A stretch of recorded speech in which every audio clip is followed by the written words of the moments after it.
In the realm of fantasy, Chu Xuan traverses to a world where he finds himself as the deposed crown prince of the Great Xia Dynasty. His journey begins with his imprisonment in a celestial jail. However, he fortuitously awakens a signing-in system. By signing in at specific locations, he is bestowed with generous rewards. Ding! Sign-in successful, obtain the Ice Saint body. Ding! Sign-in successful, obtain the 9 Dragons Coffin. Ding! Sign-in successful, obtain the Dragon Elephant Suppressing Prison Technique. Years later, as Chu Xuan emerges from the celestial prison, he discovers that he has become invincible across the world. Chapter 1. Imprisoned in the Celestial Jail. Imperial Decree. Crown Prince Chu Xuan has committed lewd acts towards the imperial concubine, indulged in the harem, shown disrespect for the sovereign, and exhibited reprehensible character. Henceforth, he is stripped of his title and cast into the celestial jail, awaiting his fate. Thus decreed, Your Highness, receive the decree. Lu Jin, the chief eunuch, held the imperial edict, gazing down upon the youthful prince with a cold, lifeless stare as if regarding a mere corpse. Confused, Chu Xuan accepted the edict, his mind muddled. Have I traversed to another world? I have become the crown prince of the Great Xia Dynasty, or rather, the deposed crown prince. Why am I cast into the celestial jail right from the start? As memories flooded his mind, Chu Xuan quickly grasped the circumstances. The original owner of this body, the 6th prince of the Great Xia Dynasty, was not only handsome and talented, but also bore the innate scarlet blood spirit body, showcasing exceptional cultivation potential. At a young age, he had already advanced to the 4th rank, with almost certain prospects of breaking into the 1st rank and becoming a formidable innate warrior. Thus, he had risen above his brothers to claim the title of crown prince. The original owner understood the brutal nature of the imperial power struggle and had been cautious, yet he fell victim to a sinister plot. Lured by a false imperial edict into the palace, he found not his father, but the emperor's favored concubine, appearing provocatively in a disheveled state. Though he resisted temptation and attempted to withdraw, it was too late. The concubine screamed of impropriety, and a multitude of formidable figures swiftly apprehended him. This was evidently a meticulously orchestrated scheme, with countless pieces of evidence rendering him speechless. His father, nearly cuckolded, was naturally enraged, dismissing his protests, and promptly had his cultivation forcefully stripped, culminating in his imprisonment. The celestial jail is notorious in the Great Xia Dynasty, often referred to as the Ice Hell. Of 10 who enter, 9 shall perish within. The lone survivor will emerge, but a shadow of their former self. Must I also succumb to death in this place? Though Chu Xuan yearned to resist, his powers had been stripped, and he was closely monitored by a multitude of guards, leaving him no opportunity for escape. In the celestial jail, Lu Jin coldly commanded, confine him to the 4th level of the celestial jail. Wang Qi, the prison warden, hesitated. The 4th level is known as the Ice Hell, where the cold is unbearable and water freezes instantly. Given the crown prince's current state, he may not last a month in such conditions. Lu Jin turned sharply, his gaze icy. Are you instructing me on how to carry out my duties? Wang Qi, realizing the terror of the chief eunuch, paled and quickly bowed his head. I dare not. Lu Jin scoffed. You must remember, he is no longer a crown prince. Having committed grave errors, he must face the consequences. He then directed a mocking smile towards Chu Xuan. As for whether he can endure a month, our noble lineage is not comparable to that of ordinary men. Chu Xuan's expression darkened, understanding that this malevolent eunuch sought to orchestrate his demise through this method. Although he had been stripped of his title, he still retained his identity as a prince. As the saying goes, a noble should not face common punishments. Thus, severe torture could not be inflicted upon him. However, if he were to succumb to the cold and perish in the jail, it would be of no consequence to others. Seeing Chu Xuan's furious demeanor, Lu Jin's expression turned triumphant as he leaned closer, whispering, In a month, I shall personally come to collect your corpse. Ha ha ha, take the prince to the 4th level of the celestial jail. The 4th level of the celestial jail was a realm apart from the previous 3 levels, which were relatively tolerable. Upon entering the 4th level, the temperature plummeted by 30 degrees. The bitter cold pierced through to the bone, befitting its title of Ice Hell. Thick layers of frost coated the ground. In such a harsh environment, even seasoned cultivators would find it challenging to endure, let alone an ordinary person. Upon entry, Chu Xuan felt his limbs stiffen and his complexion pale. 2 guards, pitying the once revered crown prince, found themselves powerless to assist him. The best they could do was select a VIP cell with slightly better conditions. In this freezing environment, I shall likely perish within a month, Chu Xuan mused inwardly, observing the countless prisoners who had met their demise from the cold. Even accomplished cultivators, with time, would exhaust their vitality and become mere ice sculptures. At that moment, a voice resonated in his mind. Ding! The Supreme Sign-In system has been successfully loaded and bound to the host. The host may sign in once daily. Each sign-in grants a random reward. The more unique the sign-in location, the more precious the reward. Ding! Confirm the Celestial Jail as the most unique sign-in location. Shall we commence the sign-in? A series of system notifications echoed. Chu Xuan was momentarily stunned, then filled with elation. As a traveler, he understood the essence of the system. However, he had not anticipated that the Celestial Jail would be the most unique sign-in location in the Great Xia Dynasty. Is it possible that I have stumbled upon a fortuitous turn of events? Sign in. Without hesitation, Chu Xuan silently intoned in his heart. Ding! Sign-in successful. Congratulations. The host has obtained the Ice Saint body. Would you like to fuse it immediately? The system's prompt reverberated in his mind. Chu Xuan's heart trembled. The Ice Saint body, to be regarded as a saintly physique, is to possess an extraordinary constitution, far surpassing the scarlet blood spirit body he previously held. Moreover, with his cultivation forcefully stripped, the source blood nurtured within him for years was also forcibly extracted, rendering the scarlet blood spirit body nearly useless. He had thought his path of cultivation was severed, yet now, with the Ice Saint body, his future appeared to be exceedingly bright. Fuse! Chu Xuan declared eagerly.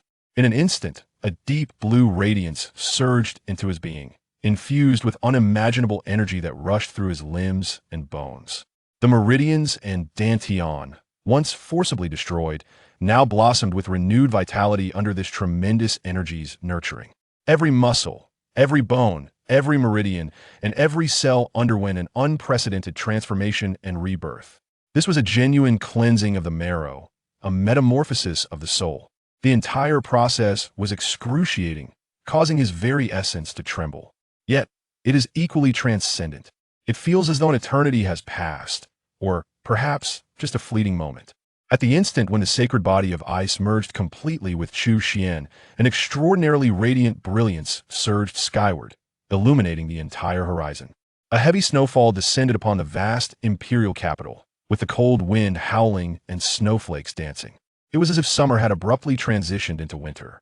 Simultaneously, frost dragons soared into the heavens, ice phoenixes glided gracefully, freezing birds pierced through the void, and frost giants roared towards the sky. Countless ethereal forms of ice elemental beasts materialized in the high skies, vying for attention.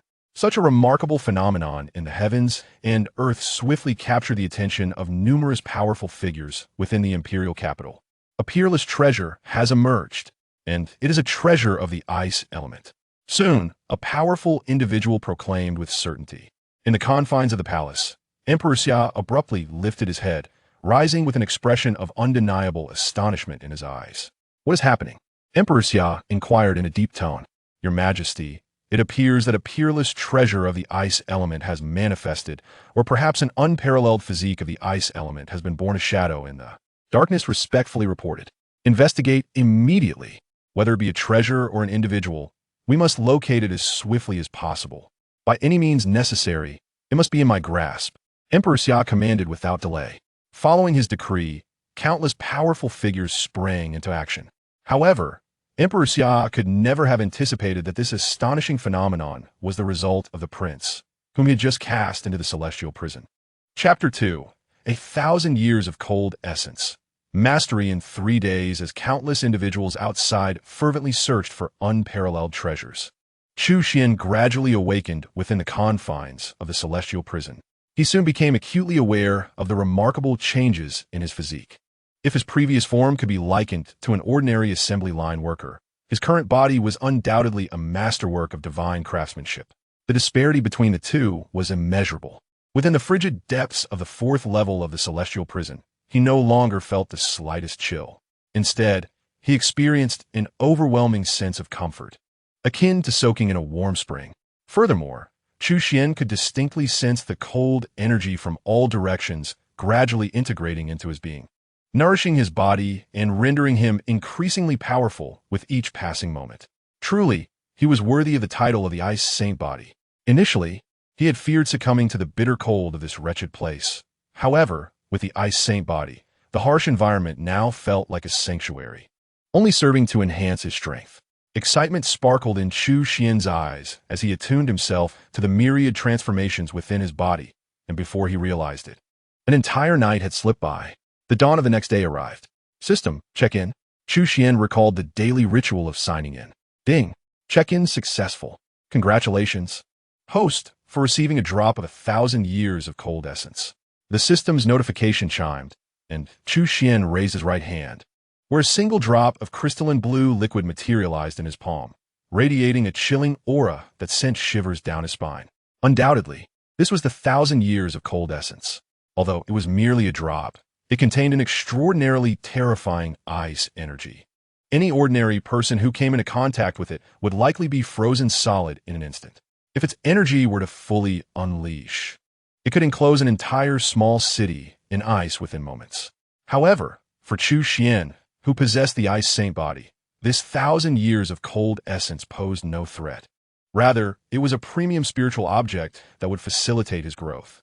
In the next moment, Chu Xuan consumed the drop of 1,000 years of cold essence and began to operate his cultivation techniques, marking the commencement of his first formal training since his powers had been stripped away.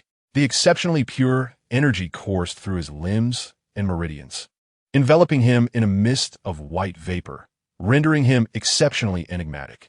Simultaneously, his cultivation level began to ascend at a visibly rapid pace. 9th rank, 8th rank, 7th rank. 3 days swiftly passed. During this time, the rewards from his daily check-ins were all drops of 1,000 years of cold essence. With the aid of these 3 drops, his strength surged dramatically, allowing him not only to completely restore his previous cultivation level, but also to surpass his former peak, breaking through to the 3rd rank. Within the martial arts realm, the ranks were categorized as follows. The 9th, 8th, and 7th ranks were known as the lower 3 ranks, focusing on body refinement. The 6th, 5th, and 4th ranks were termed the middle 3 ranks, emphasizing chi refinement, while the 3rd, 2nd, and 1st ranks were regarded as the upper 3 ranks, centering on spirit refinement. The lower 3 ranks were merely ordinary warriors, the middle 3 ranks denoted skilled practitioners, and the upper 3 ranks were hailed as masters, small masters, 2nd rank masters, and great masters. In other words, Chu Xuan's current prowess had elevated him to the status of a small master. Such strength within the martial world was sufficient to establish a sect, while in military ranks, it could lead a battalion. After years of arduous effort, he had only achieved the 4th rank. Yet, in just 3 short days, he had transcended his past limitations. It was indeed somewhat disheartening. Chu Xuan felt a rush of excitement intertwined with a wry smile. Nevertheless, being a small master was still insufficient. He needed to maintain a low profile. According to the memories of his original self, the Great Xia Dynasty was home to innate powerhouses. Thus, he decided to set a modest goal for himself, to swiftly break through to the 1st rank and achieve the status of an innate master. Once he became an innate powerhouse, he should possess a modicum of self-protection. Chu Xuan soon calmed his mind and immersed himself in his cultivation. Previously, as a prince, he had to manage various affairs and navigate a multitude of characters, spending most of his day preoccupied and unable to devote himself entirely to cultivation. However, in this celestial prison, apart from the guards delivering meals thrice daily, no one disturbed him, granting him 12 hours to dedicate solely to his practice. Feeling his strength grow with each moment was an exhilarating sensation that was simply beyond words, captivating Chu Xuan entirely. In the depths of the night, sensing something amiss, Chu Xuan slowly opened his eyes. He noticed that the 4th level of the celestial prison had inexplicably filled with an eerie white mist. Clang! The sound of chains clattering to the ground echoed. Creak! The iron door of the cell swung open, revealing a pair of fearsome prisoners, a man and a woman, stepping out of their cell. Surely they've all been rendered unconscious? The male prisoner surveyed the surroundings, questioning. Are you still unaware of the effects of the intoxicating fragrance? Even a bull can be knocked out, let alone these weak-willed prisoners, the female prisoner replied nonchalantly. Should we kill them all? It's not every day that we, the infamous duo, enter the celestial prison. We ought to stretch our legs a bit. The male prisoner suggested, a flicker of temptation in his eyes, though he ultimately shook his head. Let us not waste time. We must first locate the prince. The infamous duo, the once renowned husband and wife assassins? They seek me? A hint of surprise flickered in Chu Xuan's eyes. Before long, the infamous duo found their way to his cell. As his cell was a solitary confinement, situated at the innermost part and completely separated from the others. They quickly noticed him. What a handsome young man. In my 40 years of life, I have never encountered such a striking gentleman. Indeed, he is worthy of being the prince of the Great Xia Dynasty. The female assassin exclaimed, unable to contain her astonishment. The male assassin frowned, questioning. What are you trying to do? I want. The female assassin eagerly nodded. The male assassin's expression darkened. You dare speak such words in front of your own man? The female assassin pondered for a moment before tentatively suggesting, what if we were to share? Such lewd words. Even the feigned unconscious Chu Xuan could no longer restrain himself. He immediately opened his eyes, his expression stern as he addressed them. Is it not a bit presumptuous to speak such things in my presence? You haven't been knocked out? The sudden utterance from Chu Xuan startled the pair. Had the intoxicating fragrance failed? However, upon glancing at the other prisoners, who were all sound asleep, it was evident that only Chu Xuan remained unaffected. They reasoned that he must possess some treasure, as it was normal for a former prince to have one or two extraordinary items. With this thought, their apprehension eased. Whether you are unconscious or awake, encountering us. The infamous duo, today you cannot escape death. Someone has paid a hefty sum for your life, so you might as well prepare to die. As soon as the words left his mouth, the male assassin lunged at Chu Xuan with a ferocious expression, seemingly eager to complete the task, or perhaps to quell his wife's wicked thoughts. Meanwhile, the female assassin shook her head in regret. Such a beautiful young man. What a pity he is about to die. Yet, before she could finish her thought, a deafening explosion resonated. In the next moment, her partner was sent flying backward. Chapter 3. Being the crown prince cannot compare to being imprisoned. A thunderous explosion reverberated as the male assassin was hurled backward, akin to a human sandbag crashing violently against the wall, which crumbled under the impact. How could this be possible? The female assassin stood dumbfounded, her mouth agape, struggling to comprehend the situation. The male assassin, a fourth-tier martial artist, already regarded as a top-tier expert in the martial world, quickly regained his footing. Yet, when he looked at Chu Xuan, his gaze was laced with confusion and suspicion. Isn't your cultivation level supposed to be crippled? He demanded, fixated on Chu Xuan. According to the information provided by their employer, this prince's abilities had been rendered useless, leaving him vulnerable and audacious. However, it was now evident that their employer's intelligence was grossly inaccurate. A glint of cold light flashed in Chu Xuan's eyes. It seems you are more informed than I thought. But who decreed that one cannot cultivate anew after being deemed crippled? You must be mocking me. The male assassin, feeling deeply insulted, retorted angrily. Do you think I'm a fool? Just a few days have passed, and you've regained your powers?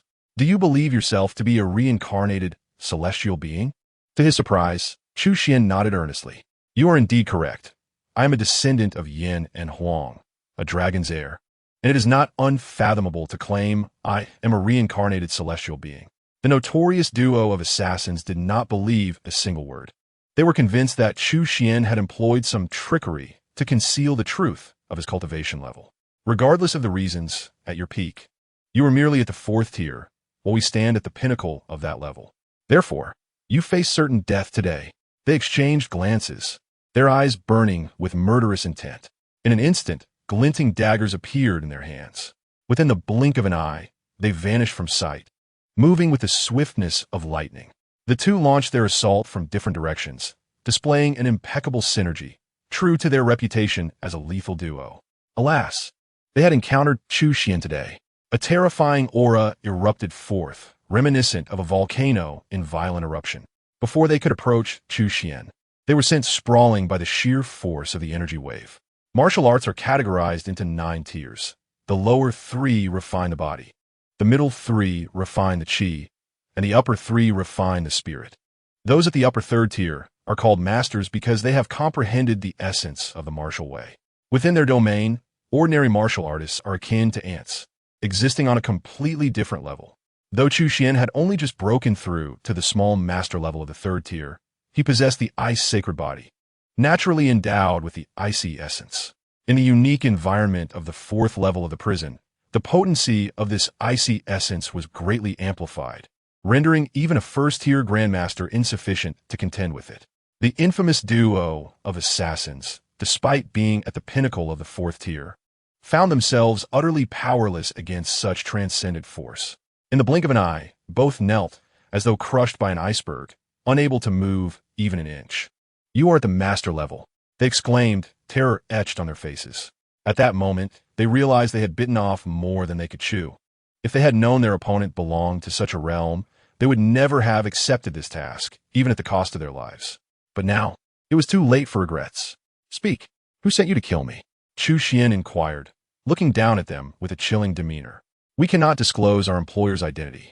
It is against our code of conduct, and we uphold our professional ethics." The male assassin gritted through clenched teeth. "Indeed, we have been in this profession for 20 years. Relying on reputation and credibility, we would never betray our employer." The female assassin echoed with unwavering determination. Seeing their steadfast demeanor, Chu Xuan raised an eyebrow. "If you refuse to speak, then you shall meet your end." He had no desire for further dialogue. As he spoke, he lifted his right hand, condensing a heart-stopping surge of icy energy within his palm. The duo's expressions turned pale. They had not anticipated Chu Xuan's unorthodox approach. In unison, they cried out, "It was the Crown Prince. He contacted us with an offer of 10,000 taels to claim your head." Indeed, it was the Crown Prince who facilitated our entry into the prison. Otherwise, we would never have had such connections. Faced with the threat of death, they hastily divulged their employer's identity without a second thought. The Crown Prince? Chu Xuan paused, a familiar arrogant visage surfacing in his mind. So it was him, just a few days since my arrival in this prison, and he could not contain himself? Chu Xuan shook his head. With a decisive thrust of his hand, the icy energy surged forward, leaving the assassins no chance to evade. In an instant, they were encased in ice, their expressions frozen in a vivid portrayal of shock, wide-eyed as if to question why he had to resort to violence after their confession. "I made no promises to you. Refusing to speak leads to death. Yet even speaking leads to the same fate." Chu Xuan harbored no sympathy for these notorious assassins. With a flick of his sleeve, a fierce wind swept through, shattering the ice sculptures into countless fragments, which scattered throughout the prison, leaving no trace behind. With the infamous duo vanquished, the fourth level of the prison returned to its former tranquility. Chu Xuan, indifferent to the unconscious prisoners, resumed his seat, contemplating whether to seek revenge against the Crown Prince. Chu Xuan was not surprised by the assassination attempt. After all, the Crown Prince was one of the primary rivals for the throne, having lost it to him only recently. Their rivalry had spanned years. Now that he had been stripped of his title, the Crown Prince would undoubtedly seize the opportunity to eliminate him entirely. It was possible that the Crown Prince played a role in orchestrating his downfall. Given my current strength, escaping the prison poses little challenge. If I act unexpectedly and employ decisive measures, the likelihood of slaying the Crown Prince is substantial. However, what comes after that? I would inevitably face relentless pursuit from countless powerful adversaries, making it nearly impossible to remain in the prison undisturbed. Alternatively, I could reveal my talents and strive to reclaim the title of Crown Prince, yet what could possibly compare to the ease of imprisonment? Having experienced the tranquility of incarceration, Chu Xuan now held the position of Crown Prince in disdain. Weighing the options, he shook his head repeatedly. It is not worth sacrificing my present comfort for the sake of a mere Crown Prince. I shall continue to bide my time, as long as I remain silent. No one will suspect I was responsible for the demise of the infamous duo. After all, I am merely a prince whose powers have been deemed crippled, languishing in this prison, awaiting my fate. Resolute in his decision, Chu Xuan vowed not to emerge until he was invincible. Unbeknownst to him, midnight arrived, heralding a new day. System, sign in. Ding, sign in successful. Congratulations to the host for receiving a drop of Millennium Cold Essence. Another drop of Millennium Cold Essence. Delightful. Chu Xuan promptly consumed it, feeling the terrifying icy energy explode on his taste buds, his face adorned with sheer ecstasy. He was more convinced than ever that his choice was correct. Only by enduring could one prevail. Among the myriad paths, Only my path of endurance is eternal. Chapter 4. A single finger to subdue the Grandmaster unbeknownst to him. A month had elapsed. The Crown Prince, suspicious due to the disappearance of the twin demons, hesitated to act recklessly. With no interruptions from others, Chu Xuan devoted himself to signing in and cultivating in the 4th level of the dungeon. Relying on the rewards from sign-in, his strength surged dramatically. In just 10 days, he successfully ascended from a 3rd tier to a 2nd tier master. After another 20 days, he advanced from a 2nd tier to a 1st tier master, a 1st tier grandmaster.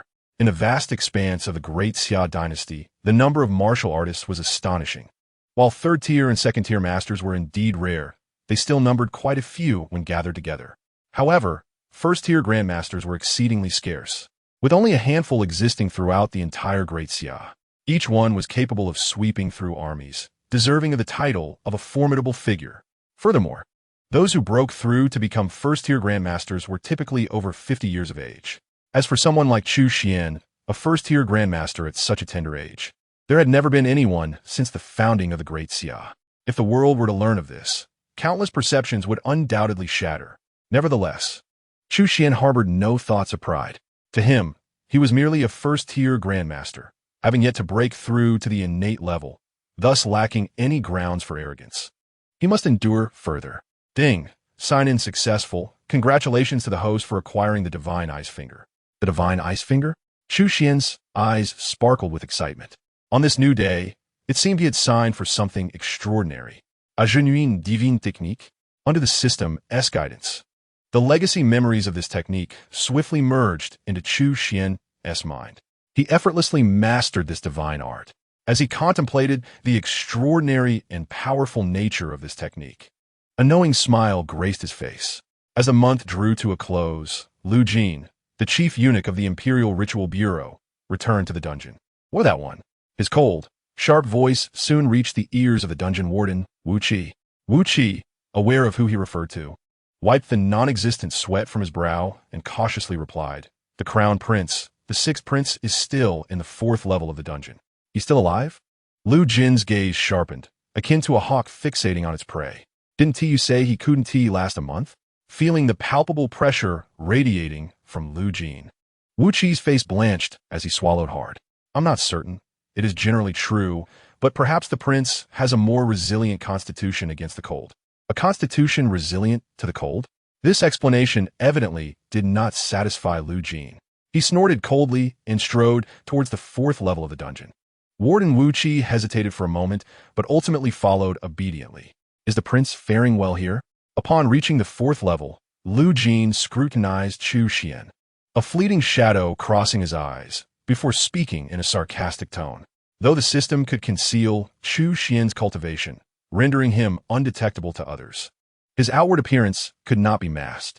In the presence of Lu Jin, whose perceptive abilities were acute, it was evident that Chu Xuan was not on the verge of freezing to death, but rather thriving.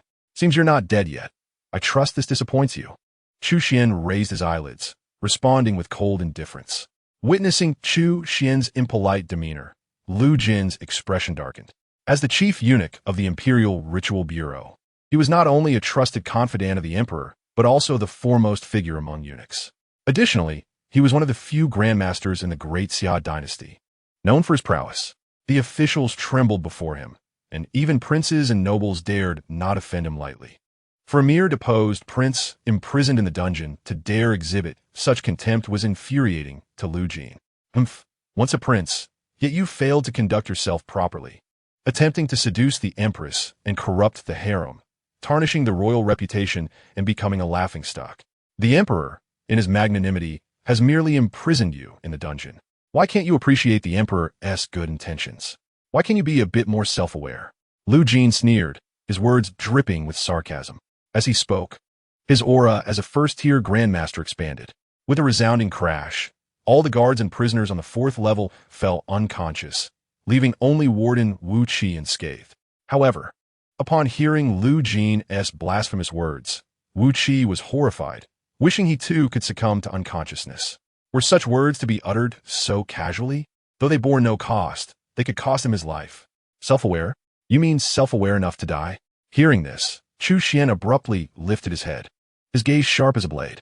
Is it your intention, or that of your superior? Regardless of whose intention it is, it would be best for you to meet your end, for everyone's sake. If you lack the courage to end it yourself, I can certainly assist you. Lu Jin's face twisted into a sinister grin as he advanced. Ah, so this old dog dares to be so audacious. Chu Xuan narrowed his eyes slightly, a surge of murderous intent quietly spreading within him. Audacious? Let me inform you, that night in the palace, your cultivation was personally crippled by me, and the source blood of your precious spirit body was also forcibly extracted by my hand. In hindsight, I was perhaps too lenient. Otherwise, you wouldn't have lasted this long in the dungeon's 4th level. However, it's never too late to mend one's ways. Since it was my oversight before, I shall now personally escort you to your demise. As he spoke, Lu Jin approached Chu Xuan step by step.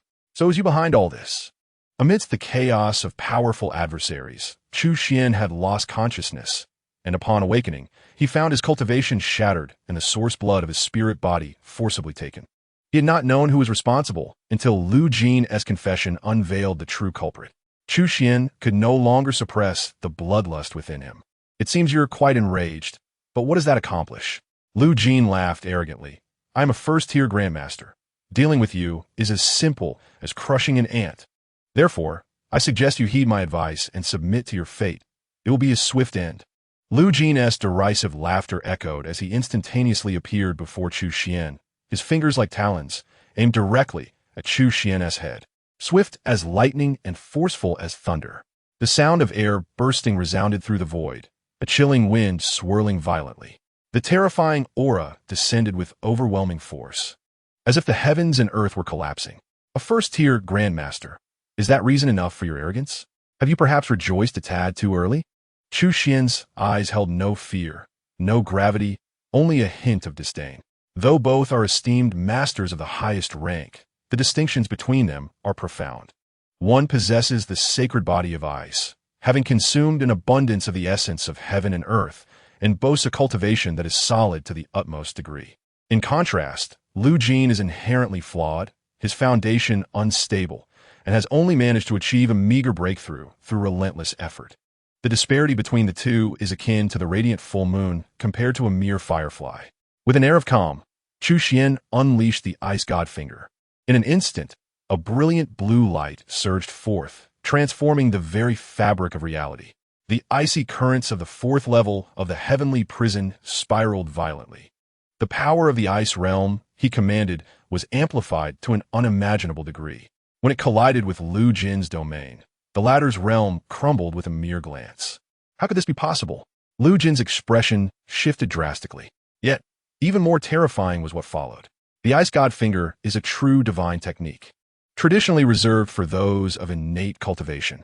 However, Chu Xuan, endowed with the sacred body of ice, not only disregarded this limitation, but enhanced the technique's might beyond comprehension.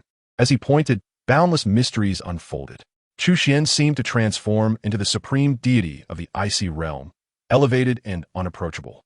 In the next moment, Lu Jin was frozen into an ice sculpture, motionless, his body still maintaining a forward lunge, his eyes wide with an unimaginable shock. Chapter 5. The 9th level of the heavenly prison, pinnacle of masters. With a shattering crash, the ice sculpture fragmented. Lu Jin was left with no remains. Had such a formidable first-rank master truly perished so easily?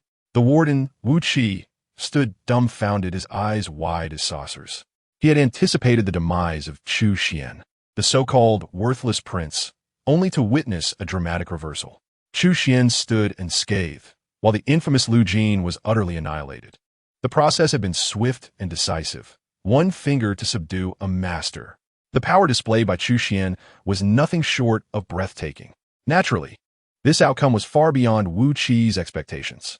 No one could have imagined that a well-known, ineffectual prince possessed such terrifying strength. Without a word, Wu Qi knelt down. Your Highness, spare me. I have done nothing during your time in the prison. It was Lu Jin, that wretched eunuch, who forced my hand. I never intended to harm you. Wu Qi cried, tears streaming down his face. Chu Xuan frowned slightly upon witnessing this. However, Wu Qi's words bore some truth. Over the past month, while the other had not treated him favorably, he had not schemed against him either. Meals were delivered punctually, and they were reasonably palatable. Had it been a different warden, such consistency might not have been guaranteed. Very well, I shall not take your life, but to ensure your silence, I must impose certain measures. As his words fell, Chu Xuan flicked his fingers. In an instant, a strand of cold light penetrated Wu Qi's chest. A peculiar itch erupted within Wu Qi's chest, a pain akin to 1,000 needles piercing him. This is the life and death symbol, my unique secret technique. In the Great Xia, only I can unravel it. As long as you remain obedient, I will ensure your safety. However, should you dare to speak out of turn, you can imagine the consequences. The life and death symbol was one of the rewards Chu Xuan had received recently. While it could not compare to the Ice God Finger, it was perfectly suited for the current situation.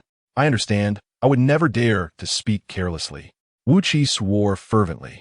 In truth, having witnessed Chu Xuan's terrifying power, even without the constraint of the life and death symbol, he would not dare to utter a word. After all, if even the first-rank Master Lu Jin could not withstand a single finger from Chu Xuan, how could he, with his mere fourth-rank strength, seek his own demise? Lu Jin's death will surely prompt an investigation. You must find a way to deflect any suspicion from me. In any case, this has nothing to do with me, understand? This was one of the reasons Chu Xuan had allowed Wu Qi to remain. With the warden's assistance, many matters would become significantly easier. I understand. I assure you it will not implicate your highness. Wu Qi quickly pledged. What did you say? Lu Jin has gone missing? In the Imperial Palace. Emperor Xia soon received the news. After all, Lu Jin was no ordinary eunuch, but a first-rank master. Such combat prowess was rare even among the emperor's ranks. Moreover, Lu Jin had always been loyal and efficient, serving as the emperor's right hand. His sudden disappearance was bound to incite the emperor's fury. You dare tell me that a first-rank master has simply vanished? Are you jesting with me? The emperor glared coldly at a black-clad figure, the leader of the secret of black arts. According to the information obtained by his subordinates, the last known location of Lu Jin was the heavenly prison. Upon receiving this news, he immediately dispatched men to seal off the entire prison, yet found nothing. The warden, Wu Qi, with his mere fourth-rank strength, posed no threat to Lu Jin. However, Wu Qi did provide a clue, stating that Lu Jin had descended alone into the prison, potentially seeking the legendary 9th level. The 9th level of the heavenly prison? The emperor's eyes narrowed, memories of various rumors regarding it flooding his mind. The history of the heavenly prison is ancient, predating the establishment of the Great Xia Dynasty. It consists of 9 levels, each with its own unique characteristics. The first 3 levels are relatively normal. The 4th is painfully cold. The 5th is unbearably hot. The 6th is shrouded in high pressure. The 7th is ravaged by fierce winds, and the 8th is engulfed in poisonous mists.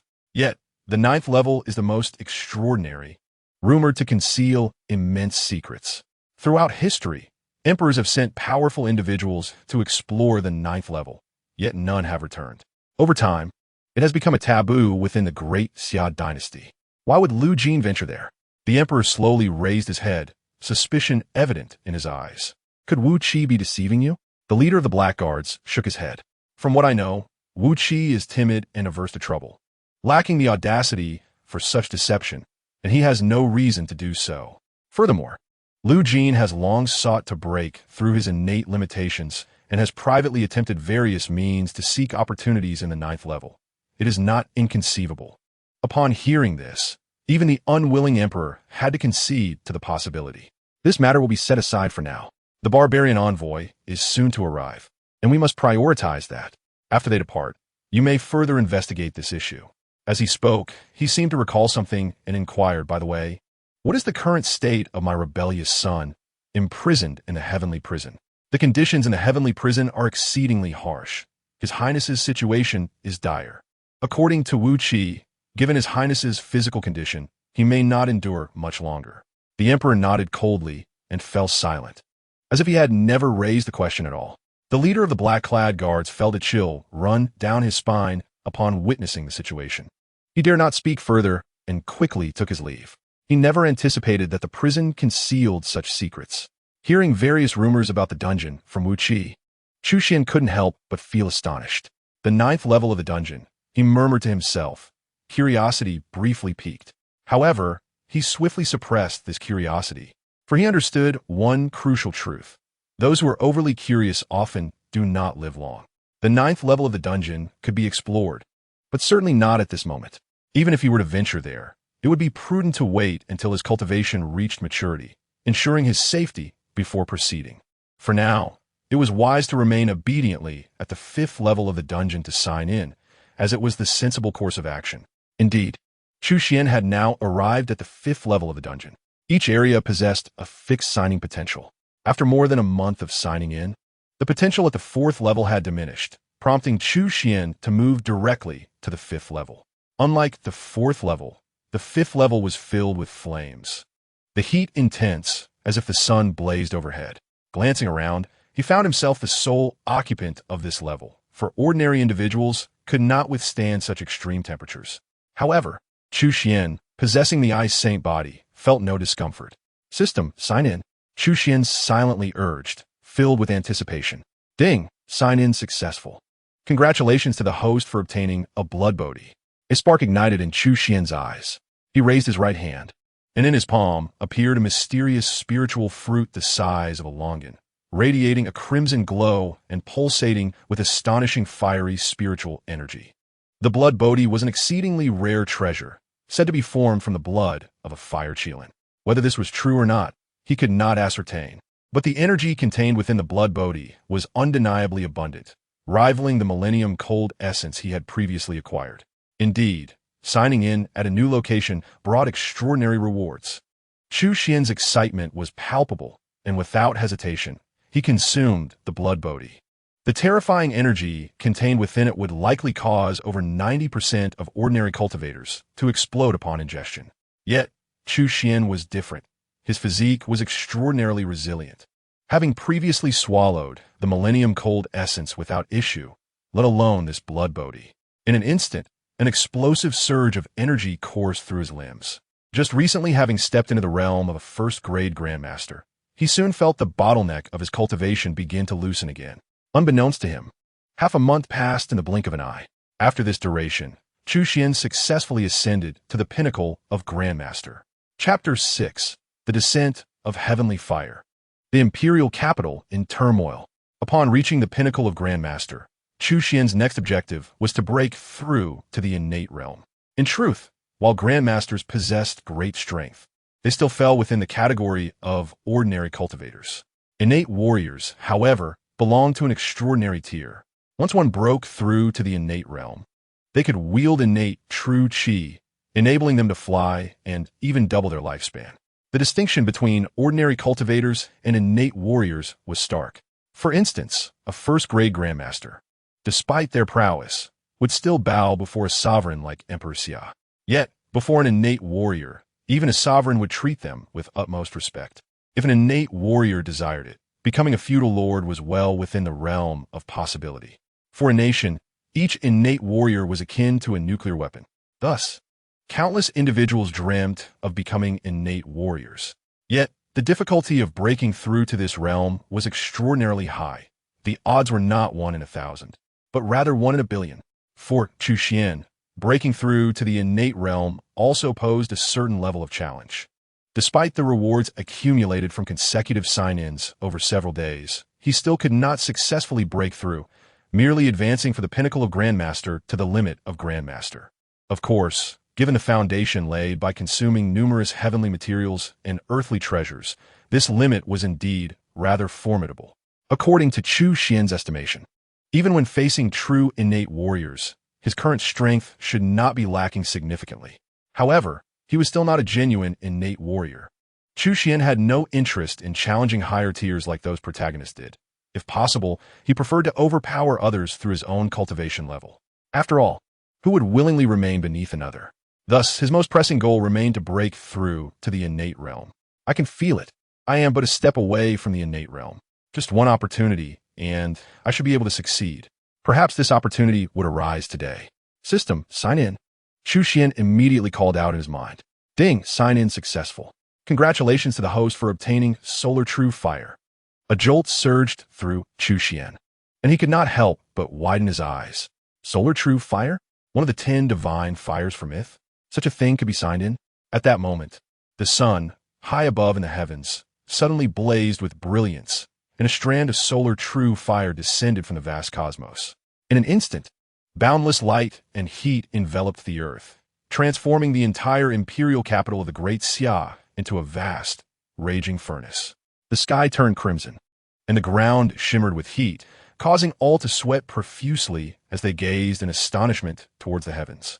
A red arc of light streaked across the sky, akin to a falling star, leaving a long trail behind and illuminating the world in a dazzling blaze, as if it were incinerating everything in its path. This astonishing scene resembled the arrival of the apocalypse, rendering the people of the Great Xia Dynasty speechless. What was that? Were the gods angry? Had our Great Xia committed some grievous offense? No, that appeared to be the legendary solar true fire, descending upon us not as divine wrath, but as a celestial blessing. Solar true fire, a fabled divine flame, ranked among the top 3 among countless ancient and extraordinary flames. Such a formidable divine fire, once mastered, could instantly elevate one to an invincible status. For alchemists, mastering such divine fire would undoubtedly render their pill concoctions effortless. With the potential to become a revered pill sage in the future, countless discussions erupted, and the entire imperial capital buzzed with excitement. Numerous powerful figures immediately set into motion, summoning their family warriors. The leaders of various sects began to emerge from their strongholds one after another. Even those hidden for various reasons could no longer restrain themselves at this moment. Even the Emperor of Xia, situated within the royal palace, stepped out, astonished, gazing towards the heavens, much like the countless others in the imperial capital. Just over a month ago, the imperial capital witnessed the emergence of a peerless cold treasure. Now, heavenly fire descended, cascading towards the city. Within such a brief span, 2 rare phenomena had manifested. Did this not herald the impending prosperity of the Great Xia Dynasty? Was he not destined to become the supreme ruler of the Great Xia? His breath quickened, his eyes sparkling with excitement. He waved his hand decisively, commanding, "Issue an immediate decree to seal off the entire imperial capital. Without my permission, no one is to enter or leave." A little over a month ago, the unparalleled treasure of absolute ice had eluded him, despite sending men to dig 3 feet into the ground in search of it, leaving him in a state of deep frustration. This time, he vowed that the true sun fire would not escape from beneath his very eyes. At his command, countless individuals sprang into action. However, although the royal power was formidable, the various factions within the capital were equally resilient. Particularly, those from the sects displayed an audacity that was almost brazen, with many openly defying imperial authority. In the face of such a divine artifact as the true sun fire, even the mightiest of beings would be disregarded. Under the watchful eyes of the masses, the wisp of true sun fire finally descended, tracing a long arc across the sky before plummeting towards the prison. The true sun fire had landed within its confines. A cry rang out, urging everyone to seize the moment. Whoever captured the true sun fire would ascend to greatness. In an instant, a wave of agitation swept through the crowd, their eyes gleaming with avarice. What the true sun fire was remained a mystery to most. Yet they understood one thing. Possessing the true sun fire would grant them unparalleled power and boundless wealth. They could even become deities of the Great Xia Dynasty. Yet, they gave no thought to the challenges of acquiring and mastering such a treasure amidst the throng. Their singular focus was on the belief that the true sun fire rightfully belonged to them. With that, countless individuals surged towards the prison. Witnessing this frenzy, the prison guards braced themselves for a formidable onslaught. "Halt them! Close the prison gates. No one is to enter," roared Wu Qi, the prison warden. A battalion of guards, clad in armor and armed, steadfastly defended the entrance. The prison was renowned as one of the most heavily fortified locations in the capital. Yet, against the relentless tide of humanity, the guards appeared woefully outmatched. Most of the assailants were not ordinary folk, but rather elite warriors from various factions, including formidable masters. Their combined prowess surged like a violent torrent, rendering even the sturdiest defenses futile. With a series of deafening crashes, the iron gates of the prison crumbled under the assault. The guards were thrown into disarray, and a multitude of warriors poured into the depths of the prison. "They've gone mad. All of them," Wu Qi exclaimed. collapsing in shock as he beheld the chaos unfolding before him, murmuring to himself. Chapter 7. Breaking through to the innate realm, the prison's great terror. It seemed this commotion had escalated beyond expectation. Sitting cross-legged on the 5th level of the prison, Chu Xuan's expression darkened with concern, though he remained inside. The cacophony from outside resonated vividly in his ears. It was clear that the scene beyond was one of utter pandemonium. His sole desire was to quietly sign in without drawing attention, as too much commotion would disrupt his plans. However, upon witnessing the wisp of true sunfire descending from the heavens, the cloud of worry dissipated from Chu Xuan's gaze. The true sunfire, one of the 10 divine fires from myth, a supreme flame that only the Jinwu clan could wield. Although only a fragment was present, its worth was immeasurable. Among the rewards he had received from signing in, only the holy ice body obtained during his first sign-in could be compared. For the sake of this wisp of true sunfire, he felt that causing a stir was more than justified. He would gladly upheave the entire Great Xia Dynasty if needed. Never mind, a bit of noise is inconsequential. After all, no one knows I orchestrated this. He resolved to first break through to the innate realm. With a thought, he deftly manipulated the wisp of true sunfire. This time, he refrained from consuming it directly. After all, the true sunfire was not an ordinary spiritual object, and carelessness could lead to dire consequences. Along with the acquisition of the true sunfire, Chu Xuan received the method to control it. With great caution, he guided the flame into his third eye, soon leaving behind a vivid crimson flame imprint. As the true sunfire merged within him, it unleashed an indescribable torrent of fiery energy, igniting his exterior with blazing flames, transforming him into an immense fireball. With a true sunfire's aid, the bottleneck that had long constrained him crumbled effortlessly, as if an invisible barrier had been pierced. Chu Xuan scarcely felt any exertion. The innate threshold that countless warriors spent their lives striving to breach was crossed with ease. Innate realm, as he felt his icy, true energy swiftly convert into innate true energy, his entire being underwent a profound transformation, radically altering every facet of his existence and significantly extending his lifespan. In that moment, Chu Xuan truly sensed his emergence as an innate being. Upon ascending to this realm, the world seemed to shift dramatically. The myriad attributes of spiritual energy in the environment became visible to the naked eye. It was no wonder that it was said one must break through to the innate realm to truly step into the path of cultivation. Compared to before, he had indeed grown significantly stronger, albeit modestly, perhaps tenfold at best. Chu Xuan felt a flicker of satisfaction. After nearly 2 months of diligent signing in, he had finally acquired a semblance of self-defense capability. It was no small feat. Of course, the aforementioned tenfold increase did not account for the true sunfire. Although the wisp he possessed was minimal, it was still one of the 10 legendary divine fires, should it erupt. Even foes 10 times his current strength might find it impossible to withstand. At that moment, shouts of battle echoed through the prison as countless warriors surged forth. Their faces twisted with madness, their eyes filled with a pathological greed. Even the frigid confines of the 4th level could not quell their fervor as they hastened into the 5th level. Upon spotting Chu Xuan seated within his cell, their initial shock was palpable. They had not expected another presence here. "Boy, speak quickly. Where has the true sunfire fallen?" A middle-aged warrior bellowed, his voice booming. "We tracked the true sunfire here and lost its trail. Tell us, have you hidden it?"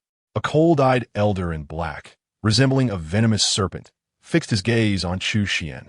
"That belongs to me, boy. Do not test your luck." A muscular bald man, brimming with rage, unleashed a punch that shattered the cell door with a resounding crash, unleashing a palpable force that surged forth like a tangible wave.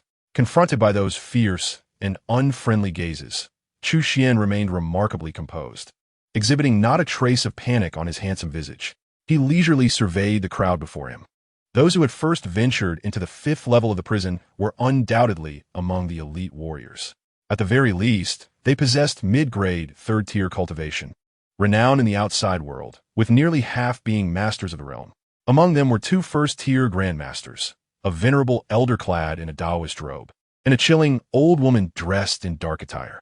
"Young man, the sun true fire is not something you can possess. Hand it over, and as long as you relinquish it, The Taoist of the Tai Su Temple guarantees your safety. Though the Taoist elder's words were courteous, his gaze was piercing. Lad, you must have heard of the infamous name of our poison sect. I am the protector of the poison sect. If you refuse to speak, do not blame me for taking action. You will find yourself in a predicament from which you cannot escape. The dark-clad old woman advanced toward Chu Xuan, her intentions clear and lethal. Is this what you seek? Chu Xuan smiled faintly, raising his right hand to reveal a flickering, resplendent flame in his palm. It was the Sun True Fire. Sensing the soul-stirring heat emanating from it, the warriors present could not help but stare in wide-eyed awe. Quick, give it to me. No, it belongs to me, they shouted, unable to contain their greed as they surged forward. Some even resorted to violence, causing a chaotic scene filled with bloodshed. Among them, the young Chu Xuan was looked down upon, regarded merely as an ordinary individual who had stumbled upon good fortune. Truly, greed leads to ruin, he thought, shaking his head. Since you desire it so ardently, I shall grant it to you. With that, he tossed the Sun True Fire into the air. In his palm, the flame was docile, like a pet cat.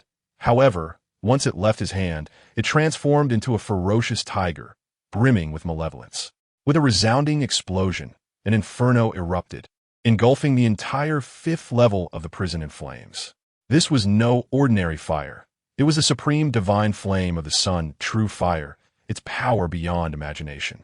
Every warrior who had entered the 5th level, including the formidable masters and the renowned first-tier grandmasters, was instantaneously consumed by the flames, utterly defenseless. Their very bones turned to ash under the searing heat. Yet the flames did not extinguish. Instead, they grew fiercer, morphing into roaring fire dragons that clawed their way up through the upper levels of the prison. In less than the time it takes to drink a cup of tea, all who had rushed into the prison were lost to the inferno.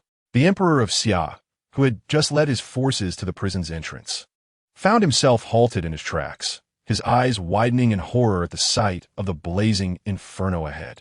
The warriors from various factions shared his trepidation, acutely aware of the terrifying power of the flames. They knew that stepping into that fiery abyss would mean certain death, regardless of their formidable abilities. Not a single soul dared to take a step forward. What astonished them further was that, despite the prison being engulfed in flames, the guards and prisoners within remained untouched, merely confined for the moment. The prison. Certain buried memories resurfaced, causing many seasoned warriors, including the Emperor of Xia, to turn pale with dread.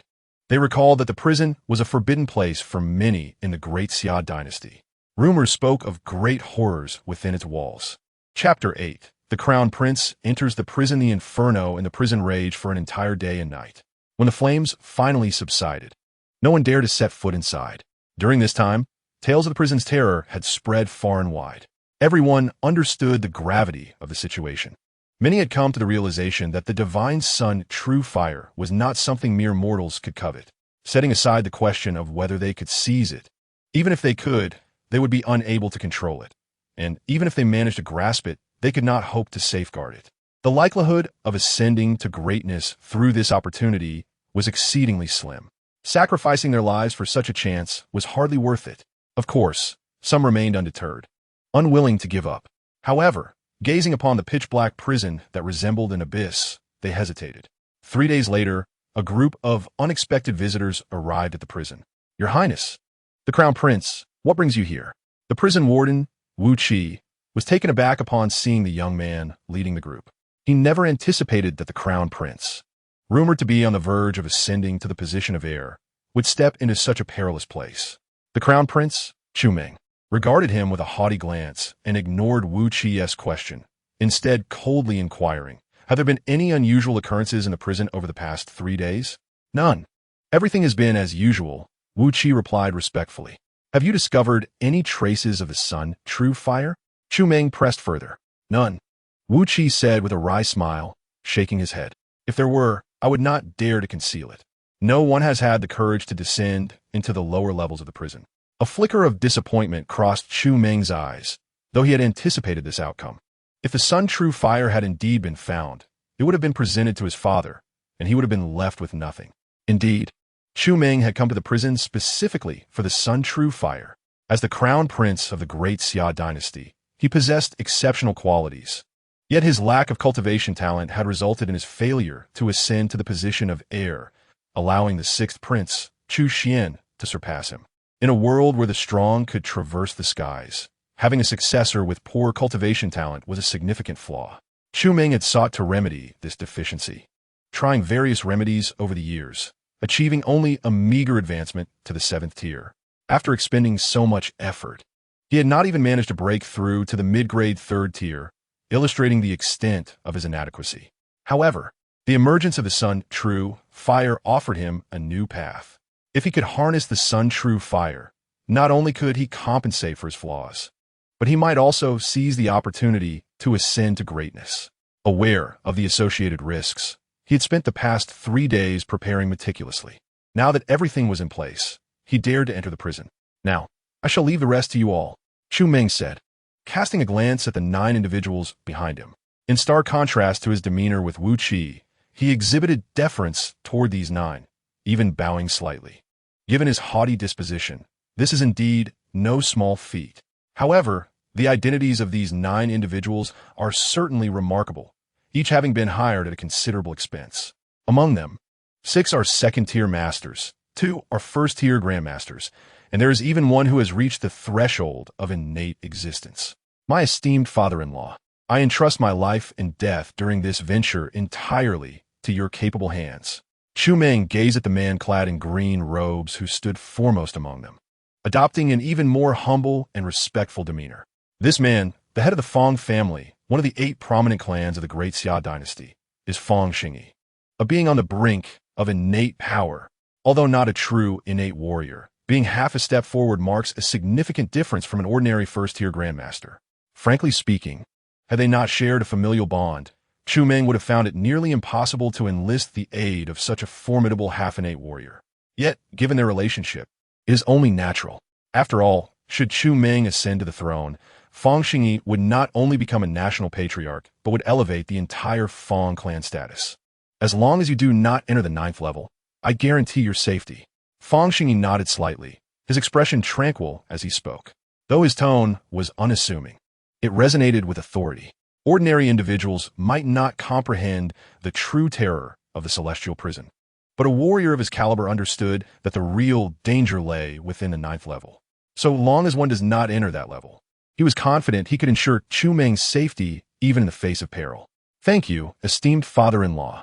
With Fong Xingyi's assurance, Chu Meng's spirits soared, and his confidence was bolstered further.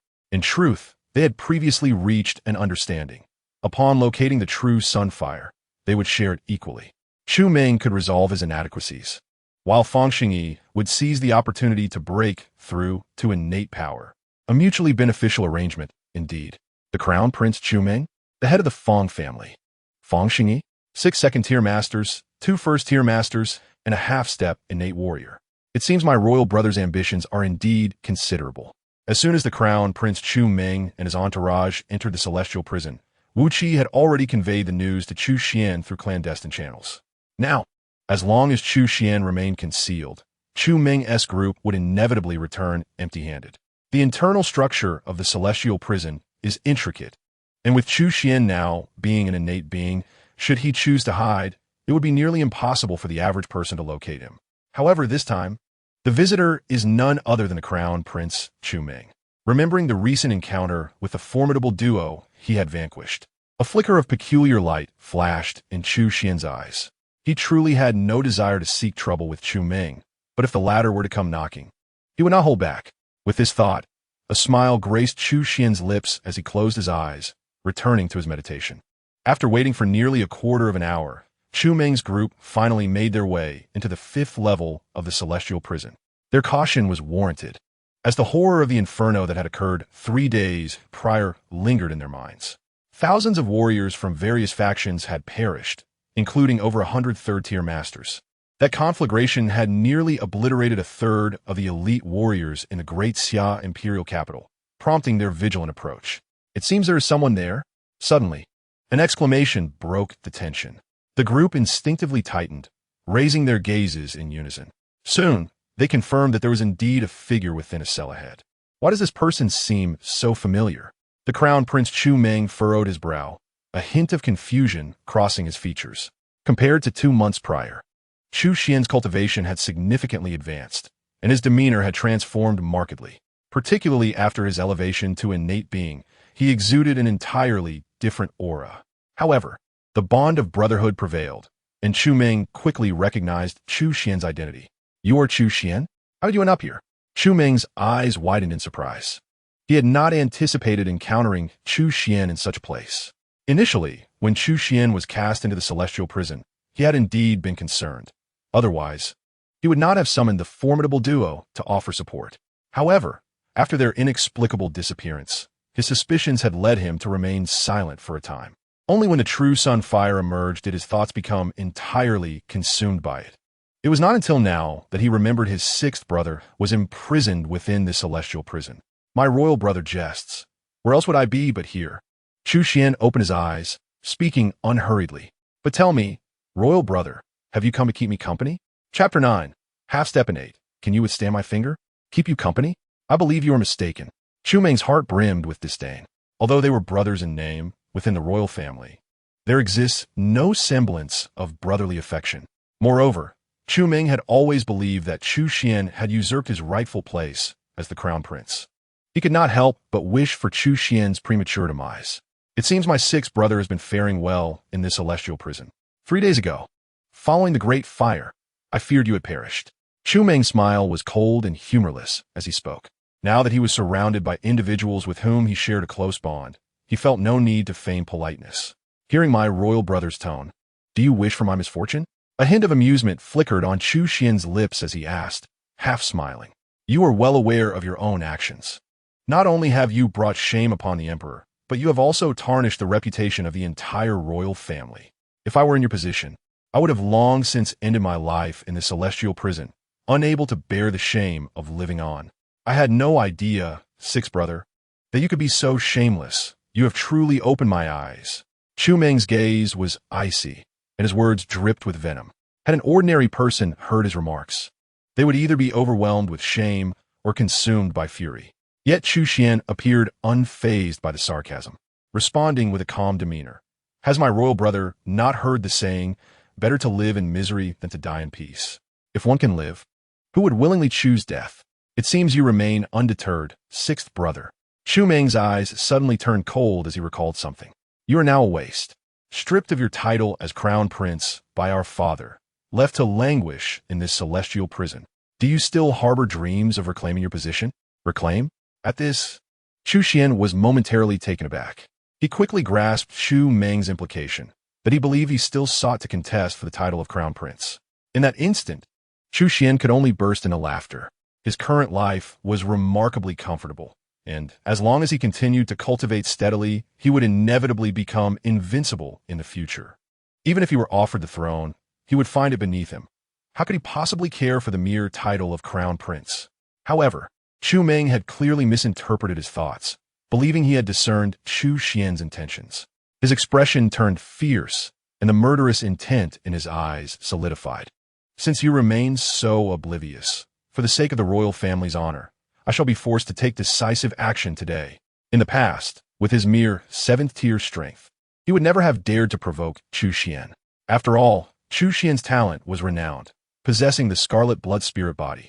He had advanced to the 4th tier at a young age, just a step away from the Master Realm. Yet now, with Chu Xuan rendered powerless, faced with a mere waste, he felt entirely confident. As he spoke, he began to advance step by step towards Chu Xuan. "Wait!" At that moment, Fang Xingyi, who had been silently observing, suddenly interjected. Unlike the disdain shown by others, his gaze towards Chu Xuan bore a peculiar quality.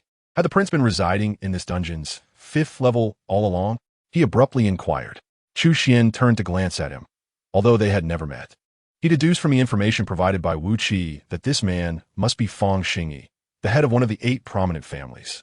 "What wisdom do you impart? Head of the Fang family?"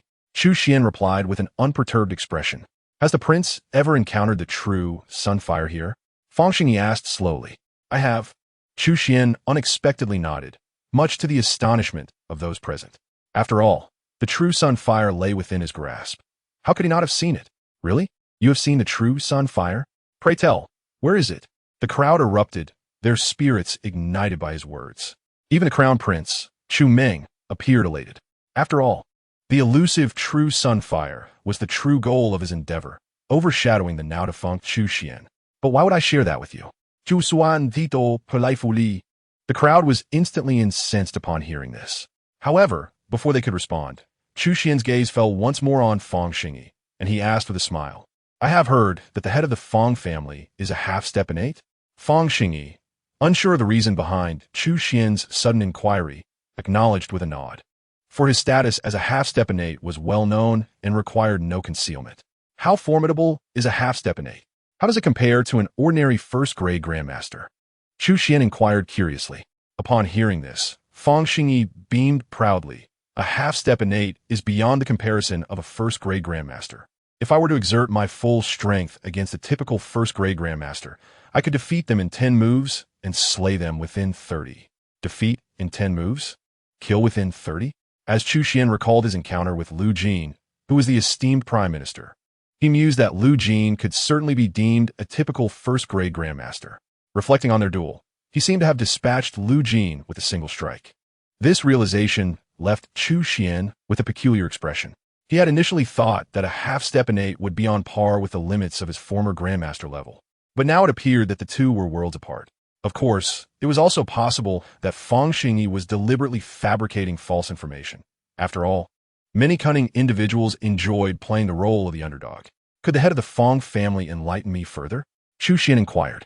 Your cultivation has indeed not been wasted. Fang Xingyi seemed to have confirmed something, his eyes gleaming with insight. His perceptiveness was keen, although Chu Xian's aura was not apparent. The 5th level of the dungeon was not a place for the ordinary. How could your cultivation not have been wasted? Crown Prince Chu Meng exclaimed incredulously. Yet, Chu Xian could hardly be bothered to spare him a glance. Infuriated by the indifference, Chu Meng turned to Fang Xingyi, grinding his teeth as he implored, my esteemed father-in-law, please take action and eliminate him. A deposed prince and a prince whose status remained intact were fundamentally different concepts, especially in the case of Chu Xian. With his extraordinary talents, if his cultivation had indeed not been squandered, he would undoubtedly become a formidable adversary in the future. Fang Xingyi nodded. He understood Chu Meng's concerns. Having placed significant stakes on Chu Meng, he would not permit anyone to threaten his position. Regardless of whether Chu Xian's cultivation remained intact, he was still far too young. Even if he had fortuitously broken through to the Grandmaster realm, he likely did not comprehend the vast chasm that existed between the Grandmaster realm and the innate realm. Moreover, Fang Xingyi was no ordinary Grandmaster, but a half-step-in-8. To deal with you, I shall require but a single strike.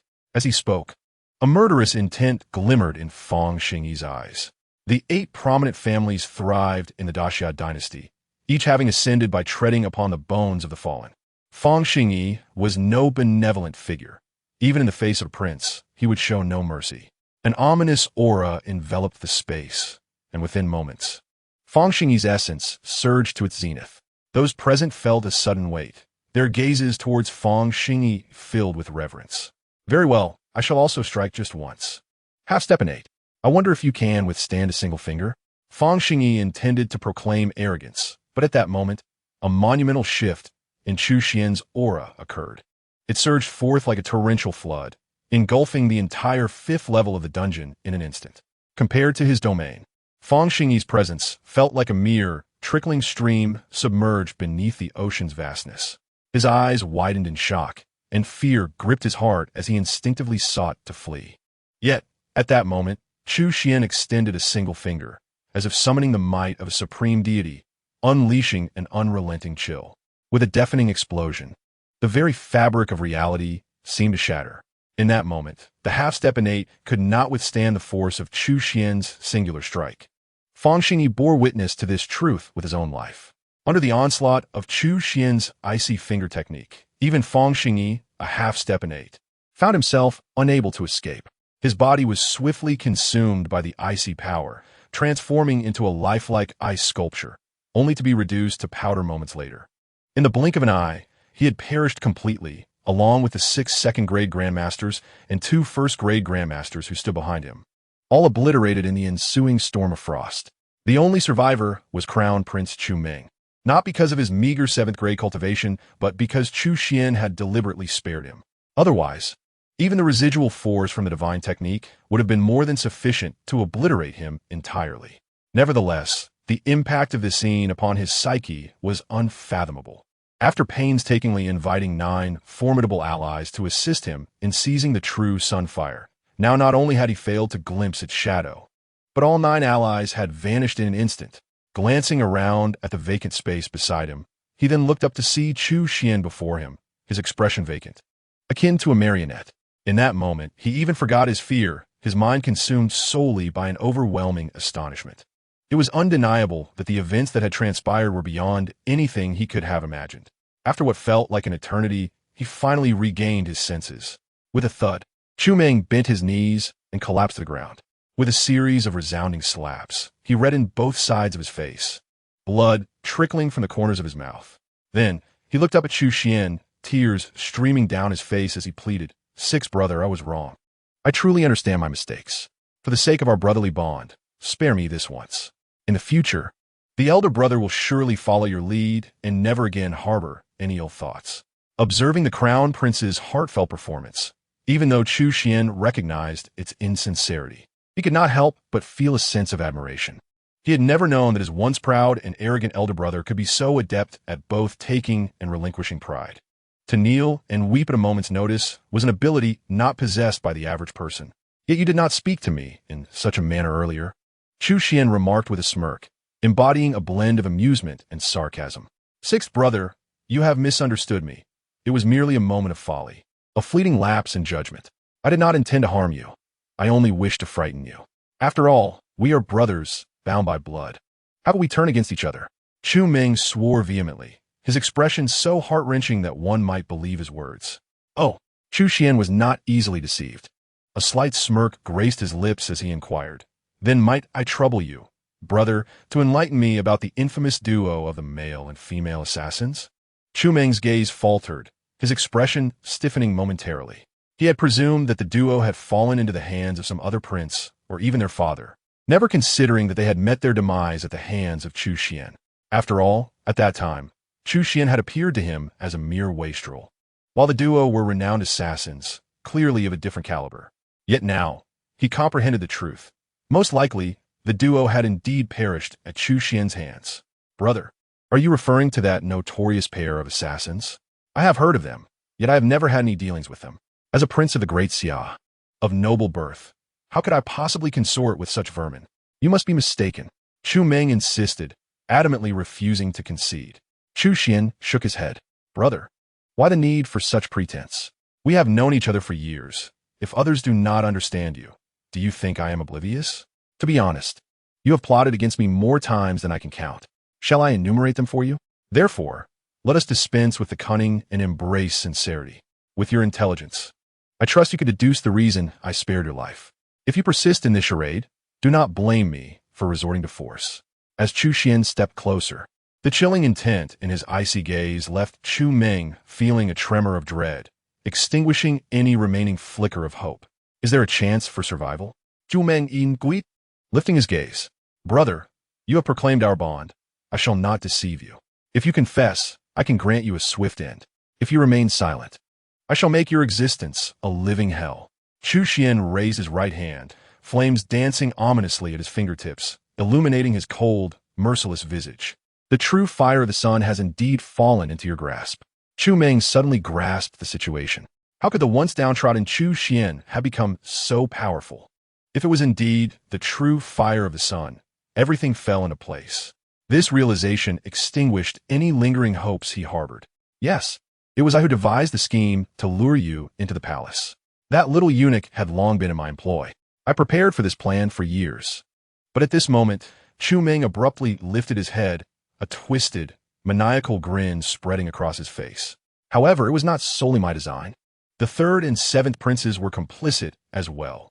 "The 3rd and 7th? Chu Xuan paused, then quickly deduced that Chu Meng referred to the 3rd prince, Chu Hong, and the 7th prince, Chu Yuan. It was no surprise to Chu Xuan that Chu Hong was involved, for he had always harbored ambitions for the throne and would naturally conspire with the 1st prince to eliminate him. After all, Only by dislodging him from his position could they hope to ascend. However, as for Chu Xuan, he was known for his gentle demeanor and amicable relations with him. Had the seventh prince betrayed him as well? Reading the expression on Chu Xian's face, Chu Meng discerned his thoughts and explained. The guards in the Imperial City have connections to the third prince, which is why you managed to infiltrate the palace so seamlessly, and why the incident was discovered so swiftly. As for the seventh prince, he has been monitoring your movements, even making contact with concubinely. Surprising, isn't it? Truth be told, I did not expect him to be the most covert of them all. Chu Xuan remained unfazed, for he was not the previous incarnation and bore no deep sentiments towards Chu Xuan. Throughout history, fratricide in the quest for power was commonplace. A mere betrayal was but a trifling matter. I understand your intent. I shall hold them accountable in due course, ensuring you do not traverse the path to the underworld alone. Upon hearing this, Chu Meng laughed, for that was precisely his desire. He could not contend with Chu Xuan. But why should the third and seventh princes benefit from this? If they were to perish, let them all perish together. Grant me a swift end. As he uttered this, Chu Meng closed his eyes. In that moment, Chu Xuan found a flicker of admiration for his elder brother, but remained unyielding. With a single gesture, he struck, and Chu Meng collapsed lifelessly. Flames engulfed him, and in the blink of an eye, he was reduced to ashes. You sought the true fire of the sun, and now I send you forth with it. Consider it a fulfillment of your desire. Chapter 11. The arrival of the innate powerhouse clop. Clop, clop. The sound of footsteps echoed through the night. Two drowsy guards of the prison jolted awake. They lifted their heads to see an old man with disheveled hair approaching them. Step by step, the bitter wind of the late night whipped through the air, yet the old man wore only a thin garment, half open, exposing his gaunt chest. Strangely, he seemed to revel in the chill. The two guards exchanged glances, a shiver running down their spines. Is this old man human or ghost? One of them couldn't help but ask. Just a trickster. The other retorted boldly. They raised their spears and shouted, This is a restricted area. Begone. The old man paid them no mind, his steps unwavering. The guards exchanged steely looks, and with determination, they thrust their spears forward. However, at that moment, the old man surprisingly leapt into the air, soaring over their heads and effortlessly entering the prison as if walking on solid ground. Witnessing such a miraculous scene, not only were the two guards dumbfounded, but every other guard present was left agape. This was no ordinary light-footed technique. It was the true essence of walking on air. At this juncture, the warden, Wu Qi, arrived with his men. Upon witnessing this spectacle, he too wore an expression of shock. Though he managed to maintain some composure as the warden, he could only muster a feigned bravado, shouting, Intruding upon the prison is a grave offense. Who are you? It's been years since I've ventured out. It seems no one recognizes this old man anymore. The old man grinned widely, revealing a mouthful of yellow teeth. I am the Qingyuan Wanderer. I wonder if anyone still remembers my name? The Qingyuan Wanderer? The one from 30 years ago? Someone gasped, astonished that after 3 decades, there were still those who remembered him. The old man felt a sense of gratification and nodded. Indeed, I am a Qingyuan Wanderer. You are truly the Qingyuan Wanderer. At this moment, Wu Qi recalled who the Qingshan Wanderer was, and a profound shock immediately surfaced in his eyes. The Qingshan Wanderer was a legendary figure from 30 years ago. Emerging from a background of solitary cultivation without any sect, he became a renowned powerhouse of the Great Xia Dynasty, mastering an ordinary martial art that had become commonplace. Countless heroes and seasoned veterans had been defeated by him, including many grandmasters. In his prime, he was even hailed as the foremost grandmaster of the Great Xia Dynasty. This individual walked a line between righteousness and wickedness, operating without restraint. For reasons unknown, he had drawn the ire of the poisonous sect, one of the 4 leading sects of the Great Xia Dynasty, and was pursued by its ancestors for thousands of miles. Everyone believed that the Qingshan Wanderer had perished at the hands of the poisonous sect's elder, yet, astonishingly, after 30 years, he reappeared alive in the dungeons of the Great Xia Dynasty. Senior Qingshan, if you seek vengeance, you should confront the poisonous sect. What brings you to our dungeons? Faced with such an ancient being, Wu Qi felt increasingly apprehensive. That trivial matter with the poisonous sect has long been resolved. I have emerged this time for the true sun fire. The Qingshan Wanderer snorted dismissively, uninterested in further discussion, and casually tossed a token to Wu Qi. Upon receiving it, Wu Qi's eyes widened in astonishment. It was a royal offering token. When did the Qingshan Wanderer become a royal offering? From Wu Qi's understanding, the status and power of royal offerings were staggering, surpassing even that of princes and nobles, accompanied by extraordinary demands. Even a first-tier grandmaster could not qualify as a royal offering. Only legendary innate masters held such a distinction. Thus, while there were few royal offerings, each one was a true pillar of strength for the Great Xia Dynasty. The Qingshan Wanderer's new status implied he was now an innate master. Realizing this, Wu Qi was left utterly speechless. By the way, how long have the Crown Prince and his entourage been inside? The Qingshan Wanderer seemed to recall something and suddenly inquired. Almost half an hour. Wu Qi instinctively replied. Half an hour. That should be sufficient. The Qingshan Wanderer smiled slightly, and in an instant, his figure vanished from the spot. When Wu Qi glanced again, he had already entered the depths of the dungeons. As he advanced step by step, his speed appeared deceptively slow, yet he swiftly melded into the darkness. Witnessing this scene, Wu Qi's mind was suddenly struck with a phrase. The mantis stalks the cicada, unaware of the oriole behind. Initially curious as to why the emperor was indifferent to the true sun fire, it now became apparent that the old fox was indeed cunning. The crown prince's every maneuver had likely not escaped the emperor's keen eyes. When the emperor decided to take action, he summoned a royal offering directly. Although the crown prince's group was formidable, they would likely serve merely as scouts against a genuine innate master. Unlike the cautious approach of the crown prince's entourage, the Qingshan Wanderer, as an innate master, was audacious and unrestrained. With astonishing speed, he descended to the 5th level of the dungeons in mere moments. Chu Xuan, who had just begun to meditate, faintly sensed something and opened his eyes again. He looked up towards the entrance of the 5th level of the dungeons and saw a figure standing there, the Qingshan Wanderer. Little one, have you seen a group enter? The Qingshan Wanderer grinned, revealing his large yellow teeth. At nearly 100 years of age, Chu Xuan was indeed just a child in his eyes. Yes, they all went below. From their conversation, it seems they intended to reach the 9th level of the dungeons. Chu Xuan replied sincerely. The 9th level, you say? Thank you.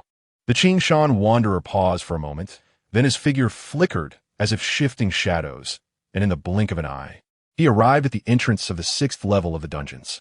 However, just as he was about to step into the 6th level, he suddenly halted and turned to look at Chu Xuan, his brow furrowing slightly, and a trace of unusual expression flickered in his murky eyes.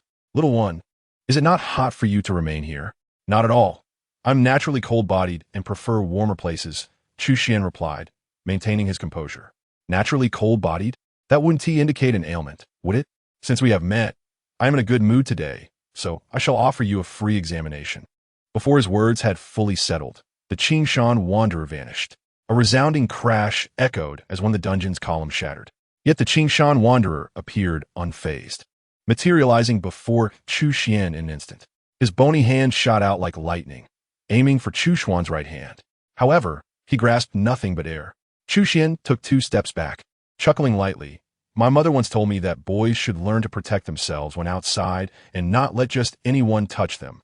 The Qingshan Wanderer glanced at his right hand and then at Chu Xuan. A cold glint quickly surfaced in his aged eyes, which were fixed intently on Chu Xuan as he slowly spoke. And if I insist on touching you? Chapter 12. Is your innate power a fade? Why bother? Meeting the Qingshan Wanderer's piercing gaze, Chu Xuan sighed softly. He was not a bloodthirsty fiend. He merely wished to quietly remain in the dungeons to complete his tasks. The individuals he had previously slain were mostly in self-defense. In truth, as long as others did not disturb him, he was indifferent to their actions.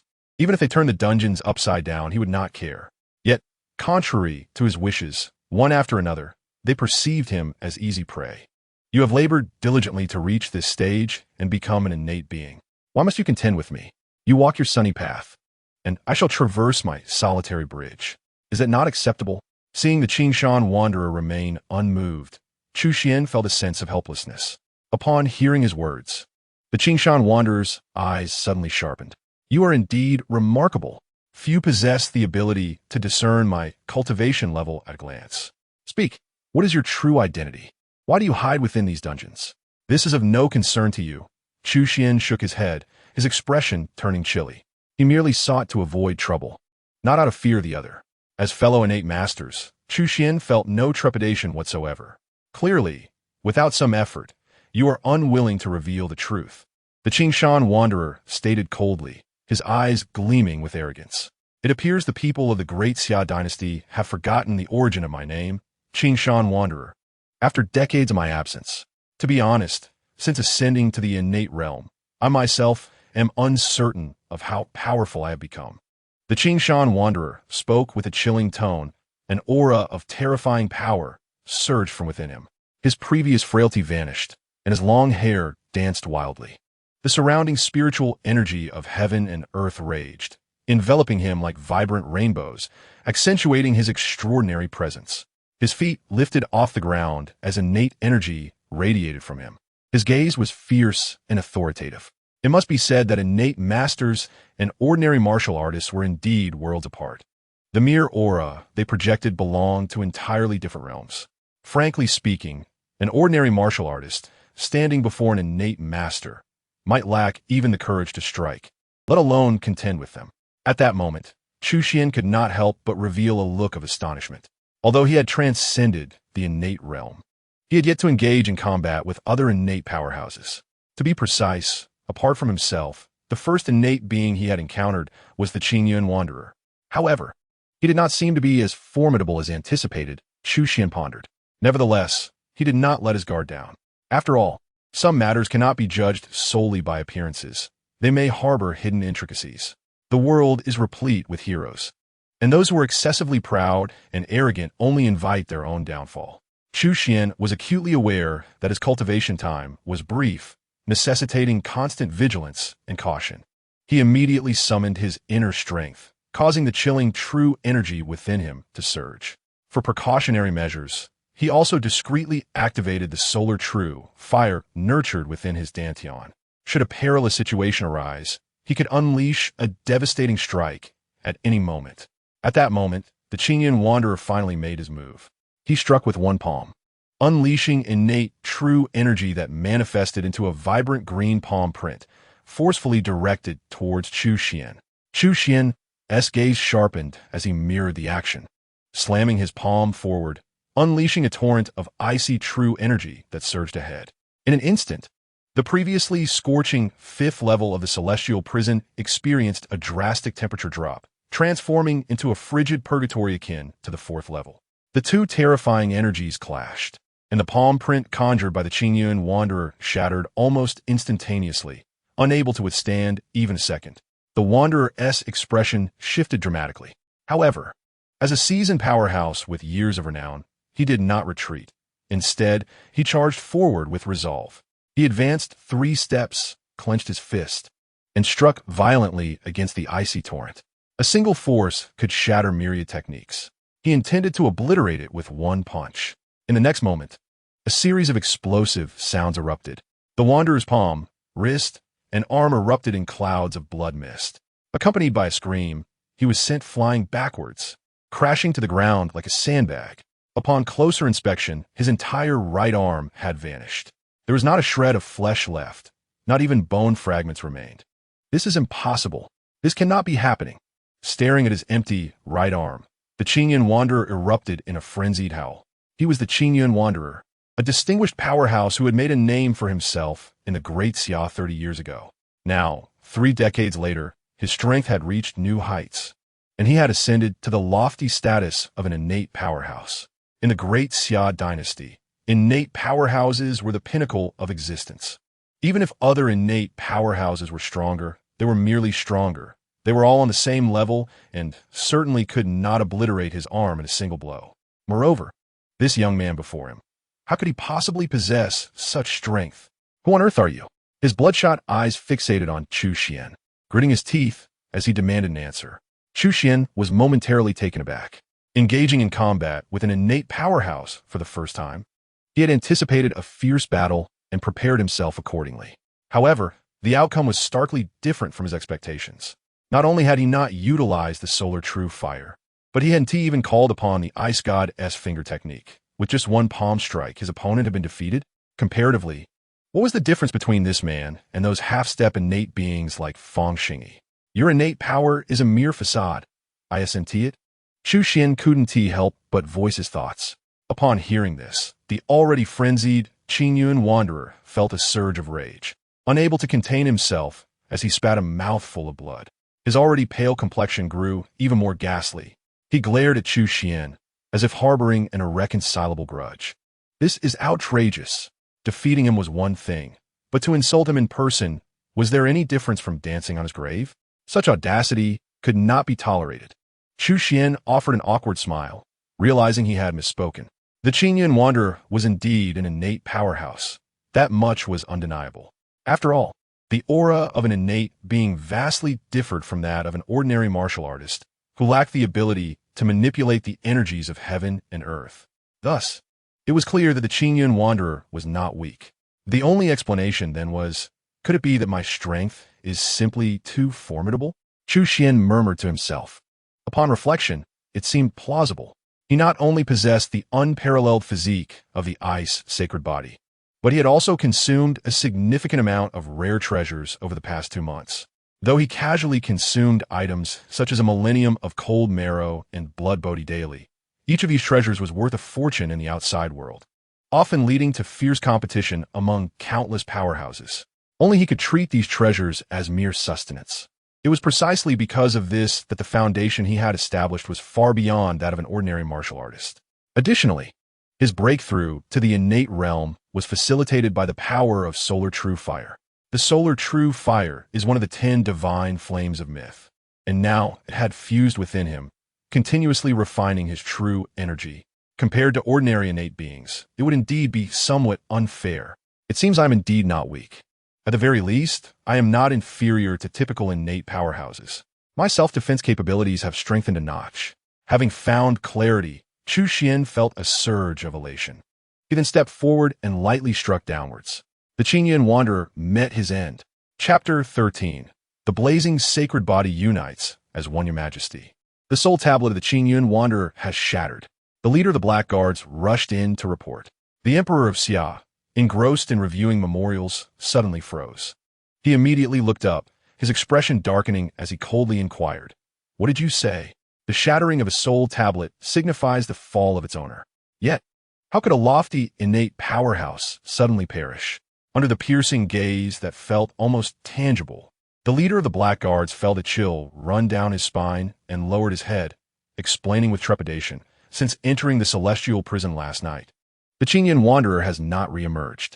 My subordinates checked and discovered that his soul tablet has shattered. The celestial prison. The Emperor of Xia nearly ground his teeth as he uttered those words. This place had become a veritable nightmare for him, causing him to awaken in fright from dreams every night. He struggled to suppress his inner fury, but it was impossible to contain. The fall of an innate royal protector would have monumental consequences.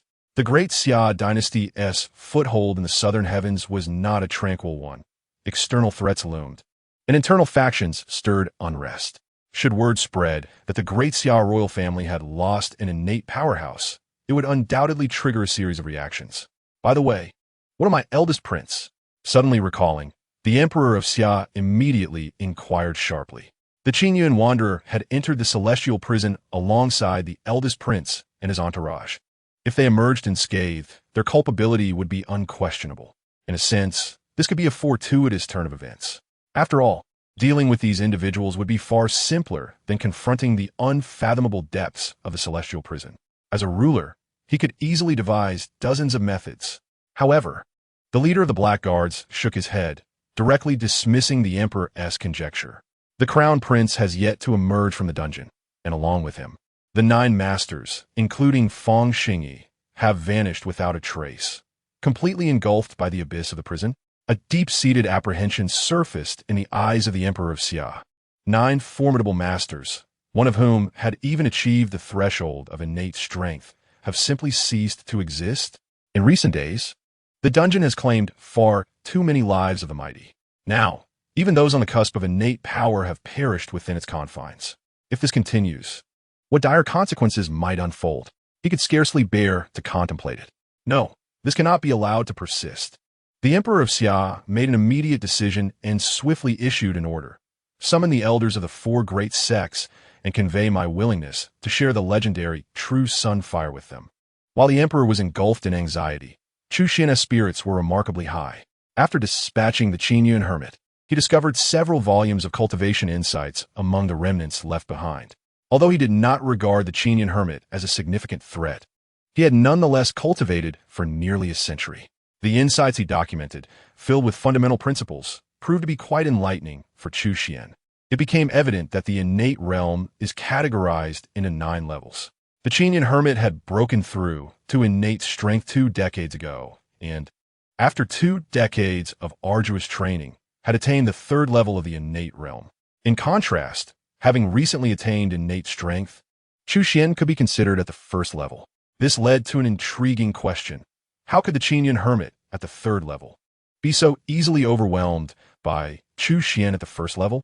It appeared that the classification of realms might not be entirely reliable and could only serve as a tenuous reference. Chu Xuan shook his head, acknowledging the wisdom contained within those teachings, which he resolutely committed to memory. In the days that followed, tranquility returned to the dungeon, allowing Chu Xuan to sign in with peace of mind. The potential rewards for signing in on the 5th level of the dungeon surpassed those of the 4th level. After a month of signing in on the 4th level, the rewards began to diminish. However, after a month on the 5th level, the rewards remained stable. Nevertheless, Chu Xuan surmised that the 5th level would not withstand the test of time for much longer. System, sign in. A new day dawned. Ding. Sign in successful. Congratulations to the host for obtaining the sacred body of flames.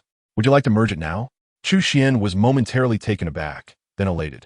He had not anticipated receiving such a reward in the final days of his stay on the 5th level of the dungeon.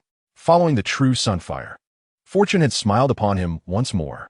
The sacred body of flames was evidently an extraordinary physique, rivaling that of the sacred body of ice. Yet, having already possessed the sacred body of ice, would merging with the sacred body of flames pose a problem? After all, water and fire are inherently incompatible. Should they repel each other, the consequences could be disastrous for him. In a worst-case scenario, it could result in his immediate demise.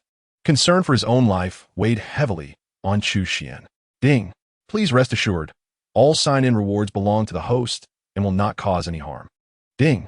The system has detected that the host already possesses the sacred body of ice. The sacred body of flames can be merged with the sacred body of ice. Would you like to proceed with the fusion? Could it truly be so? Chu Xuan's eyes brightened. The 2 great sacred bodies could merge. The singular sacred body of ice was already immensely powerful. If combined with the sacred body of flames, it would surely surpass expectations, possibly yielding results greater than the sum of its parts. With the system's assurance, Chu Xuan cast aside his worries and silently intoned, "Merge." Ding. Congratulations to the host.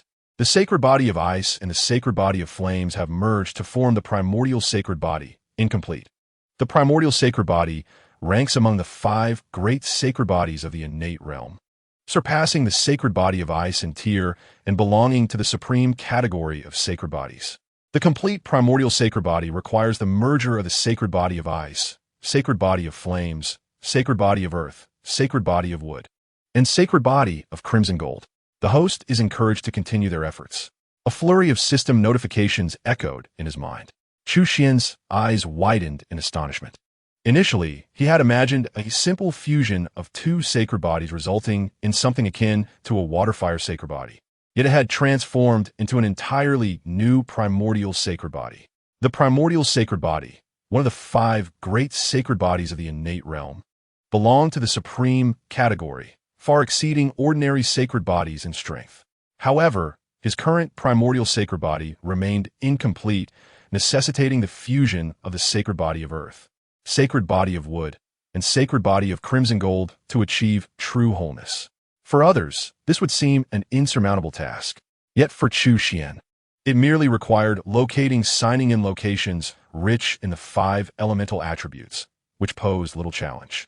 What a delightful surprise! Even in its incomplete state, the primordial sacred body's effects far surpassed those of the sacred body of ice. The sacred body of ice was solely an ice attribute body, primarily absorbing water attribute spiritual energy from the heavens and earth. However, the primordial sacred body was different. It could absorb spiritual energy from virtually any attribute. This singular aspect alone would enhance Chu Xuan's cultivation efficiency tenfold or more. Boom! An invisible barrier shattered. Second level of innate realm. Boom! Another layer broke through. Third level of innate realm. In the mere process of merging with the primordial sacred body, Chu Xuan had ascended through 2 realms, jumping from the first level of innate realm to the third level. In other words, in the blink of an eye, he had traversed the arduous path that had taken the Qinyan hermit 2 decades to accomplish. Had the Qinyan hermit still been alive, witnessing such a spectacle would likely have driven him to the brink of madness.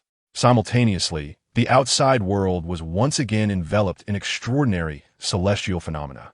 Phoenixes danced, dragons sang in the heavens, the moon rose over the sea, and chaotic blue lotuses bloomed.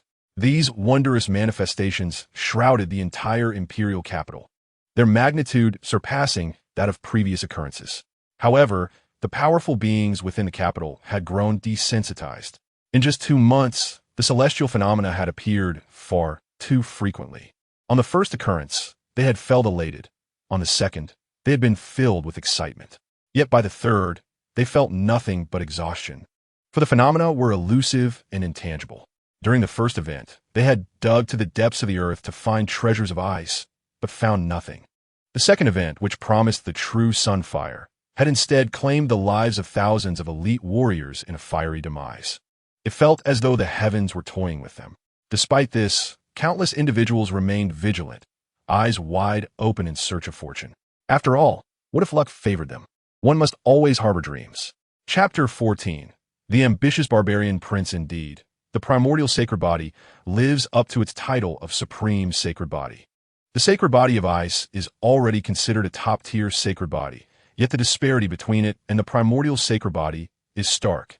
Moreover, the primordial sacred body I currently possess is still incomplete.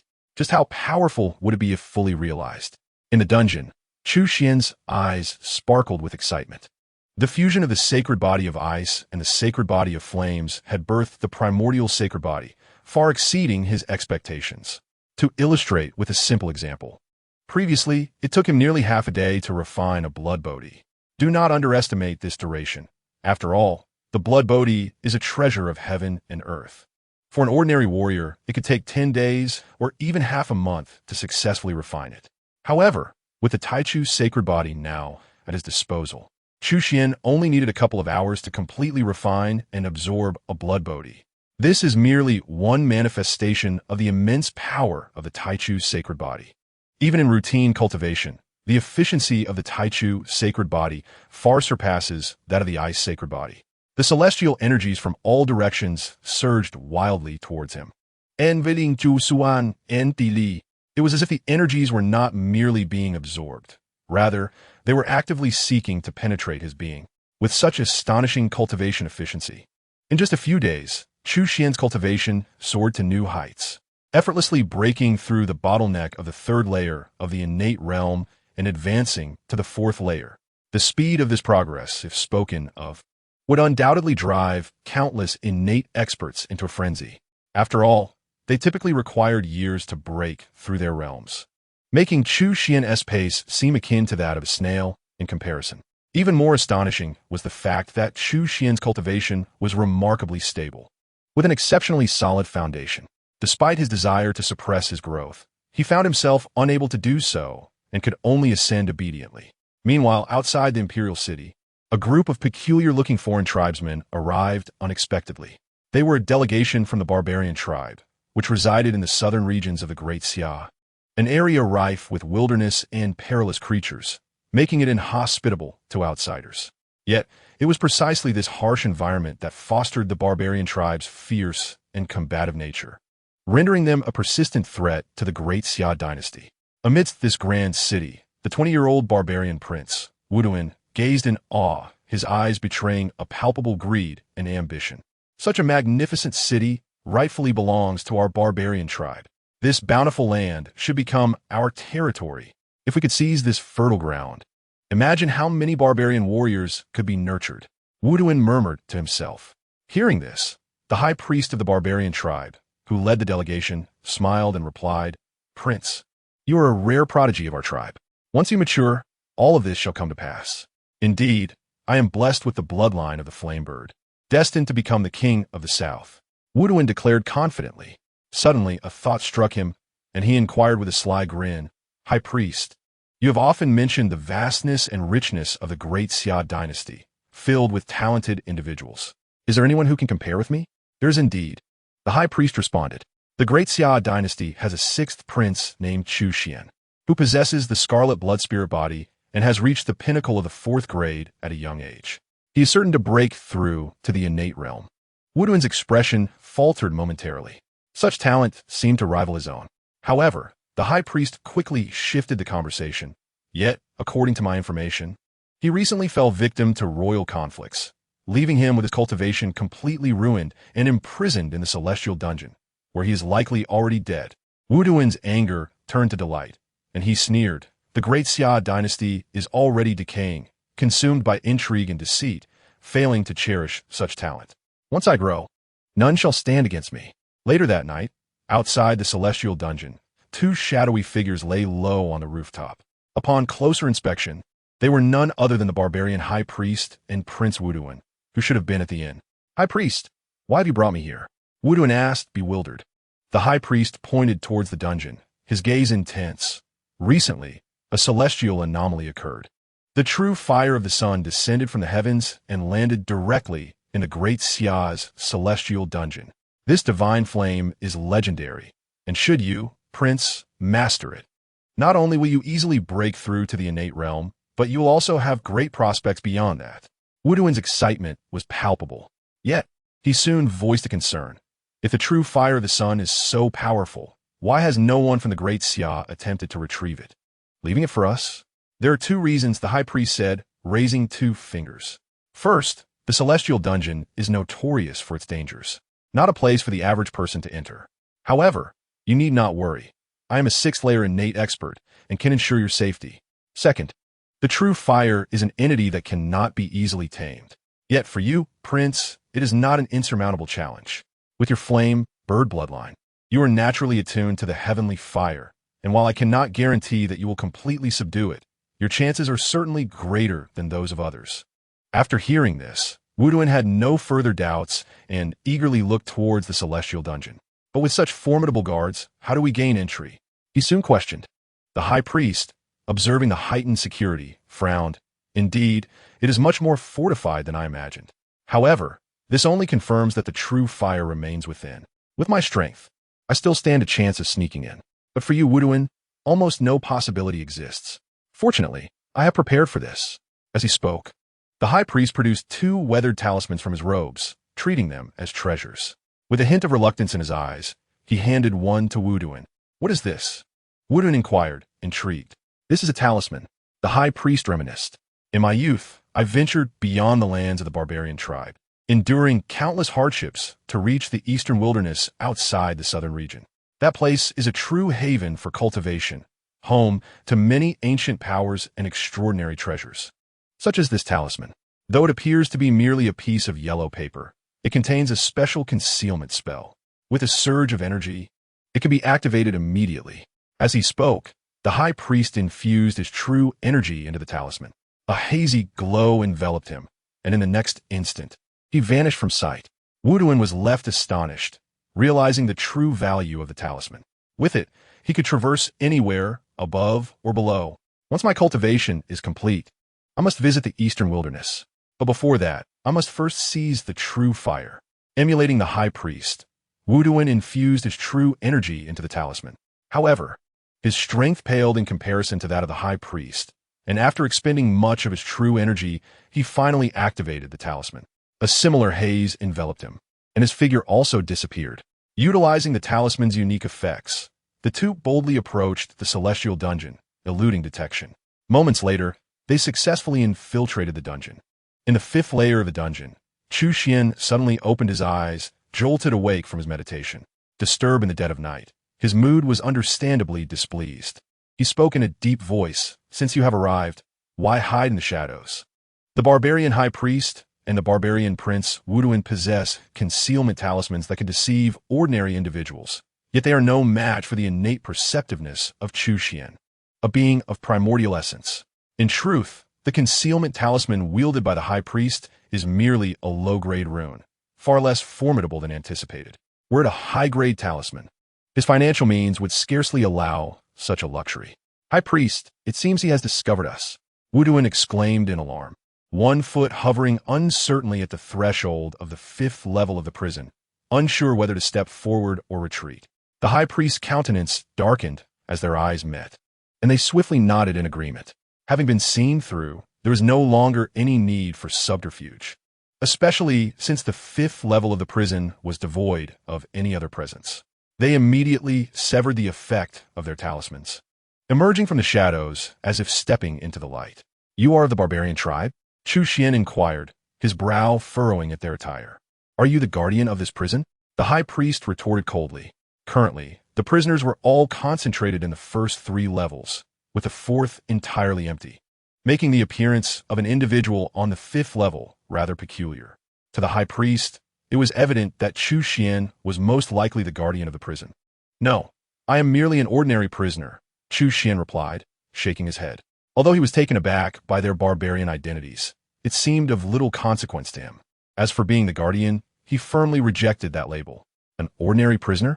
Wuduin scoffed, erupting in mock laughter. "Do you take us for fools? Why not claim to be the 6th prince, Chu Xuan?" As a prince of the barbarians, Wuduin regarded commoners with disdain. However, he had taken note of the mention of the 6th prince of the Great Xia Dynasty, for the latter's talents were indeed noteworthy. And in the vast expanse of the Great Xia, only one could rival his own. Despite being deceased, the name still held weight. Yet, upon hearing Wuduin's words, Chu Xuan wore a bemused expression, as if he had encountered a doppelganger. He regarded Wuduin closely, surprised to discover a fan among the barbarians. "You are correct. I am indeed the 6th prince, Chu Xuan." Wuduin, of course, was incredulous.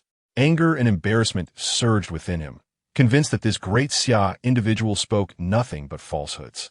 "Huh, you claim to be the 6th prince, yet I am the emperor of Great Xia," he bellowed mockingly. Chu Xuan could only shake his head in resignation. In this age, speaking the truth seemed to invite disbelief. "No, it appears I truly am the 6th prince, Chu Xuan," the high priest interjected suddenly.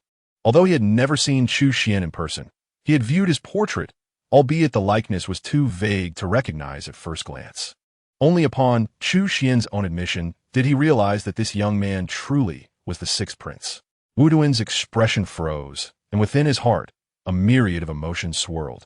He turned slowly to the high priest, his gaze filled with reproach. "Did you not say this fellow was dead?" Yet the high priest, seemingly oblivious to Wuduin's look, remained focused. Wuduin, ambitious and determined to become the king of the south, quickly dismissed the awkwardness. He turned back to Chu Xuan, his eyes ignited with fervor. "You truly are the 6th prince, Chu Xuan?" "Indeed, without a doubt," Chu Xuan affirmed. "Excellent. Let us engage in combat," Wuduin exclaimed, his spirit ablaze with the thrill of challenge. "Be cautious, prince. He may still possess his powers," the high priest warned gravely. "If he has not been rendered powerless, defeating him will signify that no one in the Great Xia can rival me, that I am the one with the most exceptional talent." As Wuduin strode purposefully toward Chu Xuan, the fiery essence of his bloodline surged within him, flames enveloping his being. Although he was merely at the 4th tier, he exuded an aura more formidable than that of ordinary masters. The high priest, while reluctant to provoke a confrontation, recognized that defeating Chu Xuan, a rival of equal caliber, would significantly benefit Wuduin's growth. As he contemplated the potential danger, he remained confident in his own strength as a primordial being, assured that he could intervene should the need arise. Suddenly, a flash of blue light erupted, and before he could comprehend the situation, Wuduin was sent crashing back, blood spewing forth from his mouth, grievously injured. The dazed Wuduin lay on the ground. Equally bewildered was the high priest as they exchanged incredulous glances, the atmosphere thick with embarrassment. "What were you saying just now?" Chu Xuan emerged from his cell, wearing a smile. He found the 2 barbarians rather amusing for coming to entertain him in the dead of night. Yet, their expressions were anything but joyous, darkened by a palpable sense of dread. "It seems I underestimated you," the high priest mused. "The rumors of your power being extinguished and your imprisonment were mere fabrications, intended to lower the guard of various factions while allowing you to devote yourself to training." If I am not mistaken, you must have received secret training from the Great Xia royal family. Otherwise, how could someone so young possess such formidable strength? Moreover, the sun true fire, which has eluded the Great Xia for ages, must be an opportunity granted solely to you. Hence your presence here. The high priest's imagination ran wild, and a series of conjectures left Chu Xuan momentarily speechless. Though entirely fabricated, there was an uncanny authenticity to the high priest's words. Regrettably, you have crossed paths with me.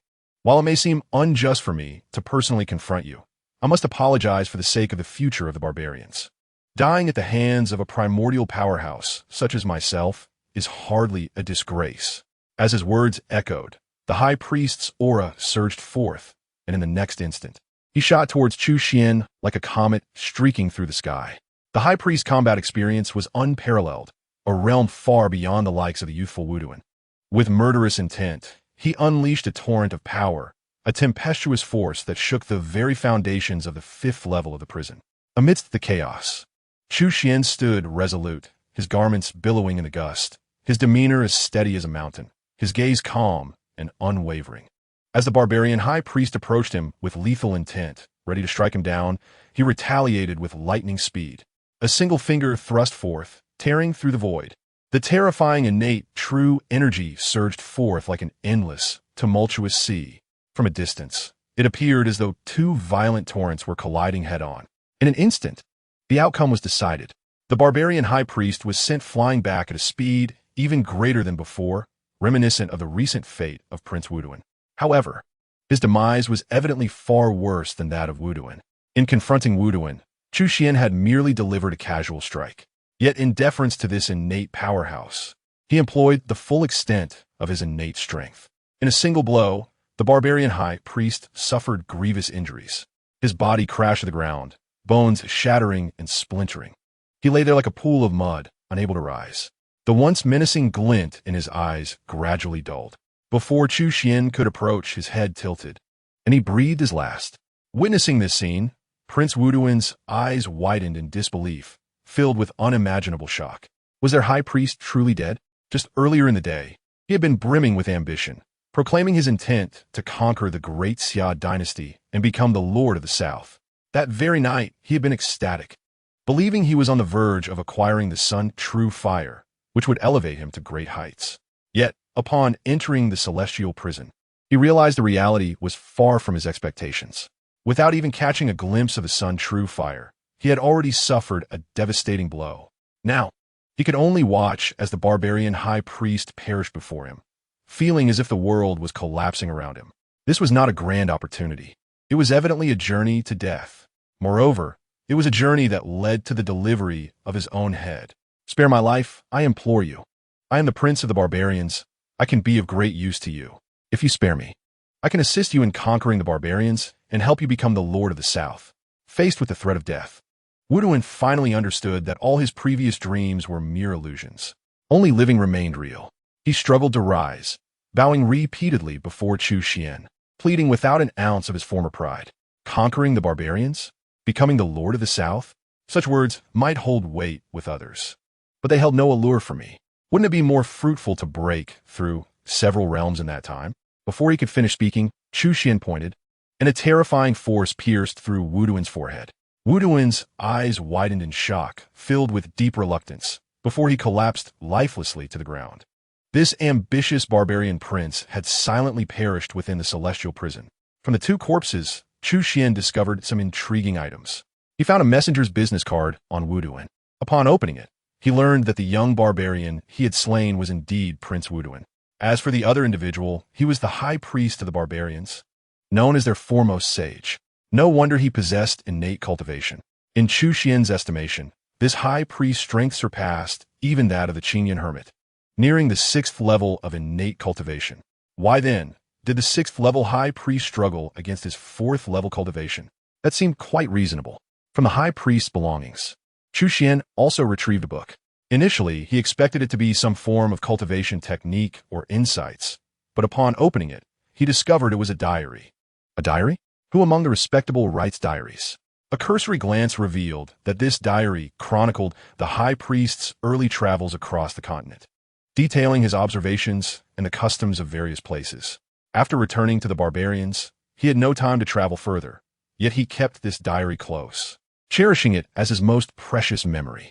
It recorded not only the conditions of various regions in the south, but even details beyond in the eastern wilderness.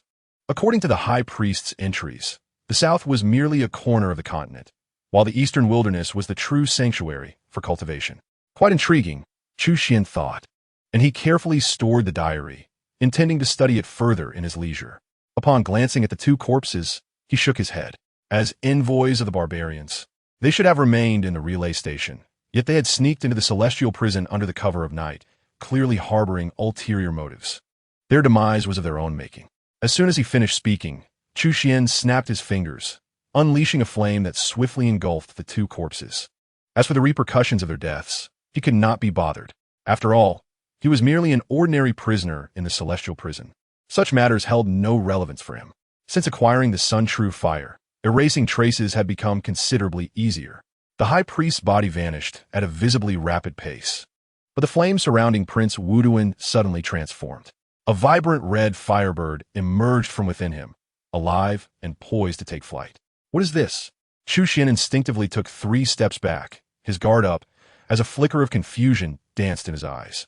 He suddenly recalled the fiery surge that had enveloped Wuduan when he had attacked. Originally, Chu Xuan had assumed it was a unique fire attribute technique. Now it seemed more akin to the power of this mysterious firebird within him. This did not appear to be a special constitution, but rather a unique bloodline. Coupled with his identity as a barbarian prince, could this be the fabled flame bird bloodline of the barbarians? At that moment, before Chu Xuan could act, the Sun True Fire surged with excitement. Although the fragment of Sun True Fire he commanded was limited, as one of the 10 divine flames, its combat prowess was undeniable. In the blink of an eye, it transformed into a fiery net that enveloped the crimson firebird. No matter how the firebird struggled, it could not break free. The net only tightened further. The firebird, born of the flame bird bloodline, was gradually consumed by the Sun True Fire. With each contraction of the firebird, the Sun True Fire grew stronger. By the time the firebird was completely devoured, the Sun True Fire had increased in potency by at least 50%. A delightful surprise. It seemed the Sun True Fire, aside from strengthening within his Dantian, could also absorb such fire attribute bloodlines to enhance itself. Perhaps other fire attribute spiritual entities could likewise foster the growth of the Sun True Fire. The next time he encountered a fire attribute spiritual entity, he would certainly have to give a try. A smile of joy lit up Chu Xuan's face. For him, the Sun True Fire was not merely a life-saving trump card.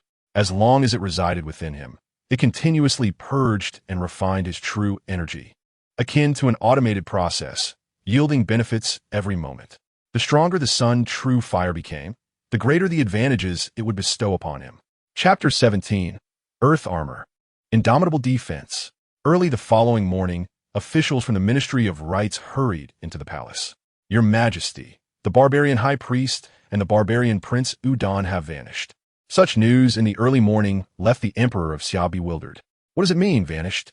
An official from the Ministry of Rites answered candidly. It is quite literal. Last night, I escorted them to the inn, and after a night passed, they simply disappeared. Inquiring with the other members of the envoy and the inn's servants yielded no information. Upon hearing this explanation, the Emperor of Xia sprang to his feet, finally grasping the gravity of the situation. The barbarians have always posed a significant challenge to the Great Xia, and now there was a rare opportunity to transform conflict into peace. If both the barbarian high priest and the barbarian prince are missing within the imperial capital, discord in the south is inevitable. Immediately dispatch people to investigate this matter. The emperor commanded without delay. It must be said that the Xia Dynasty boasts some capable individuals. Within less than half a day, the investigation yielded results. Are you implying that the barbarian high priest and Prince Udan left the inn in the dead of night, stealthily entering the prison, and have not emerged since? The chief of the Dali Temple, gazing at the emperor, answered solemnly. Last night, their presence was detected on the rooftop, and footprints were found outside the prison, with the guards having felt the tremors of a struggle. Based on these clues, there is over a 90% probability that they have indeed entered the prison. The chief of the Dali Temple remained rational, refraining from making definitive statements. Although the emperor did not voice his thoughts, he was already 100% convinced of this conclusion. According to the intelligence at his disposal, the barbarian Prince Udan is remarkably gifted, possessing 4th-tier strength at a young age. The barbarian high priest is a well-known innate powerhouse, having reached the 6th level of innate realm. Given their strength, who could possibly capture them without a sound? It is inconceivable that they traveled all this way to the imperial capital merely for a glance before slipping away again. This is manifestly impossible. Within the imperial capital, only the prison could silently swallow them whole. As for why they would sneak into the prison at such an hour, the emperor could surmise. Likely in pursuit of the sun's true fire, though they did not anticipate the consequences of their actions. Once again, the prison. The emperor rubbed his forehead, feeling a headache coming on. Although the sudden absence of a formidable innate powerhouse and an exceptional talent among the barbarians was a cause for celebration, the thought of failing to provide a satisfactory explanation to the barbarians would plunge the South into chaos, filling him with anxiety. Regardless of the circumstances on the barbarian side, the matter of the prison must be resolved swiftly. Otherwise, with such a ticking time bomb in the imperial capital, I cannot rest easy. Once the ancestors of the 4 great sects arrive, we shall take action. The emperor inhaled deeply, his eyes filled with determination. The abrupt disappearance of the barbarian high priest and Prince Udan did indeed cause quite a stir within the imperial capital. However, none of this concerned Chu Xuan. He continued to diligently sign in and cultivate within the prison each day. Since the notorious reputation of the prison spread, it had effectively become a forbidden zone. Even the guards of the prison dared only to remain on the first 3 levels. With no one to disturb him, Chu Xuan enjoyed his peace. After a few days, the sign-in rewards on the 5th level of the prison finally diminished. Chu Xuan had anticipated this and was not surprised. He promptly made his way to the 6th level of the prison. Each level of the 9 levels of the prison presented vastly different conditions. The 4th level was unbearably cold, with water freezing instantly, hence dubbed the ice prison. The 5th level was engulfed in flames, exuding an intense heat, thus known as the flame prison. Upon entering the 6th level, Chu Xuan keenly sensed an abundance of earth attribute spiritual energy, with gravity nearly 10 times that of the outside world. Even he, as an innate powerhouse, could distinctly feel the pressure. One can imagine that if an ordinary person were to enter, they would struggle to endure, with their internal organs potentially crushed under such weight. However, Chu Xuan was no ordinary individual. Not only was he an innate powerhouse, but he also possessed the primordial sacred body, making his physical constitution far superior to that of an average martial artist. Cultivating in such an environment posed no issue for him. On the contrary, it provided constant pressure to accelerate his physical growth. For any martial artist, physical prowess is fundamental, and its significance is undeniable, especially for Chu Xuan, who possesses the primordial sacred body. To neglect its utilization would be a grave waste. This environment was even more suitable for him than the 4th and 5th levels. Furthermore, with the rich earth attribute spiritual energy, he might even sign in for the earth sacred body, potentially further perfecting his primordial sacred body. Delighted, Chu Xuan immediately found a cell to sit down. He did not commence his cultivation immediately, but instead prepared to sign in. He still had a sign-in opportunity for today. System, sign in. Ding, sign in successful. Congratulations to the host for obtaining Earth Armor. The system prompt soon resonated. Earth Armor? Chu Xuan was taken aback. He saw the system space now contained a set of earthy yellow armor. With a flick of his right hand, the armor appeared before him. Although the armor was earthy yellow, it bore no trace of dullness. Rather, it was exquisitely crafted, radiating brilliance like a supreme treasure, pleasing to the eye. Moreover, this armor was not merely ornamental. It was forged from top-tier materials, with a complex structure engraved with countless runes. Once activated, it would exhibit astonishing defensive capabilities. After refining the armor, Chu Xuan quickly grasped its attributes. This earth armor was, in fact, a top-grade Dao artifact. Weapons and equipment are distinctly classified by their spirituality and power. They are generally divided into treasures, Dao artifacts, and divine weapons, with each category further divided into inferior, middle, superior, and top grades. In fact, even an inferior treasure is worth at least 10,000 taels of silver, far exceeding that of ordinary weapons. As for a top-grade Dao artifact, its value cannot be measured by ordinary silver. To put it bluntly, Even if the entire Great Xia Dynasty were sold, it could not procure such a top-grade Dao artifact. Not to mention, this earth armor is a defensive Dao artifact, something that can save one's life, naturally making it more coveted and valuable than other types of Dao artifacts. With a flick of his right hand, the armor instantly adorned his body. It felt weightless, as if he were clad in nothing at all. Chu Xuan concentrated, and the armor seamlessly melded into his body. Should he encounter any danger, the earth armor would immediately activate its defensive properties. Although it is not the earth's sacred body, the earth armor is still commendable. My current strength is already considerable, and I lack such a life-saving item. After all, life is of utmost importance. Only by surviving can one ultimately triumph. Entering the 6th level of the prison and signing in for such a treasure brought immense joy to Chu Xuan. With this earth armor, his life-preserving ability was significantly enhanced. With this elation, he soon entered a state of cultivation. 3 days later, he achieved another breakthrough in his cultivation. The 5th level of the innate realm. Chapter 18. The 5 primordials unite to enter the celestial prison. A cacophony of footsteps surged like a tidal wave as a multitude of Imperial guards advanced with purpose. They swiftly encircled the celestial prison in layers, rendering it impenetrable. Outside the prison gates stood Emperor Xia once more, flanked by 5 distinguished individuals, each of them bearing exceptional status. Among them, were the revered patriarchs of the 4 major sects, the Taishu Temple, the Poisonous Sect, the Lotus Sect, and the Great Sword Sect, all of whom possessed formidable innate strength. The 5th, an elderly eunuch known as Master Kuewa, served as another esteemed protector of the Xia royal family.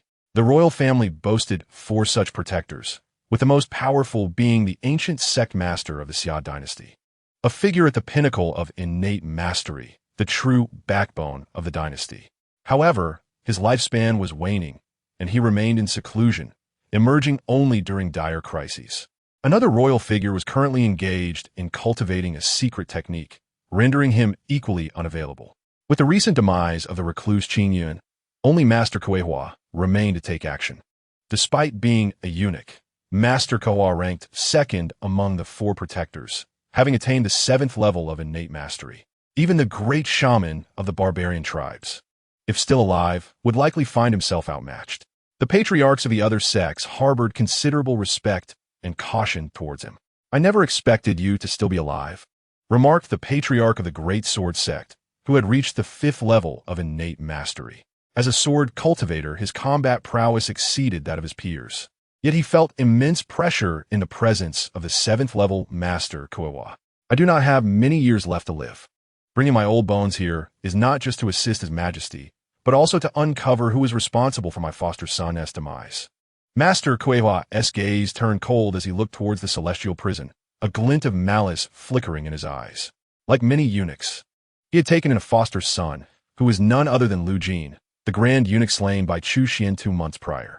"I care not for other matters. I am solely concerned with whether Emperor Xia's promise holds weight. If we uncover the true Sunfire, will you genuinely share it with us?" inquired the matriarch of the Lotus Sect, the youngest among the 5, her fervor for the true Sunfire palpable.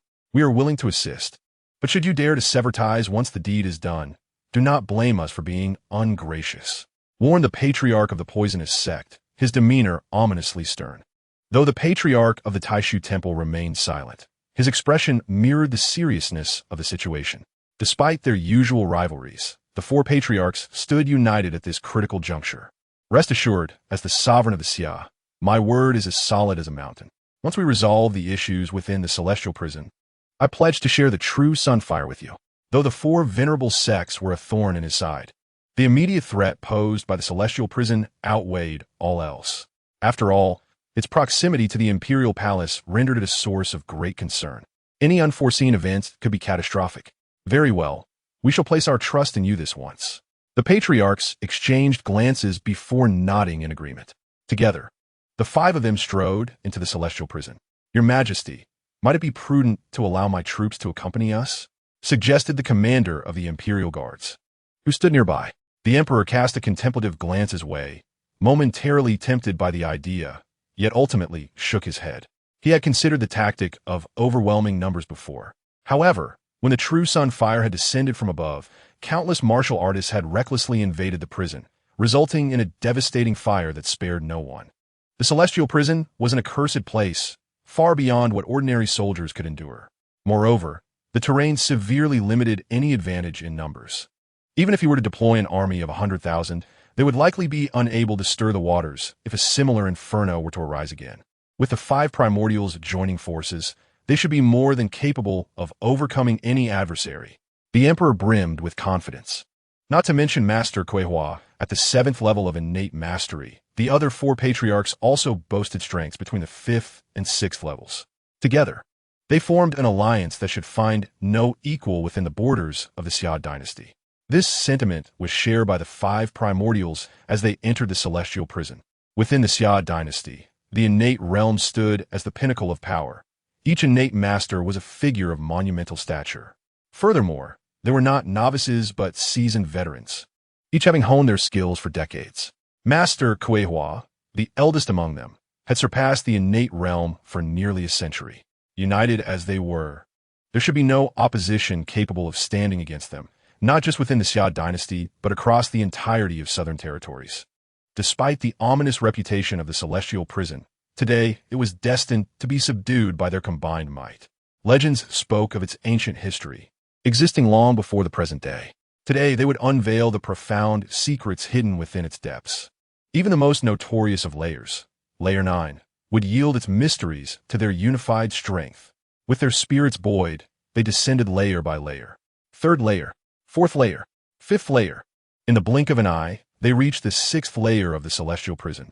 Much like Chu Xuan's initial experience, the gravity here was tenfold that of the outside world, weighing heavily upon their bodies as though they bore the burden of a 1,000-pound stone. Nevertheless, as innate masters, they quickly adapted to the oppressive force. Brief exposure to such pressure posed little challenge for them.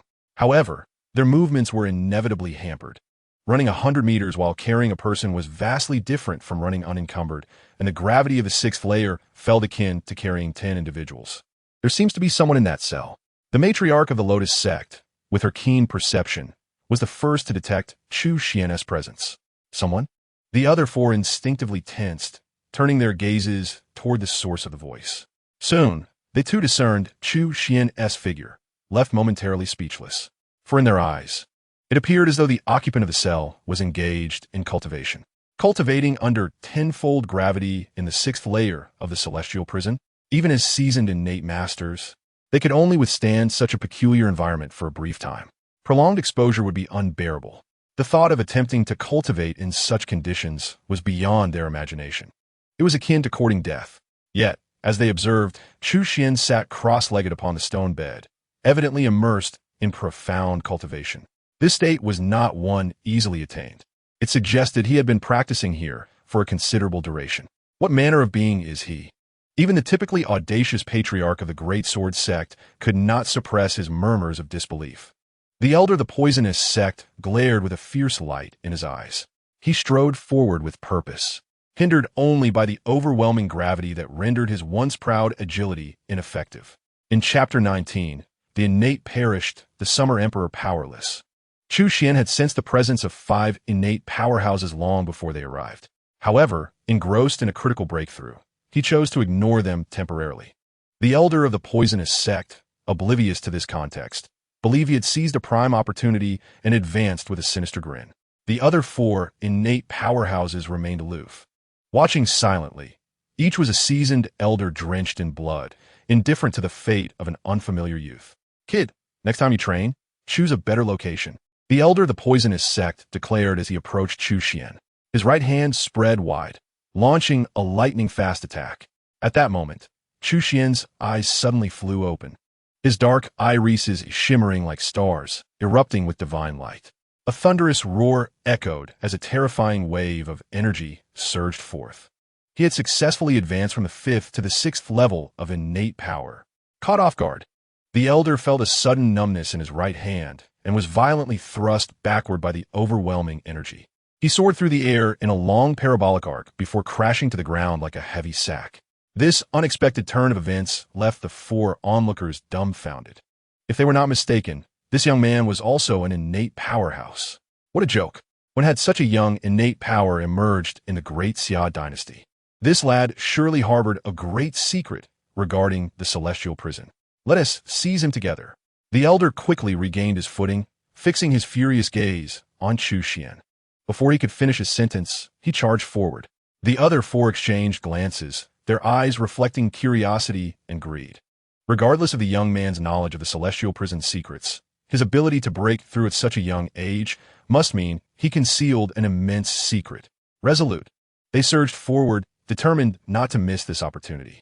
Seeing their approach, a fierce glint flickered in Chu Xuan's eyes. Though not a bloodthirsty fiend, he was far from pushover. He would not tolerate being besieged without reason. As soon as he spoke, the power he had just unlocked erupted forth, propelling him like an arrow. The disparity between them was evident. The elder and the other four had barely entered the 6th level of the celestial prison and had yet to fully acclimate to the environment. The tenfold gravity diminished their capabilities significantly. In contrast, Chu Xuan had completely adapted, his physical prowess far surpassing theirs. Even under the same gravitational strain, he appeared unaffected. In an instant, he was before the elder of the poisonous sect. With a decisive strike, he unleashed a terrifying force. This time, the elder was not merely knocked back. He was instantly slain. His head exploded like a watermelon, and even an innate powerhouse could not survive such a fate. The gruesome scene caused the remaining four to change color in shock. It dawned on them that they had gravely underestimated the young man's strength. Not only was he not weaker than them, but he might even be stronger. Regret settled in, but was far too late. With no option for retreat, they gritted their teeth and pressed forward. No more holding back.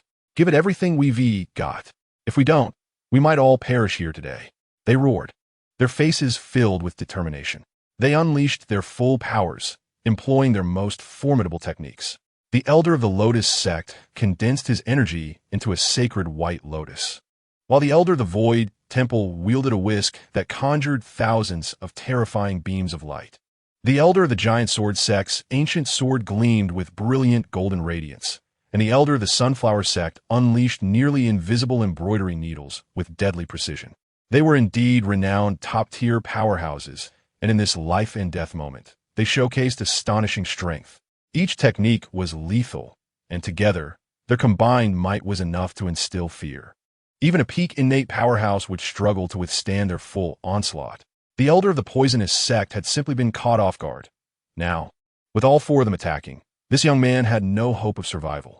Confident in the power of their techniques, they believed that once unleashed, the young man would have no chance. Yet, as their tempestuous assault bore down on him, Chu Xuan remained unfazed. Instead of dodging, he charged directly into the fray. As he appeared to be engulfed by their overwhelming force, an astonishing sight emerged. A mysterious yellow armor enveloped his form, accompanied by a translucent defensive barrier. To everyone's astonishment, the barrier absorbed the brunt of their attacks without so much as a tremor, as though their ferocious strikes were mere tickles. How is this possible? What armor possesses such formidable defensive capabilities? They screamed in disbelief. The four had poured all their strength into this attack, leaving no room for error. Yet, as Chu Xuan advanced, he resembled a tiger among sheep. In the unique environment of the 6th level of the celestial prison, even fleeing was a distant dream. In mere moments, all four fell before Chu Xuan. Simultaneously, outside the celestial prison, 4 soul tokens shattered, joining the one belonging to the elder of the poisonous sect. All 5 tokens lay in ruins, signifying the demise of the 5 innate powerhouses who had entered the prison. Shock, fear, and dread overwhelmed the witnesses, their faces pale. The sudden fall of 5 innate powerhouses left an indelible impact, for they were not mere nobodies but exalted beings of immense strength. Each one of them was a formidable titan in their own right, yet they perished in such an inexplicable manner, leaving an unsettling chill in the air. They are gone, all of them, the Emperor of the Great Xia murmured to himself. Despite his best efforts to maintain composure, his hands trembled involuntarily. The simultaneous demise of 5 innate masters was bound to create a significant upheaval. However, what instilled greater dread within him was the realization that even the combined might of these 5 masters could not resolve the issue of the celestial prison. How then could this calamity be truly addressed? As the sovereign of the Great Xia, a figure revered as the epitome of power and authority. He now stood before the abyss-like celestial prison, feeling an overwhelming sense of helplessness. Chapter 20. How about I help you ascend to the dragon throne? The ramifications of the 5 innate masters' demise would prove far more profound than initially imagined. Not only within the imperial capital, but the entire Great Xia Dynasty and its neighboring regions were stirred into a frenzy. A single stone cast into a pond creates ripples that expand outward. Upon hearing the news, countless individuals could not help but gasp in astonishment, their first reaction one of disbelief.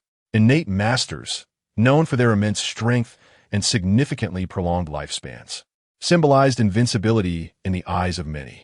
The fall of any one of them was a grave matter, let alone the simultaneous loss of 5, an event bordering on the unbelievable. As this news spread widely, the celestial prison emerged for the first time in the collective consciousness of the populace. Its notorious reputation was irrevocably cemented, becoming a site of terror in the minds of many. Within the prison, unease reigned. Following these harrowing events, many guards found themselves gripped by fear and contemplated resignation. Meanwhile, the inmates, regardless of their connections, strived to find ways to transfer to other facilities. At this critical juncture, the prison warden, Wu Qi, found himself in a quandary. After all, who among the populace lacked some degree of influence beneath the emperor's foot? A misstep could spell the end of his tenure as warden. Yet at this moment, there was one who bore a far heavier burden, the emperor of the Great Xia himself. With 5 innate masters perishing in the celestial prison, someone had to bear the responsibility. And that person was undoubtedly him.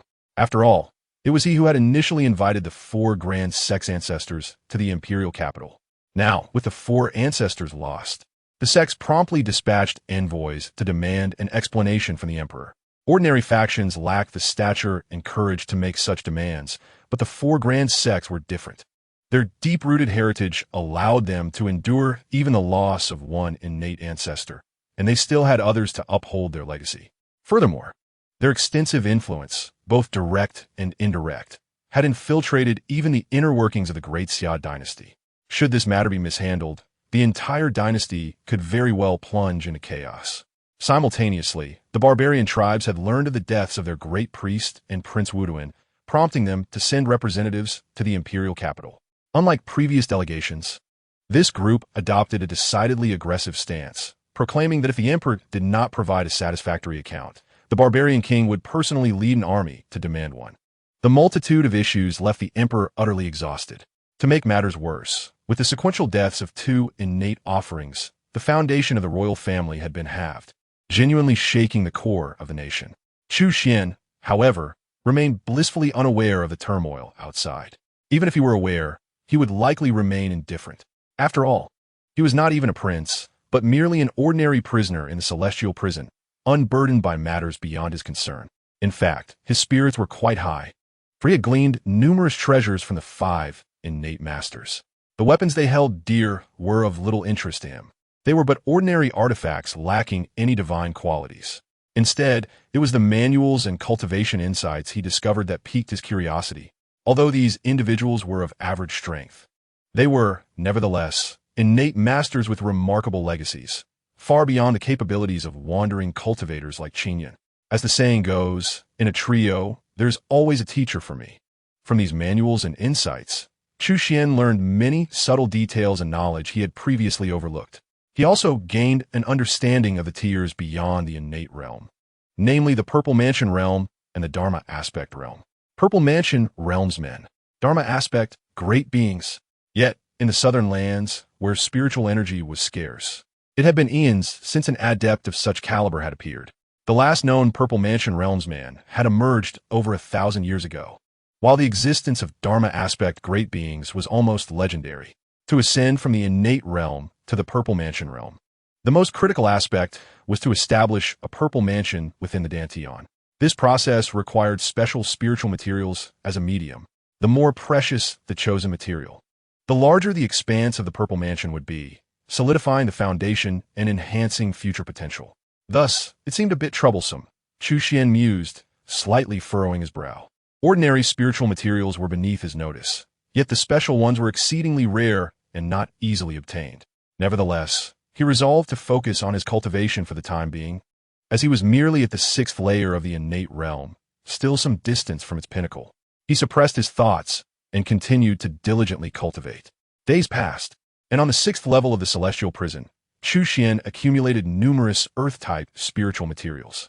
While their efficacy in enhancing cultivation was modest, they significantly bolstered his physical constitution.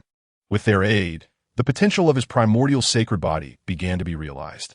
Previously, he had only been able to harness the passive effects of the primordial sacred body. However, even this initial development propelled his physical prowess to an astonishing level.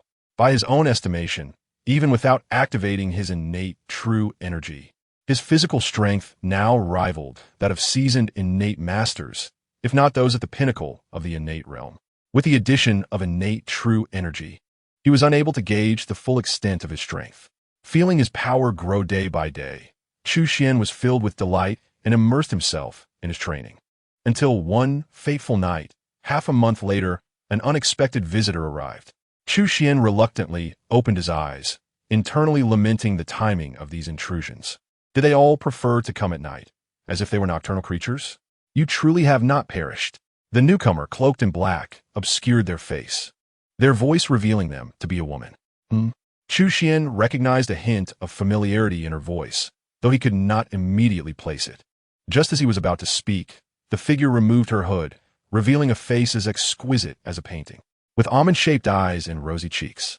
Her enchanting beauty was striking and compelling. If one were to rate beauty on a scale of 100, this woman would easily score at least 90. And with a beauty filter, 95 would not be unreasonable.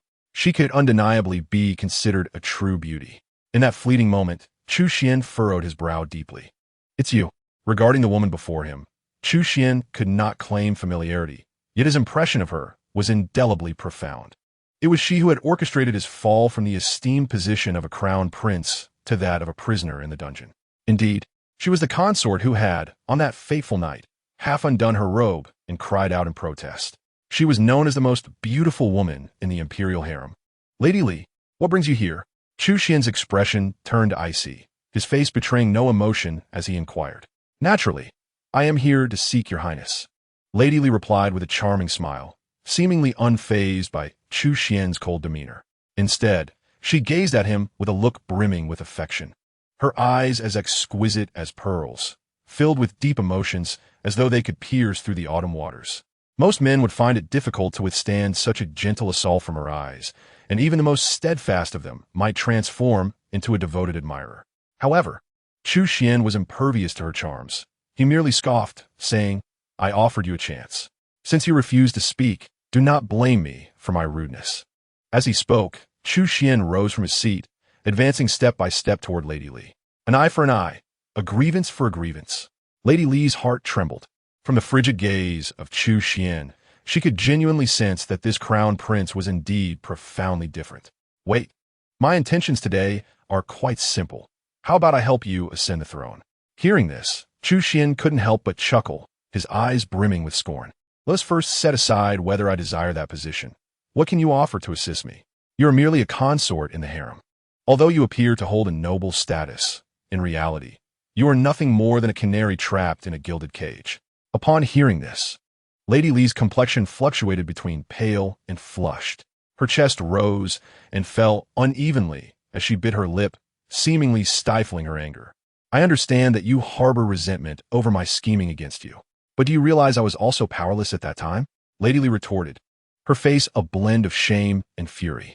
Was it the 7th prince who conspired with you, alongside the 1st and 3rd princes? Chu Xuan asked, his expression impassive. You already know? Lady Li looked surprised, evidently not expecting that Chu Xuan had fully grasped the identities of the conspirators. She nodded, only to shake her head immediately after. You are correct. They indeed conspired against you. However, as the favored consort of the current emperor, they cannot command me. Within the realm of the Great Xia, only one person can coerce me into actions against my will. Lady Li gradually articulated. Do you believe I will trust your words? Chu Xuan understood precisely who Lady Li referred to. Apart from the one seated upon the throne, his nominal father, no one could compel a favored consort under the emperor's protection. Huh, you still refuse to believe? You are far too secure in your position as crown prince. And your extraordinary talent and cultivation has seen you reach the pinnacle of the 4th rank at a young age. In a few years, your power will be unimaginable. Not only do your brothers envy you, but even your father harbors apprehensions. After all, history is replete with tales of patricide and usurpation. Rather than being passive, it is wiser to strike first. He is far more ruthless than you can conceive. A mere prince is of no concern to him. Just a few days prior, the first prince perished in the dungeon, and he showed no sorrow for it. During your prolonged imprisonment, he has never even inquired about your well-being. Chu Xuan waved his hand, interrupting Lady Li's lengthy discourse. He was no longer the person he once was. Had he been the former self, he might have found it hard to believe, perhaps even grieved. Yet, he felt little emotional response. Observing from an outsider's perspective, he was scarcely surprised. After all, emperors are often devoid of compassion. When their status is threatened, they are capable of anything. You come to the dungeon in the dead of night, merely to share these revelations? Chu Xuan inquired, a hint of impatience creeping into his voice. Lady Li was momentarily taken aback. Chu Xuan's calm reaction had vastly exceeded her expectations. She had anticipated that he would respond with outrage and then ally with her. In that case, let me be forthright. This is indeed the best opportunity for you to ascend the throne. If you are willing, I can lend you my assistance. As she spoke, Lady Li stepped forward, seemingly to prove that she was not the canary Chu Xuan described. Instantly, a hidden power surged from within her, enveloping her in a visible aura of true energy, delicate as mist, yet brimming with formidable lethality. A first-rank grandmaster? Chu Xuan's brow arched, a trace of undeniable astonishment gracing his features. Although her cultivation appeared somewhat unstable, as if forcibly elevated, she was undeniably a first-rank grandmaster.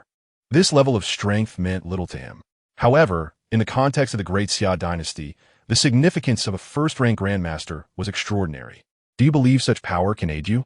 Lady Li, sensing his astonishment, smiled brightly. Who would have thought you were concealing such depths? Chu Xuan's gaze flickered, yet he shook his head.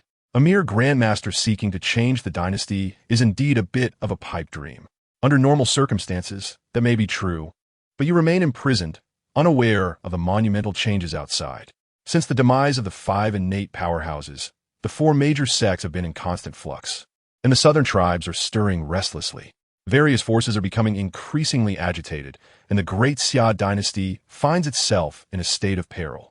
Even among the 4 esteemed guardians of the imperial family, 2 have already fallen, and the remaining 2 dare not act, lest they invite catastrophe upon the dynasty. As the former crown prince with substantial prestige, if you plan discreetly and with my assistance, there is a possibility for you to seize the throne. Lady Li coaxed him, her words dripping with allure. Chu Xuan regarded her intently, a knowing look in his eyes. It seems you possess quite a wealth of information. Lady Li's heart quickened, and just as she prepared to defend herself, she heard Chu Xuan continue. However, at the end of the day, you are but a grandmaster. To gamble my life based on that. I think I shall remain here in the dungeon. Seeing Chu Xuan's unyielding demeanor, a flicker of resentment crossed Lady Li's eyes, and she finally clenched her teeth, saying, "What if the Zhao Kingdom is willing to lend you a hand?" The Zhao Kingdom? Chu Xuan's mind raced, quickly recalling what he knew of it. In the southern region, there were numerous kingdoms, and the Great Xia and Zhao Kingdom were among them. The Zhao Kingdom, founded by the Xia people, was even more ruthless and brutal than the southern tribes, and it had always harbored ambitions of dominance over the southern lands. You were a spy for the Zhao Kingdom? Chu Xuan's realization came swiftly. Although he posed it as a question, his tone was exceedingly certain. Meeting his dark gaze, Lady Li felt an inexplicable wave of unease wash over her. Yet, bolstered by the grandmaster power she had forcibly attained through secret means, her confidence quickly returned. At this juncture, I am unafraid to reveal to you that I am not a spy, but rather a princess of Zhao. Today, should you merely nod your head, I can facilitate your ascendance to that coveted position. Only I possess the means to aid you in achieving that. Li Fei gazed at Chu Xuan. Her tone weighted with conviction. Her eyes brimmed with confidence. As long as Chu Xuan harbored aspirations for the throne, he could not escape her grasp. However, at that moment, Chu Xuan shook his head and chuckled. In truth, your intentions do not genuinely lie in assisting me to ascend. You merely wish to exploit my identity to incite chaos within the Great Xia. Once disorder reigns, the Zhao army can effortlessly march in and conquer Great Xia. Am I correct? Li Fei was momentarily taken aback, seemingly unprepared for Chu Xuan's perceptive insight, leaving her momentarily speechless. You have indeed concealed your ambitions well. Yet your confidence is excessive. Do you presume that you are the only one harboring hidden strengths? Have you not sensed that the atmosphere within the 6th level of this dungeon is rather peculiar? Furthermore, my interest in the throne is non-existent. After all, what value does something easily obtain hold? Chu Xuan advanced step by step, his aura swelling with each movement. In mere moments, he surpassed Li Fei, reaching an unfathomable level of terror. The vast expanse of the 6th level of the dungeon was entirely enveloped by Chu Xuan's formidable presence. Li Fei felt as though she had plunged into an icy abyss, akin to a fragile boat on a tempestuous sea, at risk of being submerged at any moment. The prowess of a first-rate grandmaster could not manifest even a fraction of its might. Terror-stricken, she gazed at Chu Xuan, suddenly realizing something that widened her eyes in disbelief. The 5 fallen innate beings in the dungeon. Could it be you? Chu Xuan did not respond, but merely raised his right hand, a pulse of chilling, terrifying energy converging at his fingertips. Witnessing this, Li Fei's heart raced with dread. Frantically retreating, she cried out in desperation, "No, you cannot kill me. I'm the Princess of Zhao. Our army will soon invade Great Xia. If you dare to kill me." With a swift thrust, a surge of terrifying energy pierced through her forehead. Chapter 22. The 7th level of the dungeon. Mastery over wind and rain, the 4 major sects conspired in secrecy. The barbarian tribes stirred restlessly, and Zhao harbored ambitions of conquest, having long ago infiltrated spies to sow discord. This plot against Great Xia has been in motion for quite some time. It seems the outside world is indeed in turmoil. Chu Xuan shook his head, feeling increasingly that life in the dungeon suited him. As for the current crisis facing Great Xia, he harbored little concern. After all, Great Xia is a nation with a millennia-long legacy, not one to falter in the face of such trivial disturbances. Though 2 of the 4 guardians had perished, 2 remained. Particularly, the elder sect leader, from what he knew, was a formidable powerhouse at the pinnacle of innate mastery. Not only was he unmatched within the Great Xia Dynasty, but he was also a rare adversary throughout the entire southern realms. As long as this elder remained, the Great Xia Dynasty should endure for the time being. As for himself, a mere ordinary prisoner, it was best to remain quietly in the dungeon to cultivate. Time passed day by day. Li Fei's sudden disappearance was quickly noted. Had this occurred under normal circumstances, it would likely have incited a furious response. However, given the current undercurrents within the Great Xia Dynasty, with factions scheming against one another and the Xia Emperor overwhelmed, he had little time to concern himself with such minor affairs, merely arranging for an investigation. He soon dismissed the matter from his mind. Just as Li Fei had assessed him, the Xia Emperor was indeed cold-hearted. Little did she realize that this indifference extended not only to numerous princes, but also to her, his favored concubine. Unbeknownst to them, more than a month had slipped by. Thanks to the daily sign-in rewards, Chu Xuan's cultivation advanced at an unimaginable pace. However, his mood was not particularly elevated. According to the patterns observed in the previous 2 levels, he could see that the sign-in rewards for the 6th level were about to diminish. Yet the earthly sacred body he had long anticipated had yet to materialize. If such a rich source of earth attribute spiritual energy could not yield the earthly sacred body, his aspiration to complete the primordial sacred body might be severely compromised. Fortunately, just as hope seemed to wane, the earthly sacred body finally appeared among his sign-in rewards in the last few days, granting him a deep sense of relief. While various anomalies surfaced in the outside world, after integrating the earthly sacred body, Chu Xuan's primordial sacred body was substantially completed, exhibiting remarkable effects. Upon closer inspection, not only did the bones and meridians within his body shimmer with brilliance, but even his blood flowed with a faint golden hue, and his muscles and skin became more resilient and powerful. Chu Xuan tested his defenses, even when struck by the golden sword of the giant sword sex ancestor.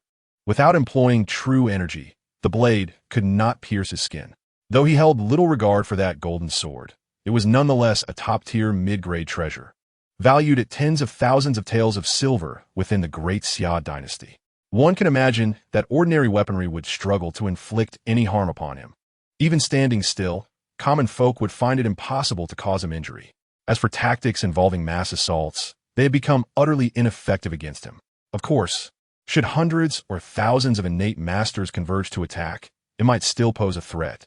Thus, Chu Xuan concluded that he ought not to act recklessly. After all, he had yet to attain true invincibility and should remain diligently within the dungeon to cultivate.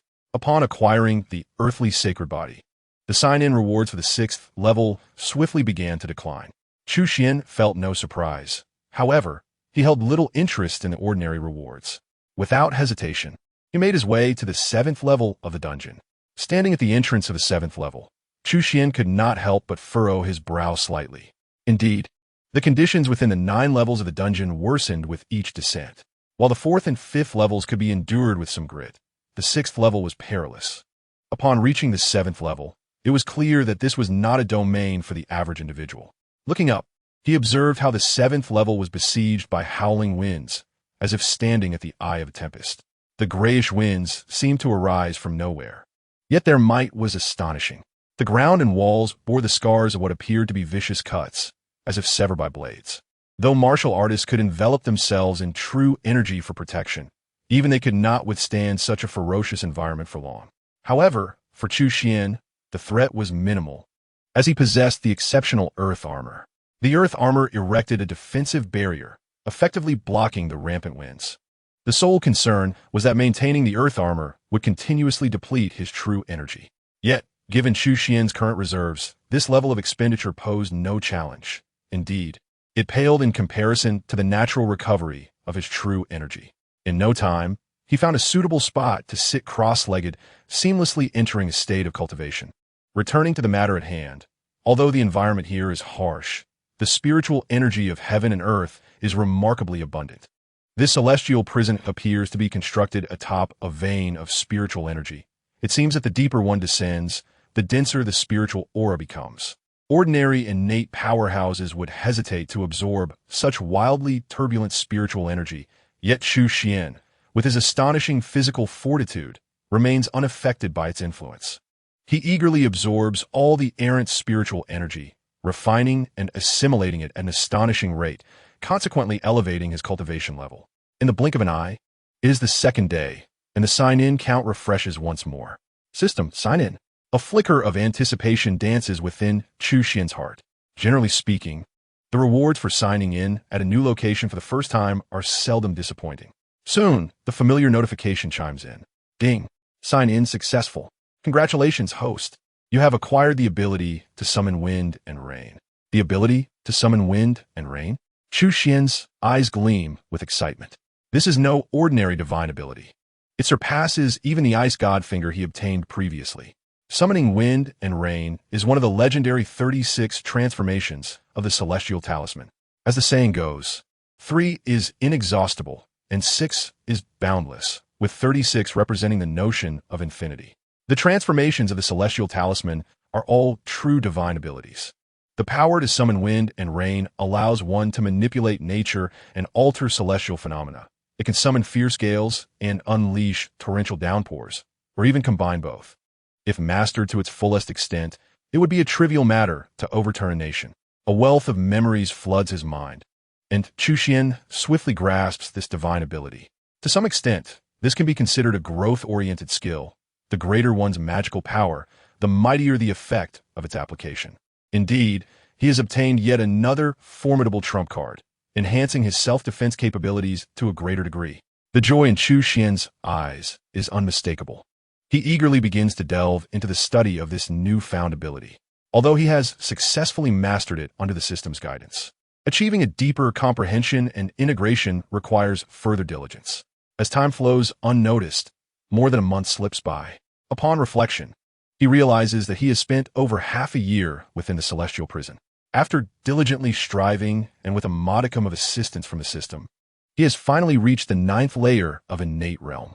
In the 7th layer of the prison, Chu Xuan slowly opens his eyes, feeling the surging, robust energy within him. A faint smile of satisfaction graces his lips. If the innate realm is the pinnacle of the southern lands, then the 9th layer undoubtedly represents the utmost limit. With the supreme holy body, the primordial holy body, in his possession mastery over one of the 10 divine flames, the true fire of the sun, and fearsome abilities such as the Ice God Finger and summoning wind and rain. He is indeed superior to the average 9th layer cultivator. Now, he possesses genuine self-defense capabilities. At the very least, within this southern realm, no one should be able to take his life. However, he must not let his guard down. There may still be ancient monsters lurking in the shadows, for not everyone possesses his honest and kind nature, Chu Xuan muses. He feels that remaining at the 9th layer is still somewhat precarious. Ideally, a breakthrough to the Purple Mansion realm would provide true security. With his current cultivation at the 9th layer, he is already qualified for a breakthrough to the Purple Mansion realm. Yet, he lacks the essential spiritual medium required to open the Purple Mansion. Over the past 6 months of sign-ins, his system space has accumulated quite a number of rare treasures, some of which can certainly serve as mediums for this purpose. However, the choice of medium for opening the Purple Mansion is of utmost importance and cannot be made lightly. The more precious the medium, the larger the Purple Mansion space will be, the more stable the foundation, and the greater the potential for future growth. Should he opt for a commonplace spiritual medium, even if the breakthrough to the Purple Mansion is successful, his combat prowess would suffer significantly, likely leaving him stagnant at that level for life. Chu Xuan is naturally unwilling to accept such a fate. In truth, the mediums he possesses are considerably more valuable than ordinary ones. While they may not reach the pinnacle level, they certainly belong to the first tier. Yet, Chu Xuan's standards are exceedingly high. Even first-tier mediums do not meet his expectations. In his view, not only must they be extraordinary and unparalleled, but they should also reach the supreme quality, or he would prefer to endure without a breakthrough. There is no urgency in breaking through to the Purple Mansion realm. However, what has transpired outside in recent days? Chu Xuan's gaze sharpens, his dark eyes seeming to converge with divine power, becoming as radiant as the stars. This is a reflection of his innate spiritual perception, which has reached a formidable level. His vision seemingly pierces through the confines of space. He observes countless vengeful souls wailing throughout the city, men and women, young and old, all crying out in anguish. The vast imperial capital resembles a ghost town. Ordinary people cannot perceive these apparitions, yet Chu Xuan is unable to suppress a shiver of fear. What is more alarming is that these countless vengeful spirits are converging towards the celestial prison, each one plunging into the endless abyss of the 9th layer. As more and more souls are drawn in, the prison grows increasingly ominous and terrifying. A sense of foreboding fills Chu Xuan. If this continues, the 9th layer of the celestial prison may, indeed, undergo some unfathomable transformation. With this thought, he can no longer remain seated. While he may be indifferent to occurrences elsewhere, the prison is his sanctuary and lifeline. For the time being, it holds great significance for him, and he will not permit anyone to disrupt its tranquil environment. What has transpired outside? Chu Xuan inquires of the prison warden, Wu Qi. Since Chu Xuan's breakthrough to the innate realm, he no longer requires sustenance for his daily meals. And Wu Qi has not laid eyes on him for quite some time. He had sneaked into the 4th and 5th layers to seek him out, but by that time, Chu Xuan had long departed. He had feared that Chu Xuan had met with misfortune, yet upon seeing him now, he realizes his worries were unfounded. Chu Xuan not only remains unharmed, but has grown even more powerful, as evidenced by the overwhelming aura he exudes. Under Chu Xuan's penetrating gaze, Wu Qi feels a sense of trepidation, one that far exceeds facing the current emperor. Many events have unfolded outside during this time, Wu Qi says with a wry smile, revealing no intention of concealing the truth, and proceeds to recount the events. First, the barbarian tribes launched a war, led by the barbarian king with an army of hundreds of thousands, suddenly invading our Great Xia territory. Fortunately, His Majesty had long anticipated this and quietly mobilized 200,000 elite forces to the southern border, collaborating with the border troops to repel the barbarian army. However, during this turmoil, the 4 major sects declared independence, prompting numerous sects and clans to respond, resulting in a chaotic upheaval across the Great Xia. Yet, the situation worsened when the Zhao kingdom decided to take advantage of our plight, delivering a critical blow. They secretly assembled 30,000 elite cavalry, cleaving through our defenses and advancing deep into the heart of Great Xia. Now, the situation has escalated to a critical point with the entire imperial capital besieged. Many outside are proclaiming that the Great Xia Dynasty is on the verge of collapse. At this thought, Wu Qi could not help but exhibit a countenance of profound sorrow. While he could not claim an unwavering loyalty to his sovereign, he held a profound pride in his identity as a subject of the Xia. No rational individual would desire to become a slave to a fallen nation, especially when the adversary bears the notorious reputation of the Zhao kingdom, known for the brutality of the Xia people, a fact well acknowledged throughout the southern territories. Should they fall into their hands, their fates would likely be worse than death. Chu Xuan furrowed his brow, taken aback by how rapidly the situation in the Great Xia had deteriorated within mere months. Initially, he had regarded the Xia emperor as a capable ruler, harboring expectations for his reign. However, it now appeared that this individual was merely a tyrant in his own domain, formidable in internal strife, yet utterly inept in external warfare. As far as I know, the Xia royal family still possesses two prominent protectors, particularly the old Zhongling. Has he not intervened? Chu Xuan queried, his brow furrowing deeper. The old Zhongling is currently absent from the imperial capital. He departed for the four great sects many days ago. Given the present circumstances, it seems the four sects have long colluded with the Zhao kingdom, and the old Zhongling is likely being restrained by the innate ancestors behind those sections.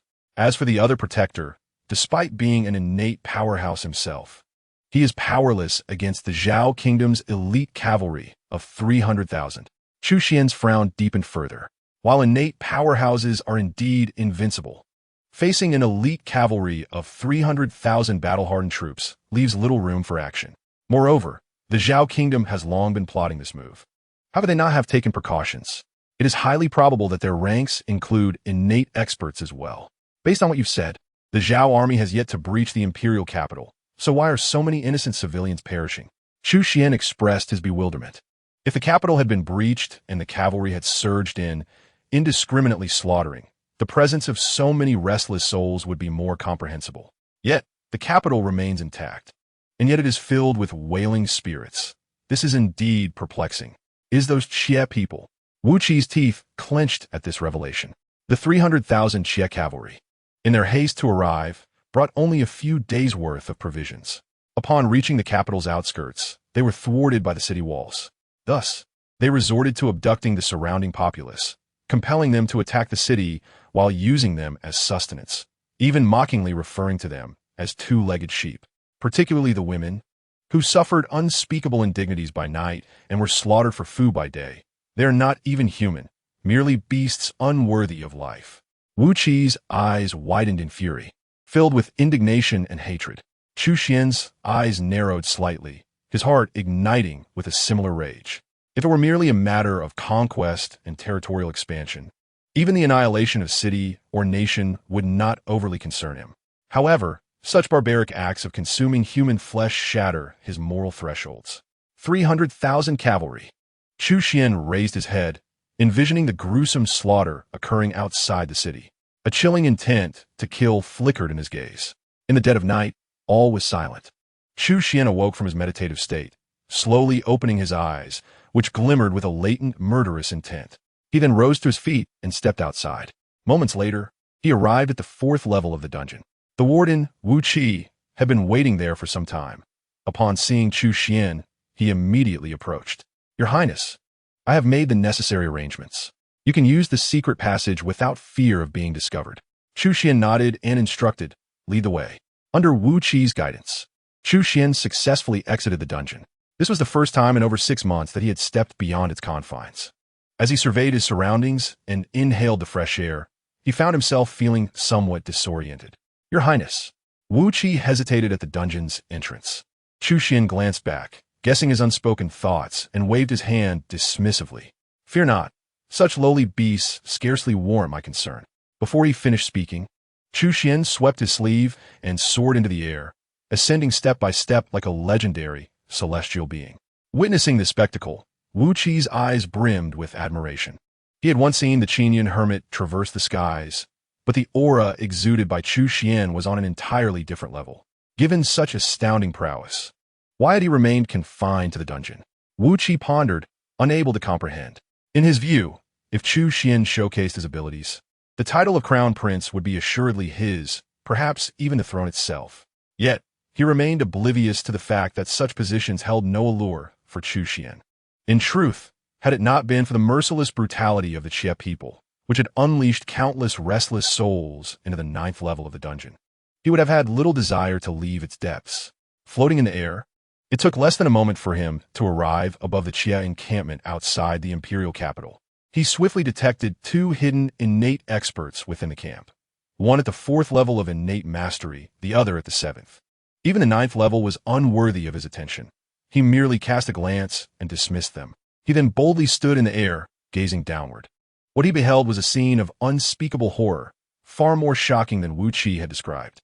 The camp was littered with heaps of corpses, men, women, the elderly, and children, creating a landscape of death and rivers of blood. The cauldrons, steaming with foul odors, were filled with grotesque contents as the Xia warriors feasted ravenously, their gluttony akin to that of wild beasts. Within the tents, the scenes were even more barbaric and grotesque, enough to provoke righteous indignation in anyone who laid eyes upon them. In Chu Xuan's view, these Xia people had utterly forsaken their humanity, devolving into heartless beasts. As a transmigrator, Chu Xuan did not possess a particularly strong attachment to the Great Xia. However, as a human being, witnessing such savage behavior ignited a fury within him that he could not contain. He felt a conflagration of rage swelling in his chest, growing ever more intense, beyond his ability to suppress. Even the true fire of the sun he had cultivated in his dantian began to stir restlessly, and glimmers of ominous flame flickered in his eyes. These scoundrels do not deserve to exist in this world. The murderous intent in Chu Xuan's eyes flared intensely. At this moment, the ferocity of his wrath eclipsed any he had experienced since his arrival in this realm. Even when confronting figures like Lu Jin and the Crown Prince, his ire had never burned so fiercely. He yearned to reduce those wretches to ashes. Wind rise, Chu Xuan declared coldly. He did not hesitate to invoke the divine power of wind and rain he had recently acquired. With a sweep of his hand, an unimaginable surge of true energy erupted forth, enveloping the area with an enigmatic and mysterious aura. In an instant, a violent wind arose, sweeping toward him from afar, building in intensity with each passing moment, transforming into a tempest of formidable strength. In the blink of an eye, a tempestuous roar evolved into an overwhelming gale, culminating in a series of terrifying tornadoes. These ferocious storms suddenly swept in, plunging the vast encampment of the Chang into utter chaos. Not only were chariots and weapons lifted into the sky, but the Chang warriors themselves were also caught in the maelstrom. In mere moments, countless Chang soldiers were torn asunder, their remains scattered, staining the tornadoes a deep crimson. Yet this was not the conclusion, but rather just the beginning. Under Chu Xuan's command, the winds grew increasingly menacing, resembling blades of steel. As they howled past, many Chang warriors were caught unawares, swiftly torn in two, their blood creating a rain of gore. Regardless of their frantic attempts to flee, none could outrun the gale, as if they were mere stalks of wheat being harvested en masse. Cease this at once. Dare to attack us, and I shall dismantle you piece by piece. The 2 innate powerhouses finally discerned Chu Xuan high above. With gritted teeth, they unleashed their full might and charged towards him. Commanders among the Chang troops hastily summoned archers, drawing their bows with utmost urgency, all aiming at the airborne Chu Xuan. In an instant, a volley of arrows was released, each arrow imbued with terrifying force, as if they would transform Chu Xuan into a pincushion in the next heartbeat. However, faced with this myriad of assaults, Chu Xuan remained unfazed. Shielded by the earth armor, these attacks could not inflict even a scratch upon him. Even the 2 innate powerhouses, exerting their utmost, could not shake the translucent barrier in the slightest. With the protection of the earth armor, Chu Xuan felt emboldened. Gazing upon the grotesque faces of his foes, the murderous intent in his eyes intensifying. Rain down, Chu Xuan bellowed once more. As the energy within him surged and drained, torrential rain began to pour down. If the swirling sands and stones were akin to blades of steel, then this downpour was undoubtedly a barrage of sharp arrows. Moreover, the rain descended from above, leaving the Chang warriors with no means of escape. Many, still in confused flight, found their heads pierced and exploded by the raindrops. From a distance, the entire Chang encampment was shrouded in an unending tempest of wind and rain. even as numerous Chong warriors galloped in frantic retreat. They struggled to break free from this area saturated with lethal intent. The very heavens seemed to have turned against them. In the face of such despair, an increasing number of Chong warriors fell to their knees, pleading for mercy, their cries of anguish and rage echoing, yet unable to alter their dire fate. Though it was the dead of night, the tremendous commotion roused countless souls within the imperial city. Initially, they assumed the Chong forces were launching a nocturnal assault on the city, but upon ascending the walls for a better view, they were met with a scene of unimaginable carnage. Soon, the Chong encampment had turned into a river of blood, no longer the blood of common folk, but that of the Chong warriors themselves. Confronted with such a terrifying display of supernatural prowess, the Chong forces found themselves utterly defenseless. Not only the ordinary Chong soldiers, but even the masters among them, including the two extraordinarily powerful innate warriors, were ultimately engulfed in a storm of wind and rain. Within half an hour, the encampment that had once housed 300,000 troops saw not a single survivor. Under the relentless onslaught of wind and rain, the entire cavalry was annihilated. Are they all dead? All of them? The commander stationed on the city walls struggled to swallow. Disbelief etched across his features. Wait, you say someone unleashed a power that wiped out those 300,000 Chong cavalry? In the imperial palace, Emperor Xia rose abruptly, his gaze fixed intently on the leader of the Black Guards. You cannot be jesting with me, can you? The Black Guard leader wore a pained expression. How could I dare to jest about such matters with your majesty? Although it was night, there were still many witnesses. I have personally verified it. The 300,000 Chong cavalry have indeed been completely obliterated. Emperor Xia inhaled deeply, though he trusted the Black Guard leader would not deceive him. The reality was hard to accept. After all, it was a formidable force of 300,000 Chong cavalry, notorious for their ferocity in battle. Comparatively, even an army of 1,000,000 would pale in comparison. Yet, just like that, they were gone. Even more astonishing was the notion that such a fierce army could be decimated by a single display of power. Truly a chilling thought. Who could this individual be? Emperor Xia raised his head slowly, his tone grave as he inquired. The emergence of such a terrifying figure in the Great Xia capital could signify opportunity, yet also posed a threat. In many ways, this individual could prove even more perilous than the 300,000 Chong cavalry. I do not know. He remained high above, shrouded in obscurity, only discernible as a man. However, the Black Guard leader hesitated, casting a glance at Emperor Xia before continuing earnestly. It was noted by those within the city that he appeared to emerge from the prison, and after the battle concluded, he returned there. Thus, it has been widely speculated that the prison is not a place of death, but rather the abode of the city's guardian deity. Countless citizens have begun to kneel and bow before the prison, expressing gratitude for the guardian's saving grace, and some even intended to erect a shrine in his honor, offering incense and prayers daily. Crash! A cup shattered upon the ground, producing a piercing sound. As expected, upon hearing this, Emperor Xia's expression darkened significantly. How had the situation within the Great Xia Dynasty deteriorated to such depths? In the Emperor's view, the prison was the root of all calamity. Had it not been for the prison, the royal family would not have suffered such losses, nor would the ancestors of the four major sects have fallen. And even the shaman and prince of the barbarian tribes would not have vanished mysteriously. Had the four guardians of the Great Xia royal family still been alive, had the four sects not stirred up trouble, and had the barbarians remained subdued, how could the Chong forces have surged forth to threaten the imperial city? Thus, the crux of all misfortune lay with the prison. Yet now, the prison was regarded as the dwelling of some ludicrous guardian deity, an utter farce, a multitude of foolish subjects. I'm their true guardian. Were it not for me, the imperial city would have long been breached, and they would have become slaves to a fallen nation. Now, instead of expressing gratitude to me, they choose to venerate an enigmatic figure. How utterly foolish. They all deserve to perish. Emperor Xia glared, his voice rising in furious roars. The Black Guard leader trembled, bowing his head deeply, not daring to utter a word. After a considerable pause, as Emperor Xia finally calmed, the leader cautiously ventured, Your Majesty, since the 300,000 Chong cavalry have been annihilated, should we notify the 8 allied nations to return? In truth, Emperor Xia was not a coward when it came to foreign warfare. He had long been in secret communication with the neighboring 8 nations. planning to unite their forces to obliterate the 300,000 Chong cavalry. If all goes smoothly, the coalition will march into Zhao State alongside the Eight-Nation Alliance, dividing it among themselves. However, this individual, despite his ruthless nature, is not oblivious to the suffering of the countless civilians outside the city. He simply chooses to turn a blind eye for the sake of a greater strategy. Yet, plans often fall prey to unforeseen circumstances.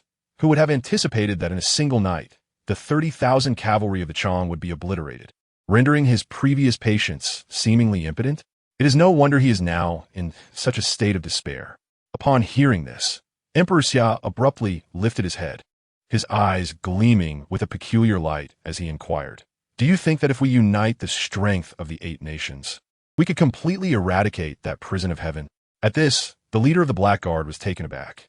While he was aware that the prison of heaven was Emperor Xia's inner demon, he had not realized the depth of the Emperor's obsession with it. It is important to note that the 8-Nation Alliance, although not as devoid of humanity as the Chong, cannot be regarded as a disciplined force of justice either. In these times, an army is akin to a band of marauders. As the saying goes, when soldiers pass through, not a blade of grass grows. Once the 8-Nation Alliance enters the capital, it will undoubtedly spell a catastrophic disaster for the common folk. The leader of the Black Guard, loyal to Emperor Xia, could not help but urge, "Your Majesty, it is easy to invite a deity, but difficult to send them away." However, before he could finish, he was abruptly cut off by the Emperor's wave of the hand. At this moment, Emperor Xia was as restless as a fishbone lodged in his throat, impervious to any counsel, and coldly declared, "I have made my decision. Immediately inform the 8-Nation reinforcements that I have a tremendous opportunity to share with them." After dealing with the 30,000 cavalry of the Chong, Chu Xuan returned to the 7th level of the Prison of Heaven. The power of the art of summoning the winds and rains did not disappoint him. Nevertheless, Chu Xuan could distinctly sense that the full potential of this divine ability had yet to be realized, with his current cultivation level being the limiting factor. The innate level of the 9th tier was indeed still too weak. It seems I must continue to strive for improvement. Taking a deep breath, Chu Xuan silently intoned, "System, sign in." Indeed, the strength I possess today is solely due to my own efforts. Ding. Sign in successful. Congratulations, host. You have received the 5-colored stone. The system notification echoed promptly. Chu Xuan opened his right hand, and a mysterious stone sparkling with radiant hues appeared in his palm. Simultaneously, he comprehended the origins of this enigmatic stone. The 5-colored stone is the very stone used by the ancient goddess En-Hua to mend the heavens. Feeling the immense divine power contained within this small stone, Chu Xuan could not help but gape, momentarily at a loss for words. Undoubtedly, this sign-in was a stroke of fortune, possibly influenced by the recent elimination of the 30,000 Chong forces. After all, it is only fitting that one is rewarded for cleaning up the filth of this world. Regardless, this 5-colored stone is undeniably a true divine artifact, its value beyond description. After all, something capable of mending the heavens is of a caliber that far exceeds that of ordinary spiritual materials. With sufficient crafting skills, this 5-colored stone could even forge a peerless divine weapon. Alas, Chu Xuan lacked such ability. Not to mention forging divine weapons. He was barely proficient in even the simplest of arms. However, for Chu Xuan, the inability to forge divine weapons was no regret, for he had grander plans for the 5-colored stone. Indeed, Chu Xuan intended to use it as a medium for opening his purple mansion. Utilizing a divine artifact meant for mending the heavens to open the purple mansion is something that would be unimaginable to others. If word got out, countless individuals would surely condemn him for squandering such a treasure. After all, the uses of this extraordinary divine object are vast, and whatever it is used for, its legacy could endure for millennia, rendering its value immeasurable. Yet, Chu Xuan was unconcerned. He was a lone wanderer, and, as the saying goes, one person's fullness ensures the family's hunger is quelled. He only knew one thing. Using this 5-colored stone to open the purple mansion would undoubtedly yield boundless benefits in his future. Chapter 26. The 5 Poisons Divine Pill. The pinnacle of the innate realm. After acquiring the 5-colored stone, Chu Xuan did not hasten to break through. Although his cultivation had reached the 9th tier of the innate realm, he had yet to attain the pinnacle of this level. despite his solid foundation allowing for a breakthrough without issue, having obtained such an extraordinary artifact as the five-colored stone. Chu Xuan felt it would be inappropriate to use it without first reaching the peak of his current level. Admittedly, he was a bit obsessive-compulsive. Nevertheless, solidifying each step of his foundation would greatly benefit his future development. More importantly, given his current rate of cultivation progress, this would not take long at all. Since that is the case, why not proceed? Meanwhile, after Chu Xuan's fortuitous acquisition of the five-colored stone, the subsequent rewards from sign-ins at the 7th level of the prison began to inevitably decline. After hesitating for a moment, he ultimately resolved to venture to the 8th level of the prison. The 8th level was shrouded in poisonous mist, and the toxicity here was far more potent than that of the 7th level. This place was even less hospitable. An ordinary person entering here would likely succumb to the poison within 3 seconds. Even martial artists, protected by their vital energy, could not withstand the onslaught of the poisonous fog for long. Even innate experts could not endure it for an extended period. Chu Xuan could only activate the earth armor, creating a semi-transparent protective barrier to isolate the dreadful toxins. It must be said that this exquisite artifact has indeed proven invaluable, having aided him on several occasions. Without the protection of the earth armor, even with Chu Xuan's current strength and physique, it would be challenging to remain in the 8th level of the prison for long. However, there are both drawbacks and advantages. Aside from the incredibly mysterious 9th level, the 8th level is the deepest in the prison, and the concentration of spiritual energy here reaches an astonishing level. Compared to the 7th level, the concentration of spiritual energy in the 8th level has increased by at least 50%. In other words, the efficiency of cultivation here is 50% greater than that of the 7th level. With his Taichu sacred body, which already offers remarkable efficiency in absorbing spiritual energy, this enhancement would leave even Chu Xuan feeling somewhat odd. Staying in the 8th level of the prison, he felt his cultivation advancing at an astonishing rate, visibly progressing towards the pinnacle of the 9th tier of the innate realm. Before long, the next day arrived, and Chu Xuan promptly intoned in his heart, "System, sign in." Ding. Sign in successful. Congratulations, host. You have received a 5 Poisons Divine Pill. The 5 Poisons Divine Pill? A type of poison pill? Chu Xuan retrieved the pill from the system space, quickly acquiring detailed information about it. Contrary to expectations, though its name suggests toxicity, the 5 Poisons Divine Pill is not a poison at all. Rather, it is an exceptionally rare restorative elixir. The 5 Poisons Divine Pill is crafted from the essence of 5 poisons, combined with dozens of rare herbs, which not only neutralizes the toxins, but transforms them into nourishment. However, the method of concoction is rather unique, known only to a select few. The 5 Poisons Divine Pill is exceedingly rare in the outside world, and its corresponding value is astonishing. If it were to be auctioned, a single 5 Poisons Divine Pill would undoubtedly fetch a price comparable to that of a superior Dao artifact. The worth of a superior Dao artifact is extraordinarily precious. Even in the vast expanse of Tiannan, one may struggle to find a single piece. Furthermore, Dao artifacts can be used indefinitely, serving as a significant foundation for a powerful faction's legacy, far surpassing the ephemeral nature of consumable pills.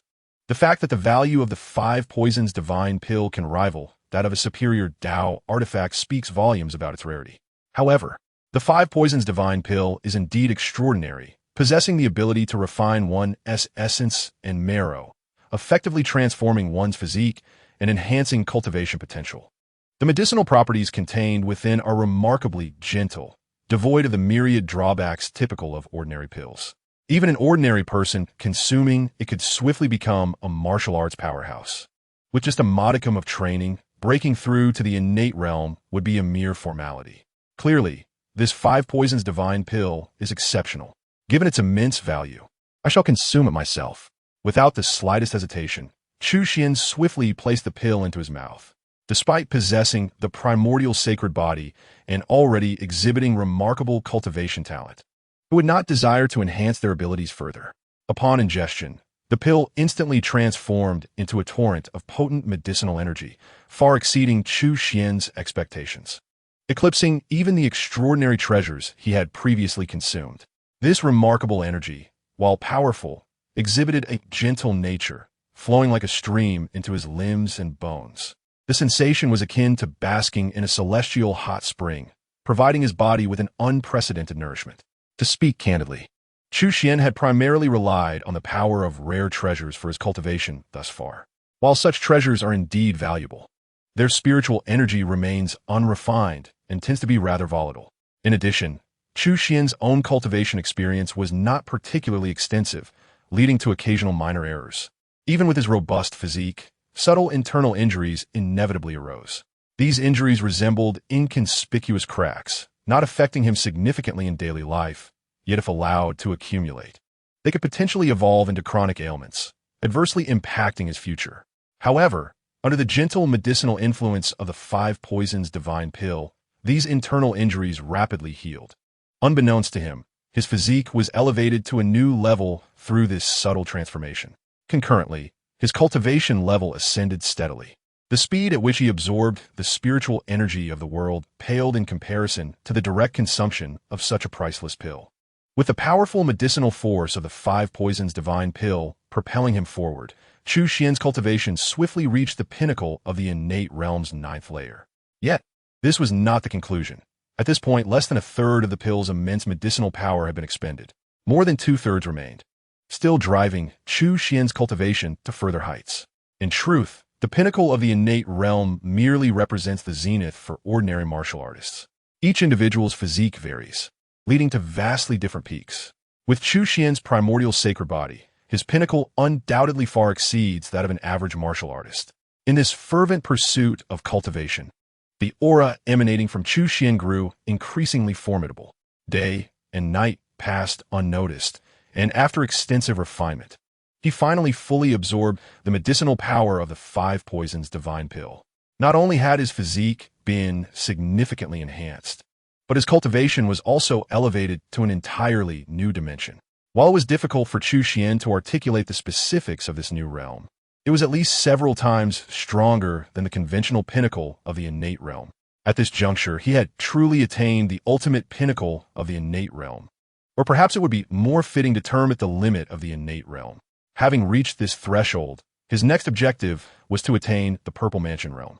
Chapter 27. Breaking through to the Purple Mansion, celestial radiance descends with his cultivation achieving the limit of the innate realm. Chu Xuan had officially qualified to break through to the Purple Mansion realm. He had no intention of delaying any further. He prepared to initiate the breakthrough immediately. Having just consumed the 5 Poisons Divine Pill, his cultivation was at an unprecedented peak, requiring no adjustment whatsoever. In fact, the method for transitioning from the innate realm to the Purple Mansion realm is hardly a secret. As long as one successfully opens the Purple Mansion, they are already halfway to success. The subsequent steps are merely a matter of course. The rarity of Purple Mansion Masters in Tian-Nan is attributed to 2 main factors. Firstly, the spiritual energy in Tian-Nan is sparse, making it exceptionally challenging to break through the innate realm, let alone elevate one as cultivation to its pinnacle. Without reaching this pinnacle, one cannot even qualify for the breakthrough. Secondly, the rare spiritual materials required for opening the Purple Mansion are exceedingly difficult to obtain. After all, not everyone possesses a system like Chu Xuan's, making the acquisition of rare treasures as effortless as eating or drinking. Lacking appropriate spiritual materials, even if they elevate their cultivation to the pinnacle of the innate realm, they cannot break through to the Purple Mansion realm. Furthermore, as age advances, their physical condition deteriorates, and the likelihood of successfully breaking through to the Purple Mansion realm diminishes. For instance, the elder sect leader of the Great Xia Dynasty, now in the twilight of his years, would face minuscule odds of success even if he acquired suitable spiritual materials due to his body's inability to withstand the intense impact of the breakthrough process. Should he fail, it would invariably result in death. These compounded reasons have led to a prolonged absence of Purple Mansion Masters in Tian-Nan. However, these challenges pose no obstacle for Chu Xuan. He is in the prime of his life, with his cultivation already at the limit of the innate realm. Coupled with the heavenly repairing stone as a spiritual medium, his conditions could not be more favorable. There was no reason to wait any longer.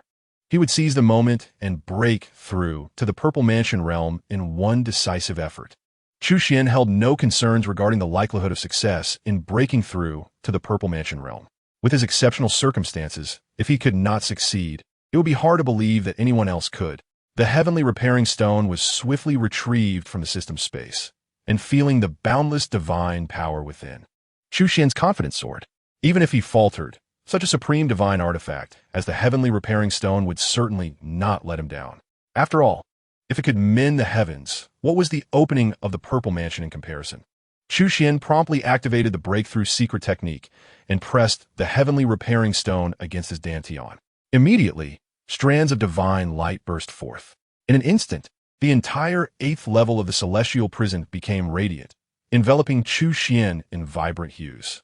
The divine light shimmered and intertwined, as though a deity were being born.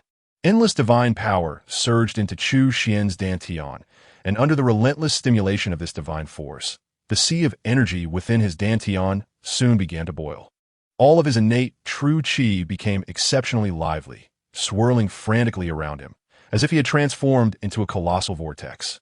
At the very center of this vortex, a deeply hidden, mysterious acupoint suddenly illuminated with a glimmer of starlight.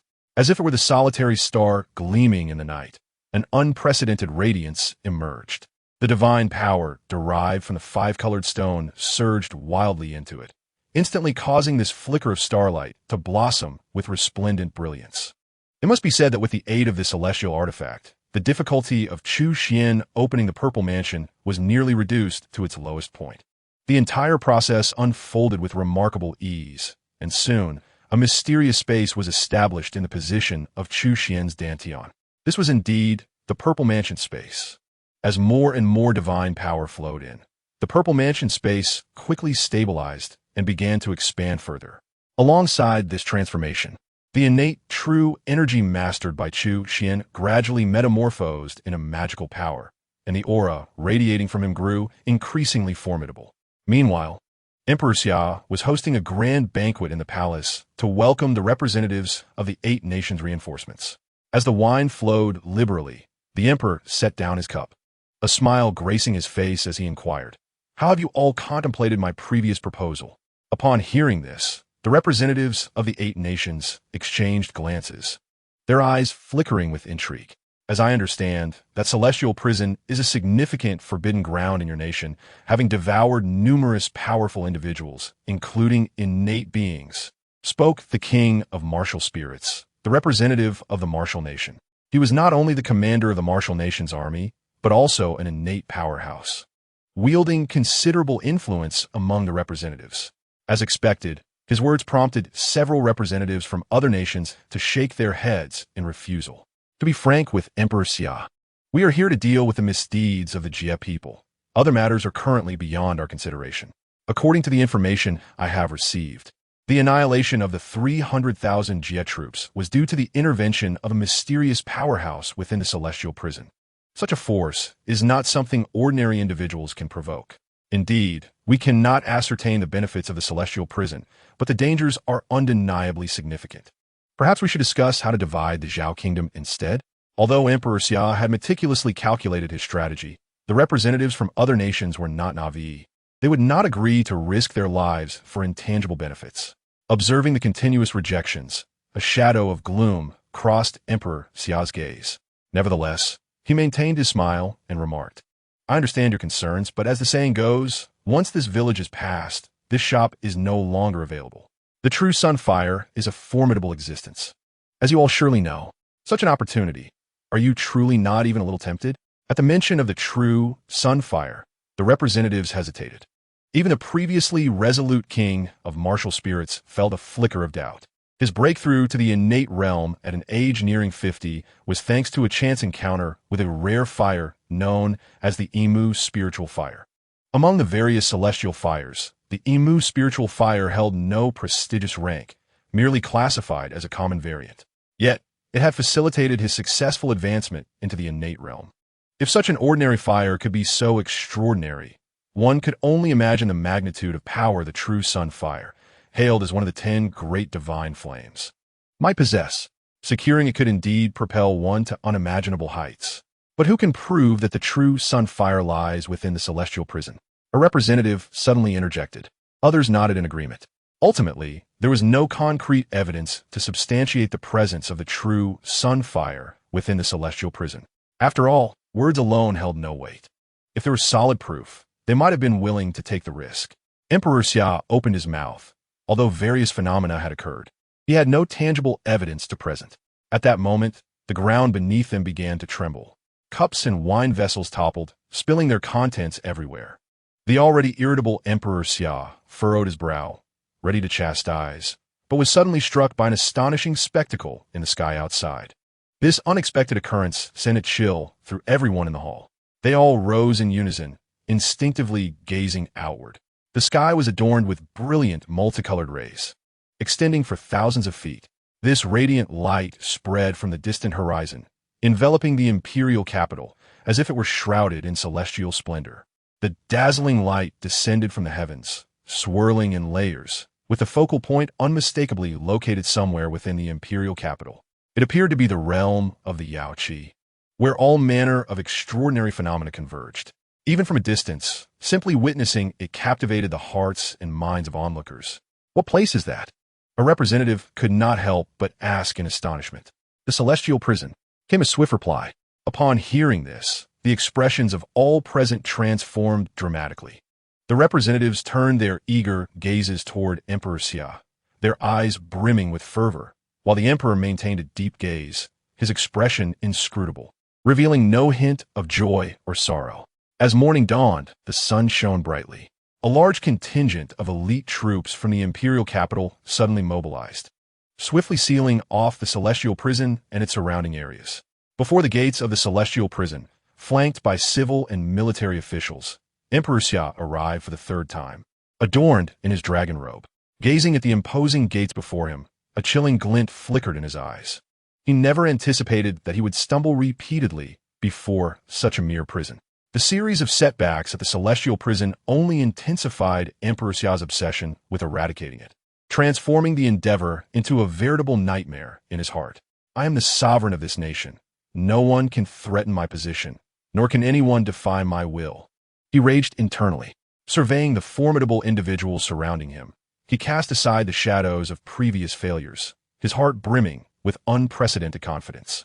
Although the earlier demise of 5 innate beings within the celestial prison had caught him off guard, the strength he had amassed this time far surpassed anything before. Initially, the 8 nations' reinforcements had shown little interest in the celestial prison, not due to a lack of curiosity regarding the true Sunfire, but rather uncertainty about whether they would gain anything worthwhile by entering. After all, they were not subjects of the Great Xia and had not witnessed the various wonders of the celestial prison firsthand. However, after witnessing the breathtaking spectacle of radiant light cascading from the heavens, their attitudes shifted dramatically. No longer was it Emperor Xia pleading for them to enter the celestial prison. Instead, they were now beseeching him for the opportunity. This coalition of forces comprised substantial elite contingents from all 8 nations, each contributing at least 1 to 3 innate powerhouses. Together, they amassed a total of 17 innate beings. Coupled with the remaining esteemed figure from the Great Xia royal family, the total rose to 18 innate powerhouses. What a formidable concept this was. In the southern lands, each innate powerhouse was regarded as a titan, the very foundation of powerful factions. The previous Great Xia Dynasty had retained its stability with 4 innate patrons, but now, gathering a total of 18 innate beings was truly unprecedented. Do not underestimate the mere prison. If they can indeed unite and collaborate, even pushing through the southern sky would not be an impossible feat moreover. There are not only 18 innate powerhouses here. In addition, they have gathered over 50 first-grade grandmasters, more than 90 second-grade masters, and over 150 third-grade minor masters. In other words, they have amassed nearly 300 master-level warriors. This formidable force of 300 masters is undoubtedly a terrifying power that cannot be dismissed lightly.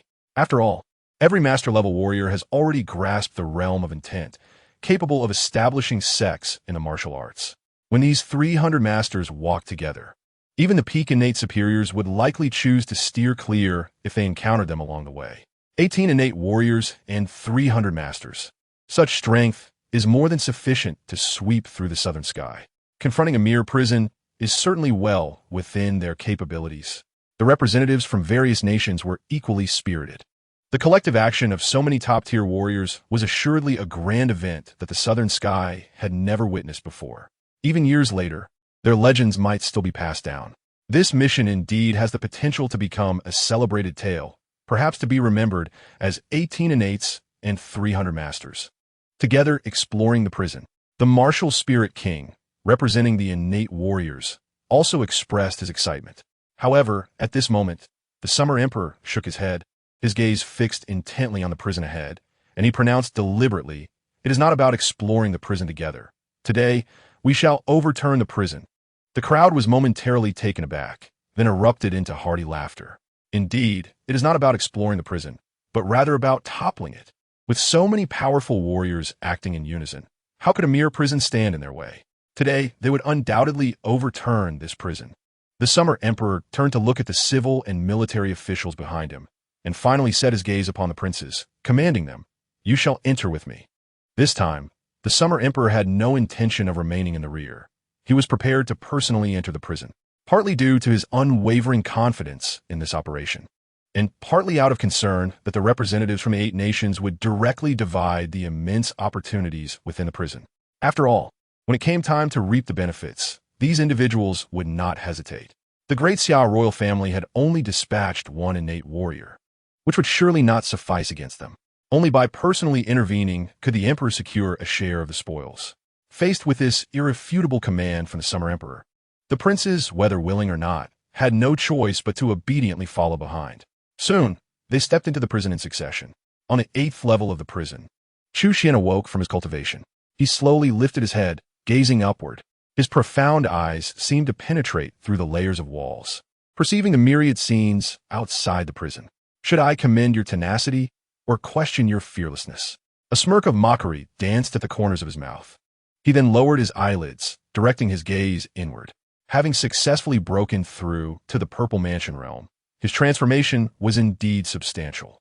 After successfully opening the Purple Mansion, all his innate true energy was converted into magical power, while his innate spiritual awareness had evolved into divine consciousness.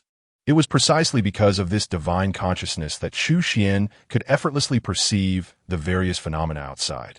Within the scope of his divine consciousness, nothing could escape his notice. With divine consciousness at his disposal, being ambushed became a near impossibility. As Chu Xuan harnessed his divine consciousness to scrutinize the myriad changes in his body, he could ascertain that he had become significantly more formidable in every aspect, without a doubt. However, the most significant transformation lay in the space of the Purple Mansion he had opened at the location of his Dantian. This Purple Mansion space was derived from hidden acupoints, serving as the foundation for his future, akin to conjuring a vast ocean from thin air, capable of storing a substantial amount of magical power for future needs. Merely based on this advantage, the endurance of a Purple Mansion practitioner far surpassed that of ordinary warriors, as long as the Purple Mansion was not empty. The practitioner could continue to fight indefinitely. Nevertheless, as far as Chu Xuan knew, the diameter of a newly opened Purple Mansion space typically measured only about 10 feet. However, upon inspecting his own Purple Mansion space, Chu Xuan felt a sense of unreality. Roughly estimating, his Purple Mansion space had a diameter of at least 100 feet, soaring high above like a vast lake. A Purple Mansion space of over 100 feet in size was merely in its nascent state. As his cultivation continued to grow, the Purple Mansion space would expand further, potentially becoming hundreds of times larger than an ordinary one. No, that is not correct. If the diameter is 100 times greater, then in terms of area, it would be thousands of times larger. Chu Xuan gasped in awe. Although he had anticipated that the Purple Mansion space opened with the 5-color stone would be exceptional, he had not expected it to be so extraordinary. Furthermore, the Purple Mansion space he had opened was not only larger in area, but also more stable, with a faster rate of expansion in the future. And even the magical power condensed within would be more potent. In every respect, it was incomparable to an ordinary Purple Mansion space. The only downside was that filling this enormous Purple Mansion space would not be an easy task. After all, the magical power his Purple Mansion space could store was roughly 10,000 times that of an ordinary one. Naturally, this was something that others would covet. Who among normal people would not wish for a larger capacity? Chapter 29. a father and son reunited. You're still alive? This prison is indeed no ordinary place. Upon entering the prison, representatives from various nations could not help but exclaim. Initially, they had regarded the prison with a degree of skepticism, thinking that even if it were dangerous, how perilous could it truly be? However, upon actually entering the prison, they realized they had underestimated the situation. The first 3 levels of the prison were relatively normal, but upon reaching the 4th level, things began to take a turn for the worse. The temperature plummeted by dozens of degrees, as if they had suddenly transitioned from summer to the depths of winter. Even with their physiques, they could not help but feel a bone-chilling cold. Yet before they could fully acclimatize, entering the 5th level transformed the environment into unbearable heat, causing them to break out in a cold sweat. Having just endured the extremes of both cold and heat, upon entering the 6th level, an almost tenfold gravitational force suddenly pressed down upon them, causing many to nearly collapse to the ground as they struggled to traverse the oppressive 6th level. The terrifying storm of the 7th level delivered yet another shocking blow, although they had not encountered many dangerous attacks along the way. The continuously shifting harsh environments left them trembling with fear. Upon reaching the entrance of the 8th level of the prison, gazing at the dense poisonous mist within, many people's faces became rigid with apprehension. Compared to the visible threats of storms and torrential rain, poison was merciless and far more insidious. You go ahead and try, commanded the Summer Emperor, designating a Grandmaster to take the lead. The Grandmaster took a deep breath, immediately mobilizing his true energy for protection, and then cautiously stepped into the poisonous mist. Moments later, a hissing sound echoed as the terrifying poison mist began to erode his protective true energy at a visible rate. The Grandmaster's expression shifted drastically. Without a word, he hastily retreated. However, even so, he was a step too late as the poison mist infiltrated his body, turning his face a ghastly green. Before others could step in to provide aid, he foamed at the mouth and collapsed onto the ground. In a mere instant, even the corpse was completely eroded, leaving behind only a chilling skeleton. The sight prompted everyone present to involuntarily gasp in horror. Even those with innate strength felt a shiver run down their spines.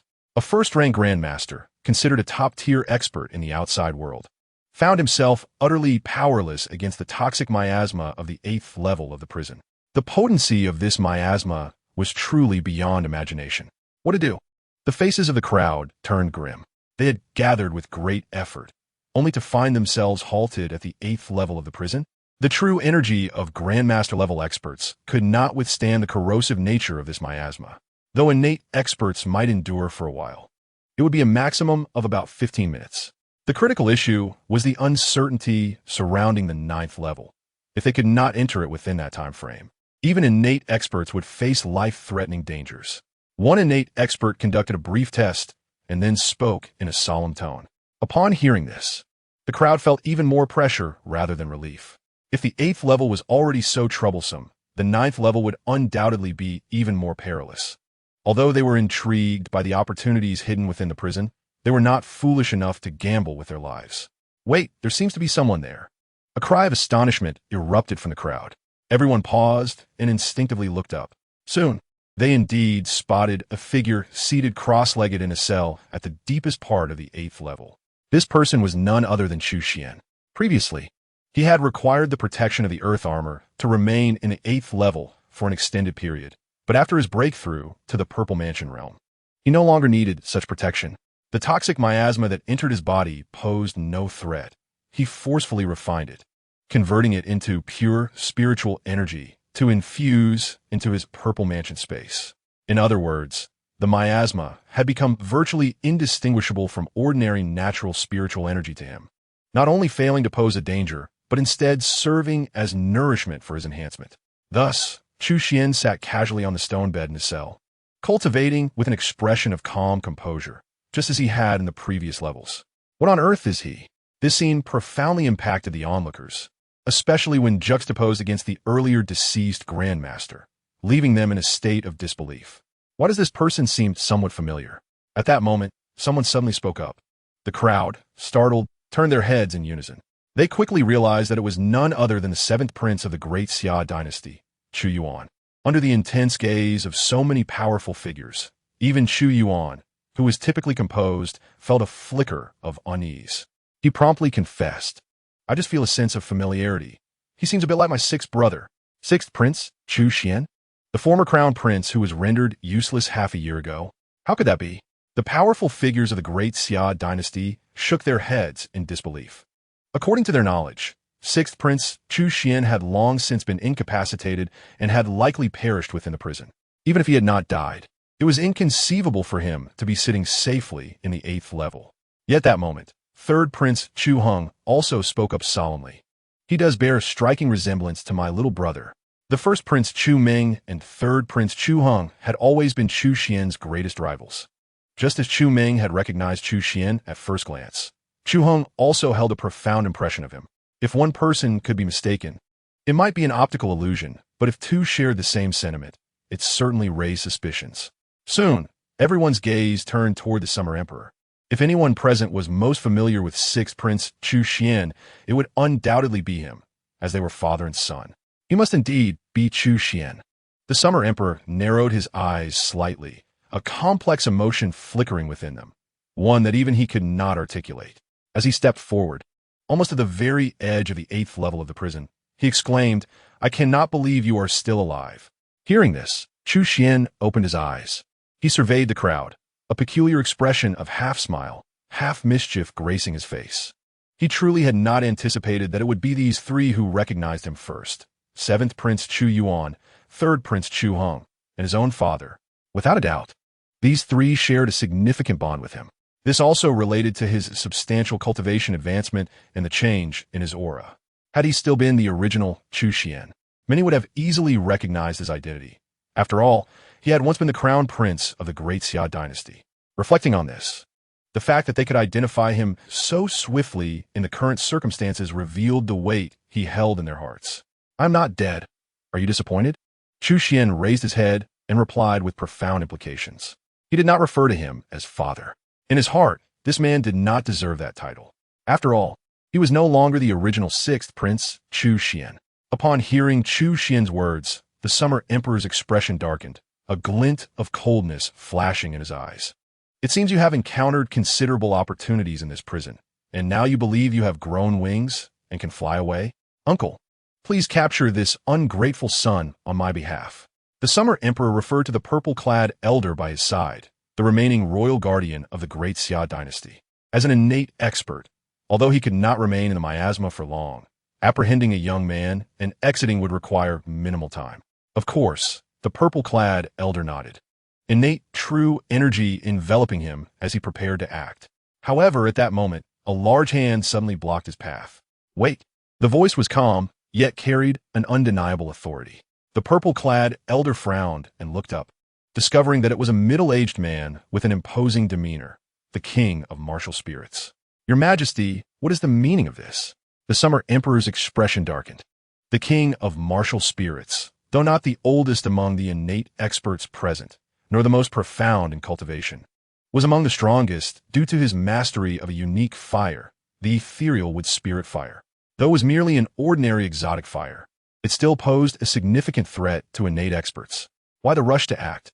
It is not often we discover a living soul. Should we not clarify the situation first? What if he knows something about the true sunfire? The king of martial spirits spoke languidly. Upon hearing this, the other innate experts immediately realized the implications. Their primary purpose in entering the prison was to seek the true sunfire. However, throughout their journey, they had encountered neither hide nor hair of it.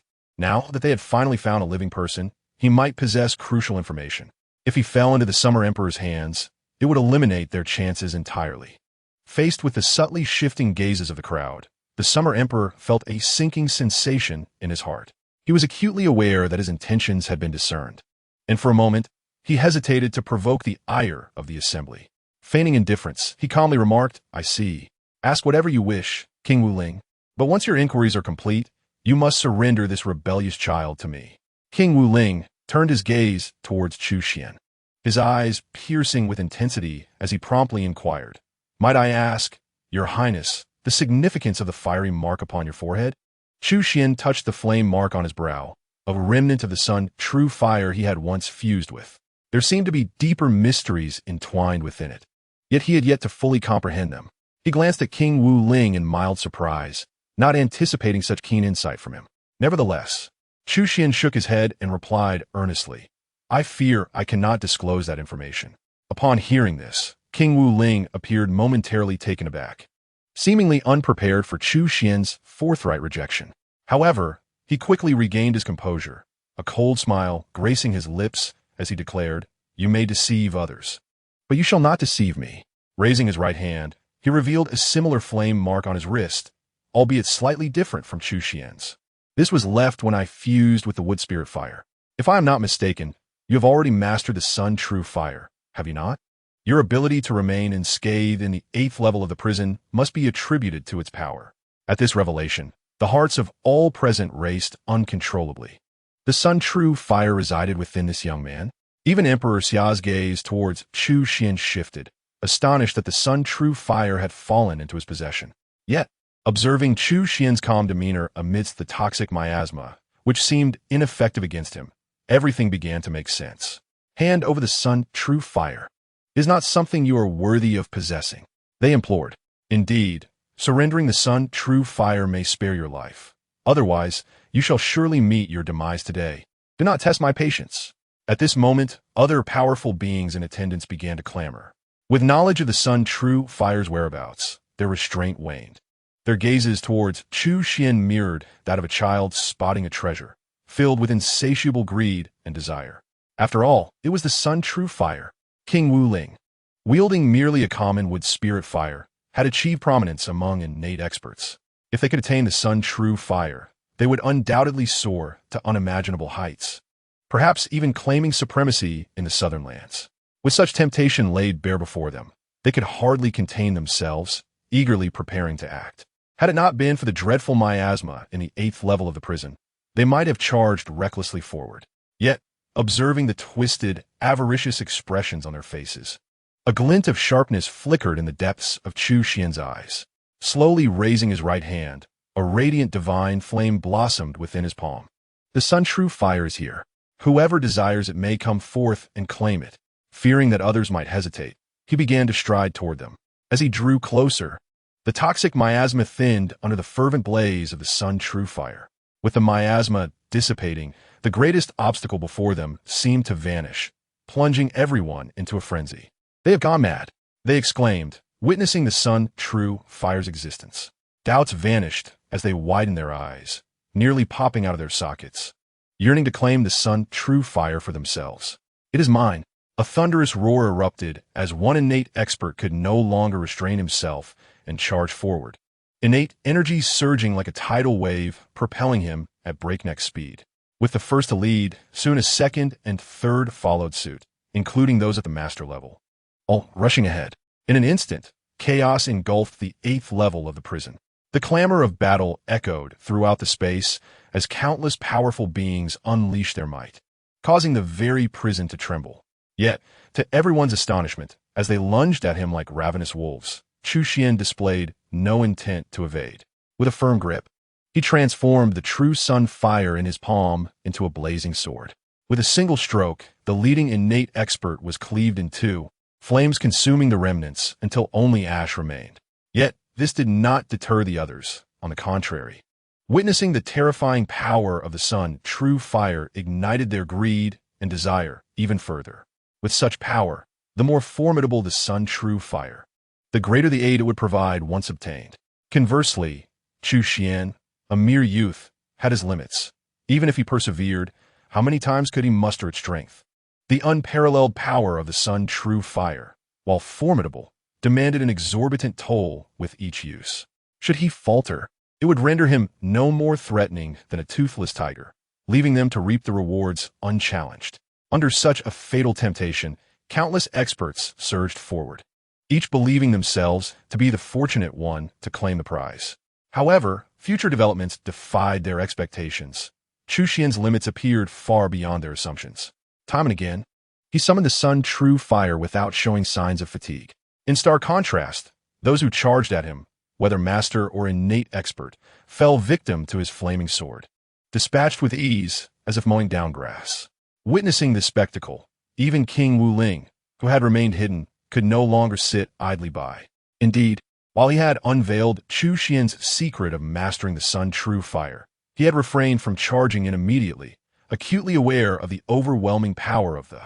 His intent in revealing Chu Xuan's secret was to allow others to deplete his strength, paving the way for his own victory. However, as he observed the continuous downfall of the charging experts, even the innate ones dwindling to a mere few, he exchanged glances with the remaining four who shared his intentions. In silent agreement, they nodded and surged forward together. "Child, you shall perish," they cried in unison. The combined might of 5 innate experts unleashed a formidable force, creating a terrifying tempest that seemed to engulf the 8th level of the prison, with Chu Xuan appearing overwhelmed. Particularly, King Wu Ling channeled all his power into the wood spirit fire, transforming it into a blazing green spear, carrying an ominous power that pierced through the void, hurtling towards Chu Xuan's chest with lightning speed. With a deafening explosion, after the chaos settled, Chu Xuan stood unharmed his place. Instead, the 5 innate powerhouses faced a grim fate, with 4 of them perishing on the spot. The sole survivor, the martial spirit king, was left with but a half-life. Before he could even utter a plea for mercy, the Sun True Fire, brimming with excitement, lunged towards him, or more accurately, towards the Imu spiritual fire. Though merely an ordinary, the Imu spiritual fire was still a form of. Once consumed, the Sun True Fire would experience significant advancement. At that moment, Emperor Xia approached Chu Xuan step by step. Chapter 31. The Father-Son Showdown. The Fall of Emperor Xia. To my astonishment, you have indeed achieved this level. The Emperor Xia gazed intently at Chu Xuan, advancing towards him with measured strides. Truly, you are worthy of being my prince. I had thought you perished in the dungeon. Yet you have brought me such delightful surprise.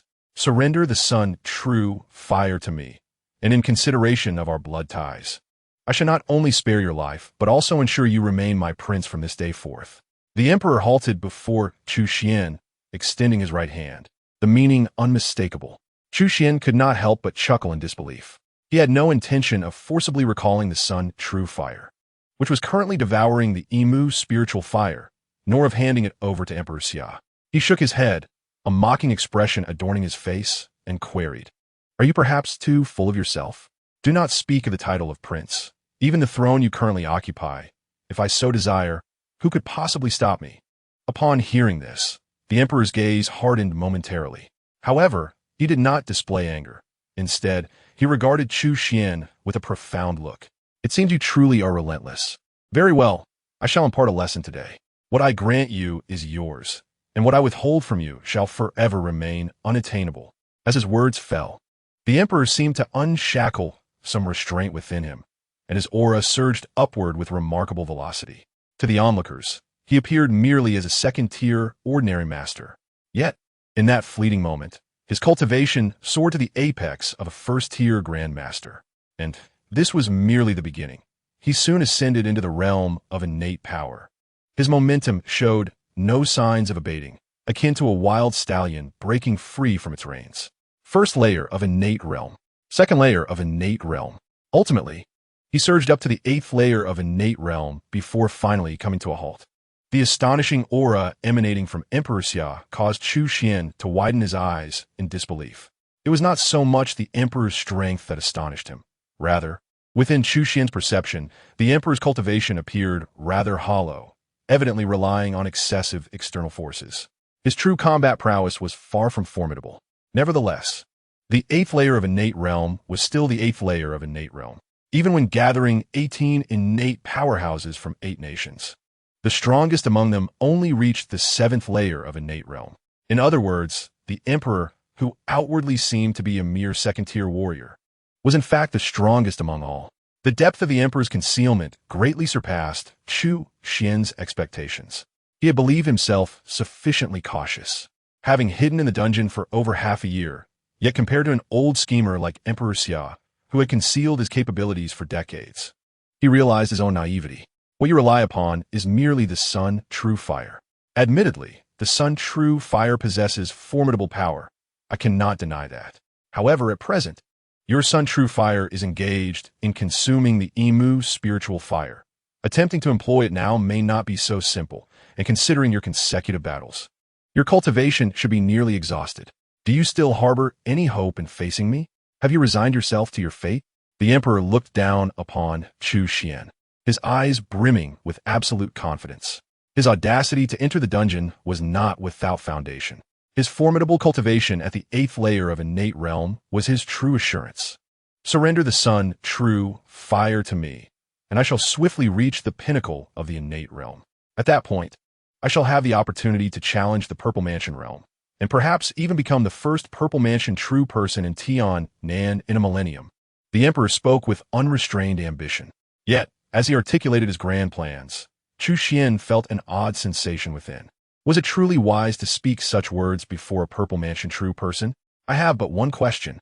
From you. I seem to sense the aura of the crimson blood spiritual body. Everything I encountered back then appears to have been orchestrated by you, does it not? Chu Xuan retracted his smile, gazing steadily at the emperor as he slowly posed his inquiry. The emperor furrowed his brow, instinctively reluctant to answer. Yet under the persistent gaze of Chu Xuan, he eventually relented with a reluctant nod. However, he bore no semblance of guilt. Instead, he declared with unyielding composure, "As my son, you are naturally obligated to dedicate yourself to my grand enterprise. Once I unify Tian Nan, you shall certainly reap your rewards." At these words, Chu Xuan could not help but laugh. He shook his head, his eyes reflecting not disappointment, but disdain. To scheme against one's own flesh and blood. How cold-blooded. Such a person is unworthy to unify Tian Nan. The emperor's expression instantly turned frigid, his eyes betraying a clear and unmasked intent to kill. I have tolerated your insolence time and again, yet you remain ungrateful. If that is the case, do not blame me for disregarding our blood ties. Before his words could fully dissipate, he extended his hand, striking towards Chu Xuan with ferocity. In his mind, possessing the 8th layer of innate realm's formidable prowess and having observed the battle from the sidelines, he was currently at his peak. In stark contrast, Chu Xuan not only lacked comparable strength, but had also been weakened from consecutive battles. In this comparison, he felt utterly assured of victory. However, this confident strike was abruptly halted by an invisible force, preventing him from advancing even a fraction of an inch, regardless of his exertion. I must inform you, it seems you have miscalculated. I have never relied solely on the Sun True Fire. The Sun True Fire is merely one of my many tools. My true strength lies in myself and my cultivation, which far surpasses yours. As his words echoed, Chu Xuan revealed his cultivation in its entirety. Previously concealed by the system, none had been able to discern the specifics of his strength. Now, as he voluntarily showcased it, a terrifying tempest erupted within the 8th layer of the dungeon. The spiritual energy of heaven and earth, along with the toxic fog, surged together in a sweeping tide. A dreadful pressure radiated outward, overwhelming the remaining onlookers as though a majestic mountain had suddenly descended upon them. Even Emperor Xia, at the 8th layer of innate realm, found himself unable to move an inch, paralyzed by the overwhelming force. To say nothing of the 8th layer of innate realm, even a peak innate realm warrior would possess no means of resistance against a Purple Mansion true person. Moreover, Chu Xuan was no ordinary Purple Mansion true person. Do you have anything else to say? Chu Xuan regarded the emperor with a cold demeanor, his expression devoid of emotion. The emperor's eyes widened in shock, his earlier calm and confidence dissipating, replaced by unprecedented astonishment and terror. It seemed he suddenly recalled something, and with a piercing gaze, he shouted at Chu Xuan, "It was you. Everything was orchestrated by you. Indeed, it was all me." Chu Xuan offered a subtle smile, then raised his right hand. "Before your demise, I shall unravel your confusions. I believe I have shown enough benevolence." When truly confronted with death, even the emperor of the Great Xia could not suppress his panic. "You dare not. You cannot slay me. I am your father, the sovereign of Great Xia. If you take my life, it will be patricide. A parricide, even if he ascends the throne, will never earn the loyalty of the civil and military officials." He bellowed in despair. "I have never claimed a desire for that position. The very thing you cherish as your life, I cast aside like worthless rags. Moreover, why would I need to lay a hand upon you to end your life?" Just as he finished speaking, Chu Xuan struck down with a palm. As he had stated, he did not seek to take the emperor's life directly. He merely rendered his cultivation void. It was not out of fear, but rather a reluctance to soil his hands. The emperor was sent flying. crashing violently against the prison wall. Though he was now bereft of power, which brought him immense suffering. The fact that he had narrowly escaped death filled him with a wild joy. He immediately prepared to rise and flee. As long as he could escape this celestial prison, he would still be the sovereign of Great Xia, still commanding thousands of troops, and could surely rise again. However, at that moment, a noxious fog began to envelop him. The emperor was instantly gripped by terror. Although the toxic mist had been significantly thinned by the sun's true fire, without the protection of his cultivation, he was still doomed. In mere moments, he was consumed by the poisonous haze, his body collapsing uncontrollably. Just like the Grandmaster he had sacrificed, he swiftly became nothing more than a stark skeleton. Strangely, the two skeletons faced each other, as if gazing into one another's eyes. Chapter 32. Do you wish to be emperor? With the fall of the Great Xia Emperor, Chu Xuan's gaze quickly shifted to the remaining individuals. Aside from a few cautious and honest master-level experts, the rest were primarily princes of Great Xia who had been forcibly brought along by the emperor. It was not that these princes were indifferent to the allure of the sun's true fire. Rather, their cultivation was far too weak. None could even reach the master level. Unable to withstand the corrosive fog, and even the residual shockwaves from battle could claim their lives. No matter how tempted they were, they dared not step forward to contend, choosing instead to cower in the back. Ironically, this decision spared them from disaster. Those formidable innate and master-level experts were all perished. While it was these weakest of the bunch who survived, inevitably, their ultimate survival hinged upon Chu Xuan's will. Under the expressionless gaze of Chu Xuan, all present felt a tremor of fear course through their hearts. Having witnessed hundreds of powerful figures being ruthlessly decimated by Chu Xuan, their terror and chaos were beyond mere words to describe. In that moment, Chu Xuan was no longer the familiar prince in their eyes, but had transformed into a fearsome deity of death. Sixth brother, spare my life. I have never wronged you. I was forcibly brought here by father. For the sake of our brotherhood, I beseech you, spare me. I swear to follow you faithfully henceforth. One of the younger princes, unable to bear the overwhelming pressure, knelt down and cried out. With the first to kneel, the others soon followed suit like a line of dominoes, all pleading for mercy. Sixth brother, I have never wished you harm. When you left the palace, I even gifted you a house, albeit of little value, but my intentions were pure. I asked for nothing more than your mercy. Sixth brother, remember when we secretly visited the brothel together? I paid the bill that time, and the courtesan even favored you. Our brotherly bond is too strong for you to harm me. Sixth brother, though I never joined you in those escapades.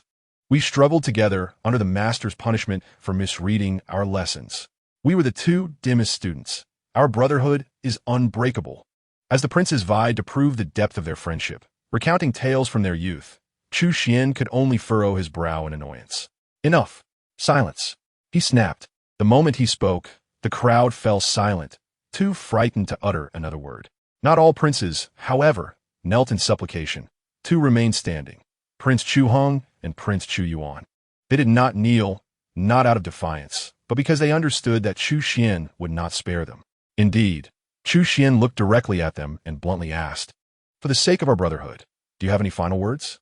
May misfortune not befall my family. I only hope, sixth brother, that you will not harm my wife and children." Chu Hong took a deep breath, glancing momentarily at the remains of the emperor, and please, grant me a swift end. Very well. Chu Xuan nodded, raising his hand to strike. A terrifying force pierced through Chu Heng's forehead. The act was swift and decisive. Chu Hong barely had time to react before his body slumped lifelessly to the ground. Turning his attention to Chu Yuan, the latter trembled at the sight of his brother's demise. With difficulty, he swallowed hard and hesitated before speaking. Sixth brother, we have always had the best relationship. I was merely confused for a moment. Could you know? Chu Xuan interrupted, shaking his head. Though he did not despise the instinct for survival, it did not mean he would show leniency. Before Chu Yuan could finish, Chu Xuan pointed once more, swiftly ending his life as well. As the two princes fell, the remaining royals were left in a state of absolute dread, their faces pale and limbs trembling uncontrollably. Chu Xuan surveyed the crowd, his gaze settling on a prince at the edge, pointing and commanding, "You stand up." Upon being singled out, the ninth prince, Chu Fu, nearly lost control of his bladder. His face turned ashen, his mind blank as he stood up in a daze, stammering, "Sixth brother, I have never wronged you. I swear to the heavens. Overwhelmed, he dropped to his knees, crying out, "Sixth brother, spare my life. I beg you. I have elderly parents and young children. My only desire is to live as a leisurely prince. I have never sought power or position." Chu Xuan furrowed his brow slightly, raising his hand. An invisible force lifted Chu Fu off the ground. "I do not wish to kill you. I merely have a question. Not here to kill me." Chu Fu awoke to clarity, exhaling a long breath of relief, as if he had narrowly escaped death. Wiping the sweat from his brow, he quickly declared, "Ask away, and I shall answer truthfully. I swear upon the heavens that if I withhold anything, I shall meet a terrible fate." Seemingly fearing Chu Xuan's disbelief, he hastily swore an oath. Chu Xuan smiled faintly, uninterested in further discourse, and simply inquired, "Do you wish to be emperor?" Hearing this question, Chu Fu's complexion paled drastically, instinctively wanting to kneel again. "And no, I do not." His head shook like a rattle drum. "Sixth brother, please do not misunderstand. I genuinely wish to be a leisurely prince. Moreover, I wholeheartedly support your ascension to the throne. Should anyone oppose you, I shall be the first to confront them." Naturally, Chu Xuan was skeptical of his words. After all, what prince does not aspire to become emperor?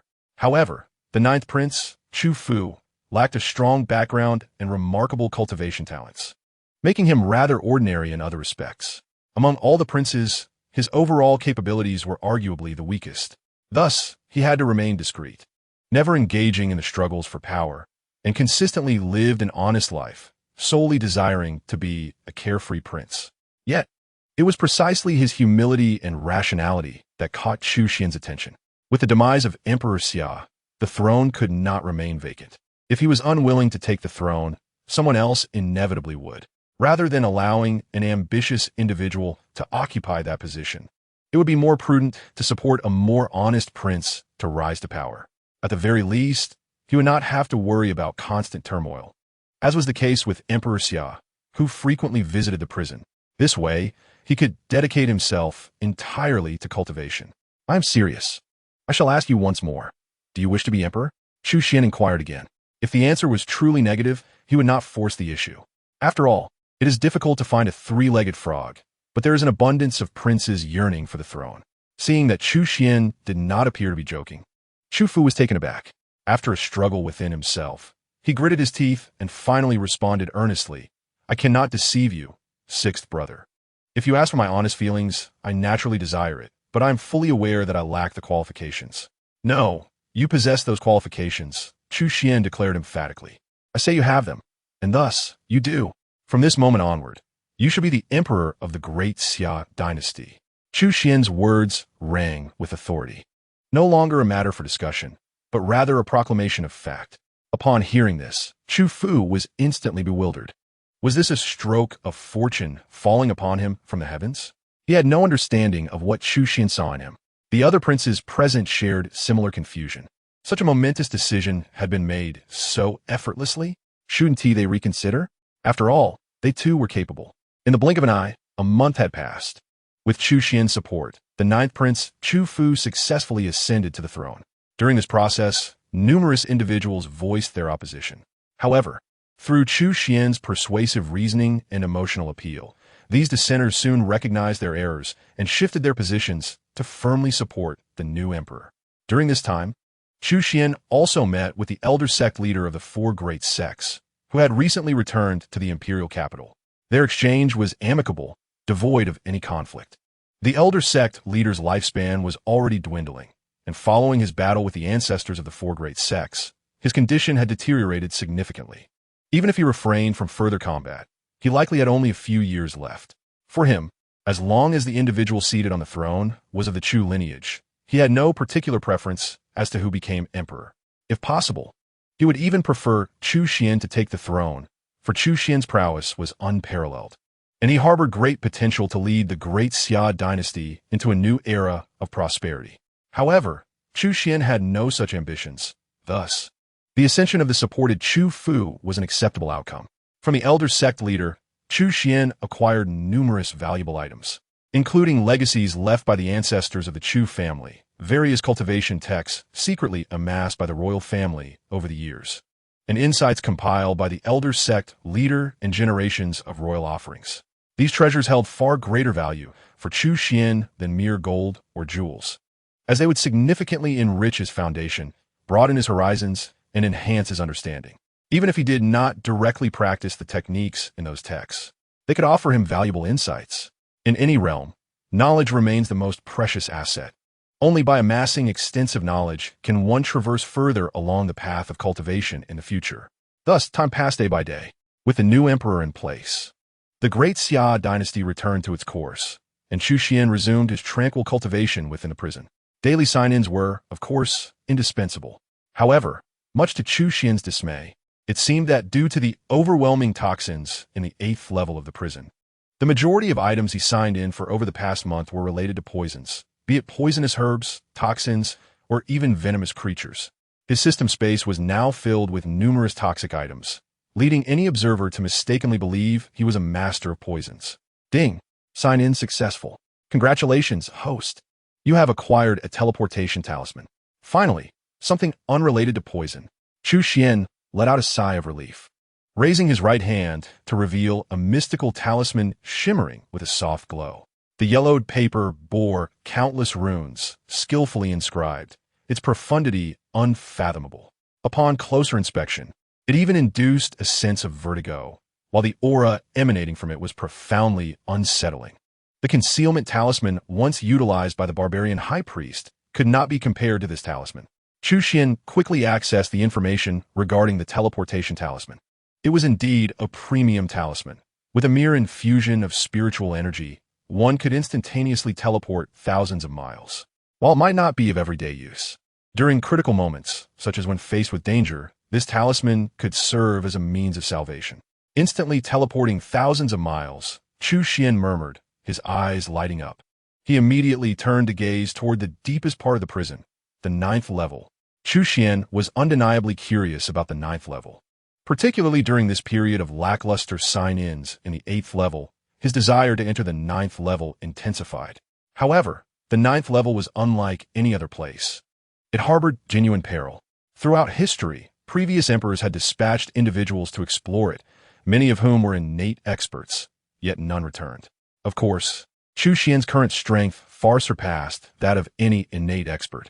Not only had he broken through to the Purple Mansion realm, but with the protection of his exquisite earth armor and a lethal solar true fire, he could certainly be regarded as the foremost individual in southern Tian.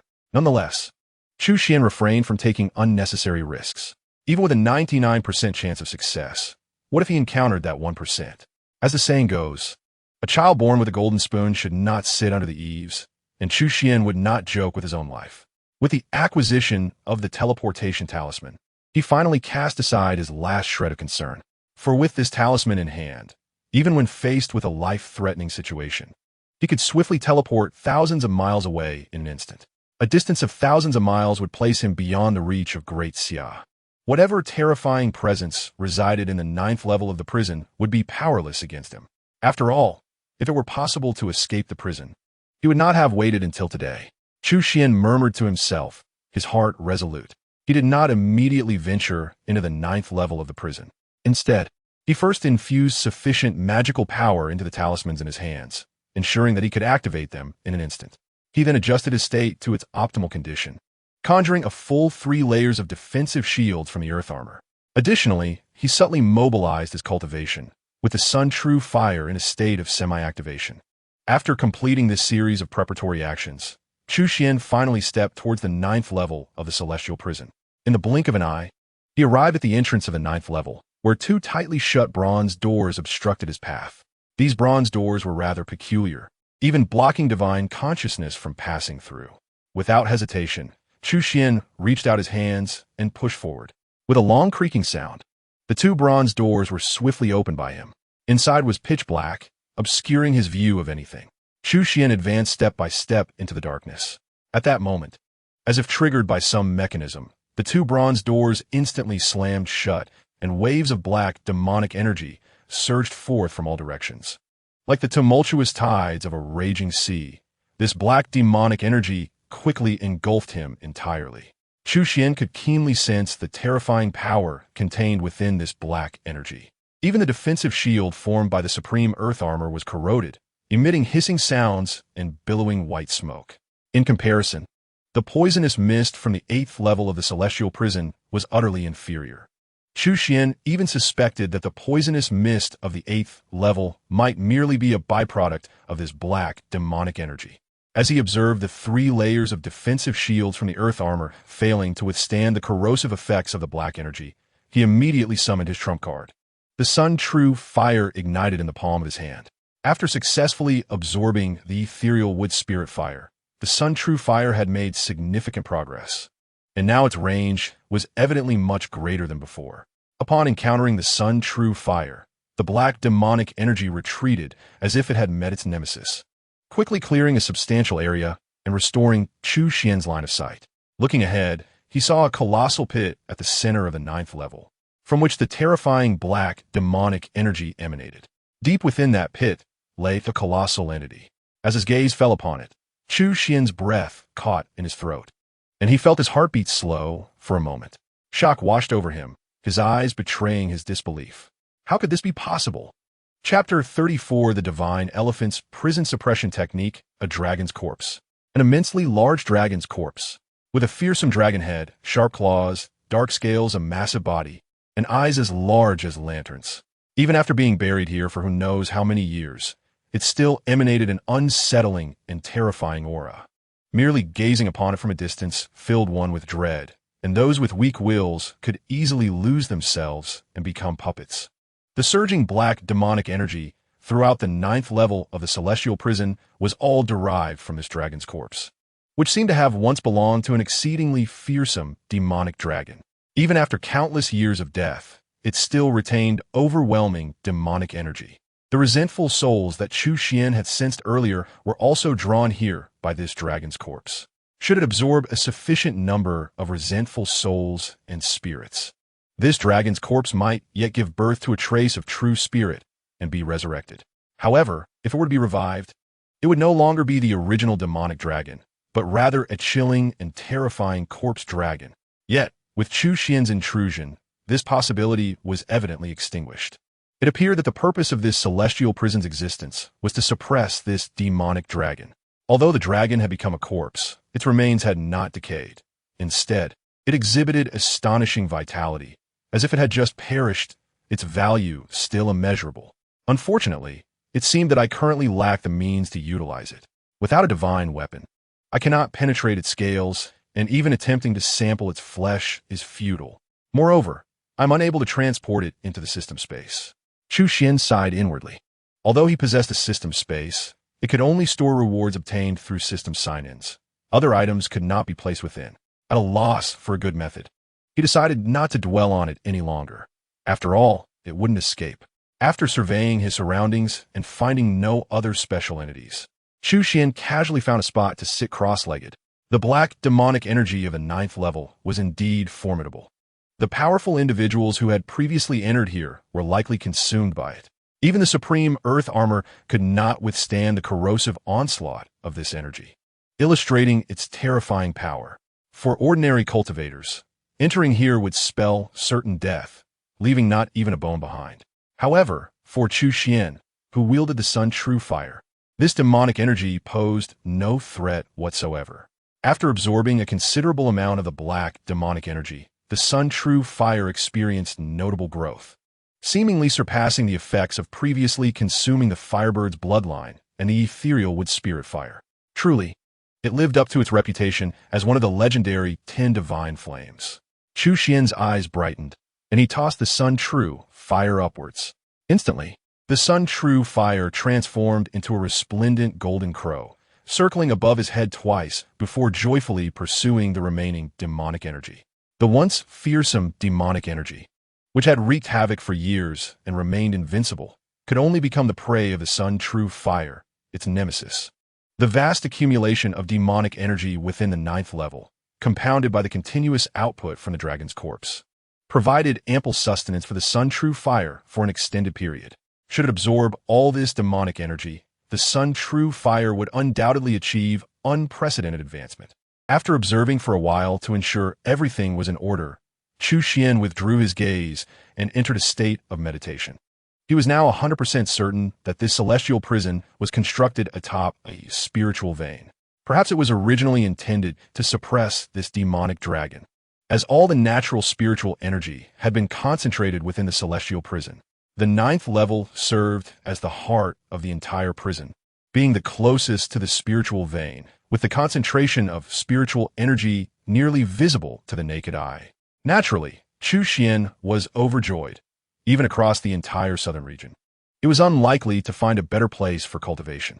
His purple mansion space was vastly larger than that of an ordinary purple mansion cultivator, which, while enhancing his foundational strength, also meant that the mana required to fill the purple mansion was proportionally greater. Only in such a densely concentrated area of spiritual energy could he fill his purple mansion more swiftly, thereby advancing his cultivation realm. Before long, a night had passed, and dawn arrived. System, sign in. As Chu Xuan silently chanted in his heart, anticipation filled him. After all, this was his first time signing in at the 9th level of the celestial prison. Whatever it may be, the first time is always the most precious. In the next moment, a system notification chimed. Ding! Sign in successful. Congratulations, host, you have obtained the technique, the Divine Elephant's Prison Suppression Technique. Chu Xuan was momentarily taken aback as an influx of memories surged into his mind. Moreover, this memory proved to be far more extensive than one could imagine. After a considerable period, Chu Xuan finally managed to fully digest and assimilate these memories. Soon, an undeniable joy began to manifest on his face, with his eyes sparkling with delight. The Divine Elephant Suppression Technique. This is no ordinary skill. It is an unparalleled divine art that directly points to the path of the Great Tao. The essence of this technique perceives the human body as composed of countless particles, totaling 840 million. Each awakened particle possesses the strength of a colossal elephant. If all are awakened, they can overturn rivers and seas, pluck stars and moons, all in a mere thought. Yet this is far from the culmination of the Divine Elephant Suppression Technique. It is merely the beginning. Once all human particles are awakened, they will transform into dragon elephant particles, returning everything to its origin. As it is said, the varieties of elephants undergo myriad transformations. The colossal elephant becomes a dragon elephant. The dragon elephant matures into a primordial elephant, and the primordial elephant evolves into the divine elephant. Only upon reaching the divine elephant does this technique achieve true mastery. Once perfected, each divine elephant can suppress an entire hell. What does it mean to have 840 million divine elephants? Furthermore, at that juncture, they can give rise to countless new particles, rendering an unimaginable level of power. With this divine art in his possession, how could Chu Xuan not be overwhelmed with ecstasy? Acquiring the Divine Elephant Suppression Technique has effectively filled the most significant gap in his abilities. Chu Xuan beamed with satisfaction. The techniques he had previously practiced originated from the Great Xia Dynasty, passed down from its ancestors. Over 1,000 years ago, the progenitor of the Great Xia single-handedly established the dynasty, and naturally, the techniques he bequeathed were not subpar. However, to be frank, they were merely satisfactory, as this technique could only be cultivated to the peak of the Purple Mansion. Chu Xuan had previously signed in for several techniques and received hundreds of various methods from the Elder Sect's edicts.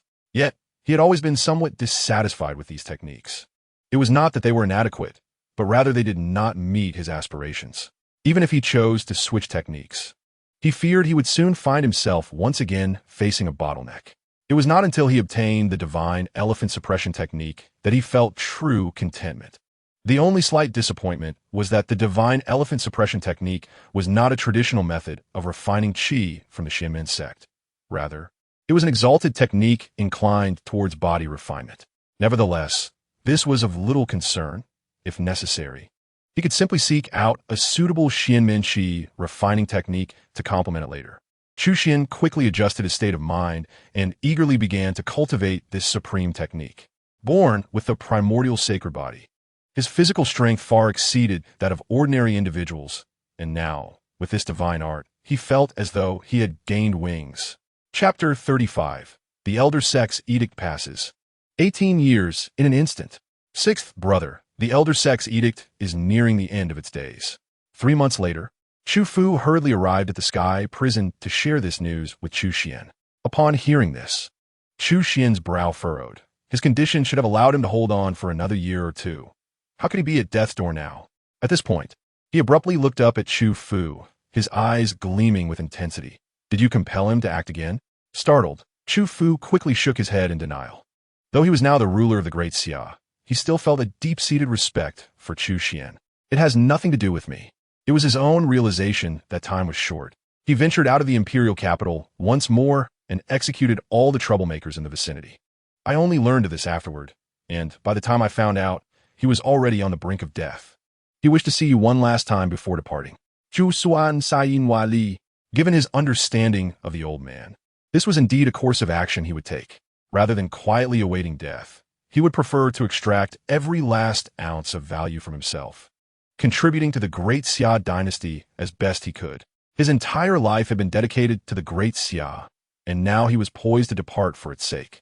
This was a true embodiment of selfless devotion, laboring until the end. For such an elder, Chu Xuan could not help but harbor a profound respect. In that case, let us accompany him on his final journey. The two quickly arrived at a side hall deep within the imperial palace. There, the elder sex edict lay on the bed, looking gaunt and pale, seemingly clinging to the last remnants of life. Upon seeing Chu Xuan arrive, a flicker of light brightened his murky eyes, and he raised a hand in greeting, though he lacked the strength to follow through. Chu Xuan promptly stepped forward, grasping his right hand and subtly channeling his power into the elder's body. He dared not infuse too much, not out of reluctance, but because the elder's frail body could not withstand it. The elder took a deep breath, and a hint of color returned to his face, his overall demeanor appearing somewhat rejuvenated. Chu Fu and the others regarded this with brightened eyes, their faces filled with joy. Yet, Chu Xuan understood that he was not practicing any longevity technique. His power bore no effects of extending life. It was merely a fleeting revival. In my lifetime, I have devoted myself diligently to the Great Xia. The only regret I harbor is that I did not recognize your exceptional talent sooner. Had I discovered you as a child and nurtured your gifts, you might become even more extraordinary. I have delayed you. The elder sex edict spoke in a halting manner. Chu Xuan shook his head, fully aware that such a scenario was impossible. The elder then offered a few parting words to Chu Fu and the others, urging them to safeguard the Great Xia. Finally, he turned his gaze back to Chu Xuan, opening his mouth as if to say something, but ultimately fell silent. The light in his eyes gradually dimmed. Chu Xuan sighed again, fully comprehending the elder's unspoken wish. He surely hoped for Chu Xuan to inherit his position as the new guardian of the Great Xia Dynasty. Yet, Chu Xuan recognized that such a fate was unattainable for him. His feelings for the Great Xia did not run as deep, nor could he dedicate his life in silent guardianship as the elder had. Perhaps the elder understood this as well, which is why he chose not to voice his thoughts. However, considering the elder's unreserved bequeathing of so many precious legacies, Chu Xuan could not deny that he owed him a significant debt of gratitude. With this thought in mind, Chu Xuan looked up at Chu Fu and retrieved a pill bottle from his system space, handing it to him. "Sixth brother, what is this?" Chu Fu, filled with sorrow, gazed at the pill bottle in confusion. Within are 10 innate pills. Anyone with even a slight foundation in cultivation can use them to advance to the innate realm. In other words, these 10 innate pills can create 10 innate powerhouses in a short period. 10 innate powerhouses? As soon as Chu Xuan finished speaking, Chu Fu could not help but exclaim in astonishment, his eyes wide as saucers. During this period, he had been reminding himself to maintain the dignity of an emperor. But at this moment, he could no longer contain his excitement. It was no wonder Chu Fu was so shocked. During his father's reign, the Great Xia royal family had only ever possessed 4 innate vassals. Now, with this bottle of innate pills, they could create 10 innate powerhouses, more than doubling their strength. With 10 innate powerhouses at their disposal, who would dare to provoke the Great Xia? Suddenly, as if struck by inspiration, Chu Fu anxiously inquired, "Sixth brother, may I consume it?" Prior to ascending the throne, he was merely an ordinary prince, devoid of exceptional talents or abundant cultivation resources, and had only managed to barely break through to the 6th rank. Following the conventional pace of cultivation, he was uncertain when he would ever transcend to the innate realm. However, with the innate elixir now at his disposal, a single consumption would immediately facilitate his breakthrough. The thought of doubling his lifespan and gaining the ability to soar through the skies left him undeniably tempted. Nevertheless, Chu Xuan shook his head at that moment. "I have yet to finish my explanation," he stated. "The innate elixir possesses both advantages and disadvantages, although it can aid in transcending to the innate realm. It is akin to hastily nurturing a sapling, forcing an elevation. Should one consume this elixir to break through, they would be confined to the early stages of the innate realm for the rest of their life, unable to progress further." Chu Fu opened his mouth, his expression shifting between hope and despair. Despite Chu Xuan's clear articulation of the elixir's drawbacks, he remained indecisive, as he feared that relying on his own gradual cultivation might render him incapable of ever breaking into the innate realm. Observing the turmoil in his heart, Chu Xuan sighed and placed a hand firmly on his shoulder. In an instant, an unimaginable torrent of formidable mana surged into his body. "Ah!" Chu Fu let out a blood-curdling scream, collapsing to the ground like a limp rag doll. His eyes, devoid of vitality, stared blankly at Chu Xuan, filled with a deep-seated grievance, as if he could not comprehend why Chu Xuan would treat him thus. Chu Xuan rolled his eyes in exasperation. "You ungrateful wretch! I am assisting you in unblocking your meridians, which will allow your cultivation to proceed much more smoothly." "Unblocking my meridians?" Chu Fu's eyes widened in astonishment, and then a thought struck him. He immediately asked with concern, "I once read in a tome that this process is incredibly taxing on one's cultivation. Could it have a significant impact on you?" "Incredibly taxing?" Chu Xuan assessed himself and found that his mana seemed unaffected. Nevertheless, he nodded solemnly and replied, "It is good that you are aware. Now strive diligently and aim for a swift breakthrough to the innate realm. Do not squander my earnest efforts." With that, Chu Xuan stepped into the air and departed, leaving behind a profoundly moved Chu Fu. To be candid, Chu Xuan had always been averse to complications. Were it not for the debt owed to the old sect's decree, he would never have gone to such lengths. While he could not repay the old sect's favor, he could certainly bolster the strength of the Great Xia Dynasty. As such, the Great Xia Dynasty would soon boast 11 innate powerhouses, ensuring its legacy for at least a century, provided they did not act recklessly.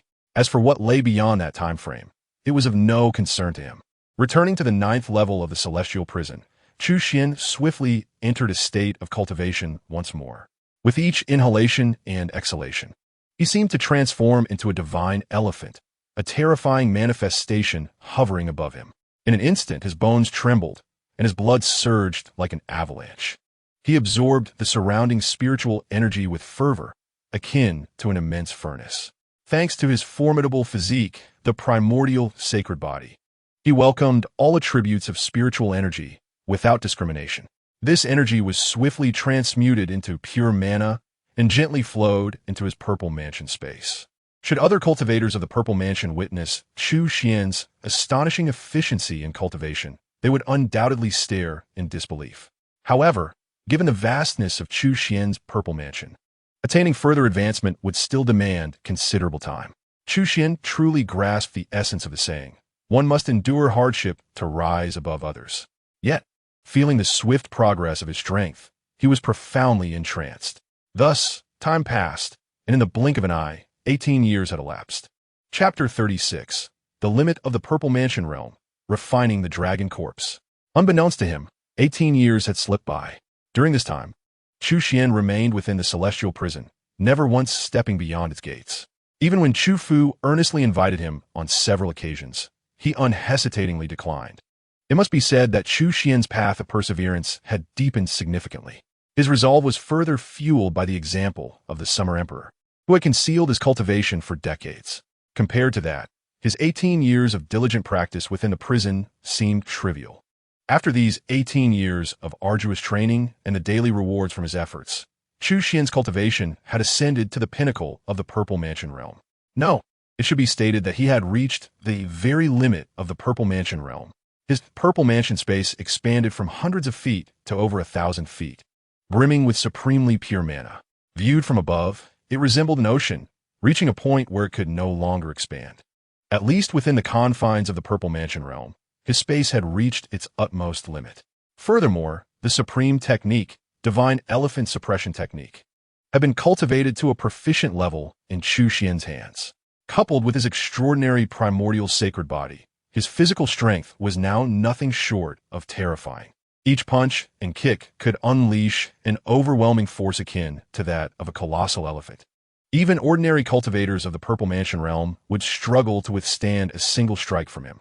In terms of both cultivation and physical prowess, Chu Xuan had achieved the maximum possible enhancement. Unless he broke through to a new realm, he found himself trapped in a bottleneck. With his current cultivation level, he had qualified to break through to the next realm, the Dharma Manifestation realm. As the saying goes, Purple Mansion cultivators Dharma Manifestation powers. Each practitioner of the Dharma Manifestation realm could be regarded as a formidable figure.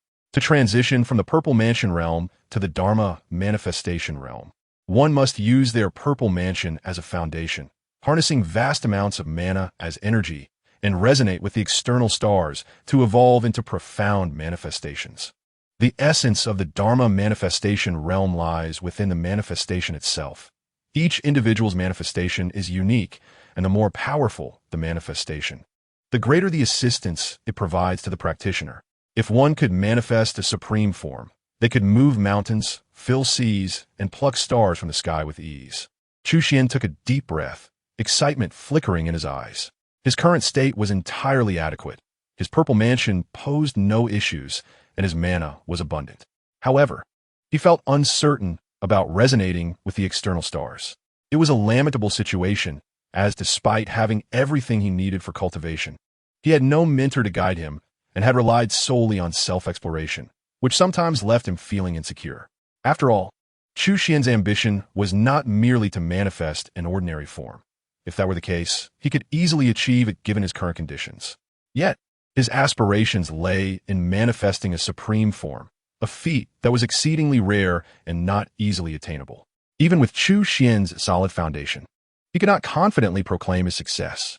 Ultimately, it stemmed from a lack of experience. However, this was not a significant issue. Everyone has their first time.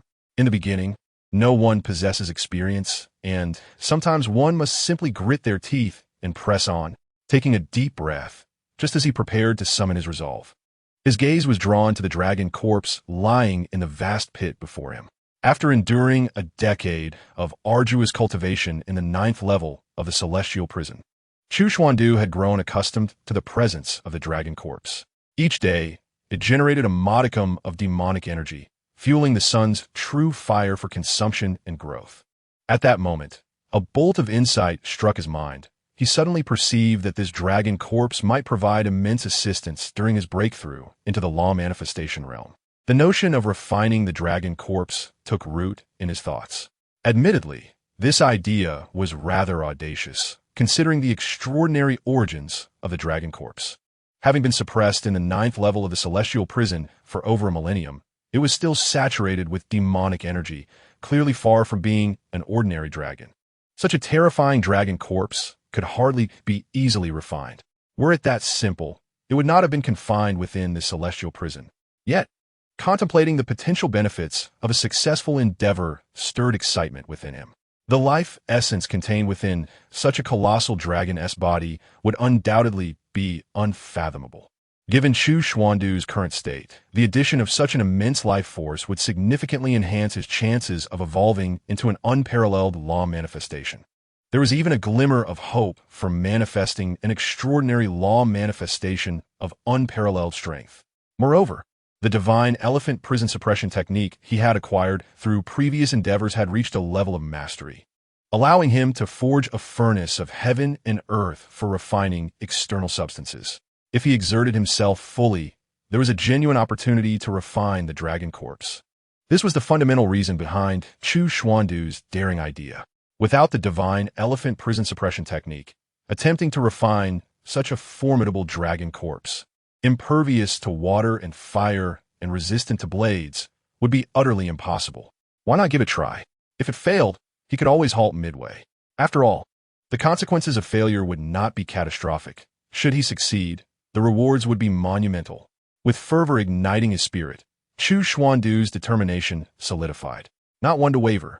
A glint of resolve flashed in his eyes. He promptly approached the vast pit, leaped into its depths, and positioned himself atop the dragon corpse's head. The outcome hinged on this singular moment.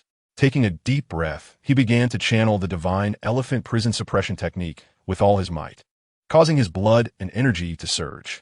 In that instant, his entire being seemed to dissolve into countless particles, each manifesting as a terrifying giant elephant. Simultaneously, his form radiated an exquisite brilliance, with the 5 elemental lights of metal, wood, water, fire, and earth flashing in a mesmerizing dance. However, the lights of water, fire, and earth shone more brightly, while those of metal and wood appeared somewhat dimmed, a reflection of the incompleteness of Chu Xuandu's primordial sacred body. Nevertheless, even in its unfinished state, the primordial sacred body remained one of the supreme bodies, and the various marvels soon merged with the towering elephants. A colossal furnace of heaven and earth emerged in the 9th level of the celestial prison, nearly filling the entire space, with the sun's true fire as the fuel. The primordial sacred body as the cauldron, and the divine elephant prison suppression technique as the grinding stone. The mighty elephants worked tirelessly to operate the furnace. Before long, the dragon corpse was engulfed in terrifying flames. In the distance, a fearsome magic dragon howled skyward, seemingly unwilling to accept its fate. Chu Xuandu braced himself for a potentially lethal backlash. Yet, before the magic dragon could fully awaken, it was forcefully suppressed by the mighty elephants. At this critical juncture, Chu Xuandu held nothing back, pouring forth his utmost strength. A decade of relentless cultivation appeared to culminate in this very moment. The vast purple palace space trembled violently as an oceanic tide of magical power surged forth, igniting the flames of the furnace to unprecedented heights, sending fire soaring into the heavens. Despite the dragon corpse's extraordinary nature, it ultimately succumbed to Chu Xuandu's relentless methods. Its immense form began to disintegrate, with scales, horns, flesh, and even the precious dragon pearl transforming into the purest essence of life. The life essence contained within an ancient magic dragon was staggering, far exceeding imagination. Even if hundreds or thousands of human cultivators were combined, it would pale in comparison. Such an overwhelming life essence, if poured into an ordinary cultivator's body, would likely cause them to burst instantly. Even those exceptionally gifted geniuses would struggle to withstand it. Only someone like Chu Xuandu, endowed with a supreme sacred body and a solid foundation, could barely endure it. Yet, even so, he soon felt a sense of fullness, akin to having consumed 10 buckets of rice in one sitting. Recognizing the urgency, Chu Xuandu dared not delay any longer. Although his physique was extraordinary, he feared that any further procrastination would overwhelm him. At that moment, he sensed the stars aligning, ready to evolve into the law manifestation. He immediately summoned all his consciousness to embark on the crucial step of breaking through to the law manifestation realm. The fate of the dragon and the insect now hinged on this vital juncture. Chapter 37. The coalition of 9 nations invades the mighty ancestor Huyan. As Chu Xuandu entered his seclusion to break through, significant events unfolded in the outside world. The Zhao Kingdom, in alliance with 8 neighboring nations, suddenly mobilized a great army to invade the Great Xia territory. Does this sound familiar? Indeed, it mirrored the plan of the Xia Emperor a decade prior. However, following the events in the Celestial Prison, the coalition's leadership had been nearly eradicated, rendering the plan obsolete. Yet, the cessation of this plan did not imply the neighboring 8 nations lacked ambition. With so many innate and master-level experts lost, their hearts bled. How could they not harbor intentions? However, due to the presence of the Great Xia's enigmatic figure, rumored to be a true immortal of the Purple Palace, they were compelled to suppress their anger and refrain from further actions. If it were merely a peak innate master, they might have found a way to contend. Yet, a true immortal of the Purple Palace, one who had not appeared in the southern lands for a millennium, was far beyond their capability. Witness the annihilation of Zhao's 300,000 fierce and battle-hardened cavalry by a single divine ability from the enemy. No matter how many troops they dispatched, it would likely prove futile. Only recently did Zhao Kingdom suddenly reach out to them, earnestly assuring them of a means to confront the true immortal of the Purple Palace behind the Great Xia. Unable to resist the allure, they hastily reassembled their forces to invade the Great Xia once more. The coalition of 9 nations was formidable, far beyond what a single nation like Great Xia could withstand.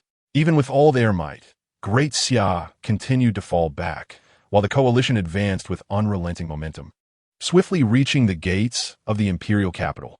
It was as if history was repeating itself from a decade ago. However, this time, the 8 neighboring nations, once allies of Great Xia, had instead allied with Zhao Kingdom, eagerly preparing to carve up Great Xia. The Zhao King. Could the mighty ancestor Huyin truly contend with the true immortal of the Purple Palace behind Great Xia? In the encampment outside the imperial capital, the sovereigns of the 8 nations cast anxious glances at the Zhao King, their eyes betraying a flicker of concern. With a hearty laugh, the Zhao King reassured them. Rest assured, esteemed lords, there is no cause for alarm. This matter is assuredly under control. At this juncture, I can no longer conceal the truth from you all. The esteemed ancestor Huyin hails from the eastern wilderness, a venerable figure of the Purple Mansion realm, boasting an impressive cultivation level of the 8th heaven of the Purple Mansion. While the sudden emergence of a Purple Mansion adept in the Great Xia remains a mystery, how could a newly ascended Purple Mansion practitioner stand against ancestor Huyin? The revelation of the existence of a distinguished Purple Mansion adept from the eastern wilderness piqued the interest of the monarchs of the 8 kingdoms. They were well aware of the eastern wilderness's significance. Despite the formidable mountains separating Tiannan and the eastern wilderness, the 2 regions were not entirely isolated. An occasional news would make its way across. They understood that the cultivation conditions in the eastern wilderness far surpassed those in Tiannan. If ancestor Huyin truly originated from there, his strength would be beyond that of any Purple Mansion adept on the Tiannan side. The Emperor of Xia, Chu Fu, personally led 30,000 iron cavalry out of the city, shattering my army's 8 formations. At that moment, a sudden message arrived at the camp.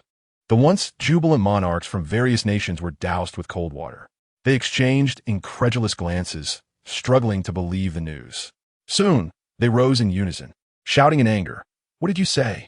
How could a mere 30,000 cavalry breach our 8 formations? Such deceit! Seize him and execute him." The soldier delivering the message appeared terrified. "Your Majesty, spare my life. I would not dare to misreport."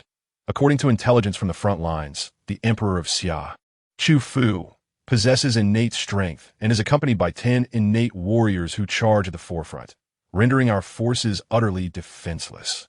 Upon hearing this, the camp fell into a stunned silence. If it were indeed 11 innate warriors joining forces, everything would make sense. The faces of the monarchs turned grim.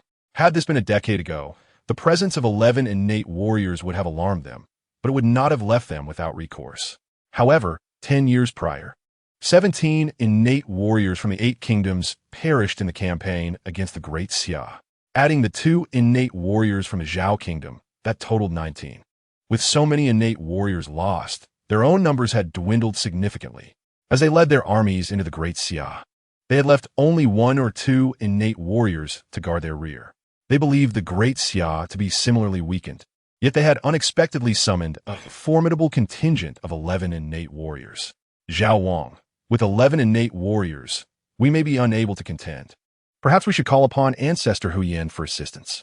The others turned their gaze toward Zhao Wang, who hesitated momentarily. Just then, a resonant voice pierced through the camp. "Do not panic, esteemed monarchs. I have received the news." A robust elder clad in a dark robe strode into the camp, none other than ancestor Huyin himself. He approached Zhao Wang directly and smiled. "Zhao Wang, as per our agreement, this is an additional task. Assisting you against these 11 innate warriors is no trouble, but I require this sum." He extended his right hand, displaying 5 fingers. Zhao Wang's lips twitched, glancing at the others in the tent. He sighed internally before reluctantly nodding. Zhao Wang is agreeable. Wait for my good news." With that, he promptly exited. The onlookers were momentarily dazed, turning to Zhao Wang and inquiring, "What does it mean that he held up 5 fingers?" Zhao Wang's expression darkened. "It means he demands 5,000 spirit stones." The crowd gasped at the mention of 5,000 spirit stones. They were familiar with spirit stones, a resource utilized by innate warriors for cultivation. Spirit stones, a rare mineral typically born from spiritual veins, contained exceptionally pure celestial energy, expediting the cultivation of innate warriors. However, the spiritual energy in Tiannan was thin, and spiritual veins were exceedingly rare, making spirit stones scarce. Only major powers possessed them, treating them as treasures and rarely willing to trade. Wait, isn't Ancestor Huyin a master? Why does he require spirit stones? Someone questioned in shock. Even masters need sustenance. Zhao Wang replied tersely, otherwise, do you think he would assist us for no reason? Moreover, he not only sought 5,000 spirit stones for his help against the innate warriors, but an additional 10,000 spirit stones to confront the Purple Mansion adept behind the Great Xia, totaling 15,000 spirit stones. This was the true rationale behind his invitation to unite the 8 kingdoms. Otherwise, he could easily have claimed the spoils for himself. The monarchs of the 8 kingdoms gaped, yet faced with Zhao Wang's stern gaze, they found themselves unable to refuse. Unless they wished to forego their share of the Great Xia, they had no choice. Though 15,000 spirit stones seemed considerable when divided among 9 nations, each would only owe a little over 1,600 spirit stones. Furthermore, after this battle, they stood to gain vast territories from the Great Xia. Thus, it was not an unwise investment. Let us see how Ancestor Huyin deals with those 11 innate warriors. Someone proposed suddenly. The others quickly agreed, for having invested money. They felt compelled to witness the outcome firsthand. Including Zhao Wang, they swiftly made their way outside. They did not need to journey to the frontline battlefield. A high platform had been erected within the camp, allowing them to observe everything unfolding on the battlefield below. Soon, they witnessed Ancestor Huyin soaring onto the front line like an eagle. Then, with a sweeping motion of his sleeve, the 11 innate warriors, including Emperor Chu Fu, were sent reeling, blood spraying from their mouths, all rendered powerless in an instant. Once formidable, they were now stripped of their fighting spirit in the blink of an eye. The sudden turn of events left the battlefield in stunned silence. Soldiers on both sides were dumbfounded, unable to comprehend what had transpired. After sweeping his sleeve, Ancestor Huyin paid them no mind and turned to return to the camp. Even the 9 monarchs atop the platform watched as the 11 were desperately rescued by the Xia army, finally grasping the situation. Why didn't Ancestor Huyin finish them off? We could have taken the Great Xia capital while they were vulnerable. Someone complained. Yet another responded nonchalantly. No matter, they have lost their combat effectiveness. Once we deal with the Purple Mansion adept behind the Great Xia Dynasty will be ours. Perhaps we could even recruit those innate warriors. Regardless of their thoughts, the strength of Ancestor Huyin left no room for doubt. With a mere flick of his sleeve, he had severely injured 11 innate warriors. What could they possibly fear? It was evident that great power came with its own reasoning. Ancestor Huyin is magnificent, someone shouted, and soon over 1 million soldiers echoed the chant. Ancestor Huyin is magnificent. Ancestor Huyin is magnificent. The roar reverberated, reaching even the heart of the imperial city. Chapter 38. The Invincible Dharma Manifestation. The primordial divine elephant treads the 9 heavens. As the thunderous roar echoed into the celestial prison, Chu Xuan was acutely aware of the commotion. His spiritual sense had grown immensely powerful, allowing him to effortlessly envelop the entire imperial capital. With a mere sweep of his consciousness, he grasped the events unfolding outside the city. However, he did not dwell on the assault of the coalition of 9 nations. Instead, he cast it aside without a second thought. Quickly, he refocused his mind, dedicating himself entirely to the matter of his breakthrough. The vastness of the heavens and earth paled in comparison to the significance of his ascension. Even if the coalition arrived at the city gates, or if the heavenly sovereign himself descended, they must stand aside until he completed his transformation. Should Chu Fu not endure until that moment, it would simply be a misfortune of fate. Once his breakthrough concluded, Chu Xuan would naturally seek vengeance for him. At worst, he would elevate another royal of the Chu lineage. As long as they bore the blood of the Chu clan, the Great Xia Dynasty would remain unchanged. Surely, the spirit of the ancestral patriarch would harbor no objections. Having sensed the stars, he was now poised to harness their power to evolve his Dharma manifestation. A feat that would signify monumental success. The only dilemma lay in the overwhelming number of stars he perceived. It seemed as though the entire night sky was responding to him, with even the sun and moon vying for attention, as if competing for his favor. How could he choose among them? In a moment of bewilderment, Chu Xuan recalled the methods he had gleaned from the texts provided by the ancestral patriarch. Yet, no tome could enumerate every possible scenario with precision. There remained certain secrets, passed down through oral tradition, that were not documented. Moreover, The situation he encountered was indeed an anomaly, one that ordinary practitioners would rarely face. At that moment, the essence of the dragon's corpse surged into his body, overwhelming him with vitality to the brink of explosion. Realizing he could not afford any further delay, he gritted his teeth, embracing the philosophy that it mattered not whether the cat was black or white, as long as it caught the mouse. All he needed was the power of the stars, not the stars themselves. He would accept any that offered their strength. With this resolve, the legendary principle of indifference took hold within him. In an instant, as he released his ego, the myriad stars trembled. Beams of starlight cascaded down, slicing through the void like a celestial torrent. Astonishingly, even the sun and moon participated, their radiant light showering the earth simultaneously. In that fleeting moment, countless powerful beings across the continent opened their eyes, captivated by the resplendent spectacle of stars twinkling in the heavens, leaving them in profound awe. Even the most transcendent of beings found themselves perplexed. Only a select few ancient entities sensed something amiss, their gazes drawn to the southern skies, their brows furrowed in disbelief. In their memory, the southern lands were devoid of spiritual energy, a remote and desolate corner. What could possibly evoke such an extraordinary phenomenon? The strength of Huyan ancestor was evidently insufficient to detect the astonishing changes beyond the nine heavens. At that moment, he returned triumphantly to the main camp, invigorated by the enthusiastic cheers of 1,000,000 soldiers, an experience he had never encountered in the eastern wilderness. Despite not being among the weakest in that realm, he was hardly regarded as a formidable figure. His presence in the southern lands was born of necessity, having fled from pursuers, and he bore injuries that necessitated a deal with King Zhao to acquire spiritual stones for healing. Without the dense spiritual energy of the southern lands, he could not hope to recover, let alone maintain his current cultivation level. Thus, while he reveled in his triumph, he remained resolute that not a single spiritual stone could be spared. Congratulations, ancestor, on your victorious return. Led by King Zhao, the rulers of various nations awaited Huyan ancestor outside the tent. Witnessing his formidable power, their demeanor shifted to one of enthusiastic warmth. A figure of such strength as a Purple Mansion true being would be invaluable to associate with. Even if he could not serve as a protector, there would be considerable benefits in the future. Huyan ancestor, equally pleased, regarded them as potential clients for his ambitions in the southern lands, where he aimed to amass sufficient spiritual stones. When will the ancestor resolve the matter of the Purple Mansion true being behind the Great Xia? Someone eagerly inquired. At this, everyone raised their heads in unison, their eyes alight with fervor. Should they eliminate that enigmatic figure, the Great Xia Dynasty would undoubtedly fall into their hands. What is the situation regarding that Purple Mansion true being? Huyan ancestor remained cautious. Although he held the eastern lands cultivators in low regard, he did not underestimate the situation. His cultivation, though at the 8th layer of the Purple Mansion realm, was currently weakened due to his injuries, limiting him to the 4th or 5th layer at best. The gathered individuals were not ordinary. They quickly understood the implications.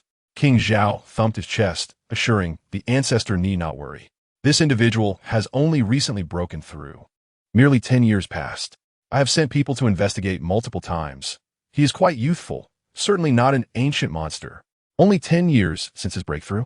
Upon hearing this, Huyan ancestor felt a wave of relief wash over him. The Purple Mansion realm was distinct from previous stages. Progress in each layer was exceedingly challenging. Even in the spiritually rich eastern wilderness, significant advancement within a mere decade was rare, let alone in the spiritually barren southern lands. He estimated that the opposing cultivator likely remained at the 1st layer of the Purple Mansion realm, and even with exceptional talent, could not surpass the 2nd layer. It was impossible for him to exceed the 3rd layer. Moreover, the techniques, spells, and artifacts he had mastered were far beyond what the downtrodden practitioners of the southern lands could comprehend. Therefore, he felt confident in his advantage. Rest assured, all that is required is for you to prepare the spiritual stones, Huyan ancestor declared with a smile. Just then, the void trembled and the stars began to descend. The sky transformed into an astonishing spectacle, as if the stars themselves were plummeting to the mortal realm. In the area surrounding the imperial capital, the spiritual energy erupted violently, with winds swirling and awe-inspiring phenomena manifesting. A terrifying pressure enveloped the surrounding thousands of miles, instilling a suffocating dread in all present. The stronger the cultivator, the more pronounced this sensation became, as if unimaginable mountains bore down upon them, making resistance increasingly futile. Huyan Ancestor's expression changed drastically. Unable to contain himself due to his injuries, he spat forth a mouthful of blood, his face a mask of horror as he gazed upward. The air above the imperial capital was saturated with spiritual energy, rapidly coalescing into a terrifying vortex reminiscent of an abyss. It was as if the very fabric of creation was being torn apart, and from this cosmic rift emerged a colossal, primordial divine elephant. Its size was unfathomable, with limbs that resembled towering pillars, exuding an overwhelming aura of ferocity that seemed to trample the very stars beneath its feet. Accompanying it were thousands of celestial bodies, as though an entire realm was being conjured into existence. Even a seasoned figure like Ancestor Huyan could not suppress the tremors of his spirit at the mere sight of it. Was this a manifestation of the law? How could such a formidable law exist in this world? Even the rarest of peak manifestations could not possibly evoke such terror. The faintest trace of its essence nearly shattered his mental composure. Could this be the legendary Invincible manifestation? A sudden thought struck Ancestor Huyan, causing him to falter in fear. Chapter 39. The Master above, please accept my humble bow. When Ancestor Huyan regained consciousness, several hours had already passed. He shook his heavy head, feeling as though he had been inebriated for 3 consecutive days. Since his cultivation had matured, he had never experienced anything quite like this. Reflecting on the horrifying spectacle that had unfolded above the imperial capital, his heart continued to race uncontrollably.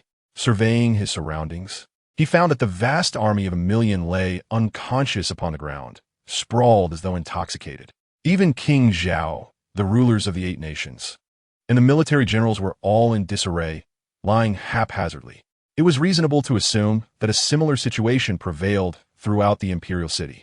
Under the oppressive weight of that terrifying presence, all living beings within a 1,000-mile radius, be they human or beast, had likely been forcefully subdued. In light of this, it dawned upon Ancestor Huyan that he must be the first to awaken. As a formidable figure at the 8th level of the Purple Mansion realm, his capacity for endurance far surpassed that of ordinary individuals, making it logical for him to regain consciousness before the others. However, upon glancing at the magnificent ancient city not far away, a profound sense of panic and terror surged within him. He abandoned any thoughts of profit and turned to flee, hastily retreating into the distance. Though uncertain of the terrifying entity's connection to the Great Xia Dynasty, it was clear that the imperial capital was a place he could not dare to tread. Had he known of such a formidable presence lurking within the Great Xia capital, he would never have entered into such a transaction with King Zhao, no matter how desperate he was for spiritual stones. Was it not said that shallow waters do not nurture dragons? How could such a powerful being be concealed in this remote corner of Tiannan, a place so devoid of spiritual energy? I must leave this place promptly, and I shall never return to the Great Xia capital. No, I shall not set foot in the Great Xia kingdom ever again. Once I have recovered, I shall depart from this cursed place. Ancestor Huyan muttered to himself. However, at that very moment, as he lifted his gaze, he found himself frozen in place, as if ensnared by a spell. Before him stood a young figure, appearing seemingly from nowhere. Tall and with deep-set eyes, he was enveloped in an enigmatic aura that seemed to sway the very fabric of reality. Approaching with an effortless grace, he closed the distance in the blink of an eye. "You are the esteemed Ancestor Huyan?" His calm voice resonated, yet to Ancestor Huyan it struck like a thunderclap. Sensing the terrible energy emanating from this figure, it felt as if a ferocious beast stood before him. Instantly, his breath quickened, as an invisible pressure enveloped him from all directions. Even his heart seemed to momentarily cease its rhythm, recalling the astonishing spectacle he had witnessed earlier. Ancestor Huyan was left devoid of any desire to resist. "I am but a humble man, Huyan Rong, and it is an honor to meet you, senior." The title of Ancestor Huyan was merely a term of ignorance bestowed by the common folk. Before such an esteemed figure, his meager cultivation hardly warranted the title of ancestor. Huyan Rong quickly forced a smile that was more akin to a grimace. He felt a wave of despair wash over him. He had merely wished to earn a few spiritual stones, yet he had inadvertently provoked such a formidable being. However, the rousing call of the million-strong army echoed clearly in his ears. "Your thoughts are amusing," the figure, Chu Xuan, remarked with a hint of mirth. Hearing this, Hu Yanrong's regret deepened. He had presumed Tian Nan to be devoid of strong adversaries, prompting him to adopt the grandiose title of Ancestor Huyan. Little did he realize that he had only succeeded in digging his own grave. At that moment, he yearned to strike himself across the face in regret. "You tell me, you commanded an army to invade the Great Xia, and now you stand at the gates of the city. How shall we settle this account?" Chu Xuan inquired, his expression turning impassive. Hu Yanrong's countenance changed dramatically, and he hurriedly pleaded, "Senior, you misunderstand. That army was not under my command. I was deceived into joining them, and I only acted once throughout the ordeal. But that single action severely injured 11 innate experts of the Great Xia, leading to countless casualties among the soldiers. Moreover, the emperor you injured is my dear brother." Hearing this, Hu Yanrong felt his very soul tremble, and he dropped to his knees with a thud. "I am willing to serve you as a slave. Just spare my life." Before the words had fully left his mouth, he prostrated 3 times, proclaiming, "Master above, please accept this humble bow from your servant." Chu Xuan was momentarily taken aback at the sight. Regaining his composure, he couldn't help but chuckle. "You're quite decisive. Yet, you are a figure of the Purple Mansion realm. Do you not find it demeaning to call yourself a servant?" "Not at all." Hu Yanrong quickly raised his head, his expression resolute. "To serve at the side of my master is an honor. It is a privilege that others can only envy. I implore you to grant me a chance to atone." Chu Xuan's gaze flickered with interest as he regarded him thoroughly, causing Hu Yanrong to tremble with trepidation. Finally, Chu Xuan spoke. "Very well. Since you insist, I shall give you an opportunity. Resolve the army outside the city, then seek me in the dungeons within." As soon as the words left his lips, Chu Xuan flicked his finger, sending a strand of magical energy into Hu Yanrong's body before turning to depart. "Your servant obeys." After what felt like an eternity, Hu Yanrong finally dared to lift his head once more. Feeling the rapid thumping of his heart, he confirmed that he was still alive. Undoubtedly, he had just danced on the precipice of death. Had he not reacted swiftly and submitted, he would likely have already become a corpse. No, perhaps there would be no remains to speak of. Should I flee while I still can? The thought barely surfaced in his mind before he ruthlessly quashed it. The mysterious energy hovering above his purple mansion felt akin to an ancient divine elephant bellowing toward the heavens. What unnerved him further was that this divine elephant concealed within it an intensely fiery energy. He had an unmistakable sense that should these two forces erupt, not only would his purple mansion be obliterated, but his very being would likely be reduced to ashes. "I do not fear death.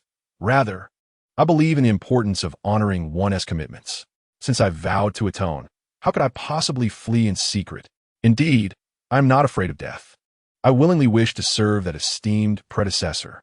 With a deep breath, Hu Yanrong prepared himself mentally and returned to the coalition's camp. "Do not blame me. All of this is a consequence of your own actions. Even I have been ensnared by you." Gazing at the unconscious King Zhao and his companions sprawled on the ground, Hu Yanrong gritted his teeth and decisively ended their lives. He then awakened the generals of the coalition one by one, urging those willing to abandon the darkness for the light to rally the troops. As for those obstinate loyalists, let them accompany King Zhao on his journey to the underworld. I must say, his method proved remarkably efficient, and soon the entire coalition was swayed. Thus, when Chu Fu regained consciousness, he was met with the news of the coalition's surrender. Chu Fu was instantly bewildered. How could it be that the Great Xia, having been driven to the brink, found the coalition surrendering instead? Am I still dreaming? Upon returning to the 9th level of the celestial prison, Chu Xuan could not help but furrow his brow. Looking around, he saw that the 9th level had been utterly transformed from its former state. The remnants of walls lay in ruins, and the scene was one of devastation.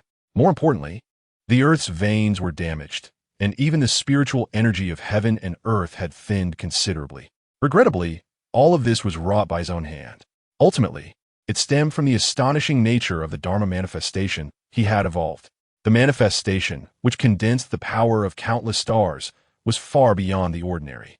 However, this also meant that the energy consumption was exceedingly high. Chu Xuan had not only exhausted all the magical energy from the Purple Mansion space, but had also depleted the vast life essence gained from refining the dragon corpse. Yet, that was still insufficient. He was compelled to forcibly extract a significant portion of the spiritual energy from the underground ley lines before he could achieve his goal. Fortunately, despite the immense investment, the rewards were equally substantial. Chu Xuan not only successfully broke through his cultivation, but also saw a doubling in the growth of his Purple Mansion space, culminating in the evolution of the legendary Invincible Dharma manifestation. With a mere thought, a colossal Dharma shadow began to materialize behind him. Although only a glimpse of its true form was revealed, it was enough to warp the surrounding space, with dark fissures rapidly spreading forth. One could only imagine that fully manifesting the Dharma would lead to the complete collapse of a vast expanse of space. Truly, this was the legendary Invincible Dharma. It had only just coalesced and was already so formidable. As his cultivation continued to rise, the Dharma would progress as well. If it were to achieve its true perfection, it could easily suppress an entire realm. Chu Xuan's spirit surged, and he could not hide the delight on his face. Furthermore, having successfully broken through to the Dharma realm, he now considered himself a formidable being. Not only was there no one in southern Tian who could rival him, but even in a millennium, none would match his prowess. It seems I haven't signed in today. Suddenly recalling this matter, Chu Xuan quickly focused his thoughts. Ding! Sign-in successful. Congratulations, host. You have obtained a search expansion card. A search expansion card? What is this? As he concentrated, the rewards from this sign-in soon appeared in his hand. It was a card the size of a palm, but not a physical object. It subtly exuded an aura of rules. Chu Xuan quickly understood its purpose. It was meant to enhance the system's functions, expanding its search range to find more promising sign-in locations. His eyes lit up. Such a treasure would not be wasted, and he immediately chose to use it. Ding! Searching for the 5 most promising sign-in locations in southern Tian. First, the Great Xia's Celestial Prison, currently low potential for sign-in. Second, the Lu Kingdom Academy, currently low potential for sign-in. Third, the Qian Kingdom Palace, currently low potential for sign-in. Fourth, the Back Mountain of the Guiyuan Sect, currently low potential for sign-in. Fifth, the Wei Kingdom Imperial Tomb, currently low potential for sign-in. The system quickly listed the 5 most promising sign-in locations in southern Tian. Compared to before, the search range had significantly expanded, and there were more choices for sign-in locations, with the potential for each clearly marked. However, what surprised Chu Xuan was that all 5 displayed a uniformly low potential for sign-in. While the low potential at the Great Xia Celestial Prison was understandable, given that he had signed in there for over a decade, the other 4 locations also showing low potential was quite disheartening. It seems southern Tian truly was lacking. Apart from this reason, Chu Xuan could find no other explanation. Upon further reflection, it was also understandable. Southern Tian had not produced a Purple Mansion true person in over 1,000 years, illustrating the bare nature of the land. Moreover, he was not yet a Purple Mansion true person, but merely a Dharma realm expert. Seeking treasure in such a place at his current level was akin to searching for a needle in a haystack. The hope was indeed slim. It appeared time to explore other regions, perhaps venturing beyond southern Tian to the eastern wilderness. Just then, Hu Yinrong, having concluded matters with the coalition, arrived at the Celestial Prison. The coalition has completely surrendered. The old servant comes to report to the master. Hu Yinrong reported dutifully. Chu Xuan was indifferent to the coalition's affairs. Instead, he turned to Hu Yinrong and suddenly inquired, "Are you from the eastern wilderness?" Hu Yinrong was momentarily taken aback. However, after a brief contemplation, he felt no great surprise. After all, given his cultivation level, it was not unexpected for Chu Xuan to deduce his origin.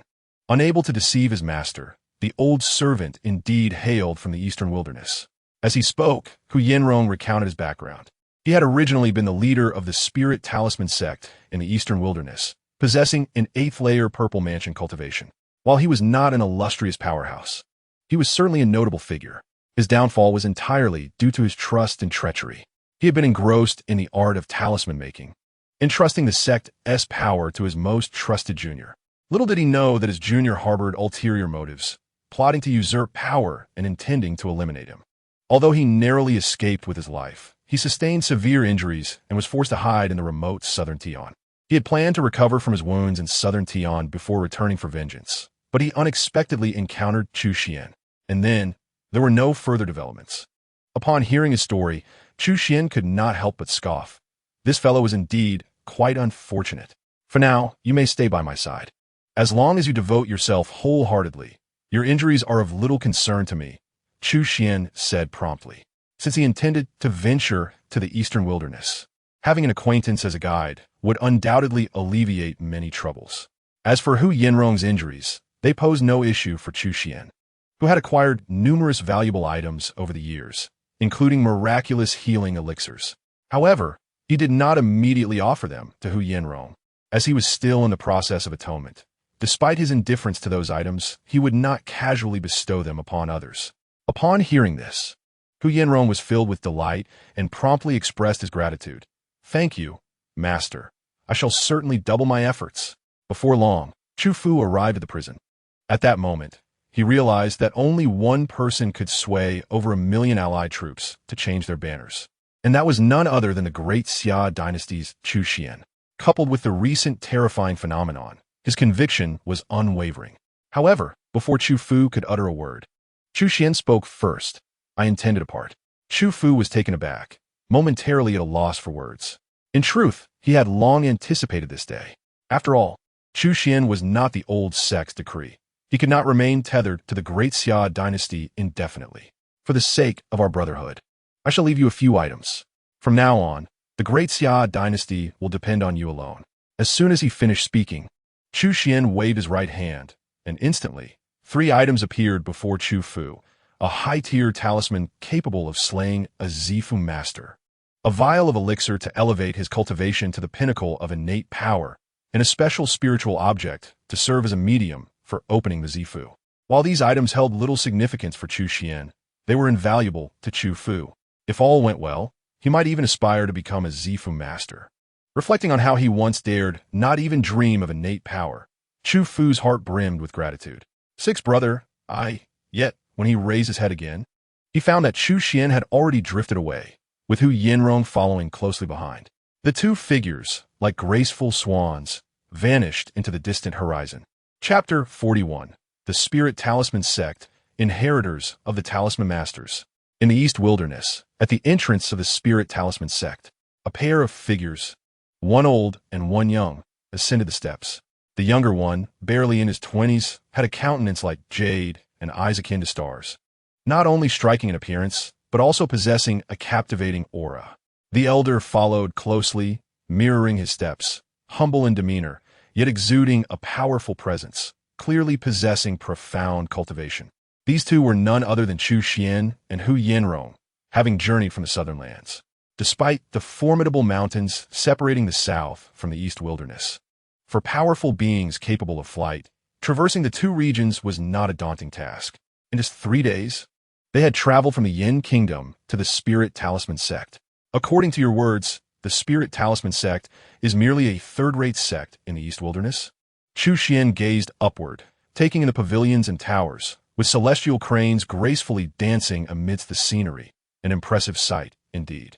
It was astonishing that such a sect could be relegated to a mere third-rate status in the East Wilderness. Hu Yanrong wore a wry smile and explained, "Master, you may not know that in its heyday, the Spirit Talisman Sect was indeed a prominent sect. However, as the years have passed, the successors have been unworthy, leading to a decline in their legacy.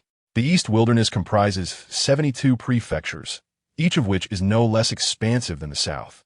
There are countless sects and factions throughout the region. While the Spirit Talisman Sect may hold some repute in Qingyuan Prefecture, it is hardly significant in the vast East Wilderness." Upon hearing Hu Yanrong's account, Chu Xuan nodded slightly, gaining a clearer understanding of the East Wilderness's might, truly far beyond the spiritually barren South. The two moved swiftly, soon arriving at the entrance of the Spirit Talisman Sect. "Who are you?" "No trespassers are allowed at the entrance of the Spirit Talisman Sect. If you wish to avoid death, be gone." At that moment, 2 disciples guarding the sect confronted them, their demeanor arrogant and their voices loud. Chu Xuan remained silent, merely turning his head to cast a bemused glance at Hu Yanrong. The latter's expression stiffened. As the sect leader, being treated in such a manner by his own disciples, especially in front of Chu Xuan, was hardly favorable for his countenance. "Which academy do you belong to?" that even I do not recognize you." Hu Yanrong stepped forward, suppressing his anger as he coldly inquired, "Are you the sect leader?" "No, the sect leader was said to have died." "Are you even human or ghost?" The two disciples were momentarily stunned by his words, and upon a closer inspection, their eyes widened in astonishment. Hearing this, Hu Yanrong's fury surged. "Are you blind?" "I am very much alive." "Who claimed I was dead?" The two disciples exchanged puzzled glances, clearly bewildered by the situation. "It was Elder Lu Jie who said so. He claimed you met with an unfortunate accident and before dying, passed the sect leader position to him. He is now the new leader of the Spirit Talisman sect." Upon hearing that name, Hu Yanrong's face darkened, while Chu Xuan's understanding deepened. Lu Jie was likely the disciple Hu Yanrong had mentioned.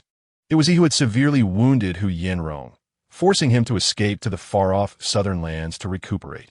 It seemed that the authority of the Spirit Talisman sect had been usurped by Lu Jie.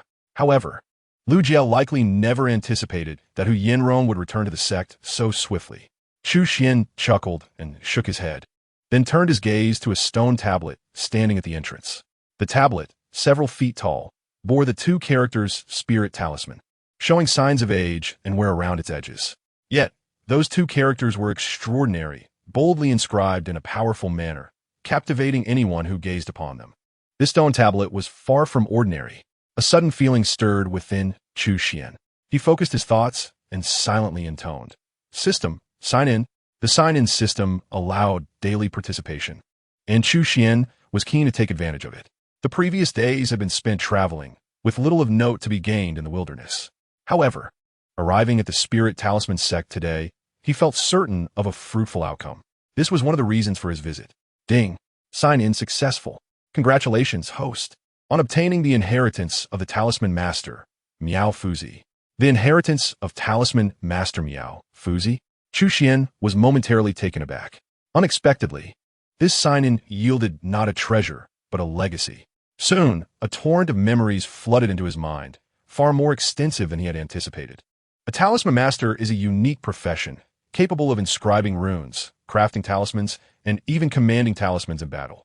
High-tier Talisman Masters are rarely provoked, for no one knows how many talismans they might possess. Ordinary talismans are manageable, but higher-tier talismans possess formidable power, sometimes determining the outcome of a battle. Talisman Masters are categorized into apprentices, junior, intermediate, senior, and finally, Talisman Masters. The status of a Talisman Master is often held in higher regard than that of powerful beings in the Dharma aspect realm. In the East Wilderness, while powerful beings in the Dharma aspect are numerous, Talisman Masters are exceedingly rare. Now that Chu Xuan had acquired this inheritance from Talisman Master Miao Fuzi, should he fully assimilate and master it, he would be well on his way to becoming a Talisman Master unimpeded. Thus, the value of this inheritance far surpasses that of ordinary treasures by countless magnitudes. A smile of delight involuntarily graced the corners of Chu Xuan's lips. Indeed, coming to the Lingfu sect was a fortuitous decision. "Are you aware of who Miao Fuzi is?" Chu Xuan suddenly turned to inquire of Hu Yanrong. Upon hearing this name, Hu Yanrong's reaction was significantly more pronounced than Chu Xuan's. His face was etched with astonishment. "How does my master know the name of our sect's founding ancestor?" The founding master of the Lingfu sect? Chu Xuan was momentarily taken aback as well. Miao Fuzi was indeed the founding ancestor of the Lingfu sect? Suddenly recalling something, he pointed at the stone tablet before him and asked, "Could this stone tablet be erected by your sect's founding ancestor?" Indeed, Hu Yanrong nodded immediately. Chu Xuan's understanding was swiftly illuminated. Everything began to make sense. Just at that moment, before Chu Xuan could utter another word, a series of piercing sounds sliced through the air. Looking up, he saw a multitude of powerful figures rushing towards them. At the forefront was a middle-aged man with a sinister expression. "Who dares to come to the Lingfu sect and deceive us?" he bellowed. "My senior brother has long since fallen, yet you dare to impersonate him. Prepare tout." As his voice thundered, he summoned over 100 ferocious wind blades, mercilessly launching them at Chu Xuan and Hu Yanrong. Chapter 42. Unexpectedly vulnerable, this middle-aged man, the first to attack, was none other than Lu Jie, Hu Yanrong's junior brother. It was evident he harbored intentions of silencing them, unleashing his assault with a thunderous ferocity. The hundreds of wind blades howled towards them, darkening the sky. Chu Xuan and Hu Yinrong found themselves completely enveloped by the onslaught, as if they were about to be shredded into a sanguine mist. One must admit, this man was indeed ruthless. Upon receiving the news, he had immediately gathered his men to strike, showing no mercy to Hu Yinrong, who was attempting to rally support. "You despicable wretch, Lu Jie, I shall cleanse the sect today."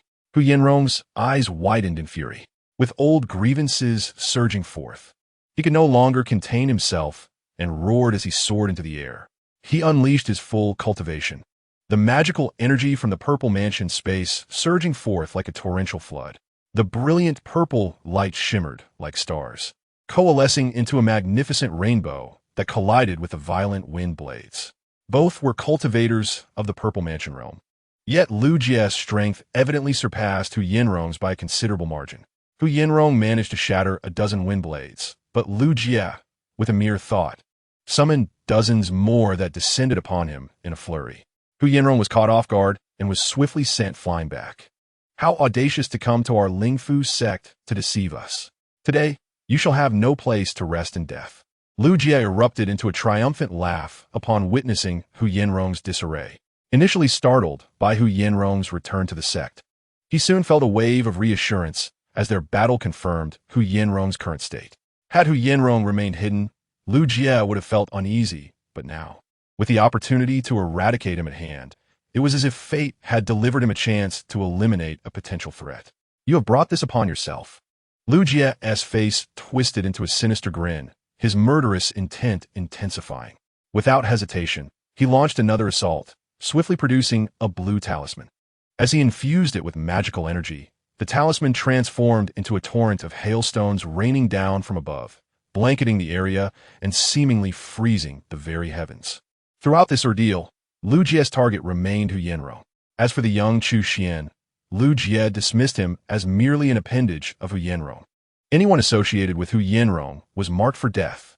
Unfazed, Chu Xuan's expression remained stoic, yet a glint of cold determination flickered in his eyes. In that fleeting moment, he finally made his move. With a flick of his finger, a thread of magical energy shot forth. Though it was but a single thread, the energy it contained was extraordinarily formidable. In an instant, it transformed into a colossal wild elephant, trampling the sky with an overwhelming majesty that instilled terror in all who beheld it. The oncoming hailstones clashed against this mighty beast, only to be reduced to mere fragments, failing to slow its advance in the slightest. The disparity between the two forces was akin to that of a firefly against the sun. How is this possible? The sudden turn of events was beyond Lu Jie's comprehension. His long-held trump card, the talisman he cherished, proved utterly ineffective. The confidence he once had crumbled in an instant, and his expression shifted dramatically as the terrifying elephant charged towards him. Even though he knew it was merely a manifestation of magical energy, it felt as real as a genuine wild beast, its ferocity unmatched, and its might insurmountable. Fear flickered in his eyes as he instinctively retreated without a second thought. Though his agility was commendable, it paled in comparison to the thunderous stride of the elephant. In mere moments, it caught up to him, and a colossal hoof, reminiscent of a pillar supporting the heavens, came crashing down. The sound of cracking bones echoed, followed by a thunderous explosion. Lu Jie's body succumbed to the overwhelming force, bursting apart like a balloon, blood splattering everywhere like rain. Witnessing such a harrowing scene, the approaching cultivators from the Lingfu sect could not help but gasp in shock, standing frozen as if struck by a spell. Though it was not winter, a chill swept through them all. Indeed, it was not only the others. Even Hu Yinrong's eyes widened in disbelief, filled with unimaginable astonishment. While he harbored deep-seated hatred for Lu Jie's treachery, he could not deny that Lu Jie's strength was vastly superior to his own. In terms of talisman techniques, Lu Jie fell short, yet in raw cultivation power, he surpassed Hu Yinrong. Lu Jie's ability to usurp power was undoubtedly linked to his formidable cultivation. He had evidently reached the pinnacle of the Purple Mansion realm. With just one more step, he could ascend to the realm of Dharmakaya. Such power was not to be underestimated even in the Qingyuan prefecture. Yet, against Chu Xuan, he was defeated in mere moments, not in a full exchange, but rather with a casual strike from Chu Xuan, resulting in Lu Jie's complete annihilation. Even though Hu Yinrong had confidence in Chu Xuan, He could never have anticipated that Chu Xuan's strength was so terrifyingly profound. "I'm deeply grateful to you, Master, for rescuing me and avenging my grievances. From this day forth, should you have any commands, I would traverse fire and water without hesitation." Hu Yanrong took a deep breath and respectfully bowed before Chu Xuan. If he had previously submitted to Chu Xuan out of necessity, at this moment, he did so with genuine willingness to serve. Upon casting a glance at him, Chu Xuan, with his astute intellect, easily discerned the shift in Hu Yanrong's demeanor. However, the recent acquisition of the Miao Fuzi inheritance did little to dampen his spirits. With a nonchalant wave of his hand, he chuckled, recalling how, only days prior, he had been led to believe that this fellow was of considerable stature, only to find him so easily dispatched. After speaking, Chu Xuan shook his head, feigning great disappointment. Hu Yanrong, hearing such an evaluation from Chu Xuan, could not suppress a slight twitch at the corner of his mouth. If Lu Jie was deemed insignificant, then what did that make him? Who had fallen before Lu Jie on multiple occasions? Yet, given that the speaker was Chu Xuan, he dared not voice any dissent. For Chu Xuan, Lu Jie was indeed no formidable opponent. The undeniable truth stood before them, leaving no room for rebuttal. "Very well. I shall proceed into your spirit symbol sect to take a look. You may handle these individuals as you see fit." Chu Xuan cast a cursory glance at the spirit symbol sect's powerful figures, showing little interest, before striding confidently into the sect, as if returning home. The sect's members stood like wooden puppets, allowing him to walk boldly into their domain without a single soul daring to obstruct him, as if they were blind to his presence. Witnessing such a display of unwavering compliance, Hu Yanrong was left both amused and perplexed, at a loss for words. Chapter 43. One Palace, Two Teachings, Three Sword Factions with Lu Jie's demise at Chu Xuan's hands. Hu Yanrong swiftly regained control over the spirit symbol sect. After all, he was the rightful sect master, and though he had previously immersed himself in the study of symbols, his reputation within the sect was far from negligible. In truth, had it not been for Lu Jie's scheming, no one could have undermined his position. The elders and high-ranking officials of the spirit symbol sect, adept at navigating the tides of fortune, quickly abandoned Lu Jie's camp upon witnessing his downfall, rallying once more under Hu Yanrong's leadership. Even the few die-hard loyalists of Lu Jie could scarcely stir any significant unrest in such circumstances. Chu Xuan, however, paid little attention to the internal affairs of the spirit symbol sect. He spent his days exploring the various relics and structures of the sect, rapidly completing his sign-in routine throughout the entire establishment. The rewards he garnered from his sign-ins included not only symbols, but also the necessary skills to craft them. Coupled with the gradual assimilation of the Miao Fuzi inheritance he had previously obtained, Chu Xuan's proficiency in crafting symbol soared. In a mere fortnight, he transformed from an utter novice, unfamiliar with the art of symbol crafting, into a seasoned symbol master capable of producing the vast majority of ordinary symbols. Is this a 7th grade golden light symbol? Upon witnessing the symbol crafted by Chu Xuan, stroke by stroke, Hu Yanrong's eyes widened in astonishment. Ordinary symbols are categorized from 1 to 10 based on their crafting difficulty and power. An apprentice can create 1st and 2nd grade symbols. A junior master can produce 3rd and 4th grade symbols. A mid-level master can craft 5th and 6th grade symbols. A senior master can manage 7th and 8th grade symbols, while a master can produce 9th and 10th grade symbols. The golden light symbol that Chu Xuan had just created was indeed a 7th grade symbol. This signified that he had ascended to the ranks of senior symbol masters. Senior symbol master. Hu Yanrong could not help but gasp in disbelief. In the vast expanse of the spirit symbol sect, among thousands of symbol masters of varying skill levels, only he had reached such heights. His ascendance to senior symbol master was the result of decades of dedicated study and effort within the sect, combined with an exceptional innate talent. Yet, Chu Xuan, merely half a month ago, had sought his guidance on creating 1st and 2nd grade symbols. Now, in such a brief time, he had independently mastered the creation of 7th grade symbols. The rapidity of this advancement left Hu Yanrong speechless, surpassing all comprehension. In more colloquial terms, one might wonder if he were even human. Was there truly a prodigy born with such innate knowledge? The astonishment within Hu Yanrong was palpable, even more profound than when Chu Xuan had effortlessly dispatched Lu Jie. Suddenly, as if struck by a thought, Hu Hu Yanrong bowed deeply, his face alight with enthusiasm. Master, your talent in symbol crafting is a rarity that appears once in a millennium. Should you choose to devote yourself to this path, you will undoubtedly become a luminary in the field of symbol arts in a few decades. I implore you to lead the Spirit Symbol sect, and all of us, from the lowly slaves to the thousands of disciples, shall follow your command. Upon hearing this, Chu Xuan lifted his gaze to regard Hu Yanrong, then chuckled softly and shook his head. He could perceive that Hu Yanrong's words were sincere. However, his ambitions lay elsewhere. To him, the Spirit Symbol sect was merely a temporary haven in the eastern wilderness, and he had never contemplated remaining there indefinitely. In truth, during the past half-month, aside from his routine sign-ins and training, Chu Xuan had diligently perused numerous texts preserved within the sect, acquiring a general understanding of the eastern wilderness. Nevertheless, he felt no need to elaborate on such matters to Hu Yanrong. He waved his hand dismissively and inquired, "What progress have you made on the matters I previously asked you to investigate?"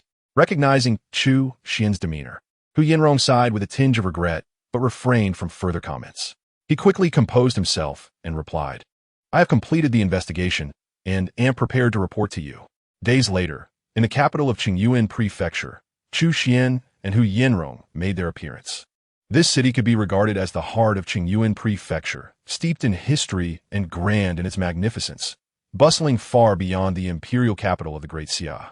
The scene before them was one of thriving prosperity, with a multitude of carriages and bustling crowds, a constant flow of humanity. More importantly, the number of powerful beings within this place far exceeded that of the southern sky region. Even the most ordinary civilians possessed some degree of cultivation, and innate experts were plentiful. The presence of Zifu masters was hardly remarkable here. One cannot deny that the cultivation environment here was vastly superior to that of the southern sky, leading to a continuous emergence of formidable beings. The two traversed the thoroughfare, soon arriving at the central square of the prefectural city. Here, a sea of people gathered, with countless banners fluttering and lofty platforms rising, overwhelming the senses. Today marked the annual recruitment ceremony of Qingyuan Prefecture. As in previous years, various sects had sent representatives to recruit new disciples. Each platform represented a different sect within Qingyuan Prefecture. The stature of each sect varied, reflected in the grandeur of their displays. Naturally, the more powerful sects occupied the prime locations in the square, their platforms elaborately constructed, and their disciples exuding an air of superiority, thus attracting the most newcomers. Conversely, the weaker sects were relegated to obscure corners, unable to compete with the larger sects, and consequently lacking in appeal to potential recruits. The central positions were held by the most powerful sects of Qingyuan Prefecture, referred to as the One Palace, Two Teachings, and Three Sword factions. Following closely behind Chu Xuan, Hu Yanrong elaborated. The One Palace refers to the Longhu Palace, regarded as the foremost power in Qingyuan Prefecture, with an ancient lineage and an abundance of formidable experts. Even when considering the entire eastern wilderness, it stands as a top-tier force. The term Second Sect refers to the Moon Worship Sect and the Xianin Sect, both of which are venerable teachings that have endured for millennia, boasting tens of thousands of disciples. While they may be slightly inferior to the Longhu Palace, they remain undeniably formidable entities. As for the Three Sword sects, comprising the Qinghong Sword Sect, the Xianyang Sword Sect, and the Zhu Long Sword Sect, each follows a distinctly different path in the art of swordsmanship.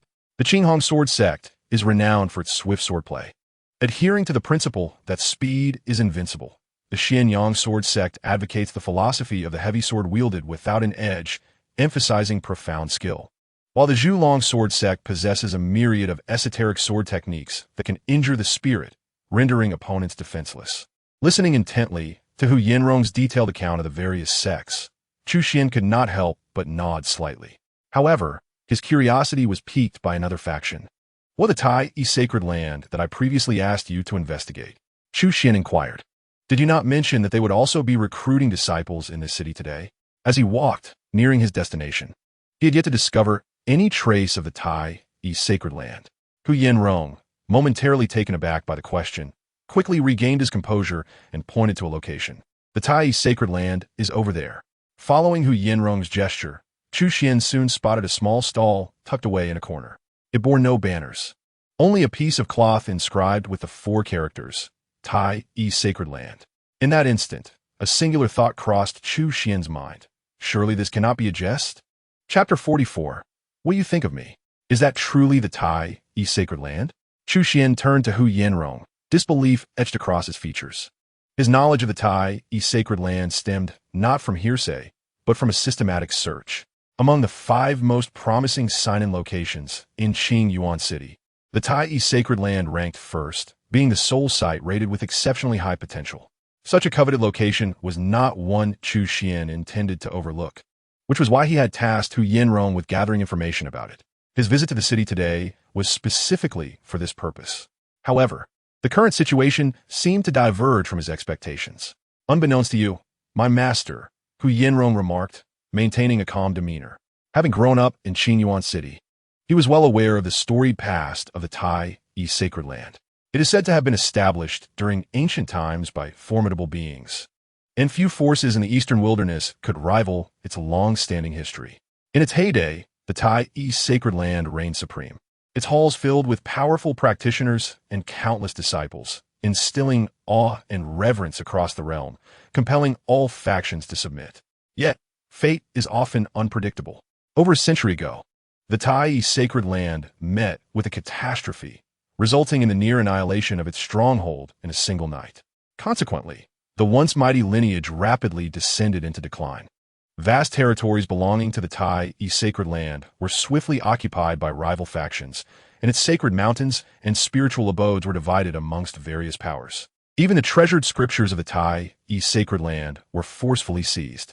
Today, the Tai E Sacred Land has seemingly reached the brink of extinction, with only a handful of guardians remaining at its desolate gates. If this trend continues, it will not be long before it vanishes entirely from the annals of history. As Hu Yanrong spoke, a sense of melancholy washed over him. Who would have anticipated that such a once mighty force would now be on the verge of dissolution? Truly, the vicissitudes of life are unfathomable. After a moment of silence, Chu Xuan pointed at the forlorn young woman sitting beneath the tattered banner and asked, "And who might she be?" At this, Hu Yanrong's expression turned peculiar. "She is likely the current leader of the Tai E Sacred Land, Su Qianqian. The Sacred Land has not welcomed new disciples for years. If it does not recruit soon, how will its legacy endure? As the leader, it is my duty to attract new disciples. But what can be done when no one wishes to join the Tai E Sacred Land?" Seated at the modest stall, Su Qianqian furrowed her brow, her youthful face etched with concern and despondency. At merely 18 years of age, a time when most young women revel in the joys of youth, she found herself thrust into a position of responsibility far beyond her years, compelled to take on the mantle of leadership amid the desolation of her sect. Reflecting on the challenges faced by the Tai E Sacred Land and the sacrifices her master made to sustain it, the thought of its legacy potentially fading under her watch filled her clear eyes with an unmistakable sorrow. This cannot continue. She gazed skyward, the sun nearing its zenith, and witnessing the dwindling number of newcomers, she resolved to take action. I must be proactive. Taking a deep breath and summoning her courage, she approached a passing young man. "Esteemed sir, do you seek to apprentice and learn?" The young man, initially taken aback, hesitated, but upon seeing Su Qianqian's enchanting visage, reluctantly nodded. "Indeed, I have come to seek a master." Su Qianqian's eyes sparkled with hope, and she eagerly inquired, "Would you consider joining our Tai E Sacred Land?" However, it was only then that the young man noticed the modest stall behind her, and a mocking smile crossed his face. "You think to deceive me into joining a nearly extinct sect?" Without waiting for a response, he stormed away, leaving Su Qianqian stunned and speechless. Her initial attempt had ended in disheartening failure, but the greater blow came from his words. In his eyes, the Tai E Sacred Land was undeniably destined for extinction, a notion Su Qianqian could not accept. "The Tai E Sacred Land shall not perish," she declared, her fists clenched and her gaze resolute. Yet, she did not relent. She quickly regained her spirits and continued her efforts to attract new disciples. Unfortunately, reality proved harsh. Anyone who heard the name Tai E Sacred Land rejected her outright without a second thought. Those with a modicum of courtesy merely sidestepped, while others hurled insults. In the eyes of the public, the Tai E Sacred Land resembled a sinking ship, and who in Qingyuan City was unaware of its plight. To attempt to recruit disciples now was tantamount to inviting ridicule. After enduring a series of setbacks, Su Qianqian was forced to confront the harsh truth. Even those with potential would likely overlook the Tai Yi sacred land. Despite its grand reputation, it offered nothing of substance to entice them, possessing far less appeal than smaller sects that could at least provide a semblance of tradition and resources. What could the Tai Yi sacred land possibly offer? Despondent, Su Qianqian sank back down, burying her head in her knees, her shoulders trembling uncontrollably. The weight of her anxiety and the reality of her situation left the 16-year-old girl feeling utterly lost. Just then, the sound of footsteps drew nearer, followed by the resonant voice of a young man echoing in her ears. Is the Taiji Holy Land still recruiting? Upon hearing this question, Su Qianqian abruptly raised her head. She seemed momentarily bewildered, her fair cheeks still marked with traces of tears, and her eyes filled with a haze of confusion. Seeing this, Chu Xuan felt a twinge of helplessness and repeated his inquiry. Is the Taiji Holy Land still recruiting? Only then did Su Qianqian truly awaken, her eyes instantly brimming with an unprecedented glimmer of hope, and she sprang to her feet. However, recalling the dismissive attitudes of those she had encountered recently, she felt as if a bucket of cold water had been poured over her, and the joy on her face involuntarily waned, replaced by a hint of hesitation. Do you wish to join the Taiji Holy Land? Sensing the uncertainty in the young woman's gaze, Chu Xuan smiled and nodded, offering her a firm affirmation. Indeed, I wish to join the Taiji Holy Land. What do you think of me? Chapter 45. The Spirit Testing Pearl Exploded. What do you think of me? Su Qianqian was momentarily taken aback by Chu Xuan's words. Ordinarily, the relationship between disciples and sects is one of mutual selection. Disciples choose their sects, and sects likewise choose their disciples. However, this reciprocal selection is conditional. Those qualified to choose a sect are undoubtedly exceptional talents, and conversely, sects capable of selecting disciples are typically those with considerable standing. Does the Taiji Holy Land possess such standing now? It is evident that it does not. As the current Holy Master of the Taiji Holy Land, Su Qianqian was acutely aware of its circumstances. The Holy Land, now bereft of resources, could offer nothing to disciples, and thus lacked any basis for confidence. Yet, it was precisely this attitude from Chu Xuan that moved her deeply, especially after being coldly rejected by so many before him. His displayed kindness only heightened her admiration. According to the customary practices of the Holy Land, a talent assessment is required, followed by a selection of the most promising candidates. As she spoke, Su Qianqian couldn't help but blush. In the past, the Taiji Holy Land indeed had the right to be discerning. But now, how could it claim such privilege? How about we conduct a casual test? Su Qianqian proposed tentatively, glancing at Chu Xuan.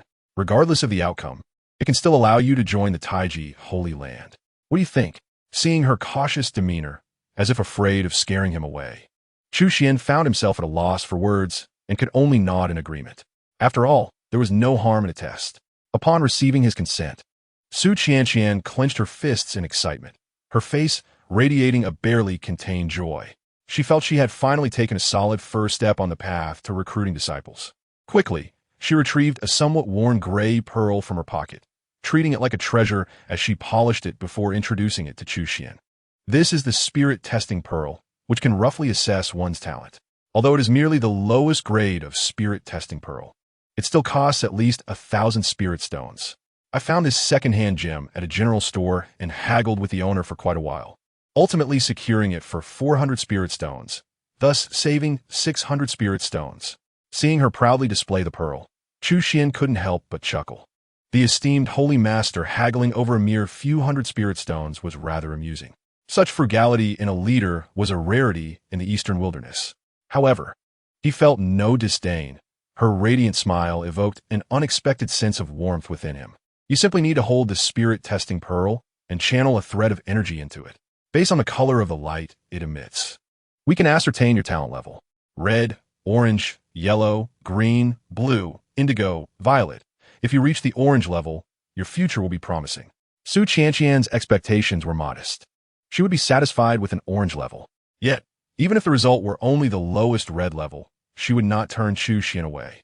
After all, it was not every day one found a potential disciple, and Chu Xuan had made a favorable impression on her. If he could reach the yellow level, that would be even better. As for anything above yellow level, she dared not hope, for such talent would easily gain admission to prestigious sects, rendering the now diminished Taiji Holy Land unnecessary.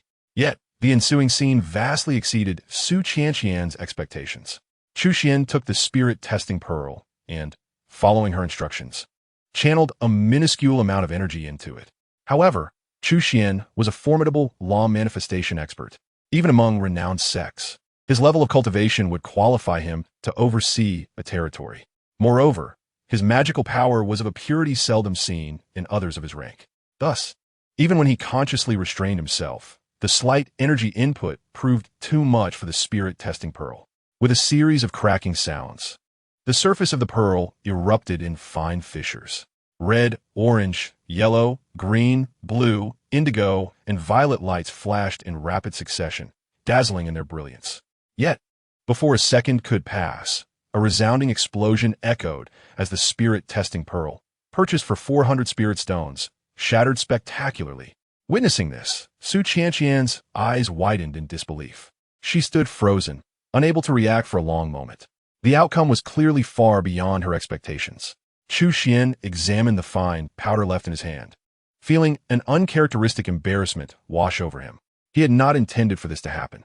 He had not anticipated the pearl's fragility. No wonder it had cost only 400 spirit stones. It was evidently a subpar item. How about I compensate you with a new one? For Chu Xuan, a few hundred or thousand spirit stones were but a trifling sum, easily dismissed. Wait! At that moment, an elderly voice interrupted. An old man in a brown robe strode forward, beaming as he addressed Chu Xuan. I am Zhuangzhua, an elder of the Flying Dragon sect. I wonder if you have heard of my sect? Chu Xuan glanced at the strange man, his expression neutral as he shook his head. I have not heard of it.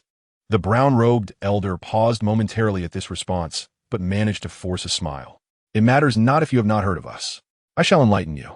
The Flying Dragon sect has been established for hundreds of years, boasting 3,000 disciples, and is one of the prominent sects in Qingyuan Prefecture. Moreover, our sect has been developing rapidly in recent years, and it will not be long before we rise to become a renowned sect of great repute, far surpassing some soon-to-be-extinct small factions. As he spoke, he cast a pointed glance at Su Qianqian, his meaning unmistakable. Su Qianqian was no fool. She understood his insinuation and felt her face flush with indignation. The Taiji Holy Land is certainly not a small faction. A stubborn duck. Despite the prevailing knowledge in Qingyuan Prefecture regarding the state of the Taiji Holy Land, the old man in a brown robe sneered without reservation. Then turned to look at Chu Xuan. Young brother, why not join our Flying Dragon sect? I shall personally take you as my disciple, and your future will undoubtedly be boundless. It was evident that he had come to poach Chu Xuan after witnessing the latter's display of talent. Seeing such audacity, Su Qianqian trembled with anger. How can you do this? Yet, the old man wore a smug smile. A wise bird chooses the right tree to perch upon. You should blame yourself for being inadequate, young brother. What do you think? Not at all, Chu Xuan replied coolly, his expression devoid of interest, his eyes filled with impatience. How could a mere 5th level of the Purple Mansion realm be worthy of being his master? He ignored the brown-robed elder, turning directly to Su Qianqian and inquired, Do you think my conditions are sufficient to join the Tai Sacred Land? Upon hearing this, not only did the elders stand there dumbfounded, but Su Qianqian also widened her eyes in disbelief. She had not expected Chu Xuan to insist on joining the Tai Sacred Land under such circumstances. Is this what they call true love? Chapter 46. The Downfall of the Tai Sacred Land. Young man, what did you say? Seeing Chu Xuan's attitude, Elder Zhuangzhua of the Flying Dragon sect was instantly enraged. He was not inherently kind, but having seen Chu Xuan's extraordinary talent, he had temporarily restrained his temper. However, with Chu Xuan repeatedly disregarding him, he could no longer contain himself. I shall give you one last chance to choose. Will you join the Tai Sacred Land or our Flying Dragon sect? Zhuangzhua stepped forward, his gaze fixed on Chu Xuan, his tone dripping with cold threat. Yet, Chu Xuan was not intimidated. A hint of mockery appeared at the corner of his mouth as he replied, without a moment's hesitation, The Tai Sacred Land. Very well. I see you are asking for punishment instead of acceptance. Zhuangzhua, seeing this, erupted in anger. He could no longer hold back. his entire cultivation surging forth. And he swung his right hand forcefully, aiming a slap at Chu Xuan. With a resounding slap, the next moment, it was not Chu Xuan who was sent flying, but Xiangzhou himself. His body crashed to the ground several yards away, raising a cloud of dust. Gritting his teeth, Xiangzhou scrambled to his feet, only to discover an old man in a dark robe had appeared before him. Hu Yanrong, what are you doing? Have you lost your mind? Xiangzhou recognized the identity of the dark-robed elder and immediately erupted in fury. He was well aware of Hu Yanrong, the leader of the Spirit Talisman sect. Yet, he could not fathom why Hu Yanrong would suddenly attack him when they had no grievances. I cannot abide such arrogant bullies who abuse their power. Hu Yanrong raised his chin defiantly, proclaiming with righteous indignation. Hearing this, Xiangzhou nearly spat blood, feeling utterly humiliated. Unfortunately, Hu Yanrong's cultivation far surpassed his own. While the Spirit Talisman sect might not be as powerful as the Flying Dragon sect, it was not something he, as a mere elder, could easily contend with. However, having lost face in front of so many onlookers, he was unwilling to let it go so easily. At this moment, Su Qianqian stepped forward, holding a communication talisman, and declared loudly, "If you continue to pester us, I will inform my master." "You dare?" Xiangzhou shouted in exasperation. "Do you think I wouldn't dare?" Su Qianqian retorted, her small face taut, standing her ground. Seeing her serious expression and recalling the terrifying reputation of the elder from the Tai sacred land, a flicker of hidden fear crossed Xiangzhu's eyes. Ultimately, he did not dare to gamble. That old hag won't live much longer. Once she's gone, I wonder who will protect you in the Tai sacred land. Xiangzhou ground his teeth and spat out a harsh remark before retreating in disgrace. Watching him flee in a panic, a peculiar light flickered in Chu Xuan's eyes. The Tai sacred land, despite its dire circumstances, managed to endure. It seemed to possess some merit. After successfully scaring off Xiangzhou, Su Qianqian did not display any signs of joy. Instead, her expression turned solemn as she recalled his parting words. However, she quickly composed herself and approached Hu Yanrong, bowing solemnly. "Thank you, Senior, for your assistance."